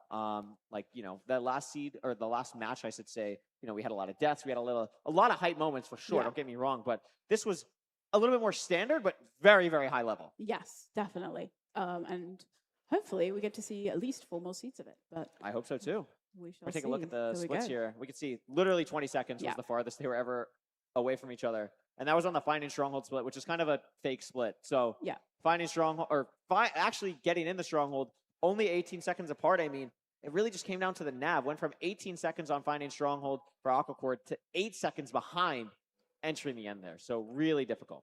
Yeah, and 8 minutes flat. I don't know. I can't remember what our third time was on the Red Bull leaderboard. It was like 7:41. Oh, so okay. Just going to miss so out not there. quite there yet. But I mean, with how fast they've been playing, hopefully we see a new addition there. Oh, absolutely. From these two players. It's definitely possible. I'm curious what it would be Aquacord C pick again.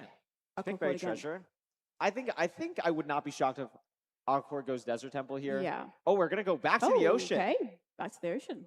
Very interesting. Normally in playoffs, Rose, we don't commentate a lot of ocean. Like No. normally they avoid it. Yes. And here it seems like everyone really wants to play ocean. Yeah, maybe there's something they know that we don't know about the ocean. Maybe something's changed. I mean, Skycrab is a crab. That's true. But and Aquacord's picking Aquacord has them. got Aqua in his name. It's the camaraderie. Yeah. We're talking like this is what we love to see. Yeah. Like we want to have Skycrab on his home turf. I respect that from Aquacord. Yeah. He's just trying to make him feel a bit more comfortable. You know, he's had to travel like a really long way to get here. Of course. So he's just making sure he feels at home being in the ocean. They should add crabs into Minecraft. Well, we had a chance to do that, and then people didn't vote for it. Oh, I forgot. Yeah. Okay. Never mind then. Anyway, shipwreck. Let's see what we got here. Pretty far again on these shipwrecks. Skycrab wondering if he's in the right seed. Yeah. Which is not common on shipwreck seeds. I mean, it's not that hard to see. It's also a lighter color boat, which I think are a little bit easier to see sometimes than like the spruce boats. Skycrab now finally seeing it. And yeah, it's going to be one of those things where it's like, okay, well, now I'm just 30 seconds behind, so that's awesome. But gets a dolphin. So that's going to, hey, you know what? You got to lock right back in. That's pretty good. It's the ocean advantage for Skycrab. We have got 6 carrots and 7 gold. I didn't do that on purpose, I promise. But it does mean you can make golden carrots if he wants to here in the overworld. Could do gold carrots. I think we're probably just going to do, I think we're probably going to save the gold for distraction. We do have the gold axe, which is really nice. We are going to make a iron shovel as well, just have as much gold for distraction as well, just because, like you're saying, having that gold later for golden carrots is going to matter a lot. So as much as you can save is going to be really good. The crafts are coming through. Also, I kind of forgot about this. I believe these are the 2 players that tab craft in the tournament. I think these are the only 2 players that tab craft in the tournament. Silver doesn't tab craft anymore. Yeah. Tab space crafting. So cool to see them going against each other here with the fun crafting. So Aquacord's going to be leaving the island first. I mean, we did see Skycrab struggling a little bit to find the ship initially. And Aquacord gets a dolphin now. Yeah. So they get to take it in turns to have the dolphin. Does this Not a real... Oh, is this real? This is a little awkward. Yeah, there's a little bit of magma, but I'm not 100% sure. We're going to see here. Great Long flint time to rates. get some flint. Also, normally you'll see a lot of runners like only mine like 3 to 5 flint or 3 to 5 gravel and then hop in to the ravine and do the rest in the portal, but Aquacord decided to do all of it at once here. We'll see if Skycrab does the same thing. Also has a gold shovel. Yeah, you can see only grabs 4 and then is hopping in the ravine. But oh, Skycrab's in a completely different spot, Rose. Oh. I did not even notice. This is not a magma ravine. No.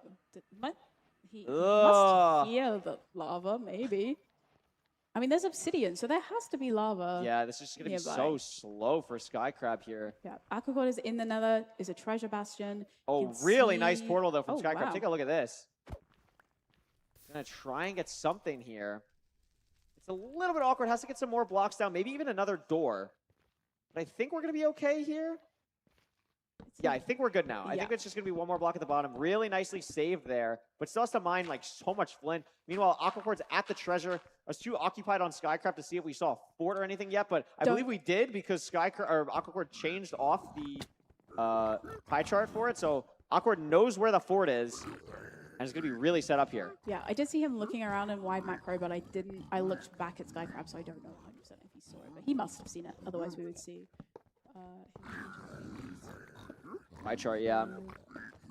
We'll see here. Aquacord really in the lead here, and this is just something that is so tilting for Skycrab when you have to try and get the boat off, and it's like not cooperating. You're just not getting the sprint boat crawl. Really unfortunate. Yeah. But and this seed just seems to not be going Skycrab's way right now. But we saw before, like, was behind last seed, ends up pulling it out. So it's definitely possible. The fort is behind the bastion. Okay. So we'll see how Aquacord decides to get there. But playing really well so far. Treasure's one, though, where it's a little bit difficult to tell if you're going to have gold for golden carrots on a seed like this, because normally you're overlapping all the gold at once. It's very hard to save gold on treasure. So we'll see what that ends up looking like for Aquacord here. Yeah, a little bit shaky from Skycrab as he's kind of bridging around. Fell a couple of times, so taking a bit more fall damage as well, which is food-wise. Oh! Okay, that can maybe make a gold carrot, but no, it's not going to have enough time. I mean, this is a little bit scary, too, because there's also wood, like, everywhere, so the wood can burn the items, potentially, which is a little bit scary, but... He is very frustrated, you can see from his face. I mean, it's been a frustrating start to the It's season. been a very frustrating season for Skycrab, Yeah. but... I mean, if you're Skycrab, you got to be thinking, okay, can I beat Aquacord in a best of 3? Yeah, I can. I'm Skycrab. So, like, that's what you got to be thinking about this. I mean, obviously, you don't want to count yourself out. Anything can happen. Aquacord could easily die. Like, Minecraft is just one of those games, but worst case scenario, it's definitely possible. I'm actually surprised Skycrab is not full resetting the seed here. Yeah, he was able to block himself off, but he did place wood, and he's next to lava. It's also So- just, this is going to be really slow to get back. Like, the wood tools, you're going to have to place a lot of blocks to get back, too. You have to, like, get all the way back through that terrain. It's a little bit interesting. I think it's honestly about the same. Like, shipwreck seeds are not the fastest to play. Like, you're not gaining that much time if you already know where everything is on a shipwreck. So, I don't know. It's definitely chalk. Like, I trust Skycrab's making a smart decision He here. does have a bit of an awkward portal to get to as well, though. Oh, I totally forgot about that. Yeah. That's a great point. So, whereas Aquacord's right Oh, and onto it's a the double spawner. Yes, so a lot of potential to make a lot of time gap here. I mean, Skycrab seems to remember the way where he's going, but does have a little bit of a... Got to kind of dig it in. This is a lot of wood we're using as well. We just really don't have the blocks to be doing this, but we'll see what ends up happening. Awkward hitting a lot of strays on top of a double spawner because I guess you need more blazes? Like, this is crazy. How many rods? Oh, we have 6. Oh, okay, so we're just done. Okay. So we can just take time to craft. We've got plenty of explosives.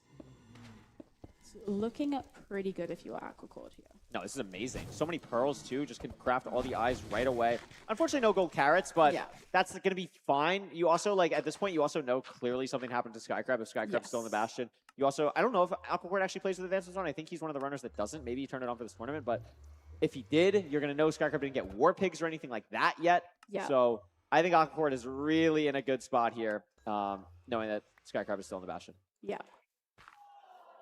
Yeah, and that's what we talked about, we did Rose. say. That is what we talked about. Yeah. That is... I've played this game a lot. Yeah. That has happened to me, and that's why I was worried about him running back to the items. I felt like, yeah, I mean, I'm speaking as a completely different skill level, but I feel like if I die next to lava like that, and I don't know for certain that my items are safe. It's so hard.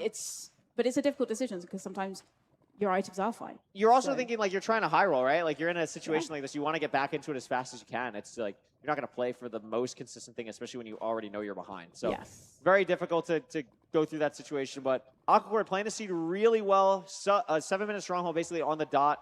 Has a nice spike through this potential hidden. Is going to try and go mid first, decides against it. So, going to go through this hidden doorway here. We'll see if this ends up lining up nicely for him. And it does. There we go. So a very clean seed for Aquacord, who played last seed very cleanly as well, basically up until the stronghold with a little bit of weirdness in the hotbar. But, and of course the dying on the 0, but that was a little bit because we knew we were behind and have to push. But Aquacord in a great spot now. A lot of explosives. I believe 7. And it's a back one, or, oh, we just... I think we're just not going to go for it. Oh, yeah. Oh, duh, because Skycrab is very behind. So we just know we can play safe here. I think that is the smart play. Yeah. You don't need to worry about the Red Bull leaderboard when you have the top 2 spots. Exactly. That's yeah. pretty He doesn't true. need to push for the time. He's already up there. Yeah. He's already pretty comfortable. So has Aquacord, can you like build a house at least if you're gonna make us wait for a perch? He doesn't have a bow. So this is going to take a little while because with our new perch We don't have a match standardization, 3-minute perch. yeah, because the more crystals you break, then the faster the dragon, or the more likely the chance that the dragon will perch. So we're going to have to kind of wait. Yeah. But maybe he gets lucky. Maybe That would be perches early. awesome. Yeah, I would appreciate that. I would too. We'll see what Aquacord decides to do here. I would love a house. We have so many blocks. Yeah. Like, come on, just like a 5x5, something going on here. Or even just like a little message. Yeah, you could say hi, smiley face. Yeah, a little bit of parkour. Love when people build a Neo. You could have that. It's almost like he's playing in a $25,000 tournament as like locked in or something. It's got no whimsy. Unfortunate. Hacks would. Yeah, would build a last house. match was like the whimsy match. Yeah. This is like the I'm locked in match. Yeah. Like I'm here to win match. I respect that. Yeah. Is Still not going to be the perch. No. Kind of hanging out. Yep. If you were playing, what would your message be? What would my you write? message be? Would you just write hi? Or would you get creative? I think I'd write like an emote. Oh. I'd farm some chat interaction. Like a wagga or something? I would always put a wagga. Like put a wagga down? Big fan of wagga. Yeah. It's just such a good emote. It's just so happy wagging its I tail. agree. I absolutely 100% agree. I think we need more wagga. We'll see if... Oh, nope, still nothing. Nope. Just waiting. It's okay. We're just hanging out. How's everyone doing?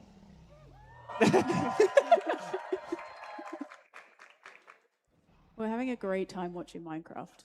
I'm enjoying myself. Yeah. This is still better than the show match. No, that is so true, actually. That is so true. I'm having to wait a couple of minutes for this. Oh, yeah, no, shake your mouse. That'll do it. Yeah. Also, gotta be careful though, waiting that you don't get sloppy. 'Cause you don't Yes, wanna no, I do this accidentally- all the time. Like, Yeah. I would just wait for a perch for so long, and then I actually miss the perch. Yeah. I'm like, okay, well, or that was... accidentally look like an Enderman, or Yeah. it can happen. Oh, so this is the really fun part where the dragon circles you for a minute and then finally decides to fireball you. It's awesome. Oh, there we go. Sometimes that means it's going to perch, though, so we'll see if Yeah. that actually happens.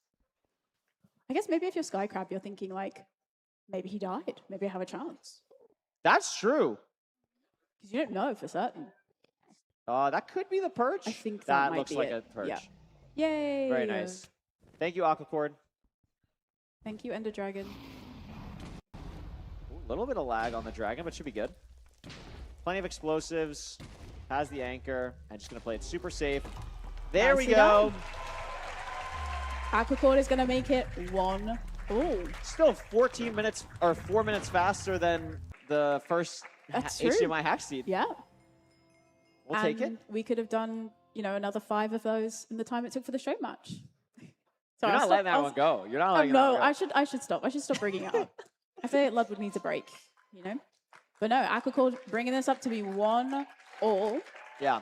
Still all to play for. It's still looking good for both of us for our predictions. It's looking great. Yeah. We're really good at this. We are. It's almost like we do this, Oh, professionally. wait, we do. Maybe. It's crazy. It's crazy. And we're guaranteed a game 4 now. If you're Sky Crab, you got to just have the mindset of like, okay, like that was just not going to be my seed. The universe decided that I'm not going to see the shipwreck and I'm going to have a weird ravine and my items are going to like explode. Like, Yeah. it just happens. Like sometimes does that just happen. happens and that's okay. And that's why we do a best of 5 and it's not a best of 1. Exactly. And, when we saw in the previous match as well, Hacks had a lot of not great moments. HDMI did as well with the incredibly long stronghold, but, both able to come back from that. And I think, Sky Crab is an experienced player. He's a player who is used to highs and lows in Minecraft as well. And, I think he's more than capable of kind of coming back from this. Oh, absolutely. And he knows he won the first seed. Yeah. It's his seed pick now as well. We can't go back to the ocean because we've already had BT shipwreck. So moving on to dry land. I think he's going to go for like a village here. I would not be surprised. I think I probably would say village as well. I don't think we're going to see Desert Temple. I think it's going to be village. I think that would make sense. I mean, Sky Crab is used to RSG of just getting unlucky, things going your way. Yeah. So if anyone has the goldfish mentality, it's going to be Sky Crab. Yes. Take a look at the stats here. Unfortunately, Yeah. this does not really tell the story. This is not painting Skycrab in a wonderful light here. No, but we can see how long we had to wait in the end. We can see. We had to wait 3.5 minutes. Wow. So thank you so much, Aquacord, for that. But again, it's the smart play. It It's is. absolutely a smart play. There's just no need to push when it's back 0 like that as well. It was quite tall tower. You know you are like 3 splits ahead of your opponent. You just take it easy. You're already on the fastest. You're fastest on the Red Bull leaderboard. You don't need to stress. You just take it slow. And it gave us the time to chill. Hang out. Absolutely. That's what it's all about. I think Village, but I would love to see Ruin Portal for the next seed. We haven't had Ruin Portal. We have not had a Ruin Portal all day today, which is actually kind of crazy. Yeah. Normally, that's a very common seed type that we see in a playoff setting. Seeing none is very surprising. Yes. I think if we were going to see one, it probably would have been Hack's last seed. I don't know if either of these runners are going to go for it yet. Village makes a lot of sense here from Skycrab. Yeah. Decision making, as we've talked about before, choosing your line, where you choose, and when you choose to do certain things. I mean, we even saw the difference between Hacks and HDMI last match when they played the Village. You had them both getting the gravel, but then one choosing to get hay bales over the other, one choosing to get, wood and things from completely different locations. So that can play a role. And if we have a desert village, then wood plays a really key role there in terms of where are your trees going to be, where is your lava, where is your flint. It's a lot of things to think about. Absolutely. And it looks we're like we're going to be hopping right into this third game. And it's going to be a desert village with no trees. Because we are in a mesa. So are they? Well, it depends. Oh, wow. We've got to grab the sticks. If there is a crafting table house where at least there's some wood in the mine shaft. That would be a crazy. So that is an option. That would be because otherwise your only option is I can see a very far savanna and the top of the mesa. Yeah, I mean, I see a crafting table house. It wouldn't shock me if these players maybe decide to just not go for wood at all and just grab a bunch of beds. Looks like Skycrab's going to be grabbing at least 2 here. The blacksmith, unfortunately, only 3 iron and an iron pickaxe, so we're missing. We do have to kill the golem here, which is going to be a little bit annoying. But not the end of the world here. Awkward deciding to take the crafting table with him, which makes sense, but before crafting a bucket. So curious why why Awkward decided not to craft a bucket yet. I mean, we're going to need that probably, but curious to see what the thought process is for these runners, because Skycrab did the exact same thing. Yeah. I don't know. Maybe they're playing. I mean, there's a ruin portal as well in the distance. Oh, is there? Yes. I didn't see that. It's like to the top left. Oh. So like maybe you're going to go and check that before you make Oh my God, Skycrab. a bucket, just in case. I mean, you're kind of going for, because we don't see a lava pool yet either. You're kind of going for, do I just go no wood and hope that I spawn in a warped or a crimson? Is Aquacore going to go get the wood in the mine shaft? I think he might be, but Skycrab is going to go for the ruin portal. I think I like Skycrab's line more of going to the ruin portal here. I think this makes a lot more sense. I mean, again, these runners are going to have like no blocks, but you can get your light here, and then you can maybe get like a gold pick or a gold something that can make your life a little bit easier later. And Skycrab is also going to be able to get the gold block here, which is really nice. Going to be very interesting to see what is in this chest. Oh, we do not know our ruin portal chest placements. There we go. Has it there. So we don't really get anything that's too useful. Yeah. We do get the light, but we do still need to get water, which again, this is kind of why I'm like, why did we not make the bucket? Yeah, because we could have grabbed, there's the lava pool. And Skycrab's realizing that. Yeah, so he's going to run back to the well. So Aquacord is going to be entering first here, but still no wood. So we're really hoping that there's going to be a forest where we spawn in the nether. Or you've got to hope for on your blind, because also if you've not got a boat, then that's going to slow you down when you're measuring as well. So not able to do bow tie. Waiting to get the flint. Yeah, Flint's not really cooperating here. We'll see how it goes. And this is actually a nice time save for Skycrab, because Skycrab got the fire charge. Yeah, so that's able to kind of help him make up the time. If Skycrab didn't forget water, like Skycrab would be like 20 seconds ahead right now. And there's our wood. So that works out really nicely. Very, very handy for Aquacord. Skycrab heading in now, so only maybe about 10-15 seconds behind. So not too terrible. No. Both runners going to be grabbing the wood right away. Going to try and get some high ground. Is that the fort on the left? It is. So there's the fort right there for these runners. Going to know where that is immediately. So even if this is treasure or something, that's totally chill. One thing to note, Rose, is we see Aquacord going down here. Yeah. They don't have a boat. which is something to be aware of. Now, it's actually not going to matter for Boat Eye, which sounds unintuitive, but it doesn't matter if you play on a specific sense, which I'm assuming both of these runners do because it's very common at a high level, so they don't really need their boat. But definitely just not great for navigating terrain here. We can see Skycrab has made a lot more progress going through a Soul Sand Valley while Aquacord is still in this Crimson. Yeah, taking very, very different routes here. And this is a far bastion. And it's going to be annoying to have to get back to the fortress as well. Because you already also saw the bad part. I don't see it on either runner's screen still, which is kind of crazy. There it is, finally, for Skycrab. Can't tell exactly what it is yet. It's a housing. And that fort is not going to be that close. Also, Skycrab should, like, eat some food, maybe. Yeah. A little bit low here. We're going to run out of sprint, which is not something that normally happens. Yeah. Having to take just such careful, cautious terrain here because they've not got a boat. I'd be really worried if I'm Skycrab. Not like I trust him to like watch his food and everything, but like what if his sprint just ran out while doing one of those jumps and you fall in lava? Like that's something that's happened before. Like that's a really scary thing that can happen. I like the use of the boat there or the bed there to get down. Nice little bed clutch. Is Skycrab going to go for Manhunt over Aquacore going top down? Manhunt here, it is like dry enough. Nice use of the Crimson Planks here to get around that. We're going to probably punch a Piglin as well, just to make sure we get the maximum aggro here from these pigs. Don't swap to hard mode, but I think we're going to be okay.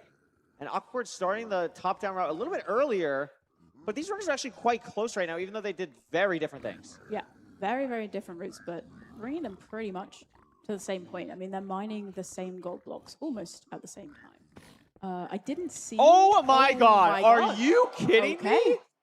That's very unfortunate. That is wild. So normally when you break that block, it just lets you go into the bottom, but not in this Crimson. No, that's frustrating. And then actually doing the manhunt there, working out a lot better for Skycrab. Yeah, it's absolutely wild. Skycrab checking advancements there, seeing what Aquacord's gotten, what he hasn't. Interesting stuff. You might have heard the crowd reaction. As well. To then think that's something definitely has possible. happened. And this terrain for Aquacord running back is not going to be pretty. Yeah.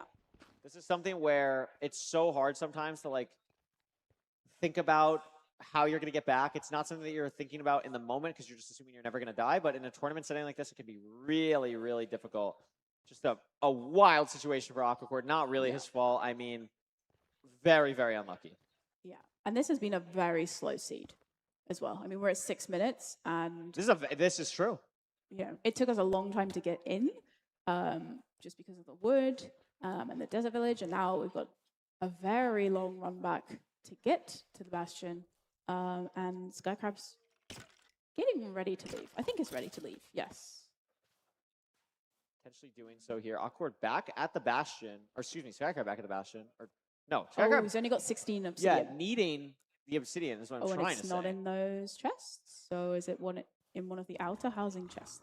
Potentially. Definitely could be. I mean, this is something that's going to allow Skycrab or Aquacord to get a little bit more in this game. But it's still going to be really difficult here. I mean, we're hoping this chest has the obby. It does not. We're looking for specific shapes on the side here. Wow, that's a great digging spot. I've actually never seen that, but still not going to be enough. At what point do you have to commit to home portal? I mean, we saw the fort from the home portal. Yeah, it's very close, so it's very doable. And there it is, 20 exactly. Yeah. So cannot afford to misplace, or that would have all been for nothing. Aquacord is slowly back into the bastion, trying to dig back to his stuff. Definitely scary for sure.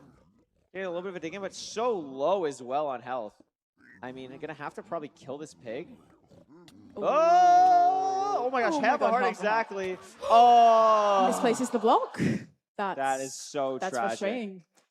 And we're now seeing this kind of, I mean, 1 heart for Skycrab, a little bit scary, but we're now seeing this flip-flop. Skycrab, please don't die. This was, this is what happened to Skycrab in the last seed. Yeah, pretty And now much. we're seeing that happen to Aquacord, so very back and forth. It is. It's a hard game. Anything can really happen. That if you're not thinking about every possible situation that can happen to you, a bad thing will happen to you. Yes. It is really, really crucial. We talked about it for the show match, but crossing your T's, dotting your I's, like these runners got to be aware of that as well. Yeah, absolutely. Good amount of explosives as well. 5 beds, 3 anchors.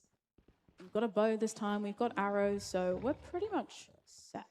And Skycrab's going to know that he's ahead here. He's going to know that something has happened, so he can just not take it slowly, but he can just play a little bit slower if he needs to. He can just be a little bit more cautious, take his time, make sure we pick up the blaze rod. That would be good.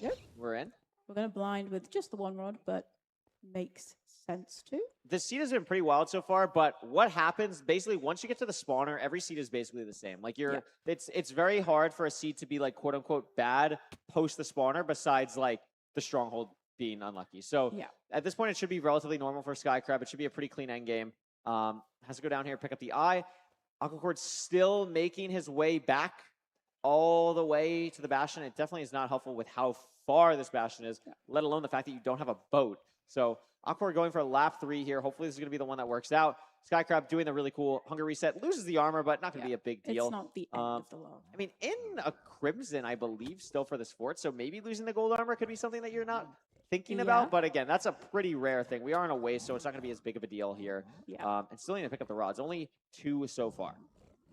I love that hunger reset on the side of the portal when you're in the ocean, because you don't need to worry about placing the blocks underneath you. You just stand on the head of the bed, because that's where you're going to respawn from. And then you block your just around the top of your head, because when you die, your items fall from your head, which is why you see runners kind of, when they are doing a hunger reset, they do it in Is that a skeleton? Oh, no, it's wearing an iron helmet. Oh. I was like, what is going on? He's got some good drip.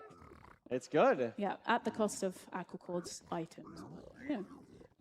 Skycrab just waiting for... Yeah, this is a pretty slow rods. spawner. Yeah.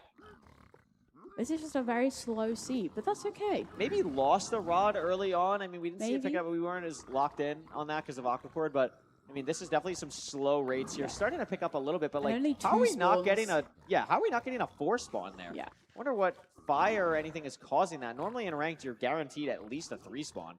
So pretty surprising to see that happen there. Still needs 1 more rod here. See that come up soon. Got everything he needs to Even go. a pearl hang. Yeah. Just now waiting. Watching the little blaze inside the spawner, it's spinning faster, so that means they should spawn very soon. Oh. There we go. Wait, is that actually a thing? Yeah. See, it's gone really slow now, so the faster it gets, that means they're going to spawn. Did you not never know that? knew that. No, I legit never knew You've that. beaten Minecraft 10,000 times and you didn't know I that? did not know that. That's crazy. This is like the best moment of my life. That's actually really cool. I like that. Yeah. It's a fun little detail. I'm pretty sure I learned that from watching Feinberg, though, but, you know. We don't have to give him credit. Yeah. No, I'll give myself the credit. Yeah, absolutely. Aquacord now going through the trials and tribulations of trying to get Obsidian in this Bastion. Yeah. Meanwhile, Skycrab, a lot of gold pickaxes, so just dig down here. All good. That's all fine. We've got fire res. We're chilling. Should be good here. I mean, last seed was trials and tribulations for Skycrab, and now it's Aquacord's turn. So. It is. It's a rite of passage here. Yeah. For these runners. Skycrab pretty close here, I'd imagine. Has used a lot of gold pickaxes to get through this. Should be hopping through here. This is He's pretty ran far out as of well. Yeah, that's actually crazy. Used all the gold pickaxes to get through here. This seed is diabolical. Yeah, this is a like bad real. seed. I mean, we said like, oh yeah, for it, it's fine. It should be normal. This is a crazy dig. Well, he's at negative 400, 400. So he's... We went second. Yeah. wing? Oh my goodness gracious! Why didn't we go to the fort at our spawn? I guess. Oh, This is 'cause definitely of not the the terra- intended fort. I guess the terrain was just so bad. Yeah, I mean, I guess didn't we wanna just go re-pie back. charted it. I mean, maybe Skycrab didn't see it somehow, but that's kind of wild. It's very rare you see a second ring stronghold in ranked. Yeah. And that's why we're at 12 minutes right now. That's okay. Really nice spike here though from Yes. Aquacord. Should be, or from Skycrab, should just be right about here. Feels pretty confident, and there it is. So Hunger reset coming that's in. gonna be really nice. Are we gonna see a 0 though, or are we gonna see a perch? We have got a bow and arrows this time, so we won't have to wait It's as long. caged. It's Ooh. 057. This is a, like if it's front open, like maybe you go for it. If I have to dig up and do one, yeah, I'm not hitting the 0. Like I'm not going for this. And Skycrab smartly is going to do the same thing. Now this time at least has a bow, like you mentioned, so should be a little bit quicker. I would expect at least a half bow here. But yeah, not going to go for the 0 here smartly. Yeah, we should only have to wait maybe 2 minutes now. So a bit less than before. That would be great. Yeah. That'd be great. We'll see what Very ends up nice happening. half Aquacord bow. is ending up going back to the original fort, which I think makes sense. I wonder if Skycrab just maybe knew the Bastion was really far and wanted to try and just pie chart again, see if something was closer, maybe the terrain, I'm not sure. But Is that a perch already? could be. No. Never mind. But we did see him, like, he was looking, I mean, he was moving around trying to find the last obsidian as well. So maybe when he was just pie-darring, he just saw that the fortress was just closer. Yeah, Aquacord also only has 18 obsidian, so has a pearl hang to his home portal. So that makes sense. Yeah. You would choose to go back to that one. Definitely makes sense here. Got to find the spawner, though. A little bit weird. This seed is just absolutely just diabolical. Yeah. It is just a crazy, crazy seed. Especially now, like, I've been in the situation, too, where, like, once you throw a pearl hang in a fort, it actually just becomes a maze. Like, it's just like, okay, well, where am I going, like, at all? Like, how do I choose That's where the to go? perch for Skycrab now. There's the perch. As Aquacord gets to the spawner, Skycrab will be beating the Ender Dragon. And that's going to actually make it match point here for Skycrab. This has been quite the set. Yes. It has been a very interesting set, a very different set from the one previously. Yeah. Very back and forth for very different reasons as well. First seed, they were pretty much a wonderful sub 15. very close. Very proud of Skycrab. Beautiful sub 15. You know, they were very, very close in the first seed. It was only kind of in the very, very end that Skycrab kind of took the lead. And then that second seed, we obviously had Skycrab dying, losing his items, having to run back. And then we have the same situation happening this seed for Aquacord. So hopefully our next seed is not quite going to be like that. I would like to see, as match point, I would like to see zero cycles. Yes. I want to see zero cycles. Yeah, I would love to see a zero cycle, actually. That would be nice. I'd love to see Ruin Portal. Please, please pick Ruin Portal. That would be really cool. I'm trying to think could we go back to, because it's going to be Aquacord's pick. I think Aquacord is going to pick Ruin Portal because of no other reason other than I want to play a really fast seed and I want to just like get whatever just happened out of there. Yes. I think that's the thought process for Shake it Aquacord. off. I think that would make sense. I mean, obviously, like Temple is a good option for him too. Like he's really good at Temple, like we talked about before. But I think this is one of those situations where maybe you're technically better on Desert Temple, but you're just going to go with what you want to play in the moment because you feel like that's what you're going to be better with. Yeah, and this seed was slow. You had a not great overworld, no wood. You're having to you had horrible terrain, so you're going to hopefully want to go for something a little bit faster, a little bit less kind of nonsense going on. Because Desert Temple, you could potentially have similar issues as well. A wonderful 13-minute fortress. We've had some great seeds today, I think. Sometimes that happens. That's Minecraft. I would take all these. I would happily take these seeds. Actually, yeah, that's pretty good. I'd take these seeds. This is crazy though, but Aquacord's life on the line now. Yes. Tournament life on the line here. Has to get back into it.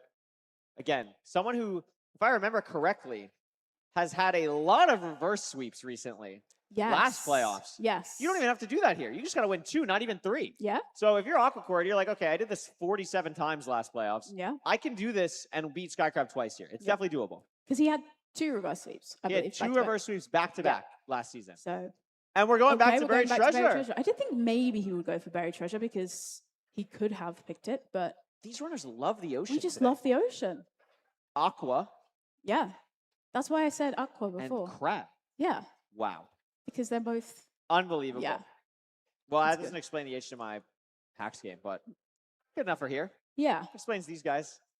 We'll have to think of a reasoning for that for Yeah. them. Yeah. We'll work on that one. Well, we'll talk to them. We'll talk to them. We'll figure it out. Yeah. But this We'll will be get- exciting. I like Buried Treasure. It is a fast seed type. Yeah, So the it is. food management is going to be the thing to watch out for here. Again, what's the cod salmon levels looking like? Excited to see what these runners do. Skycrab has a chance to make it to day 2. Aquacord has the chance to bring us to a game 5. Yeah. And there's a big difference between the prize money from placing in the top I believe 8 it's to 1250 to 2500, right? Yeah. I think it's on the piece of paper down there, but I can't see. Oh, and I'm exactly right. Wonderful. Yeah. And we're Well hopping done. into a game. Here we go. Both runners seem pretty happy with where they're going. Yes, lots of gold, 2 TNT, This is going to be nice. Only 6 cod, no salmon. no salmon again. Cod is basically like bread. So it's not a lot of food. Salmon a little bit closer. Not exactly. Actually, it might be as good as pork. I'm not 100%, but it's very good. It's a very good food source. It's the better one. Yeah. So getting cod here, a little bit unlucky for the runners, but they should be able to play it still at a very high level. Yep, very fast. Both kind of looking around, looking for the ravine. Skycrab, I think, going different direction to Aquacord. Aquacord having to turn around in the Aquacord ocean is now. not thrilled with the ravine selection here, and Skycrab, I think, is very happy. This is going to be a huge lead for Skycrab because unless this is real for Aquacord, Aquacord is going to be really behind. It is, thankfully, so not as behind as he could be, assuming this is real for Skycrab, and it is. This is a fast enter. Very fast enter. We're going to be entering at about 1 minute, 15 seconds. Really, really fast. Let's see what this nether looks like. Pretty good terrain here. A pretty fast spike as well. We see the Bastion. I believe it's a no, it's not a treasure. What is that? It is a, I can't tell yet. We'll see as we get a little bit closer here, but it's not a treasure. I'll tell you that much. As Skycrab gets a little bit closer. Awkward, maybe taking a little bit extra better terrain though to get up here. It is going to be a housing again. Double, triple for these runners. No fort in sight yet, but oh my gosh, Skycrab, that was a little bit scary. It's going to be okay here. Aquacord taking different terrain though, and I really like the way that Aquacord played this terrain. Got completely back into the game here. They're basically entering the Bastion at the same time, and Aquacord's entering from a better spot for this specific route. So Aquacord's going to get armor, gold block here. We'll see what the other chests look like. Going to throw a piece of gold here. That is a lot of obsidian. Probably just going to break this chest and go. Yeah. Really nicely done there. Both runners basically at the same exact point now, and Aquacord on better food as well. Yeah.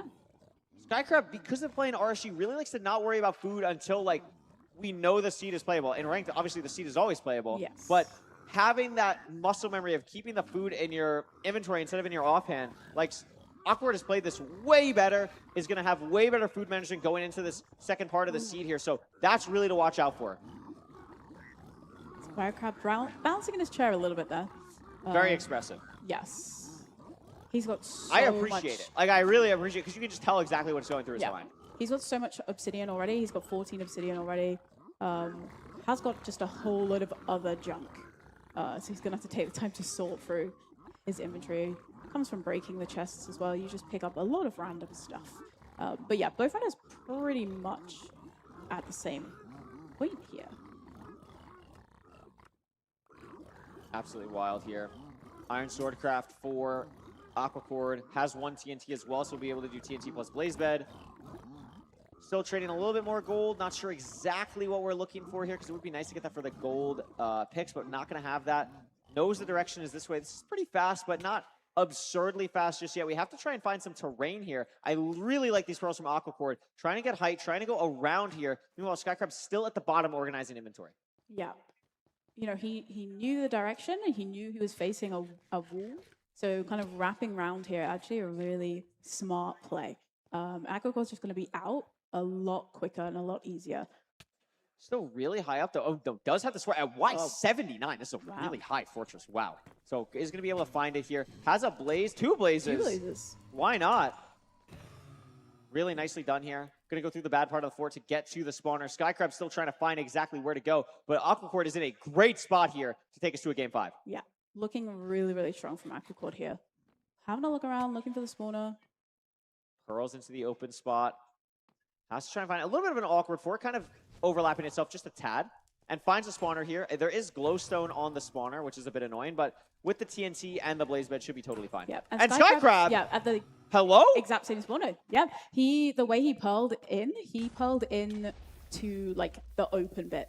So rather than having to come through the bad part like Aquacord did, he came into the big open area. So he was straight into the good part. And he saw it straight away. So he's just made up all that time. A little bit scary with these wither skeletons as well. Definitely want to watch the food for both these runners still as well. Aquacord basically a full COD, a hide, and the Red Bull leaderboard. 718, the time to beat. Definitely doable for Aquacord, even though he already has the time, but needs these rates to pick up a little bit more. Hopefully, but it's not. And it also depends how far is the stronghold as well. Absolutely. Same rod count for these runners. Maybe Skycrab pulls ahead here, but I don't think actually got one. And Aquacord is going to be blinding first, keeping the lead. Going to see what's going on here. No idea how far the stronghold is for these runners. But Skycrab is, or Aquacord, excuse me, is going to have to throw 2 eyes here. Meanwhile, Aquacord is going to be building his portal for measurement now. can't remember the rod count for Aquacord. I think they're about the same. Aquacord is behind by 1, Okay. but has the measurement. And this is basically dead even. Skycrab made up so much time on that terrain now, which is, I mean, just absolutely massive. Yeah. We're going to see the Pearl hang here for Aquacord, trying to figure out where exactly we can go here. Trying to get some blocks? I'm unsure. Maybe we're trying to just, like, see if this... Oh, we hear a blaze. Oh. This is close enough where we're probably still activating the other spawner the whole time. We're actually going to get 2 blazes here to kill, which is really nice. And yeah, we're just activating the other spawner that entire time while that's happening. So that's huge for Aquacord. Really nice overlap there. And are we leaving? I'm not sure. I'm not Just sure. deciding Awkward where seems to very... go. It's a very enclosed area, so it is a little bit awkward.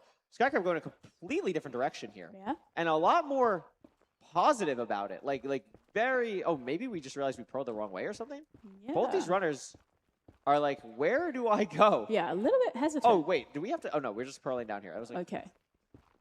So I think they were just maybe looking they're for literally if like... there's another route to They're go like under and basically around. on the same course. I don't know exactly what Z they have to go to. It looks like Skycrab is maybe 20 blocks behind. Maybe legit 20 blocks behind. So Aquacord has the lead, but Nav is definitely a factor here. Aquacord, unfortunately, almost managed food well enough, like managed it very well on his own, but almost managed it perfectly to not have to hunger reset. Is probably going to have to do so. Maybe decides to play aggressively and not, but probably will hunger reset here. Is the smart play to do, I think. I mean, they're very, very close. Had a together. decent spike mid, and then gets a nice spike behind as well. Gonna commit to this Nav here. Has everything he needs. No eyes pre-crafted yet. That's like the only thing, and has it. Gonna commit to the hunger reset here. Skycrab going the same direction. Both runners gonna have to hunger reset, but Aquacord ahead. This is gonna be really close, so it could come down to rotations. Skycrab does have to, or excuse me, Aquacord has to craft the eyes, but it's good. There's an overhang. It's a really awkward overhang. Has to really push out here. Skycrab entering the end now. This is really close. It's a back dragon. It's cage. Very doable for both runners. How fast is this zero cycle going to be for Aquacord? They're both probably going to push to 95 here. It's a little bit tight, but both will make it. Aquacord has the explosive set up and is there first. Skycrab, meanwhile, not able to go for it. Has to bail out. So less explosives as well. 4 to 7. And Aquacor's going to hit that. And Rose, we're going to another game 5. We are going to a game 5. Aquacord knew his tournament life was on the line there. Had to push it and was able to pull it off. Very nice 0. But yeah, we're going to a game 5. It's looking good for either of us for the prediction. It's looking great. One of us is going to be correct, which is phenomenal. And that is another, I mean, sub 9 is a great time there. Yeah. I feel like Aquacord played that seed really, really well. Lost time in the beginning to not finding the right magma ravine, but really pushed back throughout the seed. Played the Bastion so well. Played the Fortress really nicely. And then just pretty much like perfect end game from getting into the stronghold there. Really nicely done. A little bit of indecisiveness from both runners about what that route was to a take. little interesting. Yeah. But like Skycrab making up the time by his terrain that he took to the fort. I mean, they were pulling up to the spawner at the exact same time, despite the kind of time difference that they had going in. So, you know, just a strong showing from both of them. It's close. I mean, this C5 is anything's going to happen. Anything can happen on the seed 5. I believe we're going to go to either Desert Temple or the Ruin Portal, which would be really exciting. But we're going to take a look at the splits from last seed first. 1 second entering the Bastion. Wow. So Aquacord holding basically a 20-second lead on the fort. Skycrab made up 10 seconds going to the stronghold, and they made up 7 seconds on the nav. So that was really close. Within 3 seconds of entering the end from each other, but not able to go for the 0 there. Aquacord hits it, and that is going to send us to the game 5, which is just crazy. Yeah. It's been an incredibly close matchup. It's just been so back and forth. Just seeing both of these runners. I mean, there's been like a little bit of shakiness from both of them, but they were kind of both pretty put together in that seed. Yeah. I'm really hoping we get Ruin Portal because I want to see these two going fast. I don't think we're going to get it though. I would be happy for either, to be honest. I'd be happy for either. I think Ruin Portal and Desert Temple are like 2 of my favorite seed types. I think they're really fun. I'm going to be happy to see either. It is Skycrab's pick. Yes. If I'm Skycrab, I mean, these seeds have not gone the greatest way for Skycrab pick-wise. Like, what do you even really go for? You probably would want to go Ocean, but I don't think Skycrab can because I think Skycrab's 2 wins are on Ocean. So Yeah, I'm he definitely not can't sure. do BT because we just played BT. can't But I do can't BT. remember if he won on the shipwreck. Maybe he didn't. Maybe we can go Shipwreck. Yeah, I don't think maybe he did. Skycrab can take us to Shipwreck. That would be Yeah. something that he maybe wants to do there. I mean, his win rate on Shipwreck was unbelievable. Yes. It was like 80% or just something absurd. So that could definitely be something we see here from these runners. We're going to take a look at that very shortly, and then we'll hop into this game 5. I mean, it's going to be crazy to see who's going to come out on top. And it is going to be Desert Temple, which is really interesting. That is a pick that, I mean, we think of Skycrab as this RSG guy. That's not a C-type you play a lot in RSG. Yeah, definitely. And we know this is Aquacord's best C-type. It's his fastest C-type.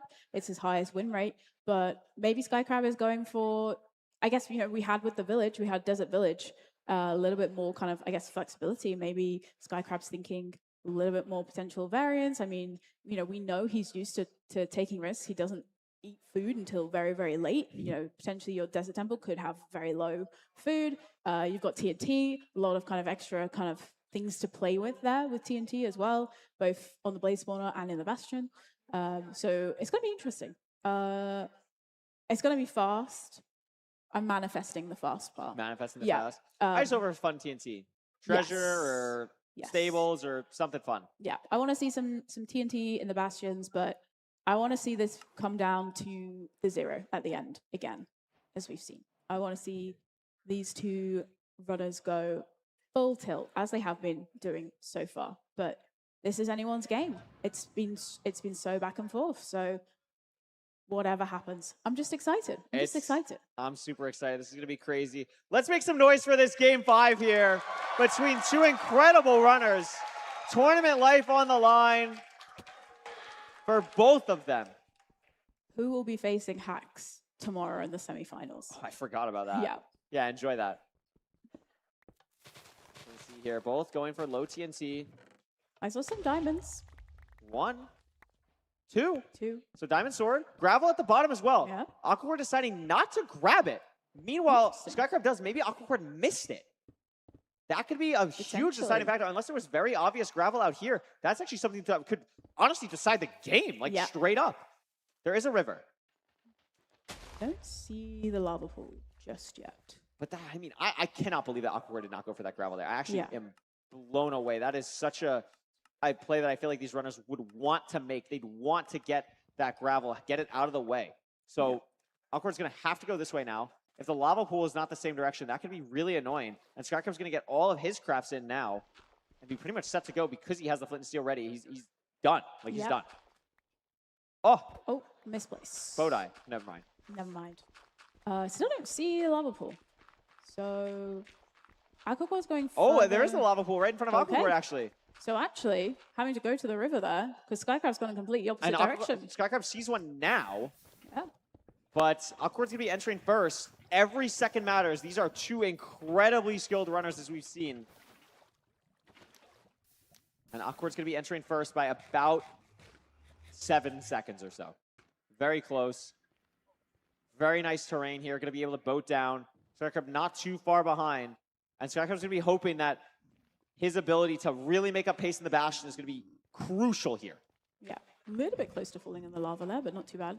Looking for... Okay, we see the fortress to the right. Great wide macro from Aquacord there. You're absolutely right. Do we see the Bastion? Yeah, there it is. Okay. It's a treasure Bastion. So seeing that fort there is really nice. I'm not sure if Skycrab saw it. I'm assuming he did. Yeah. Because if not, that would be a really disastrous thing. But we have TNT. We get to see TNT treasure? TNT treasure, which is going to be nice. And notably, Skycrab going to avoid the bottom chest. Skycrab going to do so as well. It's just not necessary for these runners when you're trying to push as fast as possible. You don't want to lose time on just a chance of something. Absolutely. Aquacord, still a little bit ahead here, but not too bad. A little bit shaky from Skycrab doing the route there, but not too bad.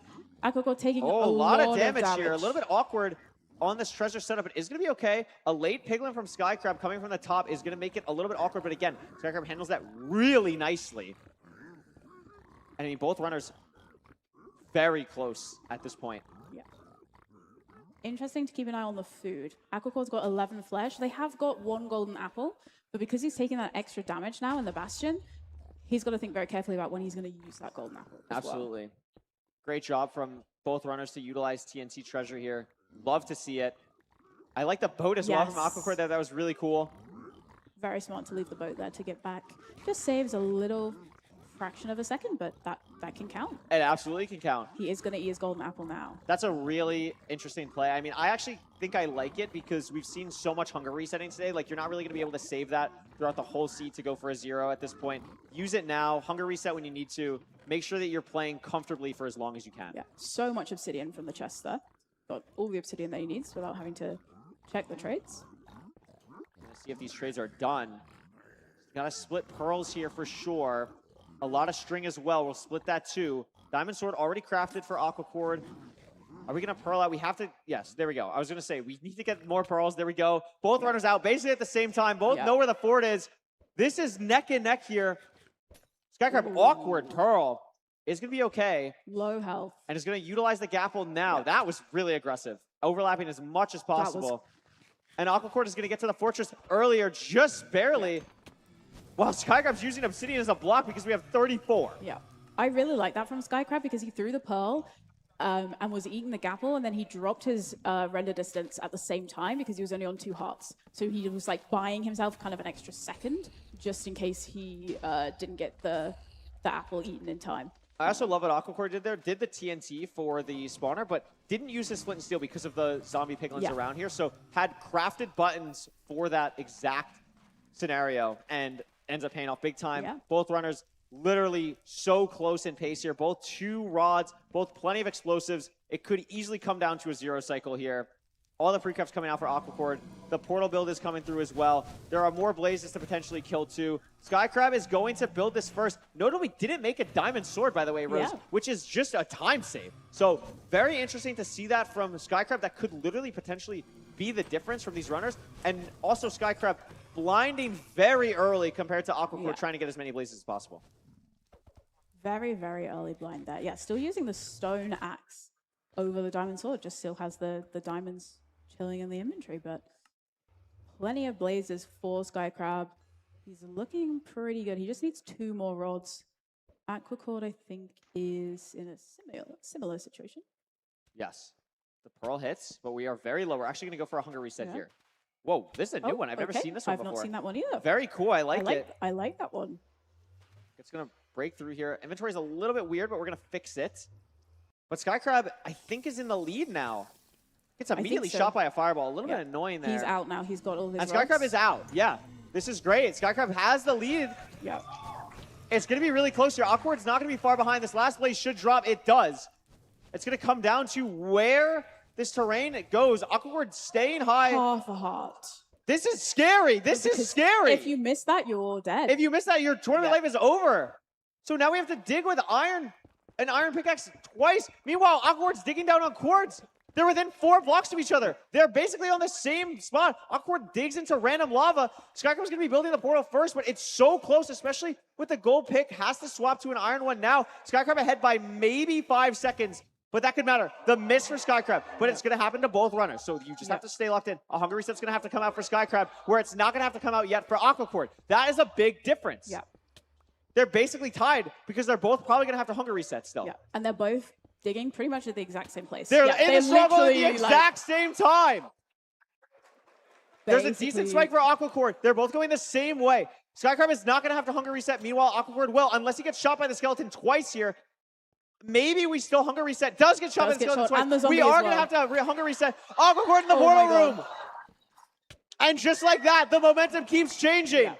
Aquacord with a chance to dethrone the previous LAN winner in a best-of-5 set. He's been the king of reverse sweeps. Was down 2-1. It's a 1-8-0 cycle. Has the pearls, has all the explosives. Skycrab is lost in the stronghold. It's all down to Aquacord, pushing all the way up to 97 here. Has the setup, has the time, has the anchor, and it's just down to this. A beautiful first double bed. Huge damage. It's all in control of Aquacord. Another huge double bed. One more bed will do it. And Aquacord will be moving on to the semifinals. Incredible. And you can see the relief on his face there. I mean, that was incredibly well played.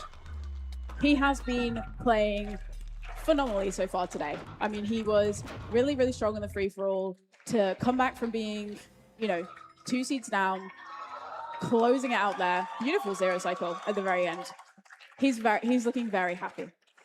I mean, he's got to be. Yeah. Like, what I remember, we had the chance to interview Aquacord after one of his reverse sweeps. Yes. And I remember he was saying, I don't know how I did this. Yeah. I mean, it just happens. It's just the magic of speedrun. It's the magic of ranked. It's unbelievable.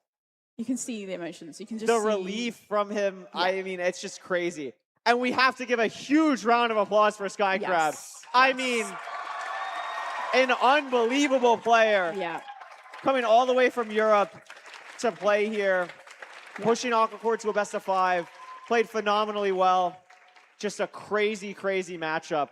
And Rose, that's going to do it for us today. Yes. But we'll be back tomorrow, and I'm going to throw it over to our phenomenal floor host, President Poundcake, standing with Aquacord. Take it away. Aquacord, what an incredible match. What an incredible best of 5. We all saw the emotions on your face, but talk me through how you're feeling right now. I can't even describe it. Oh my God, this is insane. I think I played pretty well. Like, this is just unreal. It's an unreal experience, but I'm so happy.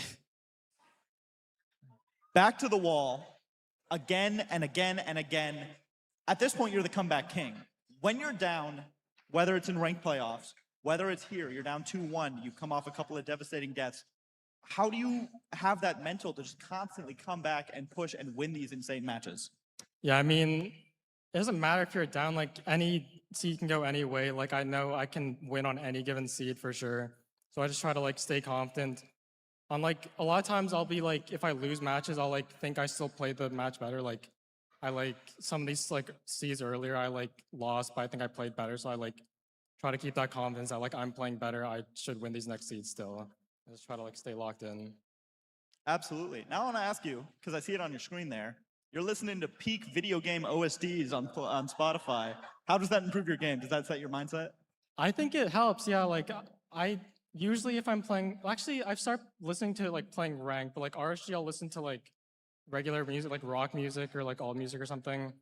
But I listen to like video game OST music for like tourneys and ranks. I think it helps me like lock in better.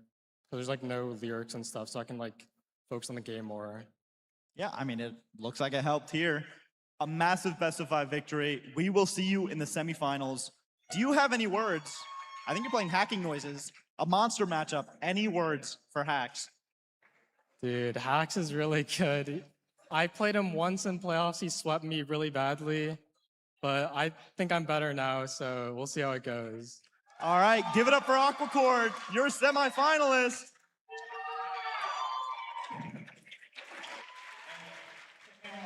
That incredible match, we will take it, of course, right back to the desk. Lewis Fulham, back to you. Thank you very much, President Poundcake. And a very big congratulations to Aquacord and a commiserations to Skycrab. Can we get a cheer for both of our players there, please? Now, we are going to be looking through that last best of 5. What an amazing best of 5 it was. But before we go through our little highlight reel, let's have a little look at the updated bracket to see what is going to be happening. Let's talk about not only the game that we just saw, we'll be doing, okay, quick correction. We'll come to the bracket in just a minute, but we will do the, let's have a little look at the highlight reel first then. Let's have a little look. Let's take ourselves back in that best of 5, went all the way to a 5th seed, but let's take ourselves all the way back to seed 1. Now this is Aquacord getting into the end and going for the 0 cycle. We all know how this one ended because given the fact that he didn't end up winning the seed, but let's have a look at what happened.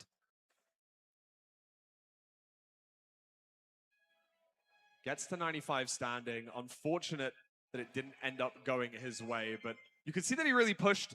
He really, really pushed the damage on that first rotation. I mean, it's just an unfortunate Unfortunately, situation. too low. Breaks the bed. Tries to go for a Hail Mary backup anchor, and it doesn't end up working. But you now can see Skycrab going for the same exact 0, except they're on 90 because they actually hesitated a little bit on the Pearl. Wasn't sure if they had enough health, but it ended up working out in the end.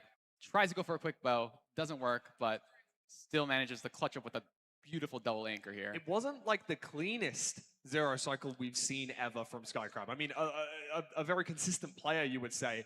But this time, a little bit more shaky on that. You know, the nerves came out, but he didn't die. Did everything correctly. You know, went for a slightly lower setup, and it paid off.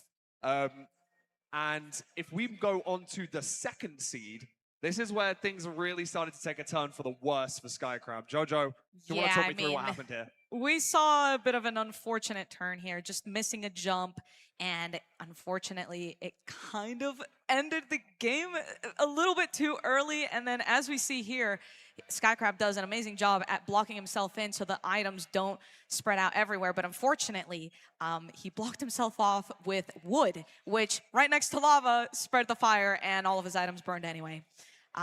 But we did have a really beautiful one cycle here from Aquacord. I mean, it was pretty clean from what I remember. Yeah, he was so far ahead as well that he was able to play the safe option and go for that one cycle rather than trying to push anything crazy and go for a 0. Yes, he had to wait 3 minutes for a perch, but given the fact he could see that Skycrab is still in the Bastion according to the achievements, because he never actually got out of the Bastion after having to run back, reset the seed, and run back again. It was a little bit of an unfortunate scenario, but it did allow Aquacord to get on the board and take it to a 1-all scoreline. But in Seed 3, the roles got reversed. And do we want to talk about the placement of this Crimson Tree? Oliver, what are we doing here? Hello? After grabbing these gold blocks, unfortunately goes for the classic play of mining down in the corner, taking half a heart less damage by doing so due to the full damage, but takes a hell of a lot more damage because of the fact there was a Crimson Tree underneath. Now, the difference is there. Skycrab took a different route. Emerald, do you want to talk to me a little bit about that? Yeah, the play Sky went for, he went for Manhunt on the seed. And if you want to think about it, that's like a very RSG mindset play, going for mana, especially on a wet housing Manhunt. Yeah. It's a lot more risky, and Skycrab's very confident in his gameplay. He's able to go for that, and it also saves a lot more time compared to going to top down. So that difference in play is the reason why I won the seed. As you can see, Awkward's still in the fort, and although it's a 14-minute time, a win's a win. Yeah, exactly. In the same way, went for a little bit of a safer play, went for the one cycle, didn't want to stress too much, you know, both of them kind of knowing that the other player had died due to looking at the advancements. And then things went a bit crazy in Seed 4 and 5. I think that's an understatement to say. Both of these best of 5 matches have been pushed to a Seed 5, and in Seed number 4, Aquacord did end up taking the victory. First and foremost, I think we have a clip of Aquacord's blaze bed here, which was pretty interesting. Now, I know that I was going to ask Emerald about this because it's a pretty interesting blaze bed. It combines both the TNT and the bed, but using the bed explosion to, I believe, speed up the explosion rate. Yeah. So you don't have to light the TNT. The TNT will instantly explode. And if you notice here, he actually quickly places a second nether brick, or else it would actually blow up the spawner. So it's a super quick 1 TNT, 1 bed setup. And on Buried, it's super helpful. It's super fast. And yeah, a lot better than the traditional setup. And that allowed, you know, Aquacord to get a tiny bit of a lead and complete the one cycle. I believe it was a back cage, and pretty simple to get there. He pushed all the way to 97 and, you know, was able to take out the dragon and send us into a game 5. And that game 5 was back and forth. It was such an insane matchup. Now, like, obviously we know who ended up taking the victory, but Seed 5, what an amazing seed it was. Like, I've already forgotten about the start of it because the end was so exciting to see them both head into the end at such similar times. It all came down to the 0 cycle at the end. That 1 and 8-0 was not the most comfortable thing in the world. It's always a little bit stressful, but not only that, the added pressure of playing for $25,000. But he was able to complete it, Jojo. Yeah, I mean, doing the speed bridging there alone, it was so clean. I mean, sometimes I get a little shaky doing speed bridges, but doing it like that, you know you're on limited time for the 0 cycle. It was super clean from Aquacord. Unfortunately, Skycrab did fail his 0 cycle, so by then, it was almost guaranteed, unless Aquacord had fallen there, but it was super clean. It came out super well, so congrats to Aquacord for that, but dang. I think seeing all of the emotion run out from the locked-in Aquacord the entire time into just the head and hands, like the stress finally alleviates when you've killed that dragon. And let's have a little look at the AT&T stat tracker real quick as well. 880 blocks placed and 1,000 blocks mined. We know that he didn't mine any of the blocks when he had to do that double blaze bed kind of TNT setup up there. That was a pretty strategic way of doing so, but I know he had to, unfortunately, mine a few extra blocks when digging down onto the Crimson Tree. Third place in Season 10 playoffs as well. He's going to look to improve on that this time and try and get all the way to the grand finals. But he has locked up a top 4 spot, guaranteeing himself at least $2,500. It's very, very exciting. And before we do head on into our next game, and I know our crowd have two fan favorites on the stage right now, Infume versus Mungie, let's have a little look at the bracket. Now, we have our first semifinal absolutely locked in for tomorrow, Hacks versus Aquacord. It's a pretty exciting one, in my opinion. I'm super hyped for this match. Yeah, absolutely. Me too. I mean, I'm a really big fan of Aquacord. I want to see him go all the way. And Hacks as well, I mean, he's two-time season playoff winner, so it's super excited to see these two face off. I think it's going to be a great match. Obviously, it's sad to see Skycrab and HDMI go, but again, they played really well, and they deserve to be here. Yeah, without a shadow of a doubt. I mean, both of them going to a 3-2 scoreline, I think says all that it needs to about how good these players are and how close they're pushing both of the opponents, both going to a Seed 5. Now, Jojo, talk to me about this next match. Do you see another Seed 5 on the horizon? Oh man, I hope so. Not because I want this to go for like extremely long. Like I'm having a lot of fun, so I want to be here as long as possible. But I mean, the hype that you get from a final 5th game. I mean, we were sat here and we were freaking out from that last match. So yeah, I hope we make it to 5 seeds, but it'd be also interesting to see a sweep. I mean, we haven't seen anything like that yet. So that's what I look forward to. And I mean, I know that these guys have faced off a couple of times in the past. Infume versus Mungie. I mean, currently they've only played once in the playoffs, with Infume taking the victory in Season 8. But all time, do you want to talk about that, Emerald? I think that's a pretty interesting stat. I feel like, I mean, Infume's a ranked ladder demon. He's super good, has high win rate, wins a lot. But Mungie actually has a better win rate. 20 to 23 goes to Mungie. So that's going to be super interesting. These guys are only playing 5 matches, so it can go any which way. It's pretty close to a 50-50, and I'm super excited to see who might take the win against each other.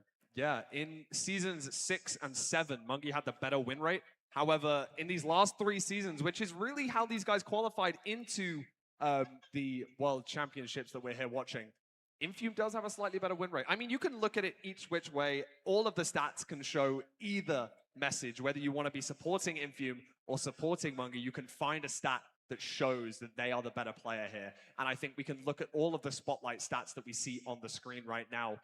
And I mean, it's pretty interesting. We're looking specifically at Season 10 here, at the Season 10 win rate, Season 10 win versus opponent. You can see Infume was able to take 7 matches against Mungie when they queued on the ladder. Is that something that you think is going to be in Mungie's mind, Jojo? Oh, for sure. I mean, all of these things are going to be in the back of everyone's heads, especially when you're up there and you're hearing the crowd. You know this is your one opponent. It's a little different when you're doing the free-for-all. You can't just focus on one person, so you can kind of mostly focus on yourself. When it's a 1v1, you're really thinking, shoot, I've gone up against this person and lost 7 times. So it's definitely in there, but it could also serve as a bit of motivation to kind of work harder and keep grinding, because I'm sure, I think you've mentioned it, but these stats are a little bit outdated. I think as of like, what, a month ago, or maybe just a few days ago, but still, I mean, everyone's always constantly grinding and trying to improve their gameplay. I saw some really good consistency from Infume earlier during the FFA, but I saw some really great plays just in terms of bridging and in terms of the quick crafting from Mungie. So I think we're going to see some really interesting stuff unfold here. Mungie's here with the BBM tie on, and I think that that's going to make him a little bit of a crowd favorite here. I know that Infume's locked in with the cap, with the hoodie, trying to stay as humble and as locked in as he possibly can. But I love that Mungie's going to, showing up a little bit with a little bit of flair. I love to see that. I know that this season, Mungie's taking a little bit more of a backseat, maybe playing a little bit less ranked. I think he's been a bit addicted to something else that he's been grinding a lot of recently. But he does have some good LAN experience, getting 2nd place in LFI. A little bit of a self-promo, my fault. But an absolutely amazing matchup to see. And I know that the next match is another match that we're going to be really excited to see. And again, the winner of this match is going to have to play against the winner of Feinberg and Dugile. It's I mean, you're out of the frying pan and into the fire here. Let's say Infume beats Mungie, you then got to play up against another absolute demon. But having a look at the seed type stats here, I mean, Infume's stats are good, but Mungie's stats, there's not a single seed with less than 60% win rate there. Yeah, the consistency from Mungie actually is quite surprising. I mean, not in a bad way, but compared to Infume, I mean, the only weak seed for him is Desert Temple, which is kind of surprising because I feel like Infium actually is pretty strong on Desert Temple seeds, so is that something you're going to consider for Mongi? Does he want to pick Desert Temple, or does he want to potentially keep it for later in the match? So, I don't know. These guys have amazing averages as well. It's going to be a super tight matchup. I don't think any of them are favoring any specific seed type, so I'm super excited to see how the seed picks turn out. I mean, I think that Mungi's Desert Temple, like you brought up there, looks very favorable for him, but Infium looking pretty strong on the other 4 seeds. Now, I know that there can be bans and such in regards to who gets to pick what exact seed. I think it's very similar to the playoffs format where we're going to be the picks and the bangs, I should say. But before that, now Aquacord was able to bring it through to the semifinals, but is he still on the top of that Red Bull leaderboard? Ooh, let's find out. He certainly is. Still up there with that seed from FFA. Still crushing it. I believe it was a Ruined Portal seed. It's always going to be one of the faster ones. And now we've seen a few runs really be on that mark, getting close to it, but there's always been something that's happened, and it does rely quite a lot on the seed. Now, Jojo, I know that I spoke to you about this earlier, and you said it was all about the seed. Do you think that one of these 2 players could dethrone Aquacord in this Red Bull leaderboard race? Oh, man. I mean, I'm going to go back and say it is about the seed. I think they're capable. I mean, Mungi's already up there in the top 3, so he already has the potential to make it. But, yeah, I mean, it certainly just comes down to seed type and even rates. Like some of the previous seeds we were looking at, Flint rates were ridiculous. We saw them digging genuinely like 30 gravel. Yeah, we got a Hacks meet and greet line queuing up on the left-hand side here. Yeah, I mean, it's very unsurprising. I mean, looking forward to being able to say hi to Hacking Noises. I'm sure that a lot of the crowd I want a picture with him too. That's what I mean. We should go after. I'm leaving. Do you think we could just like? I'm gonna get in line. Yeah, that's what I thought. But without much further ado, I do want to send it into this Infium versus Mungi game. So I'm going to prepare you for a caster you've not seen yet. What an exciting turn of events. Let me send you guys over to my 2 very good friends, Nerdine Yamal and Rekrap.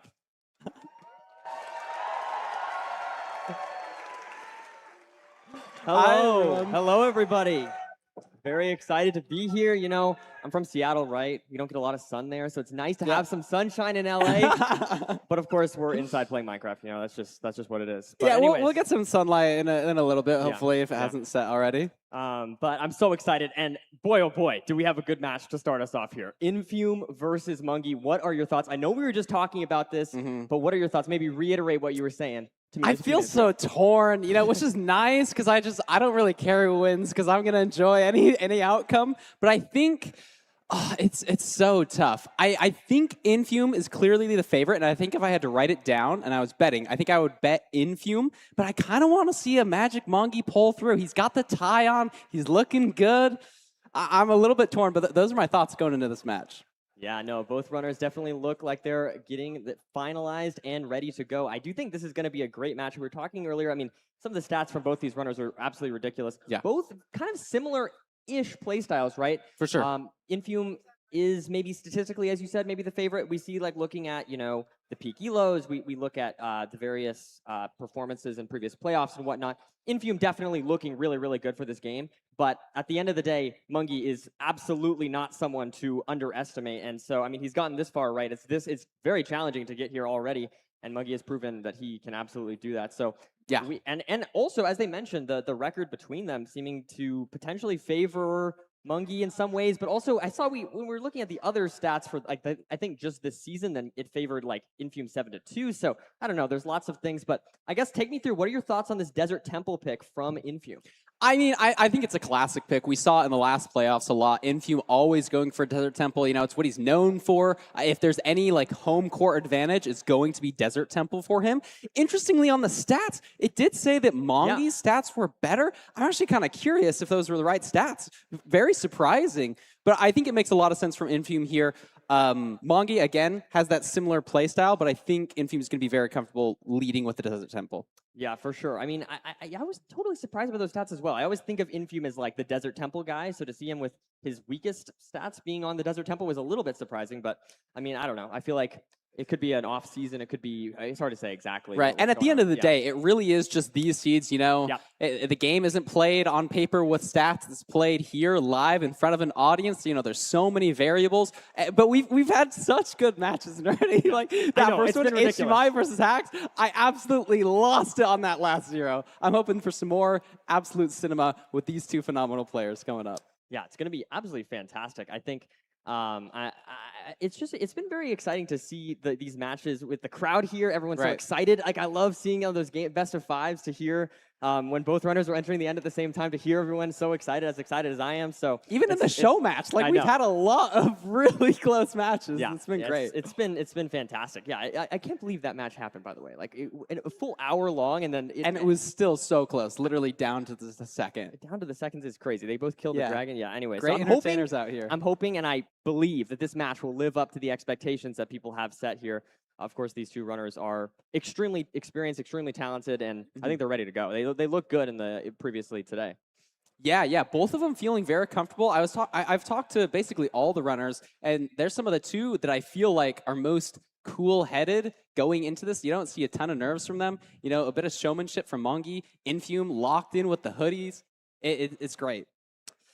Yeah, it's been really exciting. I do know that these runners, I mean, it has been a long day, but I mean, these runners are still putting in their all. So if we could give a huge round of applause for these runners, what we're about to hear. Woo! They've had a long day, but they are not finished yet, and they are ready to compete still. And so I'm so glad to see them here. But yeah, it's been good, Parker. I mean, I'm super excited for this upcoming match. See some people in the crowd. You love to see it.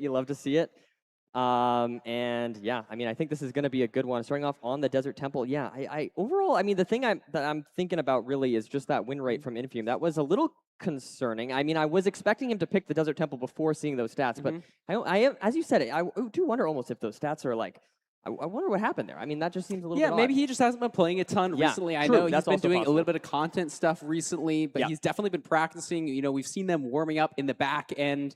You know, both seem very comfortable. I think Infume was even practicing with like his luggage as his armrest, you know, to get something that he was used to and nice and comfortable. I think here they got the armrest. We're locked in. They should be starting any second now. And I think it's going to be a cinema match. If it's anything like what we've had these past couple of matches, this is going to be a great one. I think we've had some really good lineups, especially like the play styles lining up. I think Infume versus Mongi is a really interesting matchup. You know, they're more of the traditional like decision-based players. You know, maybe not the flashiest mechanics, but I think their lines and their creativity in the way that they're routing is really where they shine. No, 100%. And I mean, if you talk about the last match that we just had, that was so exciting, right? Those two players both have a lot of RSG experience going against each other. Awkward taking the win there very impressively. But now, again, like as you mentioned, sort of we go from an RSG mindset to maybe some consistency, but also some creative plays, some good decisions from these runners to separate them from the rest of the competition generally. But to see them go against each other face to face, it's really exciting.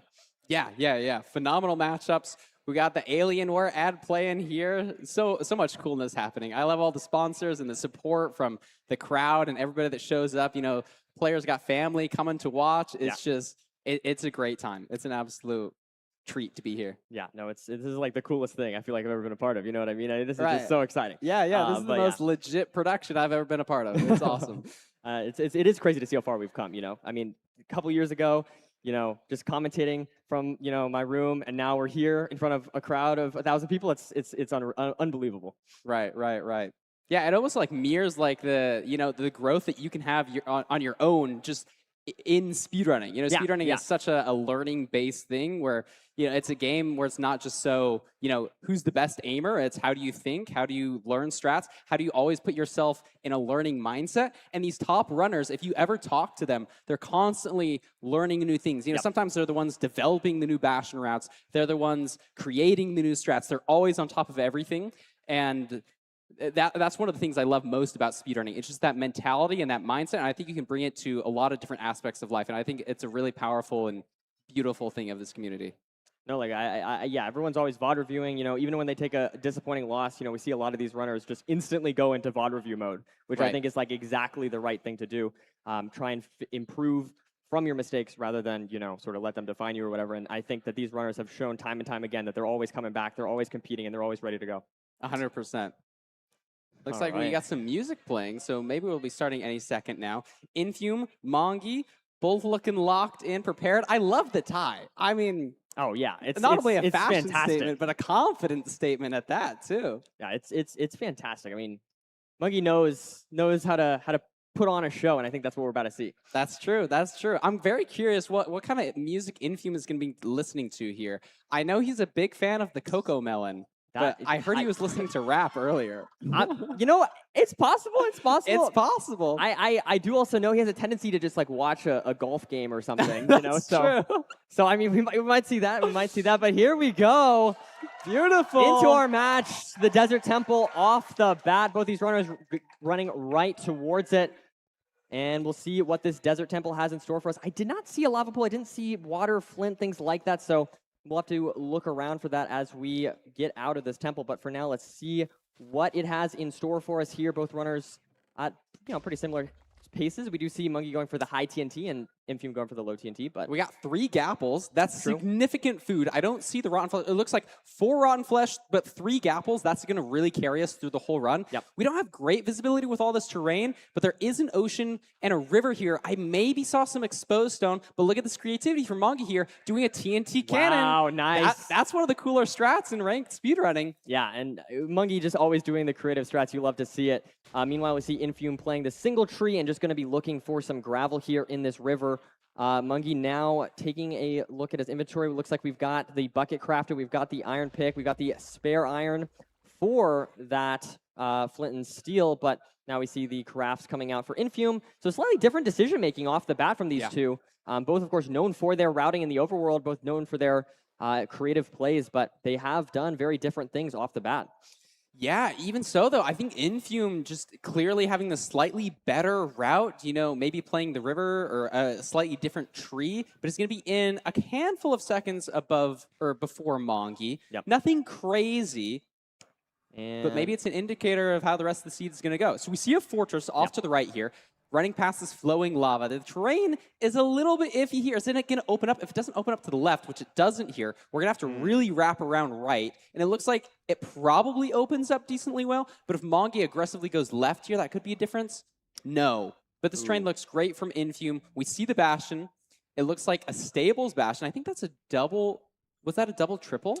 Double triple? Yeah, maybe. Yeah, it looks like it is. So it's going to be interesting. This could lead to potentially different decision-making from these two runners. We'll have to see. Do they both go for the double triple? Do we see a triple to gap here? Yeah, That's going to be. did triple to gap on one of the FFA seeds. Yep. And so we'll have to see the decision-making from Infume here. Going to be checking this top chest to get the stuff. So it looks like potentially does get some obby there. So he got the obby. So if there's an incentive to play double triple, it would be after finding obby in the chest. But if he's playing really consistent, he's going to full commit to the triple to gap, and it looks like he is committing to triple to gap. Mongi committing to double triple. These are two very different routes. Double triple is faster, so Mongi has potential to gain time, but Infume is almost going to guarantee having all the trades, and that's scary. Yeah, 1.5 hearts.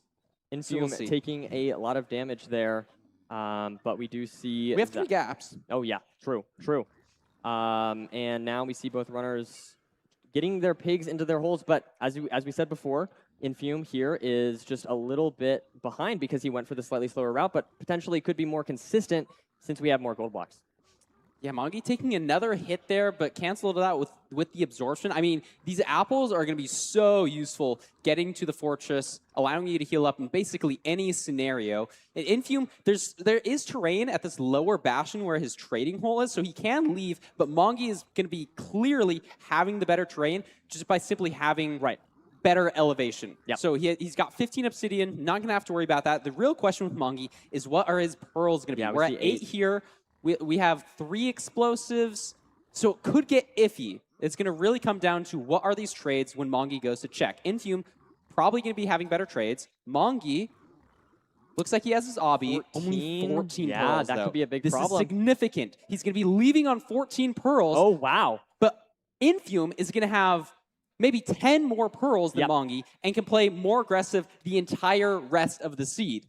Yeah, this is a big turning point in the seed. I mean, of course, we do see that I mean, it could work out for Monkey. You know, if it's a close stronghold, right, then it wouldn't be the worst thing. But if he has to throw some pearls, if he has to hunger reset or anything like that, and of course they have lots of gaps, so that shouldn't necessarily be a problem. But of course it could be. We do see Infume now does get to that spawner and is going to be placing the soul sand here shortly, as we see some pre-crafts here coming out from Mungie. So it's still maintaining a little bit of a lead there in the fortress, but as you mentioned, of course, the thing that we got to really keep an eye on are those pearls.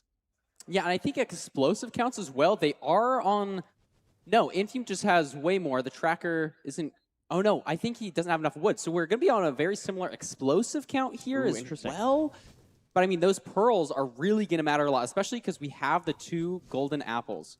Still 2 remaining. It looks like we got 2 strays here on Mongi's screen. No skeletons that he has to deal with. Maybe this magma cube, you can kind of just punch it off the edge, dealing with it nicely there. But Infume is going to be in the overworld, measuring eyes. Let's see what it's looking like.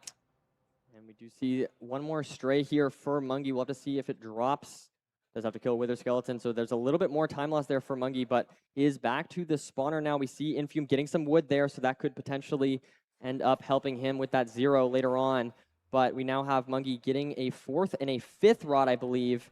And is that? No, that's 5 right there. So we're still on just 5 rods here. Now going to get the blind off here. We'll have to see if he is able to get, if he's needs to go for more wood or not. I don't honestly know.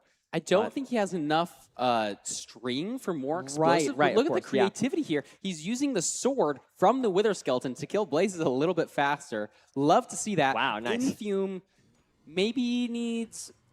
Okay, so he's only on 2 rods. These are slow rates. I think this one might drop as well. Yeah, there it is. So I think this one does not drop. And then I think Mungie will be leaving here shortly.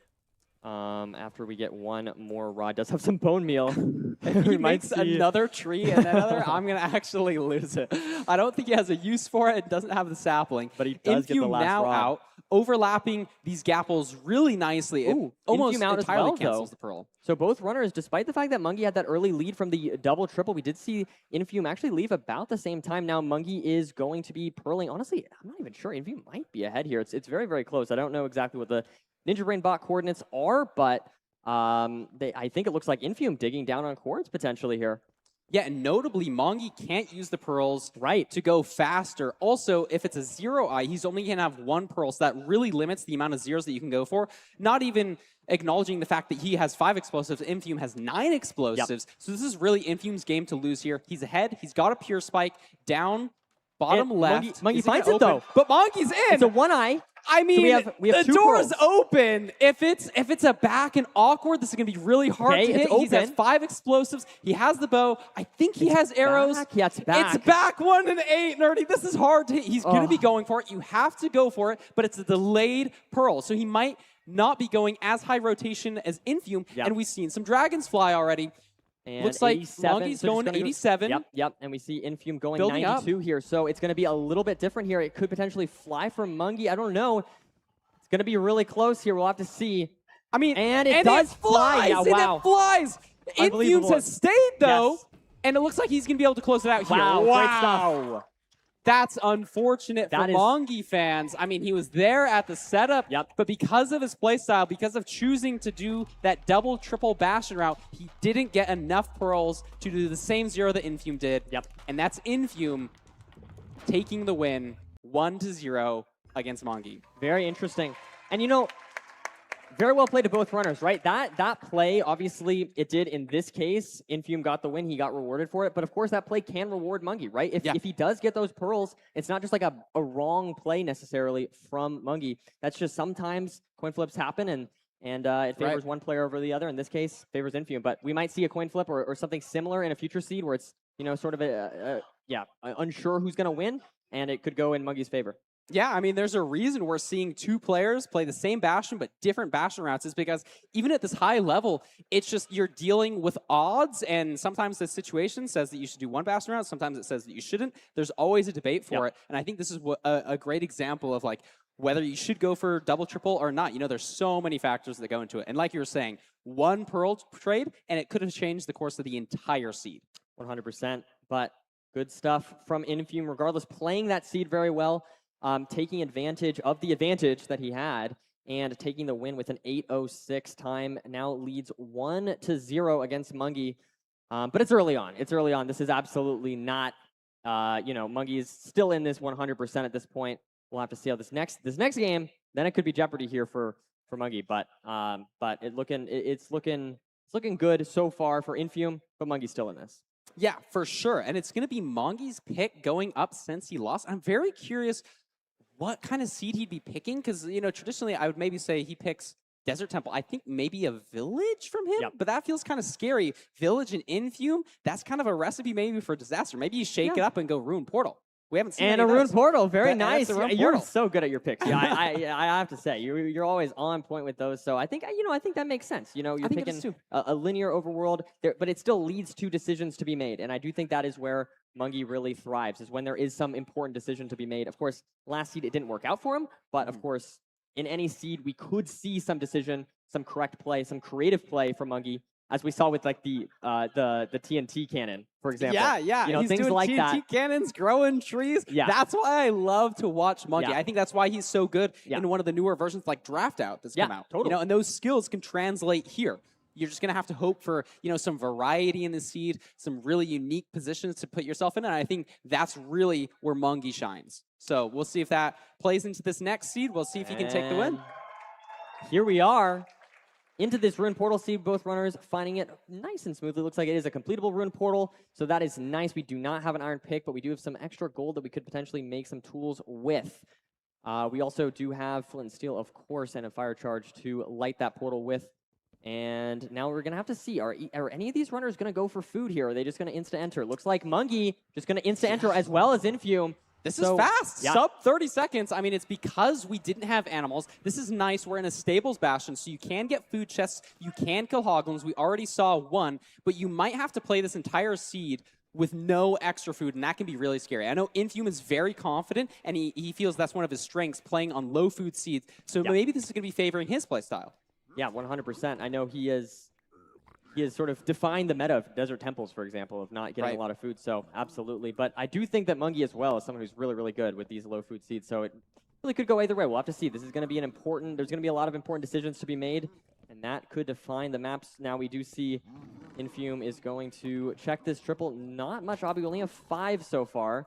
So presumably going to go down and get that gold in the lower rampart. This is an interesting bastion. I mean, they're not playing the traditional, triple to gap route here. They're maneuvering around this terrain in a very interesting way. Like Mongi getting 12 obsidian and now going back maybe to the middle chest so he can aggro a little bit better. Not sure why he's pushing so hard for that. I guess they're looking for iron. Sorry, that's the main thing here. Infume finally gets the iron at the bottom of the bastion. Mongi also getting that same iron. So now you can really start your route. Yeah. And it's just so awkward when it's at the very bottom and you're checking all these chests and just not getting it. But both runners finally getting that iron pick. Good stuff from both of them. And now we do see Infume with just a bit of a lead here, but is able to trade this gold and get them going, as Mungie is just a few seconds behind here in this seed so far. And they will be shortly trading with the pigs as well. Yeah, Infume just sort of managing those chests just slightly better, maybe a little bit better movement, getting to the chest. Made up a couple of seconds here on Mongi. Not sure what the terrain is. The fortress looks like Mongi is pyring. The food is still going to be a bad situation. Infume has taken 4 hearts of damage. Mongi only taken 2. Right. That can really affect how you play the later end of the seed, how much health you're going to have, when you're going to need to hunger reset. Infume pre-crafting 2 beds here. And presumably, once you get glowstone, you're going to be want to pre-crafting an anchor because you might need to be hunger resetting in the nether. Yeah. But it looks like this terrain looks pretty good for Infume here. Does it open up? Not a ton. Still sort of trying to decide where to go. This is going to be a big Pearl Hang. I don't know if he's got all of his trades yet. He does have all of his obby, but look at that. A monster Pearl Hang going all the way to the top of the Bastion to get that set. Mongi still in the bottom, but now able to lead, I think. Yeah, and just have to be a little careful potentially with that Pearl Hang. I mean, it was on some trees, there could always, could take some fall damage potentially if he's not too careful, but obviously Infume is a very confident player. He should be good. Gonna let that Pearl Hang go, and is out of the Bastion. Now we see Mungi as well holding a Pearl Hang, but is still waiting on some trades. So gonna have to go back down here while Infume takes a pretty substantial lead potentially here going into this Seed 2. Looking for the Fortress, I believe saw it to the left here, so it's heading over there. There it is, and now just gonna have to find that excuse me, not the Bastion. Has to find the spawner. There it is. This is an aggressive Pearl. He's going to be on 1 heart. Yeah, if he didn't clutch there, he would have died. He needs to kill these blazes fast before others spawn on him. He doesn't get a rod, so that's really bad. He's not going to be able to home portal really early to heal up, so he's going to have to use an anchor here, but I think we have a decent amount of explosives. It should be okay. This is a very, I think, correct play. You do not want to be dying at the spawner. Mongi finally getting into the Fortress. We'll have to see if he aggressively pearls like Infume did, or if he's just going to be playing on this low health here. Both have stone swords. Love to see that pre-craft. Now it's just a question of how do you play the spawner. Mongi, a decent amount behind Infume at the minute. Yeah, and I will say, you know, maybe something in Mungi's favor here, Infume taking a little bit of damage. You know, if he takes more damage, maybe he has to do another hunger reset or something like that. It could start to become problematic, but I feel like Infume's cleared the spawner so quickly and has that lead. Infume's looking really good in this one so far.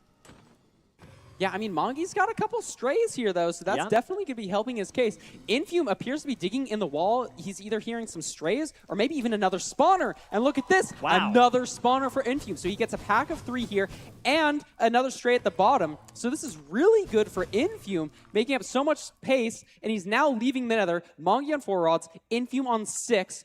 Neither pre-crafted, but we don't have a crazy... No, I guess we have a good amount of explosives. Explosives on each player. Taking his measurement. I don't think we have Ninja Brain Ball on either of these players. So it's just the direction that we're going to be seeing. But the eye does break, so you're going to have to get another blaze. Mongi also measuring. Gets it off. The spawner here does not get the blaze rod, so going to go back up to this other spawner. I think that makes sense. The other spawner does spawn some blazes, 3 blazes, and there we go. Infume now able to leave. Again, just starting to take a significant gap here over Mungi. And we'll have to see. He doesn't have pre-crafts, I don't think. So going to have to do that at some point. But still, it is looking pretty good for Infume on 1 heart. A little bit scary. So he's going to have to play cautiously here as he approaches the coordinates of the stronghold. Going to build on top of this Crimson Tree.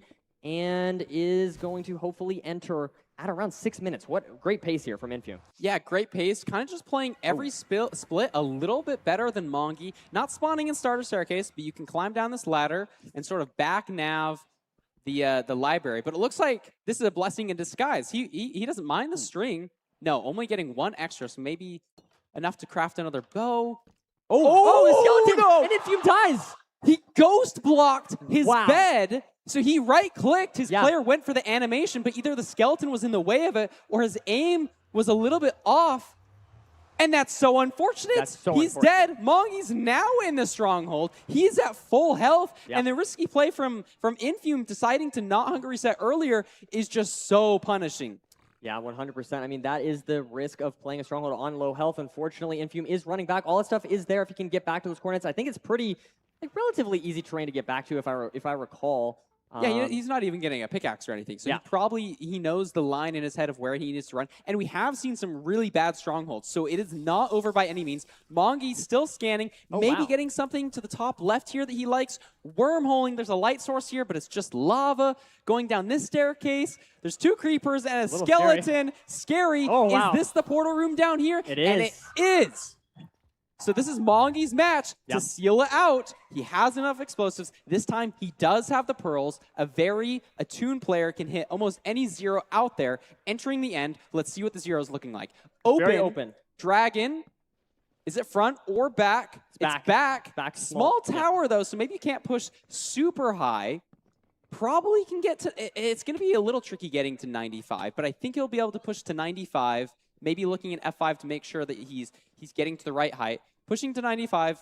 No, going to 92, 90, it looks like. Like 91 or 92, kind of an in-between one. So he's early betting here. I actually really like this play. Instead of going to one of the normal heights, he's going in between. That way, if the dragon flies at one of the normal ones, he's kind of saved from that setback. Very nice. There he goes. Great stuff from Mungi. Does take Seed 2 here. A bit of an unlucky death maybe from Infume, but still, I mean, you could argue in the first round, you could maybe say it was a little unlucky for Mungi not getting the pearls. So I think both runners running into some unlucky situations, but still able to their opponent, of course, able to close it out. So great stuff I love here. the showmanship there from Monkey. Throwing some items out before he jumps into the fountain victorious. This is good, Nerdy. This is what we hope for. This is a back and forth. It's 1-1. We'll see what happens. I mean, it's been a great start, though. 1-1 is a perfect start. You It know, really is. I feel like, I mean, reverse sweeps are always exciting, but a 1-1 guarantees at least 4 seeds to be played, you know? Yeah. I mean, it speaks to the fact that we just have such closely matched runners, and basically all of these matches, most of them are going to the final 5th match. And that one was just a little bit unfortunate for Infume. I think he was playing better the seed. He clearly entered the stronghold sooner, but you know, if you're playing risky and sometimes stuff happens. I don't know if it was the water that corrupted his bed placement or if it was the skeleton or just an aim thing, but he tried to place that bed. Yeah, he did. And didn't get it down, and that's his whole seed. Yeah, it is unfortunate, but I do feel like, if you're Infume, I feel like you're going to write it off. Okay, that was a bit unlucky. Right. If you're Monkey, you take this momentum and you hopefully carry it into the next game. So we'll have to see how this goes. What are your predictions here? Infume picking. What do you think he's going to pick? Infume, I think just Village makes sense. I mean, it's the same play style as a Desert Temple. He picked the Desert Temple. He won the Desert Temple. It's what he's known for. Village is really close to that. Maybe he goes for Shipwreck, thinking that he has the advantage of better health management, better food management. But I think against somebody like Mongi's also very good at that skill. So I think he'll go Village. That's sort of my prediction. I think that makes sense. Let's see if you are correct here. Oh, no, we're going to go to this first. We do see, I mean, a slightly different Stronghold enter, of course. We see about 18 seconds there slower for Monkey, but of course, not dying in the Stronghold means he can enter and get an 828. So great stuff. Hitting that, relatively easy 0, but I think I like the way he played it, going for 92 instead of just 90. Right. Potentially increasing the chance of not having the dragon fly away at the cost of 1 bed. So yeah, good stuff especially from when Monkey. you know you have a lot of explosives on zeros. That's really when you can push for those in-between setups. And that's something that's been becoming more popular. And that's something like the creativity that Mongi would be pioneering in sort of these settings. Yeah, no, absolutely. Taking advantage of every little item he has, I feel like, is how I describe Monkey. Anyways, we got a Village. So you're looking great. You're 3 for 3 here so far, man. You're looking really good here. I do think a Village does make sense. I think Infume's just confident on these kind of seeds where there's lots of decisions to be made. Even if you're going against someone like Monkey, I still think he has that confidence. Right. And then also, maybe just wanting to have a little more food, potentially. That seed was kind of annoying, and that low food seed. I mean, obviously, Infume, super experienced with the low food, but I think in this situation as well, it's, I don't know, maybe that's part of the calculus. I'm not sure. Right. One thing that was interesting, I think Mongi in one of the FFA seeds, he entered with maybe no food, but entered significantly faster than a lot of the other players. So maybe we'll see a bit of that same decision making coming back into this village, depending on what the village is, depending how the enter works. There's really just so many variables that you got to keep track of and weigh in the moment of what's the better decision. And I think that's where these players are really going to shine. So I'm very curious to see how they play this. So it looks like a Taiga Village. This is a bit interesting, Nerdy. Yeah. Taiga Village is really good for high rolling for 10 obsidian, but it's awkward. You traditionally get more blacksmiths in a Taiga Village. Looks like we got 7 obsidian here in this chest. Okay. 3 iron, but it can be awkward. This is something that doesn't come up very often in the ranked filter. And I'm definitely curious to see these two route this. We see Infume checking this. Blacksmith getting 14. So, wow. So you don't need to get a bucket here, of course, because you do have that iron. So just needs to find flint, potentially, if they want to go for that, which I imagine they will. We see Infume deciding what he wants to going to go for. Shears and a golden shovel. I think that does make sense. Yeah, and one interesting thing about Taiga Villages is you can actually just get logs in your chest. So Mongi checked a chest that Infume didn't, so it doesn't have to mine as many logs. But the real deciding factor on the seed is going to be how do we light our portal. We really haven't seen any flint here. There's some hills. Maybe there was gravel in the hills. That's probably what Mongi is going to be looking for. It's either hills or rivers, and I think in this seed, I don't see any rivers. I don't see any pools. So really, it's just the question of where is this gravel? I guess there's lava here, though. So Mongi's going to be wood lighting with this lava. Wow. And this is the creativity and look at this, we're talking finds about. gravel. He instantly gets it. So this could potentially punish Monkey. I love the play. It's super creative. But Infume just finding that gravel right away is going to get rewarded. And Monkey could get punished for this. Not too far behind. Nice. Not too far behind. So That's two great. very different decisions, 2 different play styles, but entering very similar to each other. I think Infume still kind of maintaining that lead, most of the time being ahead on the seeds. He's just a few seconds ahead of Mongi. I think we have a similar amount of blocks here. Mongi wide macroing. I see the fort. They both did. They both did. They both saw the fort. So I do think that they will not be doing Glodar or anything like that. And we do see Infume now going to start the Bastion route. And Mongi just a little bit behind from that overworld, but it's not too far behind. It was a good creative play. I love to see it. Yeah, it's always beautiful watching these runners play this route, especially Treasure. It feels like a very mechanical Bastion to a very fun one to watch. Yeah, totally. Oh, goodness. Oh, wow. Looking at the other screen there for a second, looks like Mongi had a little bit of a fall, but it did recover very nicely. Good stuff from Mongi. Now is going to start this route. And yeah, like I said, just a little bit behind here, but it's absolutely anyone's game still. This could go either way. Yeah, nothing you can't come back from. You know, Infume has been like pulling ahead a couple of seconds on most of the splits, but all it takes is one split. If you die, Mongi's going to take advantage of that. It looks like we, on the other rampart, we did have to place some blocks that normally do spawn there. That it's just sort of a safety place so piglins can't path up behind you. Mongi also probably going to be seeing that missing block as he runs down here. Going to be placing a leaf.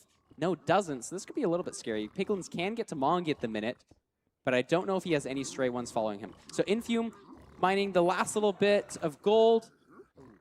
Oh, but the pig did sneak up behind Mongi, but he handled it. He sort of blocked it in as it fell trying to attack him. Handled that really nicely. Very good stuff from Mongi. Now we have Infume getting these backup blocks. So yeah, maybe like 15, 20 seconds ahead, but it's nothing too crazy. I mean, it's a good lead for Infume to be in the Bastion that far ahead, of course, but again, with one different decision, you know, one thing doesn't go Infume's way, and Mongi is right back in this. 100%. I don't know, what is going for Mongi's situation in this. He has a bread or two less than Infume and is behind. He's got an interesting Pearl Hang off, though, that Infume didn't. So maybe that's where he can make up some time. We have plenty of trades here, and I think Mongi's actually out before Infume. Infume here right and as so well. he did make up time. That's the magic Mongi. They're at the fortress at the same time, Nerdy. I don't know exactly what happened there. I guess just a great Pearl Hang from Mongi. Yeah. Able to, use the knowledge that he had of where the fortress was to get that Pearl Hang off exactly when he wanted to. So great stuff to see from him. And it's look going at this play from Infume. Look at that. Yeah, exactly. I mean, it's like scary. It's good in an ideal situation, but it just adds so much that you need to think about. You could punch these Wither Skeletons off. Yeah, that's what he's going to get one off, two off. I mean, it's a little bit awkward. Has to make sure to pick up that Blaze Rod, but it is just a good play if you can Pearl Hang. Ooh, but look at this. Strays. Lots of Wither Skeleton spawns. He's taking some damage. That's not looking good potentially for Infume. Going to go down this hallway. There's another Wither Skeleton, another two Wither Skeletons that he's going to have to handle here on 3.5 hearts. It's very scary stuff for Infume, but he is handling it very, very well. And we now have Mongi trying to find the spawner. I believe he does before Infume, actually. I think it's down this hallway, if I'm not mistaken. Yeah. Oh, no, that's not it. He's got these 4 strays here. This is looking really good for Mongi. I mean, Infume's finally at the spawner, but he just had so much to deal with all of those strays and the Pearl Hang, the shenanigans.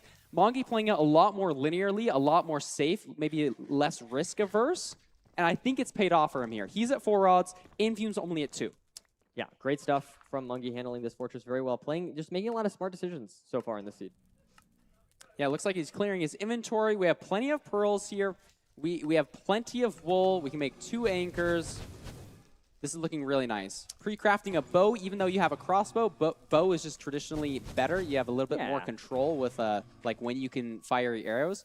But it looks like Mongi's going to be blinding here first. Also up on the rods. This is just looking good for Mongi. The terrain is also opened up at the top here after he's done his blaze bed, so that's potential directions that he could be leaving. Infume also blinding now, but still, again, that rod behind. Yeah, it's crazy stuff from Mongi coming back. I mean, we were saying at the beginning, like, oh, Infume's going to have to do something wrong, and Mongi's going to have to take advantage of that. But honestly, it's sort of hard to tell exactly what Infume's done wrong in some of these situations. He's played the seed pretty well, but Mongi just playing it a little cleaner, maybe having to deal with less Wither Skeletons and get through that fortress just a little bit smoother so far. Yeah, I think it was just, a little bit slower in the Bastion, didn't get the Pearl Hang off. Doing Pearl Hanging in the fortress, And it looks like Mongi, is he out? No, just looking for a direction to go. Infume's out. How is Infume out? I think it was like a cycle thing. He just had a slightly better cycle situation there. I mean, the tracker only shows 4 rods. No, he's out. He's leaving. I'm pretty sure I saw him get 2 rods, and he's on 8 right now. So I think he is out. Looks like Mongi is out as well. I mean, having to deal with these Wither Skeletons, and the train finally opens up now. We've got gold picks. So we can use that. They are actually in a very similar spot here. One coming from above, one coming from below. And it looks like we're going to be needing to utilize those gold picks to go through this massive wall of netherrack. I think this is sort of where it ends. Infume maybe has a gold pick or two more than Mongi. Could end up Not mattering. sure. No, and it's a good decision. You'll just see when both runners make the same decision. Of course, interesting when they make different decisions, but we see Infume here has lots of gold picks just mining right through all of this netherrack, as we see Mungi trying to find some slightly better terrain, now finally committing to digging through the netherrack for himself. So we see Infume digging down on cords at this point, just a few seconds ahead. It's so tough. Mongi is 30 blocks away, is out of gold picks. So I think Infume's decision to commit to the dig was just better. He's going to be in the stronghold, maybe 15 seconds in front of Mongi. I mean, it's not a crazy amount, but if the spike is good, which it looks like he likes it down this bottom left, deciding to commit to the spiral staircase first, trying to get some vertical distance down. Got it right there. Here it is.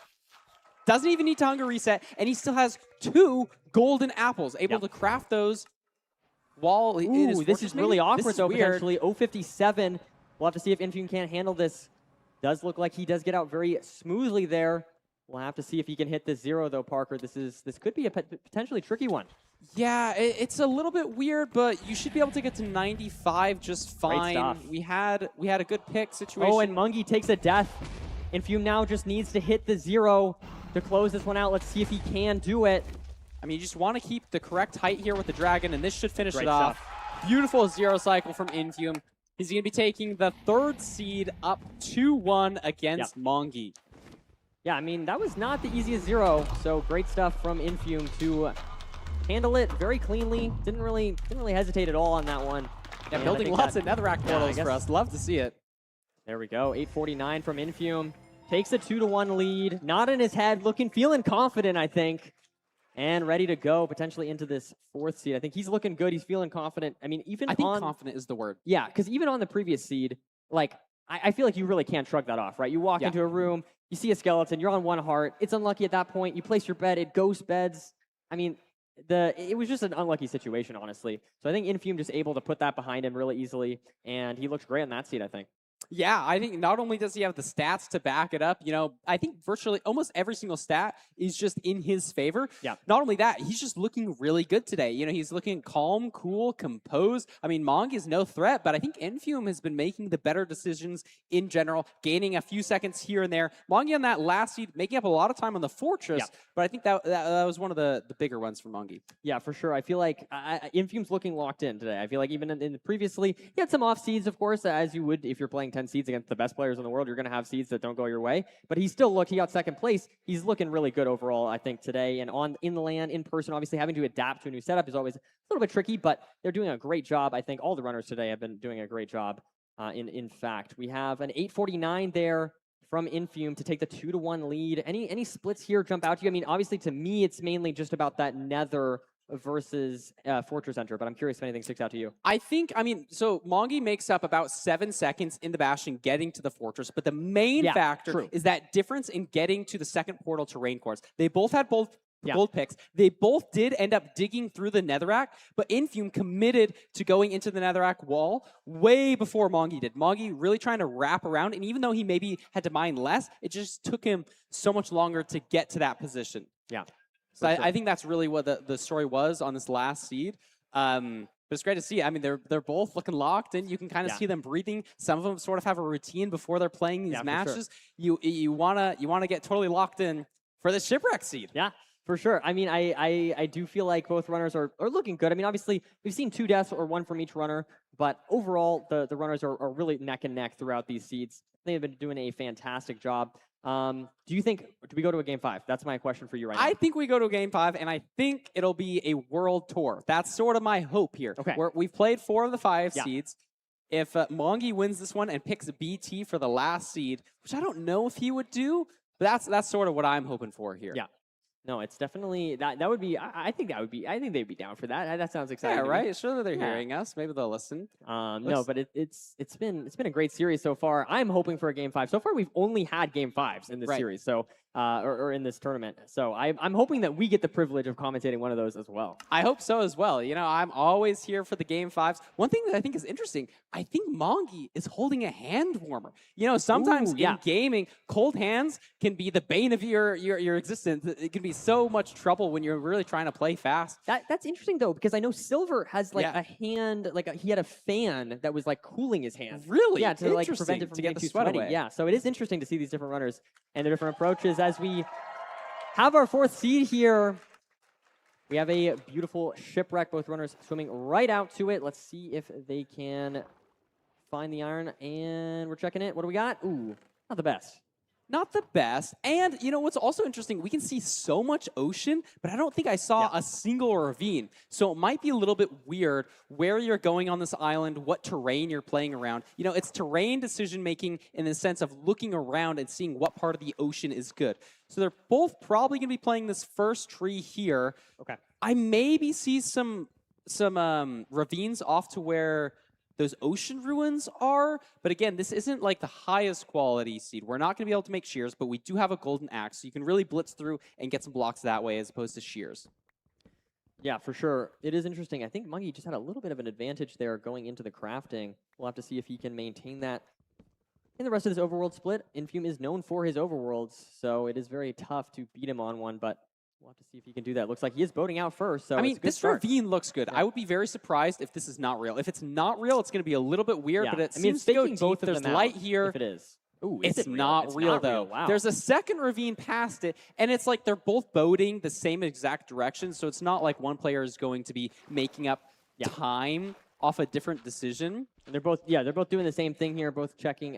It's not even a real Yeah, ravine, this could be a though, little Nuri. awkward. So we're making a traditional lava pool. Look at Wow. this from Monkey. See the creativity. Beautiful Who's stuff. boating through a freaking That is amazing. situation like that? And we do see Infume, though, interestingly enough, not going to be going for that, going to be digging into the wall here and creating a portal like so. So very different decisions from these two runners and how they handled this, you know, this like Yeah, slightly I mean, it awkward was fast. ravine. It was Yeah. fast. I think theoretically that's like some of the fastest ways to make a He's nether in. portal. But it looks like Infume is just a little bit ahead here. You know, Monkey's back is against the wall. He needs to win this and if he doesn't want to be going home here. Looks like this terrain maybe opens up to the top here. Monkey sees the Bastion. Infume now just seeing it at a slightly better like Y level. So even though Mongi saw it first, I think this is just a better situation for Infume. We also don't have a crazy amount of blocks, and for a Bastion like Bridge, some of the routes use a lot of blocks. So it's going to be very interesting to see how these runners conserve blocks, what they use Ooh, it. yeah, You can look see at that, him the door utilizing usage, the nice. door, building up. That's a great way to save the very limited blocks that you have. Because you can't be using all your wood. You need to use it to craft beds. We see, like, using the gravel to just build up those 2 blocks. So good stuff from Mungie to take advantage of everything in his inventory once again. And we now have Infume a little bit ahead here, potentially. Does have some extra... Oh, pig! No. He might be able to clutch this. He's paused. He's thinking about what he needs to do. I don't know. This might kill him. He tried to boat clutch. He tried to boat clutch and just didn't get it off there. That is so this is really bad. I mean, what's the line for... Oh, wow. Infume's got to be careful. He almost got hit by a hog there. Yeah, that Infume would've can been still bad. die on a seed like this. So the hog has chased him a little bit, but he's blocked it Ooh, off take some carefully. damage. Okay, no, he's okay. And this is not a triple, so it is a slower Bastion route, but he's just alive, and that's the main deciding factor here. The left side was a triple, though, right? I think the left side was a triple. So maybe something for Mungie to potentially take advantage of, but it's hard to say for sure. Obviously, this is a pretty significant lead for Infume here. We're going to have to see some sort of mistake, most likely, from Infume in order for Mungie to come back from this one, I think. Right. It's just a tough situation. I mean, a death is always really hard to recover from. We have seen some longer seeds. You know, I know past seasons we've rarely had those 11, 12, 13-minute seeds, but we've seen some here today, and that's what you're going to have to be hoping for if you're a Mongi fan here. Yeah. So it is a triple on this side, so you're totally right. Mongi could play the triple and maybe save a little bit of time. It's a better Pearl Hang. Maybe you get some extra pigs. He could be saving 20 seconds from doing that, but you're going to need to save 2 minutes, Nerdy. 20 seconds is not 2 minutes. Yeah, maybe these trades aren't great. I don't know. I'm trying to think of lines here for Mungie, but yeah, probably just going to need some sort of big mistake from Infume in order to come back. Get some golden carrots, so that's also going to help him stay alive throughout the seed. Is fortunate for Infume. Yeah, we got our pre-craft of the 2 beds off here. I think we have a good amount of explosives. Not a ton of pearls. Presumably when he checks here, still only on 13 pearls though, Nerdy. So that's like, yeah, this could be bad.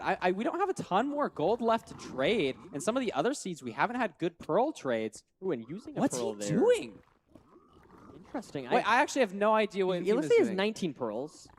So I don't think he's worried about pearls. Looks like Yeah, he's good on pearls 20 now, but I obby? don't Was know that why he was crawling into the side of the wall. Didn't he set a pearl height? Or no?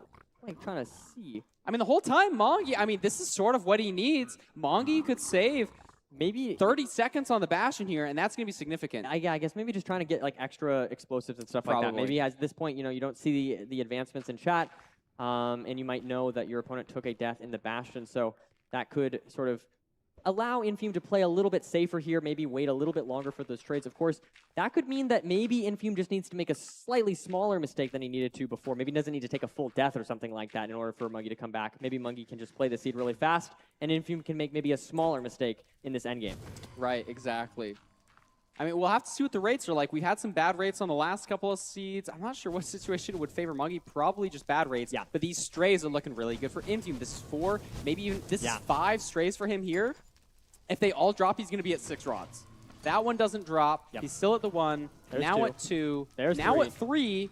At 4, There's he only 4. needs 2 Wow. more rods, Nerdy. The whole There's time, a Wither Mongi skeleton right is just behind barely him. starting his route. Good stuff. Handling that very cleanly. There's a Magma Cube above him, but he is on 6 rods at this point. Going to go for another. Does get 7 there, and now is going to be blinding out. So significant lead here at this point for Infum, I think is fair to say. I think we've been saying that, but it is continuing to grow. Now is going to get the measurement off here. We'll have to see if this... Well, I guess we can't see. No. And it's just a tough day at the office for Mongi. That is You unfortunate. can see it on his facial expression. I mean, it's never over. Never give up, Mongi. You can always come back and win it if something happens to your opponent. So that's what we're going to have to hope for here. I mean, it's a tough Bastion. We saw Infum having It's to a tough pivot, Bastion. right? Yeah, Infum had to do some funky stuff. Also did some weird like crawl mining. Not sure exactly what that was. But I mean, he's got golden carrots here. This is his game to lose. He might not even go for 0 because he just knows that Mongi is still in the Bastion. Hasn't even entered the fortress. That's exactly right. Gonna boat up here and look for his place to build a portal. There we go. Beautiful stuff from Infum. And now is going to be able to enter the stronghold into the portal in room. the portal room. Are you kidding me? Nerdy, what is going on? It's just going to be salt in That the is wound that for is Mongi. unbelievable. That is unbelievable. What a nav. I think, how many explosives does he have? 5? 4 bed, 1 anchor? That's unreal. 4 bed, maybe 5 bed, 1 anchor? I thought I saw 5 bed, 1 anchor. Okay, so he should have plenty of explosives. I think Infum is going to be sealing the deal here.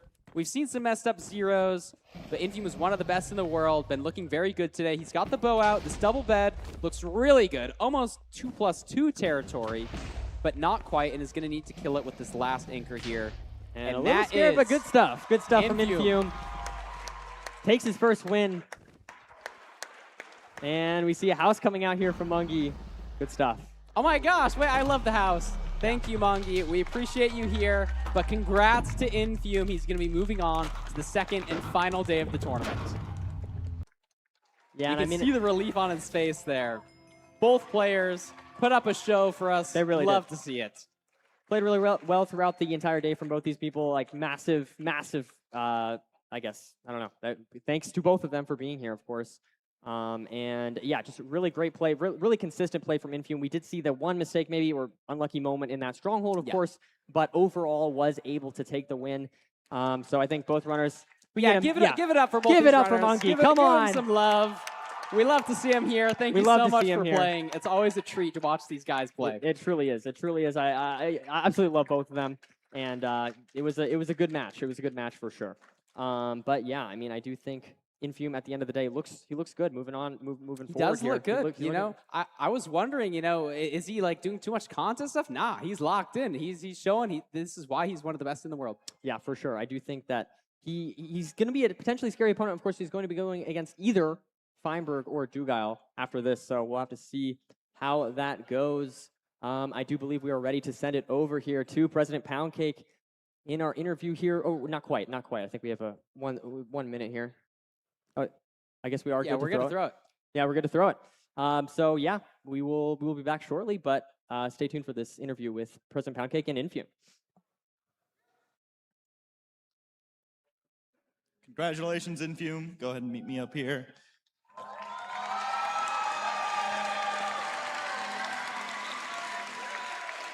Before I start this interview with Infume, can we get one more round of applause for Mongi and his incredible house and all the passion that he showed throughout the qualifying stage and throughout this best of 5. What a player. What a match. Now, Infume, that was incredible. There's a lot of people out there that would call you the LeBron James of MCSR. Is that something you agree with? Nobody can compare to LeBron. Nobody. That's fair. LeBron wouldn't have died in that stronghold. But you still played well. You recovered from that. A nice 3-1 victory. How were you feeling after that death and coming back and then winning the next seed mentally? I mean, I still felt good. I knew, like, obviously I won the first seed. I was in Stronghold first. On that second seed, I was in Stronghold first. I knew I was playing well. I was in the lead for the majority of the seeds. I mean, the bed ghosted. I knew I placed it down, but it didn't really place. So like I knew I was still playing well. I felt good. I didn't, that little death is just a little mistake. I wasn't gonna let it affect me. Yeah, you cleaned up the next 2 seeds. You had several clean zeros as well. That first seed, did you know on that first seed that you had to hit 92 because BBM entered first, or were you just going to the highest that you could go on that 0 cycle? I mean, 92 is, I always go to that offset. I mean, I have plenty of pearls. I kind of knew as well, like, Mungie made up a lot of time because I was in Bastion first, but he entered forward first. So it's kind of what I play for, doing the triple to gap. So like, I kind of knew, I kind of hear the pearl count, which wasn't the best. But I knew as well, like, he's doing double triple is more likely that he doesn't have pearls. It can't go for stuff like that. So, I mean, that's what I play for with choosing to do triple to gap instead of double triple. That's what I play for. All right, one more time before we throw it to the desk. Who is going to win this tournament, Infume? Me. There we go. All right. We have one more quarterfinal today, but before then, we're going to throw it to our 3 amazing analysts, Lewis Fulham, Danny Boy, and JoJo. Thank you very much, Mr. President Poundcake, our beautiful floor host. I'm joined here with Danny and JoJo. We're going to talk about that last little match there. Absolutely fantastic. Massive congratulations to Infume going through to tomorrow, and commiserations to Mungie. I love the fact that he bought the flare, bought the tie out, really showed up. Mungie, can we get a wave? Hi, Mungie. But yeah, I know that 2 massive fan favorites. Everyone was really over the moon to see these guys. And it's a fantastic match, and it's going to set up an awesome semifinal. The winner of Feinberg versus Dugile is going to play Infume. It's going to be a really, really amazing semifinal to watch. But let's not jump ahead. Let's talk about that match, and let's go through the highlight reel to have a little look at some of the clips that were the real talking points of those seeds in that best of 5. So in our first seed, Mungie was really very, very smart, finding the portal room just a second or 2 earlier, but unfortunately only having 2 pearls left did mean that he had to go to 87 standing, I believe. Yes, he went to 87. He maybe could have made 90, like as we see right there, or 91. He had a rotation there, but Dragon flew at 87, and Infume had more pearls from the triple to gap, so he was able to push higher with that. I think smartly, though, he didn't actually do a double bet there, right? He saved his explosive and stayed on the ground with it. He only used 1 explosive on the Dragon, I believe. Obviously, once you know that this is the situation and Infume's entered the end, you probably assume that it's over. You know, we see him do a little bow upwards. I love that from Mungie. Always here to please the crowd. Infume, focused as ever. Look at that face cam. He's so locked in. You know that he had no faltering right there. Got to the higher height, was able to hit the 0 and win seed number 1. Yeah, I mean, like, at the end of the day, it is just, like, the height win con that he has to go for, because it's like he played the slower route, so he's going to have the more abundant resources, and he just has to do that. Did he look up at the screen after hitting that 0? Am I crazy? I swear he looked back and had a little look. Oh, and he heard the pearl count. I think we might need a VAR check on this one. I'm not sure about that. We don't have time for that. Okay, you might be right. Seed number 2, though, it was a complete flip scenario. We used our second portal, slightly missed the stronghold, didn't get starter. Notice that Mungi did, but obviously we saw this situation. If you did mention it in his winner's interview right there, talking about how he didn't quite get the bed down, ghost block, something along that lines. I think you can see that it does place for just a second, but I believe that it interacted with the mob. Jojo, what are you feeling about that situation? You can see the little head shake there. Yeah. What do you think about it? Yeah, I mean, it's one of those things where like we see it a lot with like ghost buckets. We see it a lot when there's some sort of desync, and it happened because the skeleton just happened to be there, and it was a little bit unlucky. But of course, BBM kind of clutching over here with the 0 cycle. It was very clean. Obviously, at this point, I'm sure he felt a little bit more confident knowing that Infium wasn't in the end yet. So you can kind of take your time and, I guess not take your time, you're speedrunning, but you know, really think about what you're doing and play a little bit more, I guess, zoned in. And it was pretty clean.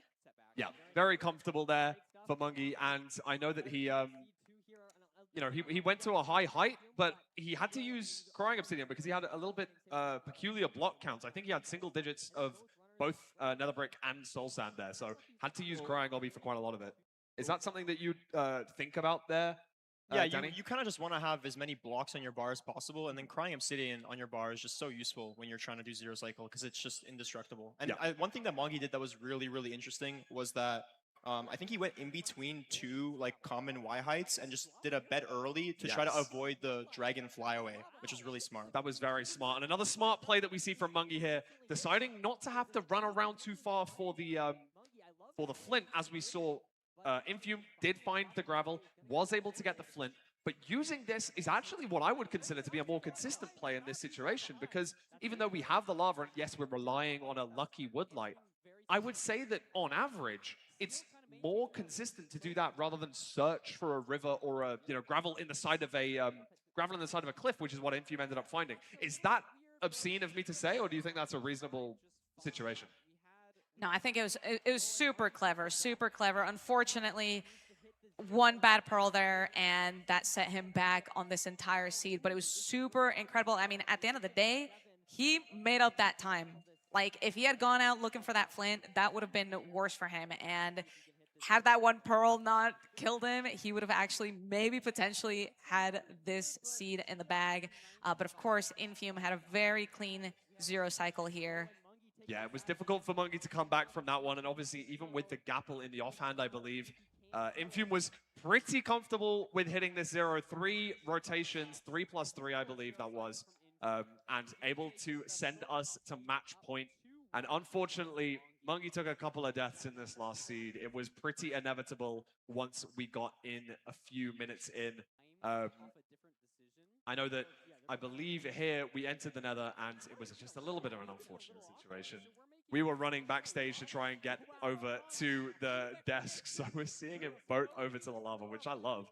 How often do you see that? You know what I mean? Yeah, I mean, like, boating in a ravine, I don't think... Yeah, it's pretty you rare. You really don't see that.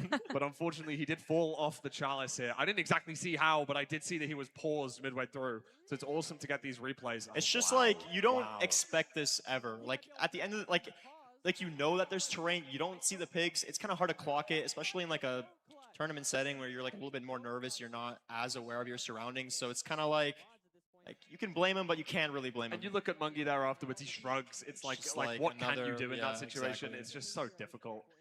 And the frustration is clearly, shown. Obviously, Oliver has downloaded the data pack onto Infium's PC to make sure that he gets luckier. We all know that that's the case as well.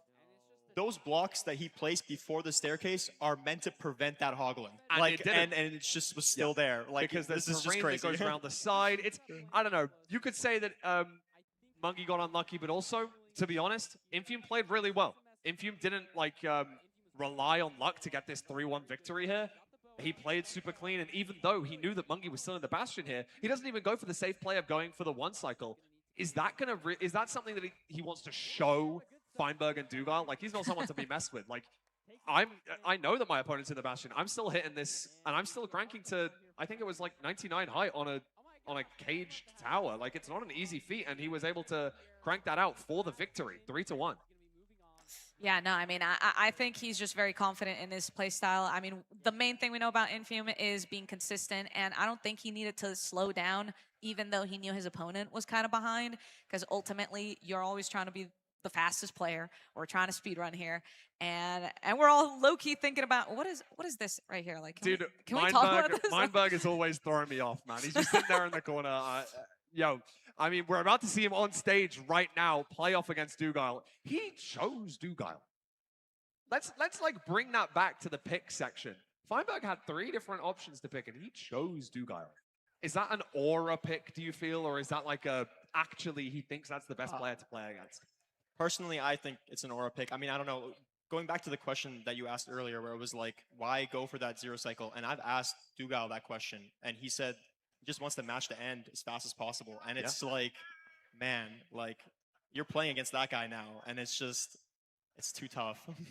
Looking at the AT&T stat tracker here, Infume taking the victory, and with the first ranked sub-6, as you can see in the ranked PB right there. But wow, that's a lot of pearl distance in Season 10. And a lot of pearl damage as well. 10,000 damage. That's taken crazy. from pearls. Dang. That is wild. He plays a lot of games. You're going to see that sort of stuff happen. And yeah, Feinberg versus Dugile, our next matchup. Now, I know that this is going to be a beautiful game. I think all of the quarterfinals have been absolutely fantastic to watch. I've been in the crowd for some of them. I thought it was great to be able to see what was going on. But this is for our final place in the semifinals. Now, only 4 players are able to move on to tomorrow. We've already got 3 locked in. Who is going to be the last player, Feinberg or Dugile? Do we have any early predictions? Any thoughts about this match? Jojo, I'll come to you first. Oh, shoot. Do I have to go first? Well, I'm going to be honest. We saw a lot of consistency from Feinberg. He didn't place any first places during the FFA, but he did place first overall, which, I mean, that alone goes to show how locked in he was, how prepared he was for this. Dugile, I mean, super consistent player, but also such a smooth player. Like, every time I watch him speed bridge, I'm like, holy moly. Is this even like Minecraft? Like, are we playing the same game? So I don't know. I think all the mechanics are going to come into play. So I guess if you're forcing my hand here to pick one, I have to pick Feinberg, given he's already placed first today. I like the pick. I like the pick a lot. It's just a prediction. I'm not saying like who I want to win. I'm just saying of course, this is That's what's what probably you think. maybe going to happen. I don't know. Yeah. Danny, I'm coming to you. Don't ask me. Okay. I'm gonna have to. I'm gonna have to. I mean, you've got the decision, right? You've got Feinberg, who is one of the people that have won almost everything out there. One of the most experienced Minecraft speedrunners, and I say that because he is kind of unk at this point.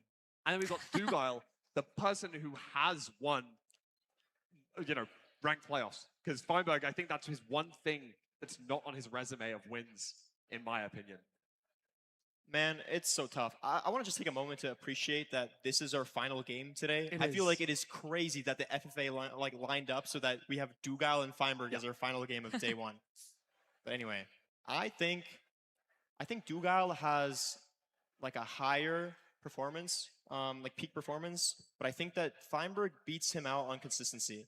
And I think it's anybody's game. It's like literally anybody's game at this point. These are all so close. Look at that. 20 versus 20. Like, that's such a high sample size. Like 40 matches against each other, and they've won the same amount. I mean, if you look at all time as well, it's 66 to 59. Like, it's very close if you look all time. But look at the ranked average. Yeah. It's just so crazy. It's so difficult to know. And it's like, I almost wish we had like the throw rate percentage, because that matters so much, because you don't know the stats in ranked average about games that you die on and stuff like that. And it's like, does Duke just have a higher throw rate? Think about Feinberg. He's probably not going to go for a 0 on every seed. So that automatically puts your ranked time up. You know what I mean? Peak elo. I know. Two.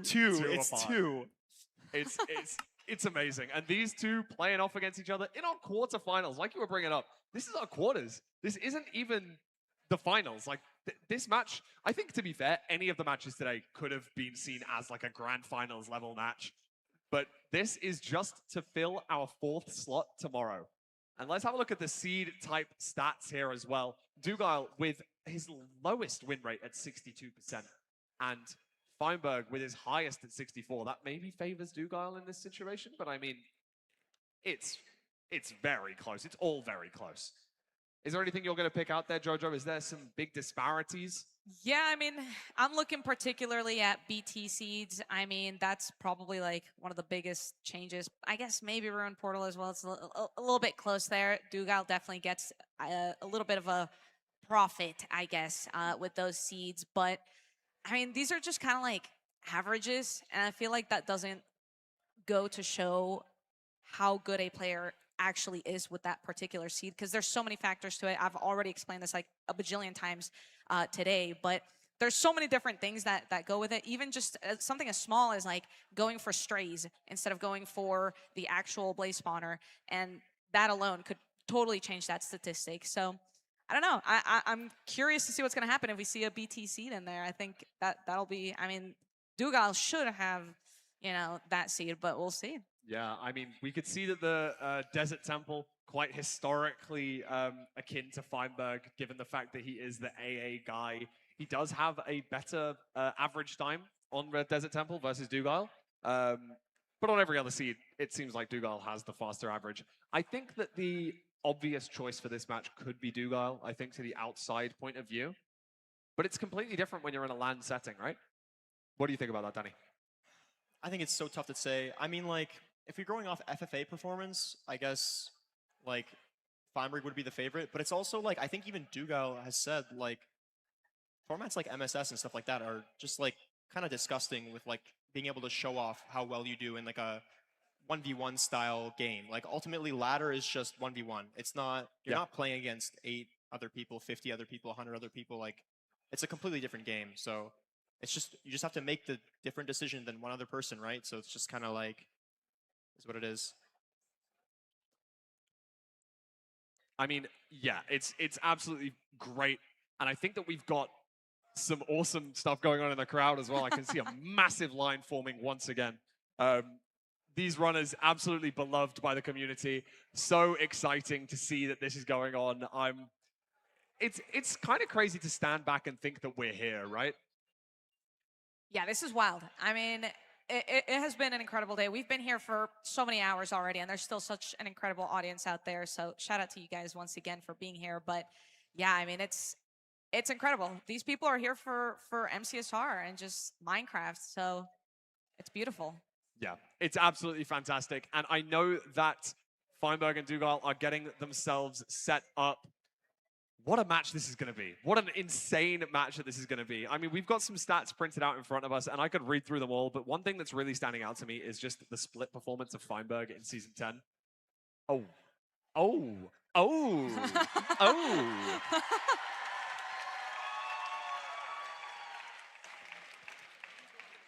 Oh, I'm seeing Nerdy in the front row saying we want that. Do we want that? Oh wow.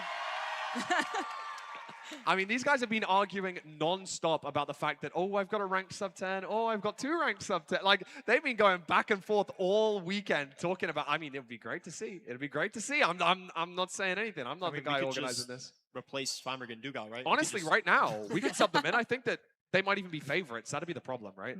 Oh, yeah, exactly. If we put Nerdy and Poundy up there, whoever wins that match would probably go on to win the tournament.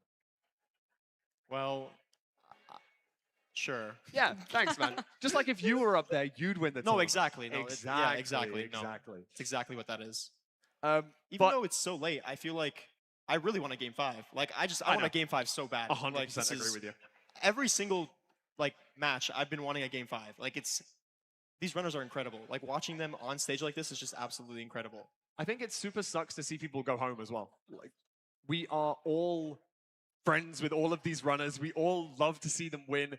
And it sucks to have to see them go home. And one of these two are going to have to walk away empty-handed. And I say empty-handed. They have already locked up a substantial part of this $25,000 prize pool.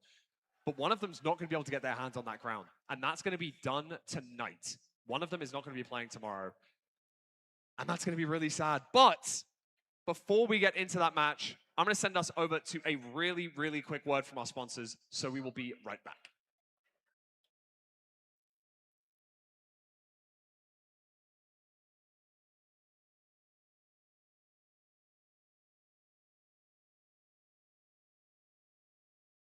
The netherite bourgeoisie are keeping a secret from you.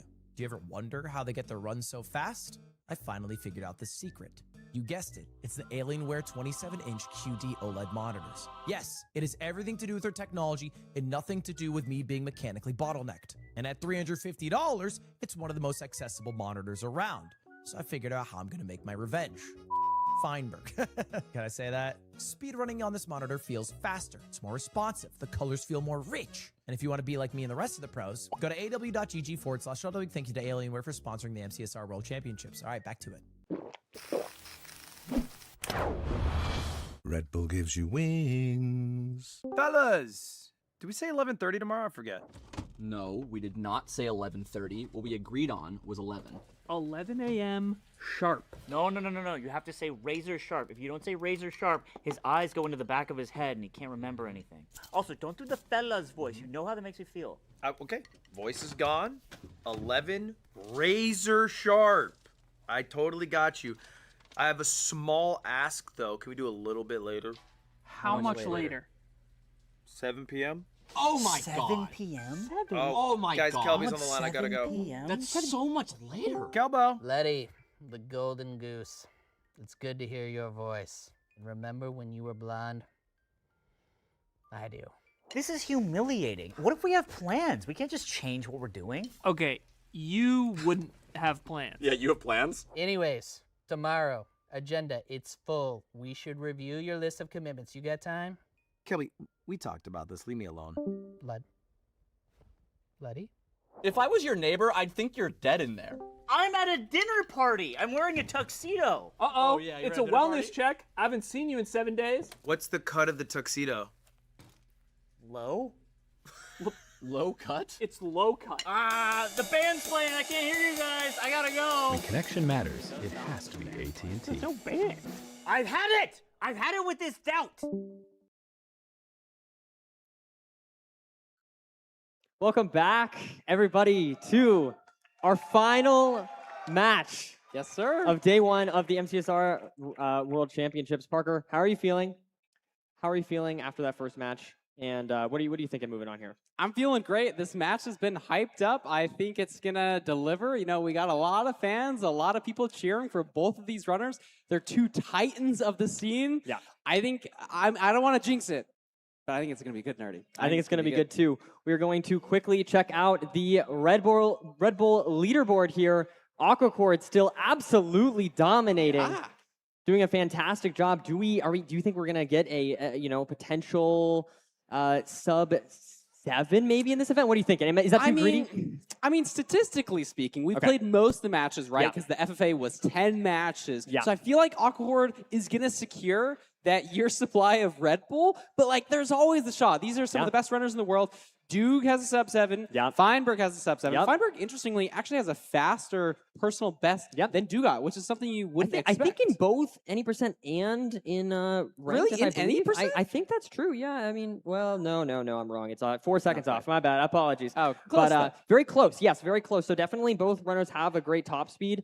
And I do think this is a very interesting match because I do think a lot of people obviously do have Dugail as the favorite here just because he has so much experience with playoffs, 2-time winner, all that stuff. I mean, just his average alone is super impressive. But Feinberg, I personally, I do have Feinberg to win this event. I think he's really good at handling new stimuli, a slightly different setup, right? Just things being a little bit different. I think he's really good at handling that. And I think he's really good at just being super consistent in every single seed that he plays.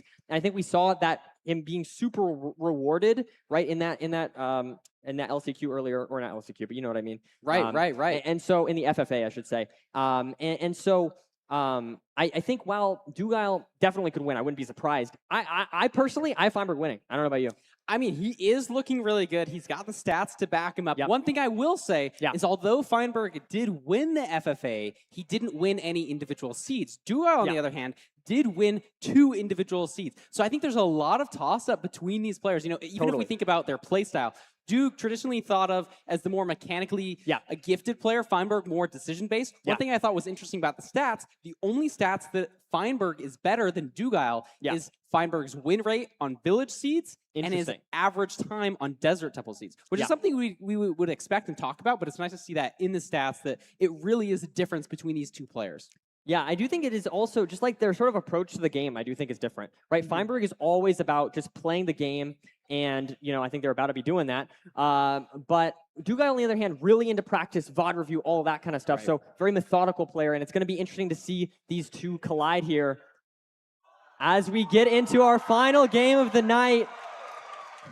One of the best. I mean, this is really interesting. It's a village seed, but we didn't see it. We're really far away from this village. So we saw the lava pool. We have ocean next to us. So all of the puzzle pieces are here, but it's just a matter of fact of like, how do we connect the dots? And it looks like Feinberg is doing a better job off rip, which is, you know, what we'd expect. It's his seed pick. It's his home court.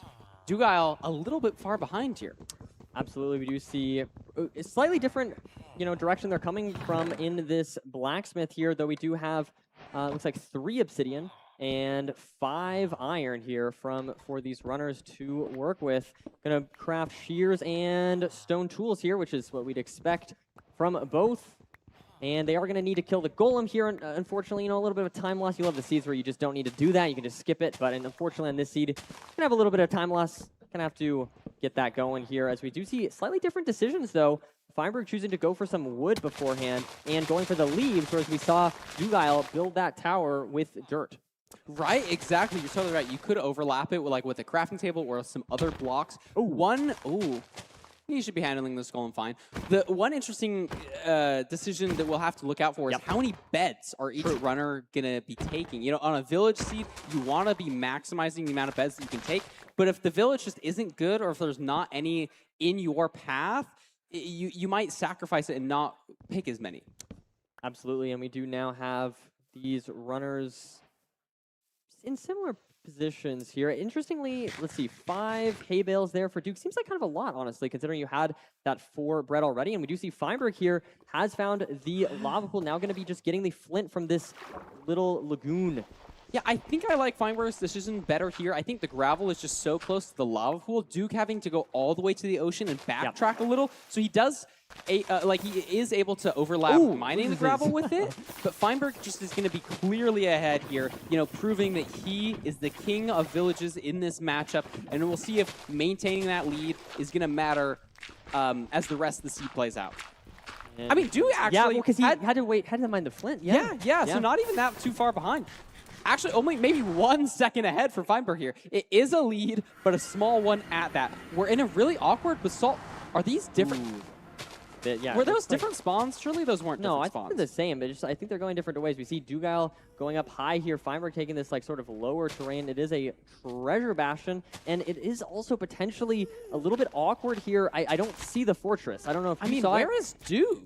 I don't know. I think he just like got Did he lost go for up here. Yeah, it looks fight? like this could be really bad for him here. If the bastion isn't, oh goodness, there's the bastion right there. I think he's okay. Feinberg now getting up to the top here. Did you see the fortress? I didn't see it. It's over to the left. It's over to the left. So both runners should be seeing that. I think Duke should see it to his left here. And that, Ghost of course, blocking is a little very bit, important. stumbling a little bit with his movement here, but should be not terribly far behind Feinberg. Maybe can make up a little bit of time on the bastion route, but Feinberg still kind of just maintaining that lead, playing slightly better. A little bit awkward making the bridge here. It takes 1 extra hit. He's on half health, but should be fine. He's in the safe spot of treasure and can kind of just mine the remaining few gold blocks. Absolutely, and we do see Feinberg just maintaining that lead, doing a good job. I mean, it's very difficult to have a lead against Dugile, so it is very impressive to see early on, but in either case, we now see Feinberg going over to the left side, getting these gold blocks, and is going to be continuing that treasure route, whereas we see Dugile just mining off the rest of these right side gold blocks. Yeah, interestingly, it looks like Duke is going for Glodar, so we haven't seen it. You can see how quickly his render distance is raising and lowering. There's many things that contribute to that. Just some specifications on your PC, sometimes even using Linux can help improve that. And that all really matters for the spikes for Glodar. The more that you raise Right. and lower, the easier it is to find the spawner. And it is interesting. Feinberg just didn't need to do that, right? He just saw the fortress. I think Duke just must have not seen it to his left. And I think that's the difference in playstyle between these two runners. You know, Dugile is so systematized and really loves building in those habits of doing the same thing every single time. Feinberg a lot better at playing more dynamically and making those more interesting decisions. And we do have the chest looting here from Dugile. Of course, Ooh, Feinberg loses a gold block, though. That Ooh. could be punishing for Duke. Yeah, we Feinberg haven't might seen be a ton waiting of here. trades Look yet. at this, 15 pearls, so potentially an issue. Also, only 6 string. So that gold block could be really important.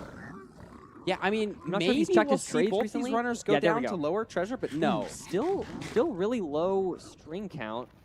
It's not the best. I didn't see any anchors, so it looks like 29 strings. So we can get 2 beds there. I didn't see any So 2 bed, anchors. 3 anchor. That's Okay. not nothing. Okay, yeah, that's not bad. I wonder if that's gonna matter there for Duke though. It only has 1 bed at the moment. There's another. Not sure if he has all the anchors, but presumably does, and is going to be leaving just a bit behind. Does have the direction, but didn't see it, so could get lost in this terrain potentially. But we do see Feinberg here is building that first portal with those 4 eyes and is going to be leaving. Pretty strong start here for Feinberg, I think. He's looking good. Oh, he's looking phenomenal here. You know, kind of maintaining this lead, playing a little bit better. You know, Glodar is good if you can't see the fortress, but if you just see it like Feinberg did, it's not really going to matter. Duke is at a different spawner here. It's a little bit more open, so there are some things going for Dugile, but overwhelmingly, Feinberg is just in the driver's seat. And we'll have to see. Looks like, yeah, Feinberg didn't get the blaze bed off yet, though, I think, on this spawner. He might not even do a blaze bed nerd. He might not only need has it. 5 explosives. Right. We know he's not as comfortable or maybe Right. not as elite as some of the other runners at Zeros. Maybe just doesn't like going for it as more. We've seen that just pay off for him. Maybe it's just a better decision-making skill. But Dugile did go for it. He used a bed, I believe, so yeah, that is going to be very So interesting. he only has 4 explosives. Yeah, But exactly. Dugile is one of those players who's more comfortable going for a 4 explosive zero than a lot of these other runners. You know, just a year ago, like we would be shocked that people are playing for 4 explosive zeros. You know, people have been getting so good, and if you have 2 anchors, it's really powerful. And just needs to catch up some time. It's a very risky play there, but it could work out as he's a very confident zero cycler, of course, one of the best. So I wouldn't be surprised to see him hit that at all. Like, his spawner is so much better. Not only has he blaze bedded it, but it's also more open. So the amount of blazes, I haven't been counting exactly, but Duke is probably going to be getting some sort of advantage. And the rates don't look super great for Fine here, only showing 4 rods. Duke is on 4 rods, though. Well, he has 3 eyes as well, so he just needs 1 3 more eyes. rod. Okay. I don't know. It's interesting, though. It looks like Duke... I don't know if he must... One must have broke or something like that. I'm not exactly sure, but... Looks like... Oh, look at this, though. Going for the sheep. That is huge. Interesting. Puts him back into the conversation of being able to do maybe a harder side setup or something like that.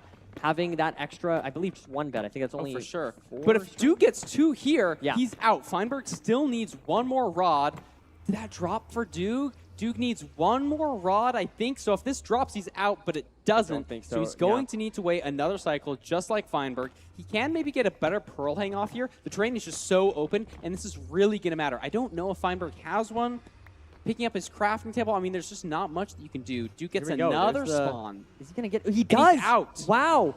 So Duke, with that blaze bed, took the lead on Feinberg, then getting the extra wool from the overworld. Turns out to be a great play from Duke.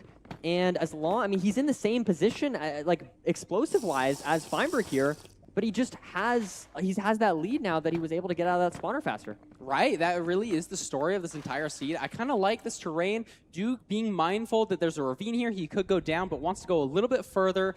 And Feinberg still just having to wait here. Just so punishing.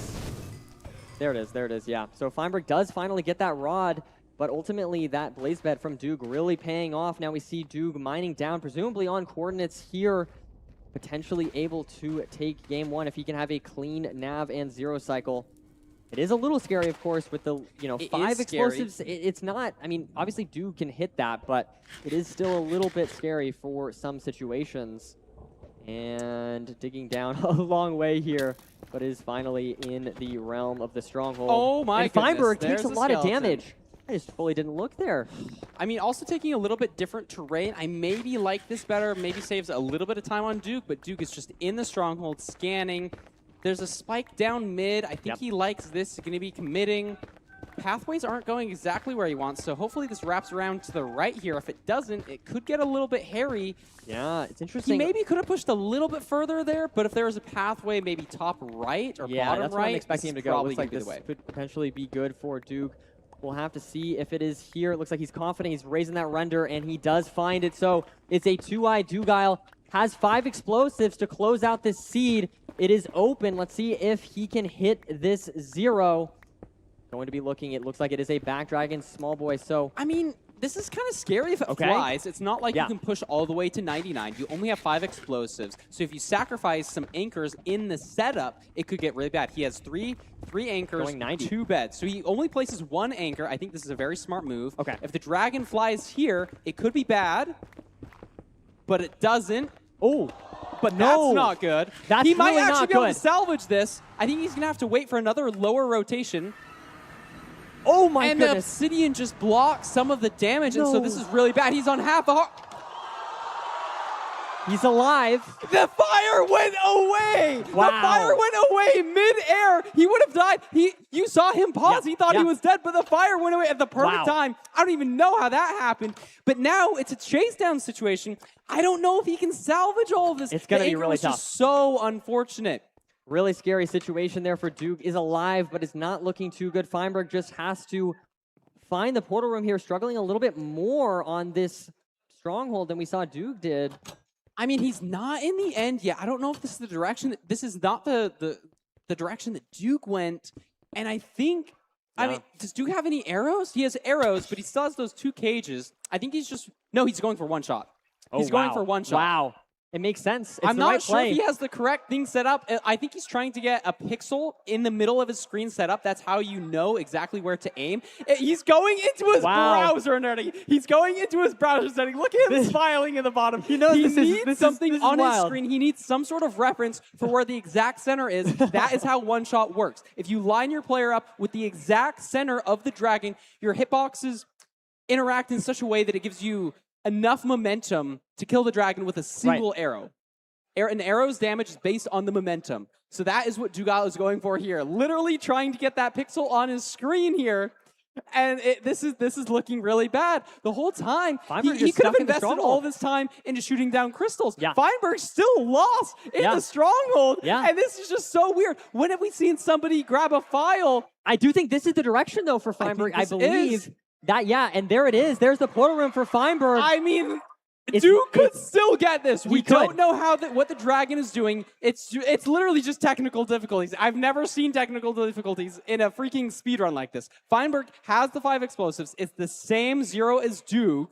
And if he goes to the same height, he should be fine. He's on lower health, though, only 2.5 hearts. So if not a single heart of damage gets absorbed, he might not even be able to complete the 0 here. He's committing enormously to this 0 setup, placing both the anchors, going for a double bed here. Oh, the arrow misses! The arrow misses! Feinberg but tries to he's still get it. going I don't for know it. if he has enough explosives He at has this point. 2 hearts. He has to bail. 1 explosive, and it's just so bad. What is happening? Duke is still on What the is pause happening? screen, nerdy. I don't know who's ahead. Feinberg has an apple, though. He has an apple to heal up a little bit. He has 1 explosive left, right? What is happening? I don't know. Duke might be making like a single pixel in MS Paint to upload to his thing. He just can't. He just can't do 1 shot if he doesn't have a reference for where the center of his screen is. Oh, what? And Dugile's dead. I guess he got fireballed maybe while he was tabbed out. That's unfortunate. Not sure what the line was there for Dugile, but it's a little sketchy for Feinberg. Yeah, I mean, for sure. If he gets an absurdly bad perch and it takes a long time to shoot everything down, like it's gonna take a while for Feinberg to kill this dragon. So, and if Duke goes in there, like Feinberg doesn't. I mean, he does know 1 shot. I don't know if he's gonna go for it though. No, I don't think so. Looks like he has an anchor set up here, so I think just gonna try and full bow the dragon and just get it in as few how many arrows perches does as he have? possible. Do we Is know? that 1 perch, huh? How many arrows? Like 20 maybe? I'm not sure. Less? I honestly don't know. It's on our screen. There's a 1 perch for Feinberg, so this is going to be a good start. I don't think he has the anchor set up, but maybe just going to place it on the right below the dragon's head here. So just going to get some damage off here. I just think Feinberg does have this in the bag. Yeah. He needs 2, maybe 3 more perches, but he's got a lot of arrows here. Duke only does need the 1 perch, but we don't know if he even set up his overlay properly, so he might not even be able to go for 1 shot. So as long as Feinberg doesn't die, I think he's got this. Might be out of arrows at this point. I'm not entirely sure. I mean, you can mess up the dragon's height by shooting it. And so that can be a little bit scary. I don't know what he's doing here. Maybe parkour civilization reference? I actually don't. I have no idea what this means. I have no idea either, to be honest with you, Parker. Maybe it's some sort of ancient ritual. Are those the eyes of some demon that he's building, praying to have this dragon perch faster? You may never know. I think that you might be on it there. You do have. I mean, where's he's crafted some blaze powder in the back rooms? He's getting found, more eyes. A really fun tunnel to go through. I mean, Feinberg, just a little bit. If Duke has the pixel setup, he might. I've seen him hit. I've seen him hit 1 shot. 1 shot has become much more consistent. You can virtually hit 1 shot every single time, very safely, very consistently. Duke went for it in one of the other matches, but the dragon perched in a wrong way and hit him on accident. It was a diagonal something or other. Yeah. So he doesn't have the best track record of 1 shot today, but that is his line here. Because Feinberg has no arrows. Feinberg has an iron sword. He needs, I think, will 2 perches kill it? He might even need 3 perches, Nerdy, here. No, I mean, he has the anchor, so I don't think he should. Oh, he does have 3, an anchor. So it should just, he maybe even kills us on 1 more perch, depending how good the anchor is. But again, the dragon RNG has been standardized a little bit differently in these coming seasons. Let's see what he does here with the anchor. He doesn't have it pre-set up. I don't even know if he has time to get there in time. And he's probably going to be waiting for another perch after this. This is not going to be able to kill the dragon, I don't think. Ooh, it's a little bit awkward. He can't even reach it. He can't even reach it. Maybe places the boat below him. You can place the boat to slightly elevate he's going to stand up here, though. This is a little scary. This is scary, Nerdy. This is really scary. And it's all about the dragon's height. Oh, going to place the anchor. He's going to kill it. Very nice. No! Has a little bit. I think he has 4 arrows. I think he has 4 arrows. Oh, but going to craft the glowstone to get the spectral arrows. Spectral arrows? There's no way. Or maybe not. Maybe just going to shoot. He's out of arrows! He's out of arrows! He's out of arrows! I don't think it really matters. Duke is so far behind. But I think you're right. And there's another person. If he did spectral arrows. And there's an angry Enderman. Surely he'll be okay, right? I think he should be able to kill the dragon here. Feinberg with a sub-17. A sub-17, Nerdy. Through the skin of his teeth. teeth. Are we sure? Maybe Nerdy and Poundy were on the keyboard there. It's possible. I guess it's not really possible. It wasn't sub-17, Nerdy. Oh, no, Feinberg. 0.07 off. But Feinberg does take the win there, fighting tooth and nail. An awkward end fight, but gets it done. That's the kind of player that Feinberg is. Not always hitting the flashy zeros, but getting the freaking win. I mean, at the end of the day, the point is the point. Doesn't matter if it was, a sub-8 or a sub-18 at the end of the day. Feinberg gets the point, and that is all that matters. Potentially somewhere between 2 and 4 matches. What do you think moving forward here? What is your final? I didn't ask you what your prediction was. What is your prediction between these two? I mean, you have a little more info now. I'm a little bit spoiled now here. Yeah. Feinberg's been looking really good. Feinberg has been looking very, very good recently. I think, I feel like I got to say Feinberg's going to be winning it here. Okay, I think that's fair. He won the FFA. He just won this last seed. The stars are kind of aligned. Dugal's a Titan, though. If he gets some momentum here, he wins this next seed.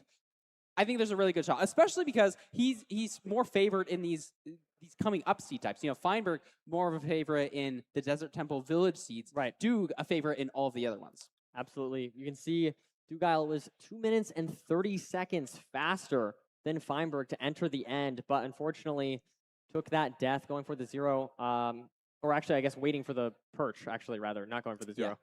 And we saw Feinberg having a very rough 0, but able to, within 5 minutes, eventually beat the dragon. True.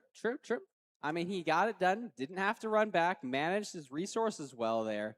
I mean, that was almost comical. The last arrow, there was 2 health left on the dragon, ran out of arrows. It's kind of funny how closely stuff like that can line up. Okay, so I'm predicting. So what are you thinking that Dugal is going to pick on this seed? Dugal, what is Dugal going to pick? I kind of want to say BT. Okay. I'm not very confident in it, but I'll say BT. I think that's fair. I think that's a fair pick. I'm going to say Ruin Portal. Ruin Portal's also a good pick. That's the other one I was going between. You know, BT feels a little bit outdated, but sure, I'll send it there. We'll see. An Ocean Seed. Yeah, We'll see what happens. They'll do great on any seed. Let's be real here. They'll do great on any seed. These are some of the best players in the world. You know, there's a reason they're here, and there's a reason they're playing, and we're not playing. You know. But no, I think it's been a good start. Who's going to win this next seed, though? What do you think? I think Duke is going to win it. It's his pick here. He's feeling comfortable. You know, Feinberg did have a 1-second advantage on the village seed. Yep. Maybe Duke is going to have an even bigger advantage on this one. Yeah, no, absolutely. And you were right. It is a buried treasure this time. So I think that makes sense. You know, it's a very linear seed. Dugal can kind of get into his ways. Don't have to worry about, you know, too many variance plays between the two runners. You both have to go for the BT and then find the Magma Ravine to build your portal. And so good stuff from these two so far. I'm excited. I mean, that was a very entertaining first round. I'm hoping to get some entertaining remaining matches here. I think we absolutely will. And yeah, we'll get into that shortly. But what is your prediction for this seed? Do you think that Duke is Duke going to come back, or is Feinberg going to take the 2-0? Duke is going to come back for sure. Okay. There's going to be 8 salmon in the buried treasure chest. Okay. There's going to be a fortress intersecting with the bastion. I'm digging myself a hole here. Wow. These are not going to be right here, but I'll commit to it. There's going to be a fortress intersecting with the bastion, 8 salmon in the BT. Okay. That's how it's going to go down, and Duke's going to win it. A lot. I'm going to say I am asking for a lot. Yeah, I feel like that's asking for too much. I'm going to say 4 COD. That's it. Yeah. So we're on polar opposite ends of the spectrum here. The most amount of food and the least amount of food. And just to add on to it, I'll say that the fortress won't even be visible. Okay. That is a lot more likely than what I've been saying. I don't think we've had a single intersecting fortress today. So if I'm right, though, you got to call me a wizard for like the rest of the week. That's fair. That's fair. I mean, I think that you've had some good predictions so far with the seed pick. I think I've gotten all of the seed predictions right. Yeah. And it has been a good first seed here. But if we could get a massive round of applause for these runners so far, going into this next seed. Yeah, who's excited for this? This is Feinberg versus Dugal. Come on. Yo, this is a match. I love to see all the cosplayers. I know, it's so cool. Seeing everybody here watching all these matches with us all day. It's so cool. Just shout out to you guys. This community is so awesome. So much passion, so much excitement. So much passion. You love to see it, and shout out to everyone being here. It's been a long but exciting day, and it's our final match here. Feinberg up 1-0. Dugal trying to claw back. We'll see if he can. I think there's a good chance Dugal can come back. If anyone can, I think Duke can. Yeah, for sure. It was a little bit, maybe a little bit frustrating there with trying to set up his one shot, but I mean, he's probably got it set up now. So like, maybe he goes for it on this next seed, and that would be a real way to like solidify that in your mind. You're like, I failed it, but come back and got it. Yeah, I think 100%. Okay, here's what honestly, what I really want, I want them to both enter the end within a couple of seconds. That's what I really want to see. That would be nice. You know, I mean, obviously both runners. Oh, here we go. We're in. Let's go. Let's see if this one will be a close one. Both runners scanning for that BT, and it looks like it is in front of them. So yeah, you can maybe even use some of this sand here. It looks like we're going to see from both runners mine this first piece of dirt and then stand on it so you can mine. Oh, no, never mind. I'm totally wrong. So you can mine the second piece of dirt. Here is our buried treasure, and we were both wrong. Yeah, 3 salmon, 3 cod. But we've got a good amount of resources here. We got 11 iron. We have enough for a gold pressure plate. And this is going to be a nice spot to blow up our trees. We're going to be hitting 3 trees here, 2 birch, 1 oak. And the terrain around this island looks pretty decent. I'm not sure if I've seen a ravine just yet, but it looks relatively open. Yeah, some great stuff from these two runners, both crafting at the exact same time. That's what we love to see. Obviously, very linear, so it's not surprising necessarily, but it looks like Duke a little bit more confident here going towards this magma ravine, whereas I think Feinberg might be going a slightly different direction. Yeah, he went the wrong way. Advantage. I mean, to be fair, this is a really thin ravine on Duke's side. Yeah. Sometimes these aren't the best ones to go for. Yeah, it looks like but it's good, it though. is real. Yeah. And so Feinberg is going to be extremely punished here. Now just finding his own ravine, but he's going to be entering 10, maybe 15 seconds behind Duke.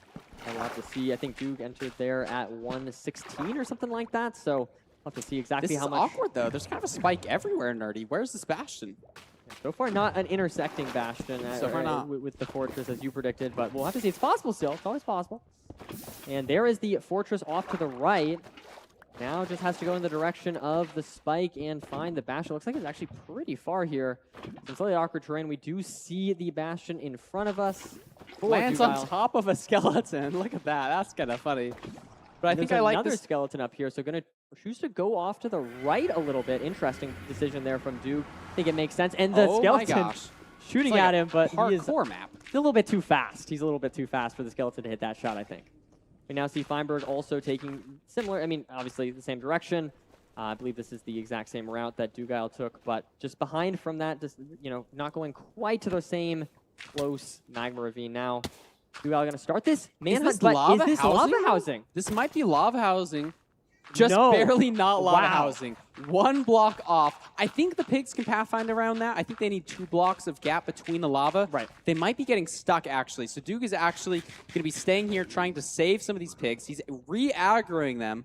Are they And following? not getting them. They are But following. look at this. Feinberg going to play Really? manhunt That's here. very interesting. So I mean, that's this is a kind of what he totally needs. different decision. Yeah, I know it's absolutely what he needs. It can be a little scary, but going to place that lava bucket and takes a little bit of damage, but he should be okay getting here safely now. Getting some obby in that chest as well, so not necessarily going to need that higher triple, but now going to get these upper gold blocks and get this route going. Dugile, meanwhile, not getting rewarded necessarily as easily with those top pigs, but you know, a little bit of a he struggled a little bit with those pigs at the top, but Feinberg here is trading at a pretty similar pace despite being behind early into the seed. Yeah, it really was a good play from Feinberg. You know, he kind of knew that he's entering the Bastion slower. This is a faster but more risky route, and it's really paying off for him well here. Not only does he get the obby, but like you're saying, Duke had to waste his time getting the pigs from the top there. So it's going to be very close leaving. I think both players know where the fortress is. So it's all just about inventory management and pre-crafting at this point. There was a crossbow that we could have grabbed. Duke doesn't go for it. Maybe already has one or just hoping for a bow. Yeah, Duke but he's pearl hanging out the back here. We'll see if Feinberg does the same. Now mining out the backside, exactly where Duke was before. And maybe even, look, they're pearling on the exact same pillar, Nardi. Yeah, I think you're right. I despite the fact that they have made some slightly different decisions in this Bastion and in the overworld, they are now kind of neck and neck, and they are both making very similar decisions from here on out. We'll have to see if that continues. It's been a good seed so far from both runners, both of them playing very well. And it's on another very similar low paces, but look at this, explosive Feinberg seed. is now leaving. Feinberg's left earlier. But Feinberg only has 3 beds, and I don't even know if yeah. he has a single anchor. Duke has Has 2 4 beds, 4 beds, no anchors. Okay, so okay. Duke has 1 more explosive, but Nerdy, like this is kind of the seed where you'd want to go for 1 shot. A seed with so low of explosives that you spend them on a blaze bed instead of a 1 cycle. Yeah, hopefully Duke is ready to go with that. Doesn't have to alt tab this time, you know, but we'll have to see. Looks like Feinberg getting a lot of strays. Wow, look how many strays are down here. Wow. I mean, they're called Feinberg strays for a reason, Nerdy. Yeah, exactly. And there's even more down there, though those ones might be a little more awkward to get. Feinberg having so many strays to deal with here. Going to kill this Wither Skeleton. I think there's at least 3, maybe even 4. I think there's 4 down here. Wow. He's on He's 4 just gonna rods be out already. here, statistically. And there's another Wither Skeleton to deal with, but it shouldn't matter. Let's see if these last 2 drop. It'd be a little awkward if this one doesn't drop. It doesn't, so he's going to have to make a choice here as to how he wants to play the rest of this fortress. And Duke messed up a little bit on his find another pearl one to the top. And there's the spawner there for Feinberg. Just needs 1 more rod here. There he does get it. So Feinberg with some amazing strays, I think is fair to say. Amazing strays. He played it well, and he's now ended his sort of loop of killing blazes back at the spawner. That's really nice. Right. It's very open terrain to be very helpful if we're going to second portal courts. And we do see Dugile just killing some of these last blazes. I know you got to 5, and then there was a few ones that you had to kill before you got that 6th one here. This looked like Feinberg, the eye did not break, so Feinberg should be good to go at this point. Doing very well on this seed, despite entering the nether a little bit slower, has made up a lot of time in the remaining bits of the seed, just doing some slightly different things from Dugile and getting rewarded for it. I mean, he's now in into another fortress. I mean, it really is just the story of those strays here. Yeah. You know, Feinberg maybe lowering his render distance a little bit better than Dugile, maybe just getting a little bit lucky on the strays, but taking advantage of that play here, and it's just at chords so much faster. I'm Duke still is still worried about waiting. the What about the explosive situation, though, for Feinberg? You know what I That's mean? very true. Yeah, That's I think very that's true. where we maybe 3 forgot explosives. about that. Like, you might even have to do a full bow, which is Yeah. going to be a really slow end fight. Duke can go for a 1 cycle. You can hit a 3 explosive 1 cycle, but it's very difficult, and it does rely on how high the dragon is, particularly for that first explosive. So And even there's though the portal Feinberg room. has found the portal room and Yeah. is going to be entering any second now, killing the dragon might be a problem. Yeah, I thought it's interesting. He entered here. It'll be a little tricky here for Feinberg. We'll see. He does have 4 explosives. He should be able to at least hit a 1 cycle. Let's see. It's pretty enclosed here. So gonna have to craft those anchors and the. Oh no! Wait, does he not have an anchor? No anchor, no but anchors. he does have a bow. Oh, He has no. a bow, 20-ish arrows, so that's plenty to shoot down all the crystals. Okay, so he has 34. That's a good amount of arrows. So presumably he's going to be shooting down every single crystal and then waiting for the perch. Right. Dugile now out. Honestly, if you're behind like this, Yeah. Duke should be sending the 4 explosive 0 here. Yeah, I think you're right. I think For sure. We'll have to see. This is going to be a little tricky for Feinberg. Going to be shooting I down like the that rest of aggro these. pearl there. Yeah, no, I think Next that to makes the tower. sense. And just has to shoot down, I think, maybe 1 more, maybe 2. Yeah, looks like I think there's 1 more after this. I forget exactly, but does have to kill this one This is underneath. still Yeah, kinda there's one close, across Nerdy. from him. Yeah, but yeah, so if Dugile can hit this 4 explosive 0 If potentially. he hits the 0, that's going to be cinema. Yeah, It's buried, awkward. I think it's also a back dragon, but I think the nav is relatively easy. Duke has a spike that he likes, going down mid, going up top now. It's not going where he wants it to. He really needs to enter the end any second now if he wants to have a shot at winning this match. And interestingly enough, Feinberg keeping this crystal alive. I wonder if he's going to try and time it with the, yeah, exactly with the. Look at this from Duke, getting another explosive from the library. Okay, interesting. Enough for a bow? No, just getting enough for a bow. So now he is going to be able to go for that 4 explosive 0. I think maybe Feinberg, instead of getting 4 explosives, crafted a bow. So Right. Duke now finally in the water. Is he going to see the portal room like Feinberg? He does, and is going to be entering. And there's the perch for Fein. I mean, okay, I think Feinberg might be able to kill here. This really depends on his first explosive. Let's see. That's. It's good. I think he can do it. I think he can do it. I think he kills here. He has the arrows. Right. Duke, it's going to be in the end, but I think it's just too little too late here. Feinberg kills the dragon. Great stuff from Feinberg. Playing that seed in a very interesting way, something we don't see often with entering the end. Only 3 explosives, but able to kill the dragon regardless. A very creative, but at the end of the day, a very rewarding play for Feinberg. Up 2-0 at this point. Boy, oh boy, if you're Duke, what are you picking, and do you think Duke can make a comeback here? I think it's just the mental momentum is just not going his way for Dugile. We saw at the very end there, even on the 0 that he was trying to go for, messed it up a little bit, took some fall damage that prevented him from even hitting the 0. Yeah. And so it's just going to be really difficult. You know, this is sort of where you're defined as a player. When you're down bad, how do you come back from it? We've seen players like Awkward in the last playoffs reverse sweep twice in a row. Can Dugile channel that same energy? I don't know. As for the seed pick, maybe he goes for a shipwreck once. No. Okay, so he lost on the ocean here. Yeah. I think he's going to go Ruin Portal because he's like, I just lost on the ocean. Let's go to a Ruin Portal. I think that makes sense. I think that does make sense. We'll have to see soon. Oh, well, first let's take a look at these splits. And yeah, I mean, at the end of the day, it came to that decision just to leave the Bastion a little with less explosives, right? Yeah. And Feinberg also, of course, the strays. The strays were ridiculous for Feinberg. I think that you got to point that out. That was very, very nice to see from a Feinberg perspective. And now we see, entering the end 703, unfortunately, not getting the fastest end split, but able to kill the dragon still with a sub 10. Good stuff from Feinberg, taking a 2-0 lead. So now it is match point for Dugile. He's going to need to reverse sweep Feinberg if he wants to stay in this tournament, Parker. Yeah, tournament life, back against the wall.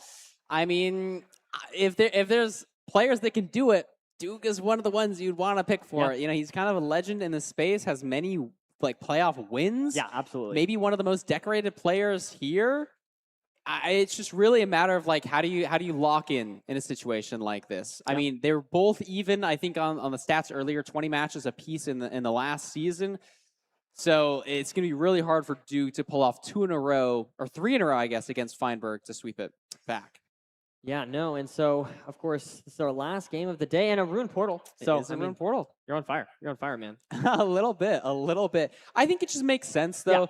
Like, Duke, I mean, the stats are in his favor for Ruin Portals. Mechanically, it's in his favor. You don't want to stay at the ocean because you just lost at it. I just don't think there's, like, any other pick for it. So we'll see how he deals with it here. What kind of Ruin Portal seed are we going to get? You know, you can always have variety in what kind of food you're going to getting. Are you going to get an iron pickaxe? Are you going to have to look for water? You know, there are different types of Ruin Portals, and maybe one favors Duke more than the other.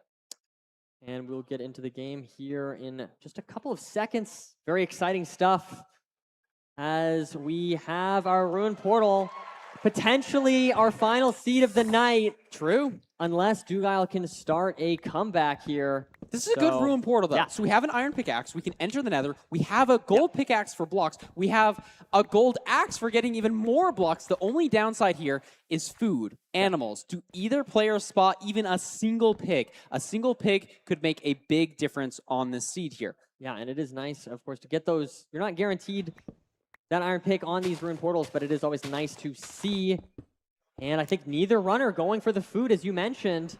So it's nice you have the iron pick, but no food is potentially a really awkward seed. We are in a Crimson, so we could theoretically go for a I mean, there's like Hoglin, 3 Hoglins here. Duke got hit by one of them. It's just, it's so slow to kill all those Hoglins, but also it's so powerful. He's fine. He's the movement king. Yeah, I feel like maybe for me that would be scary, but for Dugile, he's doing great. Yeah, I mean, both players in a very similar situation here. Duke a little bit lower on the hunger and saturation because he took that one hit. This could get dicey, but Nerdy, it's a Bridge Bastion. Bridge Bastions have Hoglins in them, so you can overlap killing the Hoglin with waiting for your trades. That's something that's going to be particularly nice on this seed when you have such low food. And now we do see Feinberg getting this chest here, and Dugile now is at the spawner, of course. And to start mining right away, since that Ruin Portal did give us the iron tools.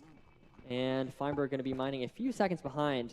I didn't see, did Dugile, I don't think Dugile got, I'm checking the things there. I don't think Dugile got that left side. I don't think he did. Yeah. And it's not that bad. Like, if you don't have that many pigs, you can overlap getting the trade, but I think it's just the smarter move in general to check chests, and Feinberg has done it, and it is the obby chest. So if it's going to be punishing, it's going to be in favor of Feinberg here.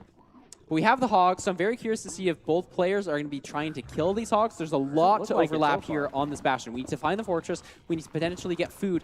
And if you're Duke, you need to go to the other side of the bastion to get that extra obby chest. We're taking even more damage here from Duke. It's only one hit, but one hit does matter. Feinberg is also taking a hit, now 2 hits. So I think he might actually be in a worse food situation than Duke now. Does he go for the Hoglin kill or Look at all these reset, something like that? We'll have to see. Meanwhile, Dugile getting these last couple of piglins into the hole and has not checked that other side. Potentially might need to. Yeah, no obby in either of those chests. So he knows logically that the obsidian must be in that single on the other side, while Feinberg gets the remaining pigs into the hole for himself and is going to be, I guess, going to try and kill a Hoglin here. I think this is a smart play from Fine. He's getting some food, of course. He is on 5 hearts with 3 hunger bars down, so I think it totally makes sense to, get a Hoglin kill while those guys are trading. And we'll have to see 3 pork chops for Feinberg. Very, very nice. So Duke did Pyrite, and the Pyrite was in the direction of the obby chest, so he's going to be able to get an even better pearl hang than usual. So there's a little bit of cope there, but I think Feinberg getting the pork is just such a big advantage that I think it might matter a lot coming up. No, I think it's a really smart play. We'll have to see if it impacts Duke. Of course, he is on 8 hearts. Like, he's doing okay, but yeah, I really feel like those remaining 2 pork chops are going to help Fine a lot as he is now leaving. So Dugile a little bit behind here and doesn't have the food. Assuming that Feinberg can find the fortress, assuming he's going the right way. Duke is also going for backup blocks here. So I don't know what's happening. Is that? No, that's an 11 explosives for Feinberg. He sees the fortress. This is looking really good here for Fine. 18 obby for Duke. That's what's going on. And man. Oh, did he just he might have just missed the obsidian. in Did he get the other side? He did go Yeah. to the other single. What? Either the tracker's wrong, something funky's going on, but Okay. Feinberg clearly in the lead here. It's a mending axe, so it's actually slightly faster than an Yeah, I didn't iron catch that. axe. And it looks like he's going to be setting up for a double blaze bed here. I mean, this is just really bad. If you're a Dugile fan, he needs to win this, otherwise he's going home here. Feinberg gets so a many force explosives. bomb. I mean, it's going to be hard. I don't know. Dugile needs to do something to make to come back here. Meanwhile, Feinberg, with that Mending Axe, killing all these blazes, don't have to worry about the durability at all, as it heals every single time he kills a blaze. Also, double extending with all the soul sand. This is a really safe way to kill all of your blazes here.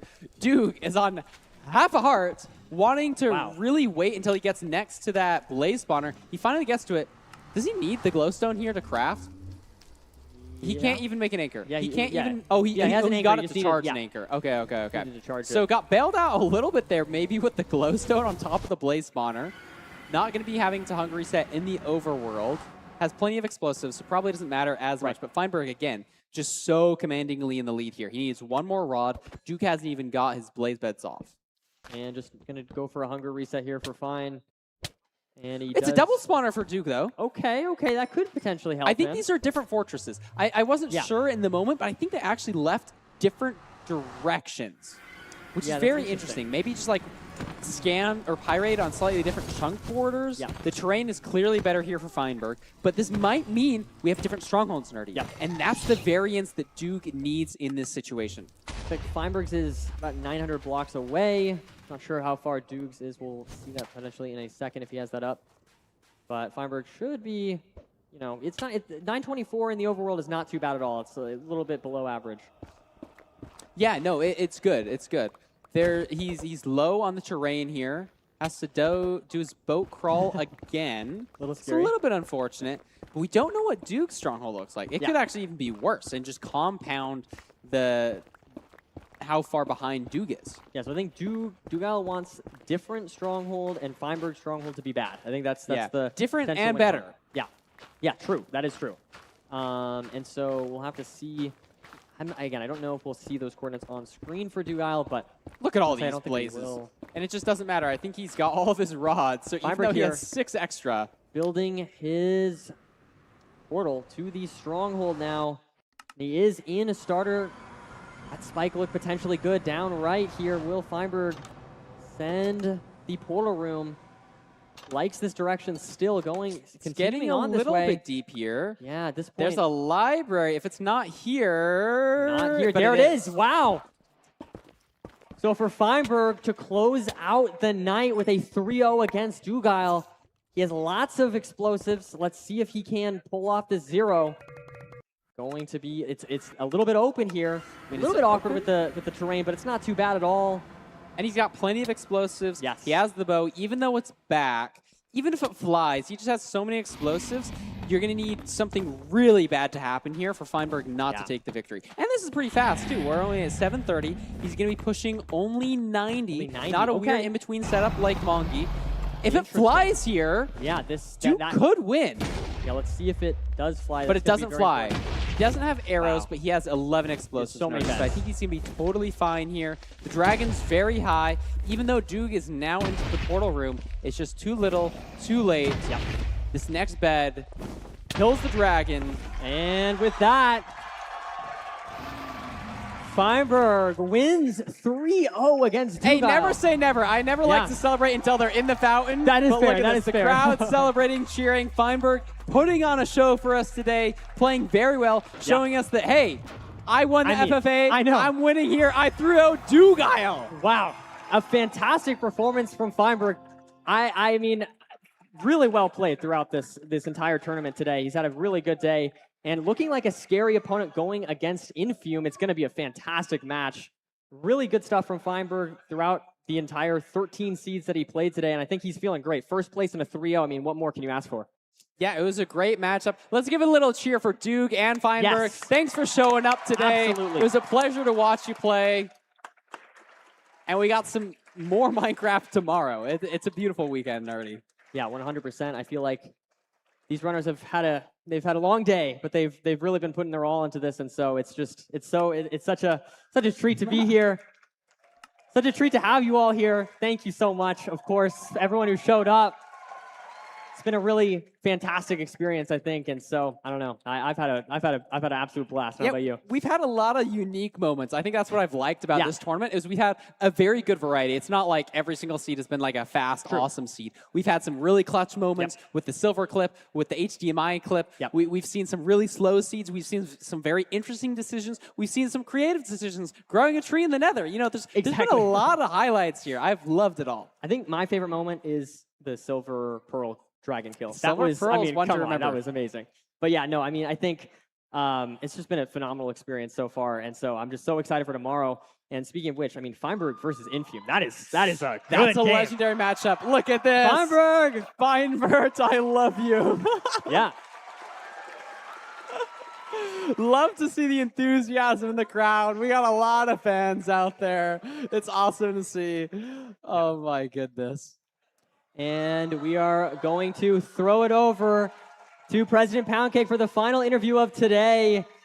So, President Poundcake, take it away. All right. Feinberg, when I picked this match for you, I knew you would win. How do you feel? Did you, in your heart of hearts, did you expect a 3-0 at all? I mean, I'm happy I PB'd on the first seed. That was pretty good. Also, I want to give a shout out to Dougal. He played great. I mean, obviously, all our seeds were scuffed in one way or another, but I mean, everyone give a shout out to Dougal for showing up. It's been like a 10-hour day. We're all really tired, but he played some good Minecraft, and no, I did not think I was going to 3-0, to answer your question, not in the slightest. Now, not only did you PB, but you had a historic moment on that third seed. Feinberg hit his first ever 0 cycle. An incredible achievement to do it on such a stage. Now, you don't strike me as a guy who gets nervous. Do you have any inner nerves when you play on a stage like this? There's really nothing, and I think it helped me a lot earlier today, and maybe it helped in this 1v1. But I feel like, I don't know, like my monitors are pretty close together. If I'm sitting there, I'm looking at the game. Like the only part of the stage I can really see is like this far right if I look over, and I feel like shout out my guys in the far right. But I feel like I'm just playing, and like this is the same, not the same monitor that I use at home, but it's a 27-inch 1080p because I'm weird. And it's like, I feel like I play and I'm kind of zoned in, and like, I don't really, it doesn't feel like I'm at a LAN. Obviously, you hear the crowd cheer, like someone gets in the Bastion or it's a room portal seed, like, you know, you hear the noise, but I feel like I am really focused, and the nerves I feel like really don't get to me at all. And I think it's been helping, just like the consistent gameplay. How do you think you'll do in your semifinal tomorrow? I'm playing Infume, right? We'll see. I didn't think I'd be in the semifinals, so. All right. Well, we got Michael Jordan from Chicago versus Infume, the LeBron of MCSR. Tune in tomorrow. That's going to be an amazing match. And we will throw it right back to our desk for the last analysis segment of the day.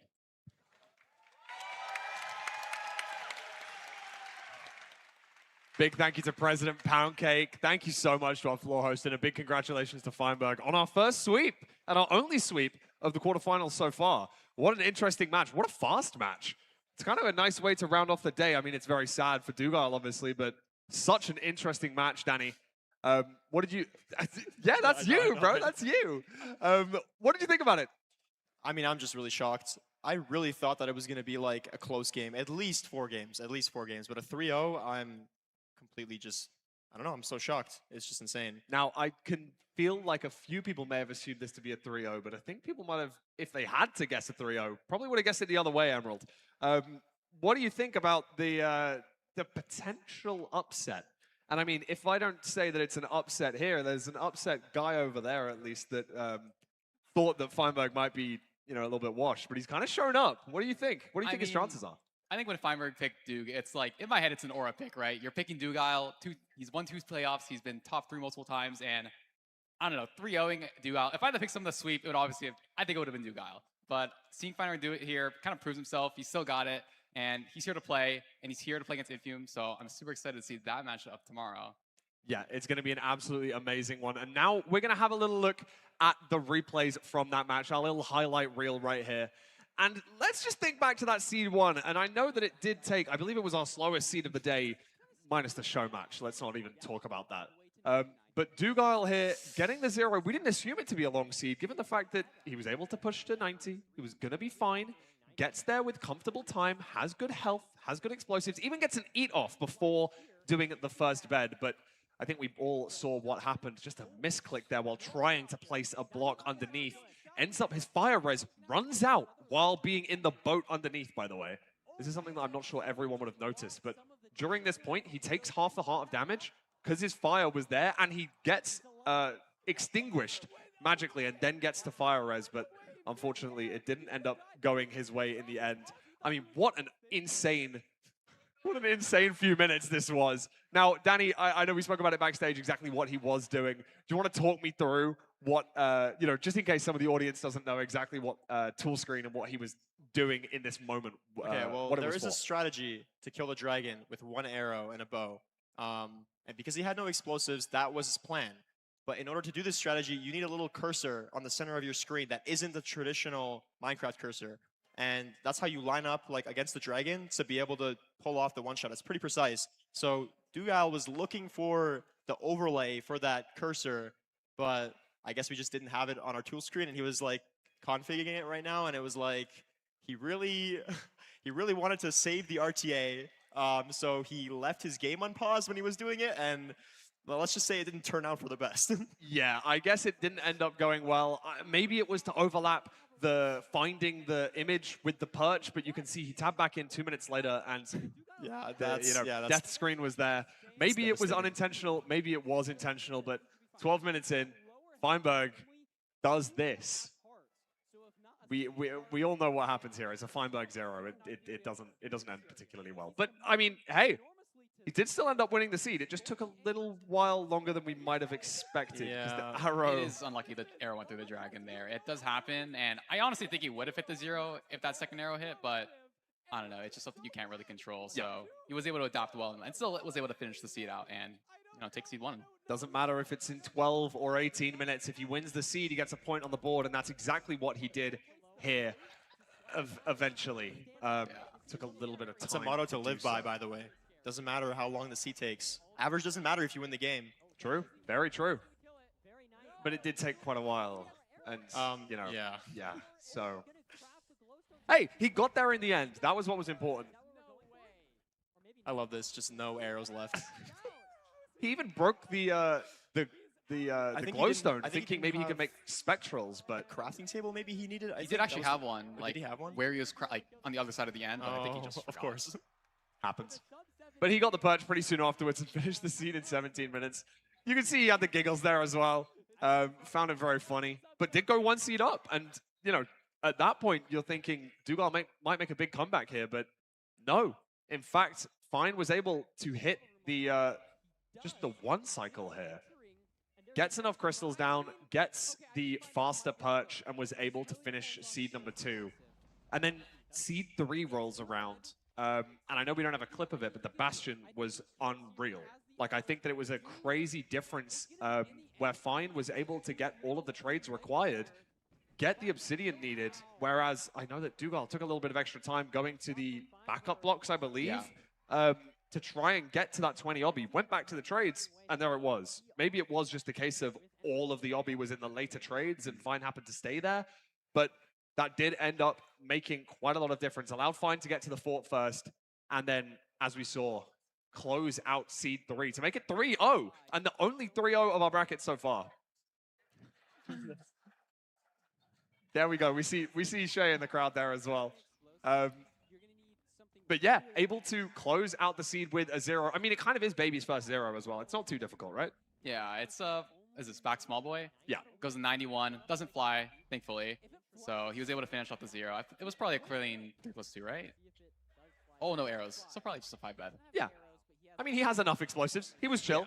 And thankfully, he was able to see this out and advance onto day 2, which is pretty crazy. I mean, day 2 is a stacked bracket, and I'm really, really excited to see what happens tomorrow. Don't forget, same place, same time. We will be here. But before that, I want to have a little talk about exactly what happened to the bracket. I want to see what our matches are going to be like tomorrow. They're going to be amazing. Don't forget to be here because the semifinals are going to be unreal. We're going to have the semifinals and the grand finals tomorrow. And don't forget, they're playing for that first place prize of $10,000. Look at our top 4 right here. Hax, Aquacord, Infume, and Feinberg. Now, 4 players left. You've got a 1 in 4 chance, Danny. Anyone you think is going to make it all the way and take home the crown? Dude, both these games are just grand finals level games. Like you just can't even I have no idea. I have absolutely no idea. Yeah, I'll ask you in just a second, Emerald. I'm going to ask you the same question. You're not getting away with it. But right now, we're going to have a little look at the Red Bull leaderboard, just to have a look, see who is at the top of it after day 1. And there it. Oh. That's yeah, that's an interesting farming. leaderboard. Yeah, so we got the first. We got the That's a 67. That is a time. That is a that time. you can That's get. a real. That's That's a real time. And yeah, and then Ludwig. Yeah, I mean. Yeah, that's interesting. He's only 1 place behind Feinberg. That's actually quite That's impressive, yeah. right? So You're 1 behind Feinberg. I mean, that's pretty decent. That's I mean, he's top 4, right? Well, should be happy. I mean, he should be really happy. But without further ado, let me send it to the guy that we're bullying. Let's send it to our good friend Ludwig to say goodnight to us all. Thank you so much. We'll see you tomorrow. Hello. Hey, guys, keep a big round of applause going for the casters, for the desk. They did an amazing job today. The players. Day 1 was amazing. Shout out Hax. He's just had a line going all day. Oh, that's in Fumi? How's the line that big? What? Famous, bro. Anyway, guys, thank you very much for your energy. I think you guys were an amazing crowd. It was day 1. We'll be back here tomorrow. Today was a very long day, so thank you for sticking with us, for having so much energy. We'll be back tomorrow, 9 a.m. It's gonna be a lot shorter of a day. I think we have 4 matches total. We have our 3 best of 5 semis and finals, and then the best of 3, the show match between Liam and Super TF. And no 3rd place match because they always are just so sad behind the PCs and they always have the worst games ever. So it'll just be 4 matches. It should be a quick but very exciting day. So please show up tomorrow, guys, 9 a.m. There's still tickets also. I think we have 100 standby if anyone's in LA wants to come through. And I just got to give a few shout outs for the people who made this event possible. The $25,000, the big arena wouldn't be possible without Red Bull. So thank you to Red Bull for sponsoring this event. Thank you to, what the heck? They'll love the claps. Thank you to AT&T for sponsoring MCSR World Championship. Their fiber internet keeps me connected to my stream. Yeah, Kelby wrote that one. And big thank you to Alienware for sponsoring this event, providing all the hardware today. All the competitors are using the newest 27-inch QD OLED monitor. Playing on the monitor feels fast, better than 1080p Feinberg. And also at $350, it's more accessible than most other QD OLED monitor options available. So anyway, please check out Alienware at, I believe, aw.gg and the AW2726 DM monitors. Shout out Alienware for helping out with the event. Guys, that is it for today. There might be some crafters who stick around to do pictures. I'll take pictures with 30 people, and then the 31st person I'm going to be mean to and leave. But everyone else before that, I got you. But anyway, one more round of applause for all our competitors, and guys, see you tomorrow. Goodbye, everyone. See you later. Goodbye. Goodbye. That's it for today. Goodbye, everyone. Oh, my gosh.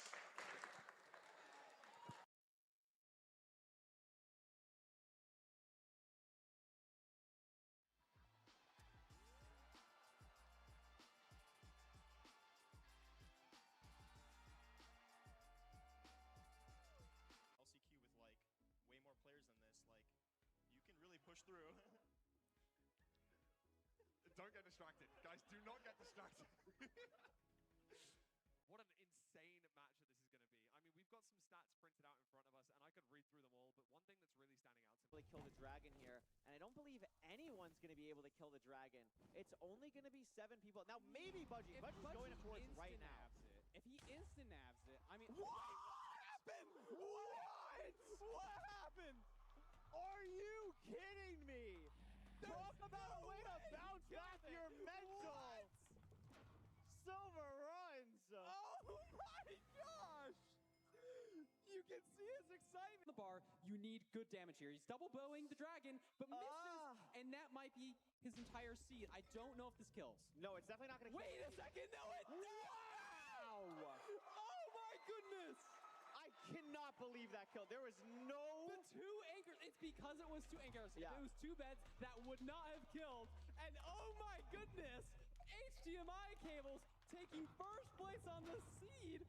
Making sure you can get that endgame so good. I'm at Viper gets CVS Pharmacy. Wow. Now, we have 5 of the greatest Minecraft speedrunners on the planet, and they just showed it throughout those 10 seeds. Give it up for your top 4 seeds of the MCSR World Champions. There it is. Okay. Oh my god. Most important one cycle. Oh my god, Ludwig's too late. Ludwig's too late. He might barely get there. He does. Are you kidding me? Are you actually kidding me? And Garrett's gonna take it. Garrett's gonna take it. Oh my goodness. Are you kidding me? By maybe 2 seconds. After all of that, it comes 58 down. minutes. Garrett is gonna pull it out. Guys, I want to say something real quick. Because a lot of people, Garrett, in your spot would have given up. I offered you a sweet deal. All you had to say, I was better, and you got $1,000 laptop in your pocket. Garrett, you said no in that moment. Why? Never give up. Never give up. I think like the biggest thing right now is nerve control, especially for the new. Unbelievable from HDMI. No crossbow though. That could matter. Has to get. Oh my gosh, what is happening for HDMI? I don't think it's gonna be enough. I think it's just HDMI's gonna die. Yeah, he does die, and Hax has got one anchor, and he's gonna kill the dragon. And that is just unbelievable. Yeah, absolutely set up. Going in for the hug there. I mean, oh my god, incredible. Another huge double bet. One more bet will do it, and Aquacore will be moving on to the semifinal. Incredible, and you can see the release on his face. I mean, that was incredible. He's one of the best in the world, and looking very good today. He's got the throw out, his double bet, looks really good. Almost 2+2 territory, but not quite. He's going to need to pull it with But good stuff. Good stuff from Infuse. Takes his first win.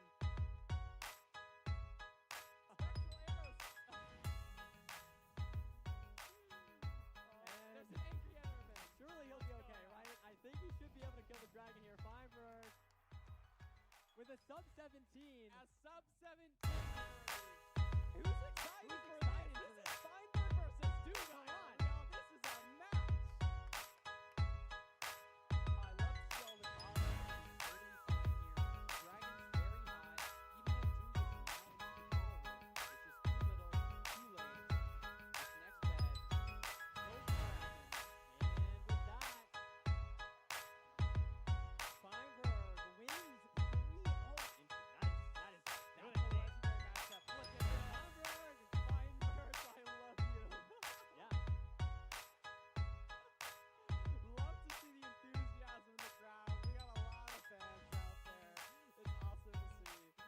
Oh my goodness. And we are going to throw it over to President Poundcake for the